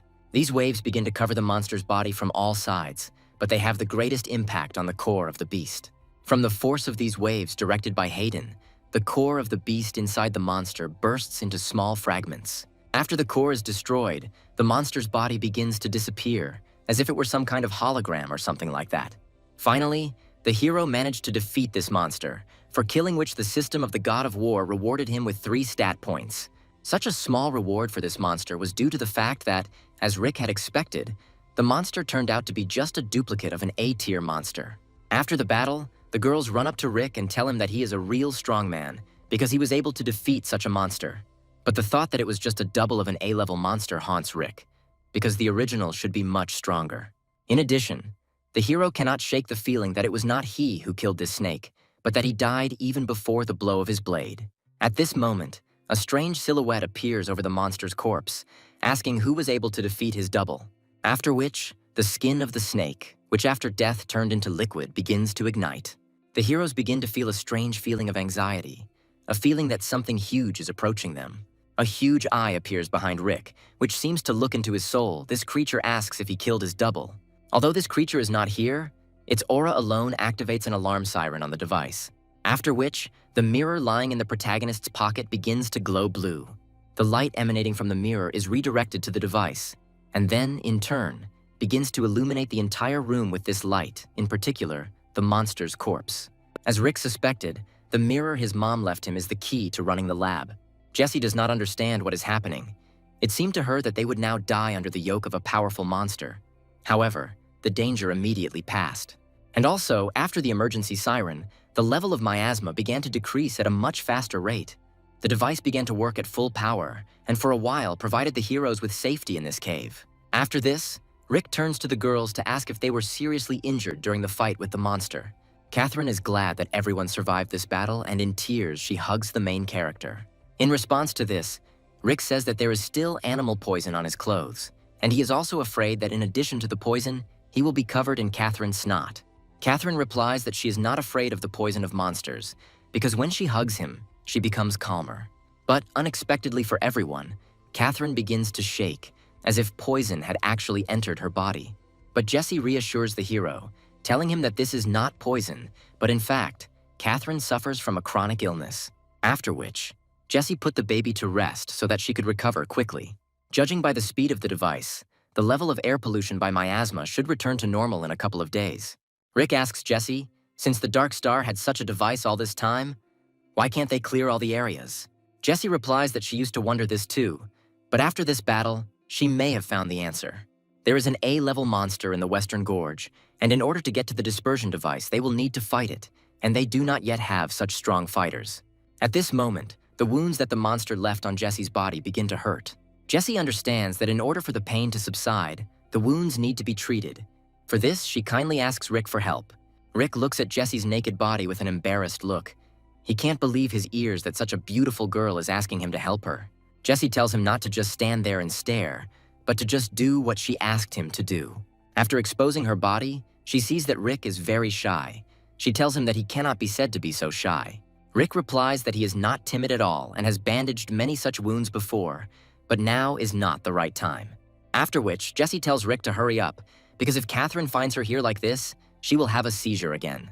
Rick moves closer to Jessie and begins to slowly treat her wounds.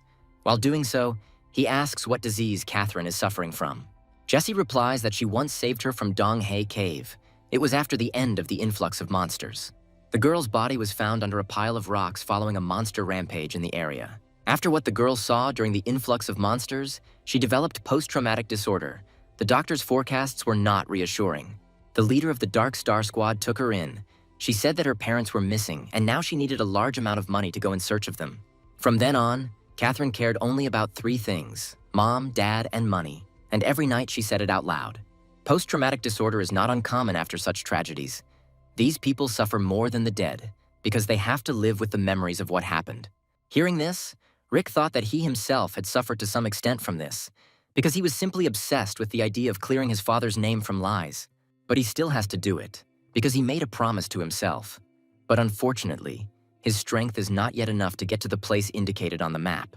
Rick thought a lot about Jessie's words. Therefore, while bandaging, he accidentally touched a part of her body, which she did not like at all. Rick quickly removes his hands from her body and says that it all happened by accident.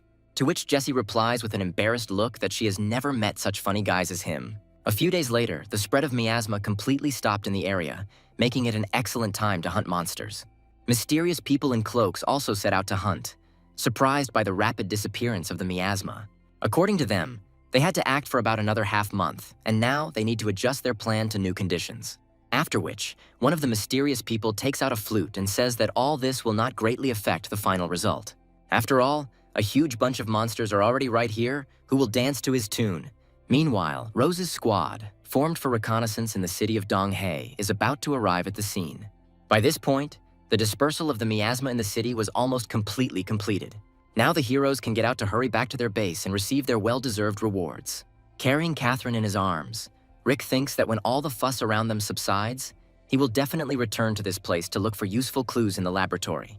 At this moment, Rick's intuition or innate sense of perception informs him of the threat, although the other heroes do not see anyone nearby. Rick says that it looks like his nerves are very frayed. In response to this, Jessie says that when they return, she will treat him with good alcohol. However, Rick's feeling of anxiety did not let him down, because in fact, an A-level monster had come out to hunt him. Meanwhile, the jeep in which Rosa and her squad are riding has already entered the city, and they are inspecting the streets. But they didn't have to wait long for hospitality, as a volley of hand grenades immediately flew towards their car. The grenades were the same as those used by the fighters against Rick, which are capable of destroying any low-level warlord with their explosive power. However, Rose and her squad managed to get out of this mess unscathed. By the way, each of this group is a military leader of the initial category. This detachment is led, as expected, by Rosa. In recent years, she has changed a lot and has become more mature and feminine.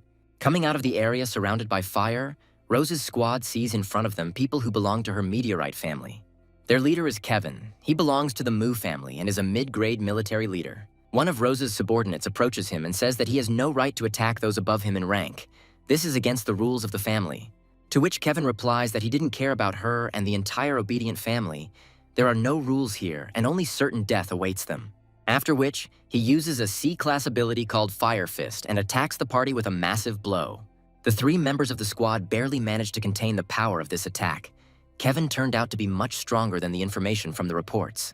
The force of this blow caused the 3 primary grade warlords to jump back, although Kevin had not yet used his strong abilities. Rose tells him that now the Mu family has problems with talented fighters, and if he surrenders now, she will forgive him and accept him into her squad. To which Kevin replies that Rose is very naive if she thinks that she can behave this way just because she is the eldest daughter in the family. He once again says that in this place he will never obey anyone, and when he captures her, he will have great fun with her and find out what is so special about the daughter of the head of the Mu family. Rose's ward expresses her dissatisfaction with the words addressed to Her Majesty. She tells Kevin that someone like him has no right to talk to her so obscenely, to which Kevin repeats so that she will finally shut up and prepares to strike another crushing blow, only this time with both hands. This situation confuses Rose's squad, because the power of this attack could be enough to kill a low-level military leader. Rose realizes that she can't win this fight without help, so she looks up because she brought someone else with her. The mysterious man standing on the tree immediately understands his mistress's hint. This man uses an attack that is many times stronger than Kevin's attack and directs it in his direction so that he will never be insolent to his mistress again. Kevin is in a very awkward position to evade, as he was not expecting an attack from above. He understands that he will not be able to evade. The only way out will be to take the blow on himself. However, he greatly overestimated the capabilities of his body, and after receiving the blow, he quickly falls to the ground. The inertia and force of the blow did their job. Kevin dives down with great speed and breaks the concrete tile with his head, knocking him out. But still, he finds the strength to get back on his feet. But now his desire to fight has become less, because he understands that in front of him is a military leader of the highest degree. Rose says that Kevin is too naive to think that she only took this small detachment with her. All this was just bait for him. Kevin is furious with this situation, because he did not expect that such a noble girl as Rose could pull such a trick. But he is not one of those who are used to leaving the battlefield with nothing, so he takes out a grenade and wants to take all the fighters with him to the grave. However, before he could move a finger, his hand was detached from his body in a matter of seconds. Bob, the name of the man Rose took with her, says his dirty tricks won't work against a man like him. Rose thanks Bob for saving her squad. If it weren't for him, they would have been in a very difficult situation. To which Bob replies that it is all thanks to her plan, and also adds that her abilities at this age are much higher than those of him or her father. Rose says that after failing in the past, she has learned the lesson well and is now well prepared, because every failure makes a person stronger. It's just a pity that in the 2 days she's been here, she hasn't seen Rick, but she knows that everything is fine with him, because he can take care of himself. After which, Rose asks Bob if he's sure that Kevin is the head of this detachment, who are working from the shadow of the Mu family. To which Bob replies that he cannot yet say with certainty who their leader is. But Kevin was strong enough. Rose tells him that most likely it is not a matter of power. The situation in the city of Donghae is controlled by some very smart and at the same time cunning and insidious person. However, the heroes cannot understand who from their family would do such a thing. At this moment, having an excellent sense of energy, Bob says that there is a source of strange energy next to them. After which, he added that most likely this energy belongs to a powerful creature similar to an A-level monster. Soon, the rest of Rose's squad begins to feel this aura. Bob tells them that they should not linger here and that they must escort Mistress Rose back immediately. After which, they use their jeep and head back home because they do not yet have information about the other wards of the traitor squad. Standing in one of the destroyed buildings, they are secretly watched by a mysterious hooded man. He is glad that Rose brought with her a military leader of the highest rank, and in addition, she showed his strength by taking the bait in the form of Kevin. He understands that old Bob is unlikely to leave here until he resolves all the issues here, and now it's time for the main villain to take the stage. All these days he has been hiding in the shadows, but now he is ready to show this city a whole horde of monsters subordinate to him. On the way back, Rose's squad notices that an alarm siren has lit up on their transport, indicating an approaching squad of monsters. The driver of the jeep quickly turns to the side because a whole squad of mutating monsters appears in front of them. The heroes have to leave their armored jeep because they are completely surrounded by monsters from all sides. Rose understands that as soon as Bob left, they were immediately attacked. This is not an accident, but someone's plan. She understands that most likely the real leader of the traitors of the Mu family from Donghae City has decided to appear. Meanwhile, one of Rose's wards attacks the monster and engages in battle with it. However, even though she is a primary category military leader, she cannot do anything to this ferocious creature and is sent flying back several meters by its blow. The number of monsters on the battlefield is increasing. In addition to the fact that these monsters are very strong, they are also capable of flying, which makes it very difficult to fight them. Not far from them appeared the organizer of this event, who controls these monsters with the help of his demonic flute. The echo of the wave is noticed by all the fighters present here and understand that this person is their main opponent. The hooded man greets them and tells Rose that their roles in this game have now changed, and now he will be the one hunting them. Looking at him, the heroes reflect that they have never heard of masters of this level in the ranks of their family. The hooded man does not give them time to rest and sets one of his strongest monsters, obtained as a result of the symbiosis of several individuals, on them.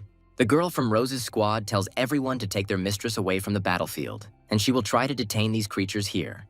However, her friend says that there is no need for her to risk her life, because he took with him a specially developed new drug to repel monsters, which should temporarily contain them. The hero sprays the drug around the area, surrounding all the monsters with a fog of foul gas. Taking advantage of the monsters' confusion, the heroes try to escape from the battlefield, because they understand that they cannot win this fight. However, they have nowhere else to run, because they see how their transport has been surrounded by monsters and is about to be destroyed. Rosa understands that since this happened, she will have to sacrifice the jeep, after which she presses the button and blows it up. This should delay the monsters for a while. And so it turned out that, in addition to human flesh, only a bright flame attracts the greatest attention of the creatures. However, if these monsters did not have a leader, perhaps they would have managed to escape. But in this situation, everything turned out completely differently. Rose is not surprised that the monsters were not stopped by the flames, but in such a case, she prepared an additional option for insurance. She did not want to use this until the very end, because it is unknown how that woman would react to her request. The action moves to the gathering place of members of the Dark Star Squad. Admiring the beauty of the local nature, Crystal says that the experimental squad has successfully completed its mission because the level of miasma in the air has decreased significantly. The silhouette of a man standing next to her only let out a long groan in response to this. Crystal asks him that perhaps he wanted to tell her something, but he just couldn't say it. In response to this, the silhouette of a man tells her that most likely everything will not end so simply, after which he disappears from this room. Crystal follows him with her gaze. During this time, she was already pretty fed up with him, and she wanted to spend time with herself. However, her beloved silence is interrupted by a telephone ringing, which is only used for emergency calls. Looking at her phone screen, Crystal sees that this emergency call came from Rose. Crystal smiles, because the fact that the princess herself from the Mu family called her is very rare, and she can ask for a big reward for the help provided. After listening to Rose, Crystal immediately calls one of the squads, which is already known to us. She congratulates them on the successful completion of the mission and says that another task has appeared for them. Jessie replies that this is complete arbitrariness, because they have just completed a difficult mission and have not yet had time to heal their wounds. At this moment, Rick tries to ridiculously peek at Jessie's phone. He wonders what made her so angry. Carrying Catherine in his arms, Rick decides to ask her directly who called her just now and why she was so upset after this conversation. Crystal tells Jessie that the pay for this assignment will be much more generous than for the previous one, and refusal will be regarded as treason against the organization. Ultimately, Jessie agrees to the mission, but asks Crystal for full treatment for Catherine after they return to base. Jessie tells Rick that she just spoke with Crystal and she offered them a new task, after which she asks him if he will help her. She tells him about the conditions of the task and what valuable reward they can receive after successful completion. Looking at the pictures that Crystal sent them, the heroes see that they will have to fight the same monsters that block their path on the way to the Scatterer. They understand that the creatures have quickly spread throughout the city, which could become a big problem in the future. After thinking a little, Rick agrees to this adventure, because last time he wanted to deal with the scoundrel who is behind it all. Meanwhile, monsters continue to pursue Rose's squad, with more and more of them every minute, which confuses the heroes. Having reached the entrance to the highway, their only escape route is blocked by a man in a hood. He tells Rosa that she runs great, however, there is no further road and they will all die here now. However, at this moment, he senses that there are other opponents nearby, and also that something large is flying towards him. At this very second, many huge arrows fly onto the battlefield with stunning speed, which are used specifically to kill high-level monsters. Rose understands that this is help from the Dark Star Squad, and says that, as always, they came at the most necessary moment. Shooting from this kind of weapon takes a lot of strength and energy from the user. Therefore, after one attempt, Jessie's strength has already run out, and she tells Rick that he will load the next one. Rick tells her that he is not used to fighting at range, because his main weapon is his blade. After which, he jumps off the roof and rushes straight into the battlefield, telling his new friends to stay here, and he will deal with everything himself. The time has come to settle scores with the scumbag who secretly tried to kill him at the very beginning of his journey to the city of Donghae. The scoundrel understands that he will not have another chance to get rid of Rose, so he must first deal with her help. To do this, he uses a flute to control the monsters and directs all nearby creatures towards Rick. However, Rick realizes that it is easier to kill the manager than to fight a huge pack of monsters, so he uses the Shadow Blade and quickly attacks him. However, the villain is not so easy to reach, and he manages to dodge Rick's attack. After which, he says that the flute is not his only weapon, because he is also a master of magic. Using his Beast Core dagger, he activates a C-class skill called Frost Blossom and freezes everything around him. Frost Blossom is one of the techniques that is secretly passed down in the Mu family, which means that this person has a direct connection to it. Because of the technology used, coldness reigned around and small particles of ice settled on the clothes of all the heroes. However, Rick is not afraid of this block of ice, and slowing down his heartbeat and breathing, he makes a rapid exit towards the villain. Looking at their battle, memories of her last meeting with the main character pop up in Rose's head. She realizes that over the past time, he has become much stronger. Perhaps now he is the strongest young fighter in all of China. A fierce battle ensues between the fighters, where no one wants to give in to each other. The scoundrel asks Rick how he managed to survive the explosion that his charges caused him, after which he adds that this time he will not be able to leave here alive. Rick understands that his opponent is a mid-level military leader, and it will not be easy to fight against such a strong and treacherous enemy. With 45 more points left on his balance to distribute, he realizes that his only chance is to invest everything in agility and try to win it with speed. Taking advantage of the moment, the villain sends a squad of B-level monsters towards the main character. Rick understands that these monsters are strong, but he also understands that this is a great opportunity to earn extra points to increase his agility. After which, he activates all sorts of maneuvering skills and quickly deals with his opponents. However, the hooded man does not stop and continues to send more and more creatures towards the hero, wanting to destroy him. Rick confidently fights the mutants, but they begin to surround him. The situation becomes much more complicated than the hero imagined. The girls from the Dark Star Squad tell Rick through his earpiece that his opponent is too strong and it's time for him to retreat back. However, Rick does not have the right to escape from the battlefield, because this is already a matter of his honor, because now he is protecting Rose. Looking at the protagonist's stubbornness, the villain smiles, asking him what he would do if he doubled the number of monsters. After which, he directs almost the entire supply of his creatures in his direction, telling him that now his life will end. Seeing that Rick is in danger, Rose tries to help him. However, her subordinates do not allow her to pass, because her life is now the most important thing that needs to be saved. At the same time as the monsters, the villain attacks himself, using the Frost Blossom ability to slow down the hero's movement speed. During the battle with monsters, Rick managed to earn 71 stat points. He realizes that now is the time to invest in their agility, after which this indicator rises to the level of a mid-level military leader. Using his Shadow Blade and hovering step abilities, Rick increases the speed of his movements even more, so that even frost blooms do not hinder his movement. Seeing that the hero had become much faster, the villain became somewhat afraid, because now he practically does not notice him. The hero appears in front of him as if out of nowhere and attacks, but the villain's reaction is enough to deflect Rick's blade. But the villain did not know that Rick's ability has a chance of causing double damage, so the attack still achieves its target and leaves an injury on his hand. He understands that he is not able to fight at this speed, so he needs to retreat and regroup for now. But Rick does not intend to let the villain go. He tightly grips his blade with both hands and prepares to deliver the final attack, after which, the blade reaches its victim in the blink of an eye, and in the reflection of the steel of the blade, one can see the sad look of his opponent. With his blow, Rick cuts the enemy from the hip to the top, putting an end to this battle. The lifeless body of the villain falls to the ground. The body still continues to emit a cold aura, covering the ground with white frost. The monsters have escaped the hooded man's grip, however. They are still monsters who can only think of destruction. But without the support of the demonic flute, the monsters lost their enormous power, and now, for Rick, they are no stronger than ordinary C-rank monsters. Rick easily manages to defeat the entire horde of monsters, and now, standing over their corpses, he can confidently say that the battle is over. Seeing how easily Rick was able to cope with all the obstacles, Rose's squad notes his incredible talent and perseverance. After which, his new friends from the Dark Star Squad immediately run up to the hero. Catherine, in her usual manner, hugs the main character, telling him that she is very glad to meet such a wonderful friend. All these graces are observed by Rhoda.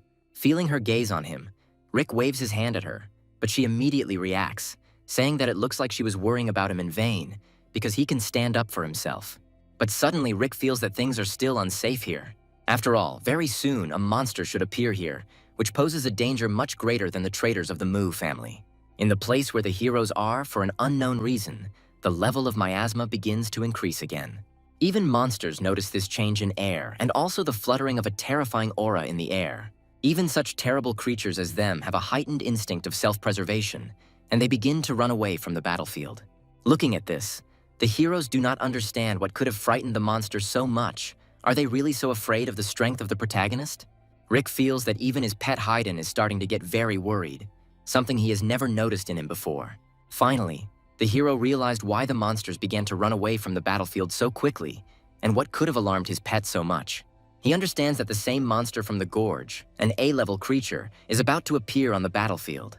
As soon as the hero thought about this, the earth began to tremble under his feet, from the vibration of a huge creature moving across it. He appeared before them, a huge and powerful A-level monster, a black snake, and from his very presence the air was saturated with the putrid smell of death. Seeing him, the heroes at first cannot believe that such a powerful monster could exist on the outskirts of the city. However, when its mouth is directed at them, there is no doubt that this is one of the strongest monsters in this city. The creature attacks the heroes with an abundance of tentacles of different shapes and utters only one phrase, which sounds like killing the pest. Rick realizes that fighting this creature is a lost cause, so he grabs his friends and rushes away from this monster. The rest of Rose's squad also manages to survive this attack, and they try to get as far away from the serpent as possible. The creature has enormous destructive power. From just one touch with the ground, the entire battlefield turns into complete ruins. Rick notices that for some reason the monster is focusing its attention exclusively on him, perhaps due to the fact that it killed his double. If this is really the case and the monster only needs Rick, he decides to do everything away from strangers. He takes the girls to a safe place and tells them not to follow him under any circumstances, because the monster only needs him. Looking at this, Rose and Jesse unanimously tell him to be careful, because they want to see him healthy after this battle. Because they said the same thing, an absurd pause hung between the girls. Rick is trying to lead the monster away from his allies. After leveling up his agility, he hopes that he will be able to keep his distance from the monster. An A-level monster is capable of destroying an entire city in 2 hours, let alone a fighter of the initial category warlord level. Continuing to run away, Rick suddenly stops and realizes that he cannot move his legs, and the snake's mouth is getting closer and closer. The thing is that small tentacles surrounded the protagonist's legs and injected them with poison that blocks muscle impulses. Rick understands that only a miracle can help him now. We didn't have to wait long for miracles, because the hero always has his faithful assistant at hand, who, with the help of his abilities, dispels the monster's attack. Now the hero can move again and tries to jump away from the monster in order to break the distance again. However, the monster does not want to let him go. He continues to utter one word, calling Rick a pest and attacking him with its vile tentacles. The girls are worried about the main character. They see that the snake is dominating him and leading him into a hopeless situation. However, Rick tells them over the earpiece that he is fine, he doesn't need help right now, and they should stay where they are. At this moment, the hero sees in front of him the silhouette of a man who is surrounded by a strong blue aura. It was Bob. He had been tracking this monster for a long time since the very beginning of this journey, and now he can finally fight him. He attacks him with a massive attack, the light from which spreads throughout the entire area, replacing the monster's dark aura with a much more friendly one. Seeing his strength, Rick realizes that this man is a top-level military leader. Bob tells Rose that he lost them when they started running away from the hooded man, but luckily he's here now and won't let any of them die. Looking at him, the girls from the squad are surprised that Crystal asked to come to the aid of Rose, because she always had such a strong fighter as Bob in reserve. However, it will not be possible to kill the monster with such an attack because he is much more powerful than Bob imagined, and a fierce fight ensues between them. A fight between two creatures of this level causes enormous damage to the entire area. Many high-rise buildings turn into piles of stones. And if this continues, if one of them does not win, then this could lead to the destruction of an entire neighborhood, because the scale of their attacks is enormous. Analyzing their fight, Rick realizes that they are fighting at approximately the same level. However, the monster has clear advantages. He understands that one top-level warlord-level fighter will not be able to withstand this snake, because he has the skill of endless regeneration. Old Bob already understood this himself, because he had dealt him more than one strong attack, which hit exactly the target. But the monster immediately recovered. The action moves to the base of the Dark Star, where Crystal continues to only look out the window, in which she notices that something strange is happening in one of the areas. After which, she contacts one of her special agents and asks him to come there and find out whether the squad she sent is capable of completing the task. The fighter tells her that there is now a large-scale fight with an A-level monster, and he will gladly fulfill his duty as a meteorite fighter and fight him. Over time, and with each new injury inflicted, the monster grows more and more new tentacles. Old Man Bob is no longer able to fight. His energy is almost running out, and most importantly, he has no idea how to defeat this monster. However, at this moment, Bob feels a flash of light behind him, which rushes through him like lightning. The monster also notices her and says that another strong fighter has come here to sacrifice her body to him. Even the girls from the Dark Star do not understand who came to the battlefield, because they had never seen such a fighter in their squad before. A fighter wearing a hat appeared in front of them, holding a sword in each hand and possessing an aura of enormous power, similar to a top-level military leader. The man tells Bob that he is a member of the Dark Star rescue team, and he came here to help the old man in this difficult battle with the monster. Hearing this, Bob is surprised that this mysterious organization has such strong fighters. Rick is also surprised that another top-class military leader appeared on the battlefield. But what interested him most was his movement skill, because he is sure that he only saw the ability of a soaring step. Two military leaders of the highest degree have united. Now the damned monster will definitely not leave here alive. But the monster is not afraid of the fact that there are such strong fighters in front of him. He only craves destruction and attacks them with a huge number of parts of his body. The man in the hat invites Bob to join forces. Otherwise, they will not emerge victorious in this battle. They cover each other's backs and fend off multiple attacks from the monster without even activating any unique abilities. The aura from their battle takes the breath away even of entry-level military leaders, because its concentration in the air becomes very high. Rick understands that now it is better not to interfere in the battle of such strong fighters. However, he still doubts that they will be able to win. After all, this damn monster has not yet shown its true strength, which Riku knows about after the battle with his copy. New allies begin to gradually seize the initiative in this battle and use various abilities that damage the monster and chop off parts of its body. But the monster does not think of retreating. His battle tactics are simple to the point of banality. He simply rushes ahead and tries to feast on the bodies of these warriors. Having inflicted several serious injuries on him, the fighters realize that the monster has not weakened at all, although he looks almost defeated.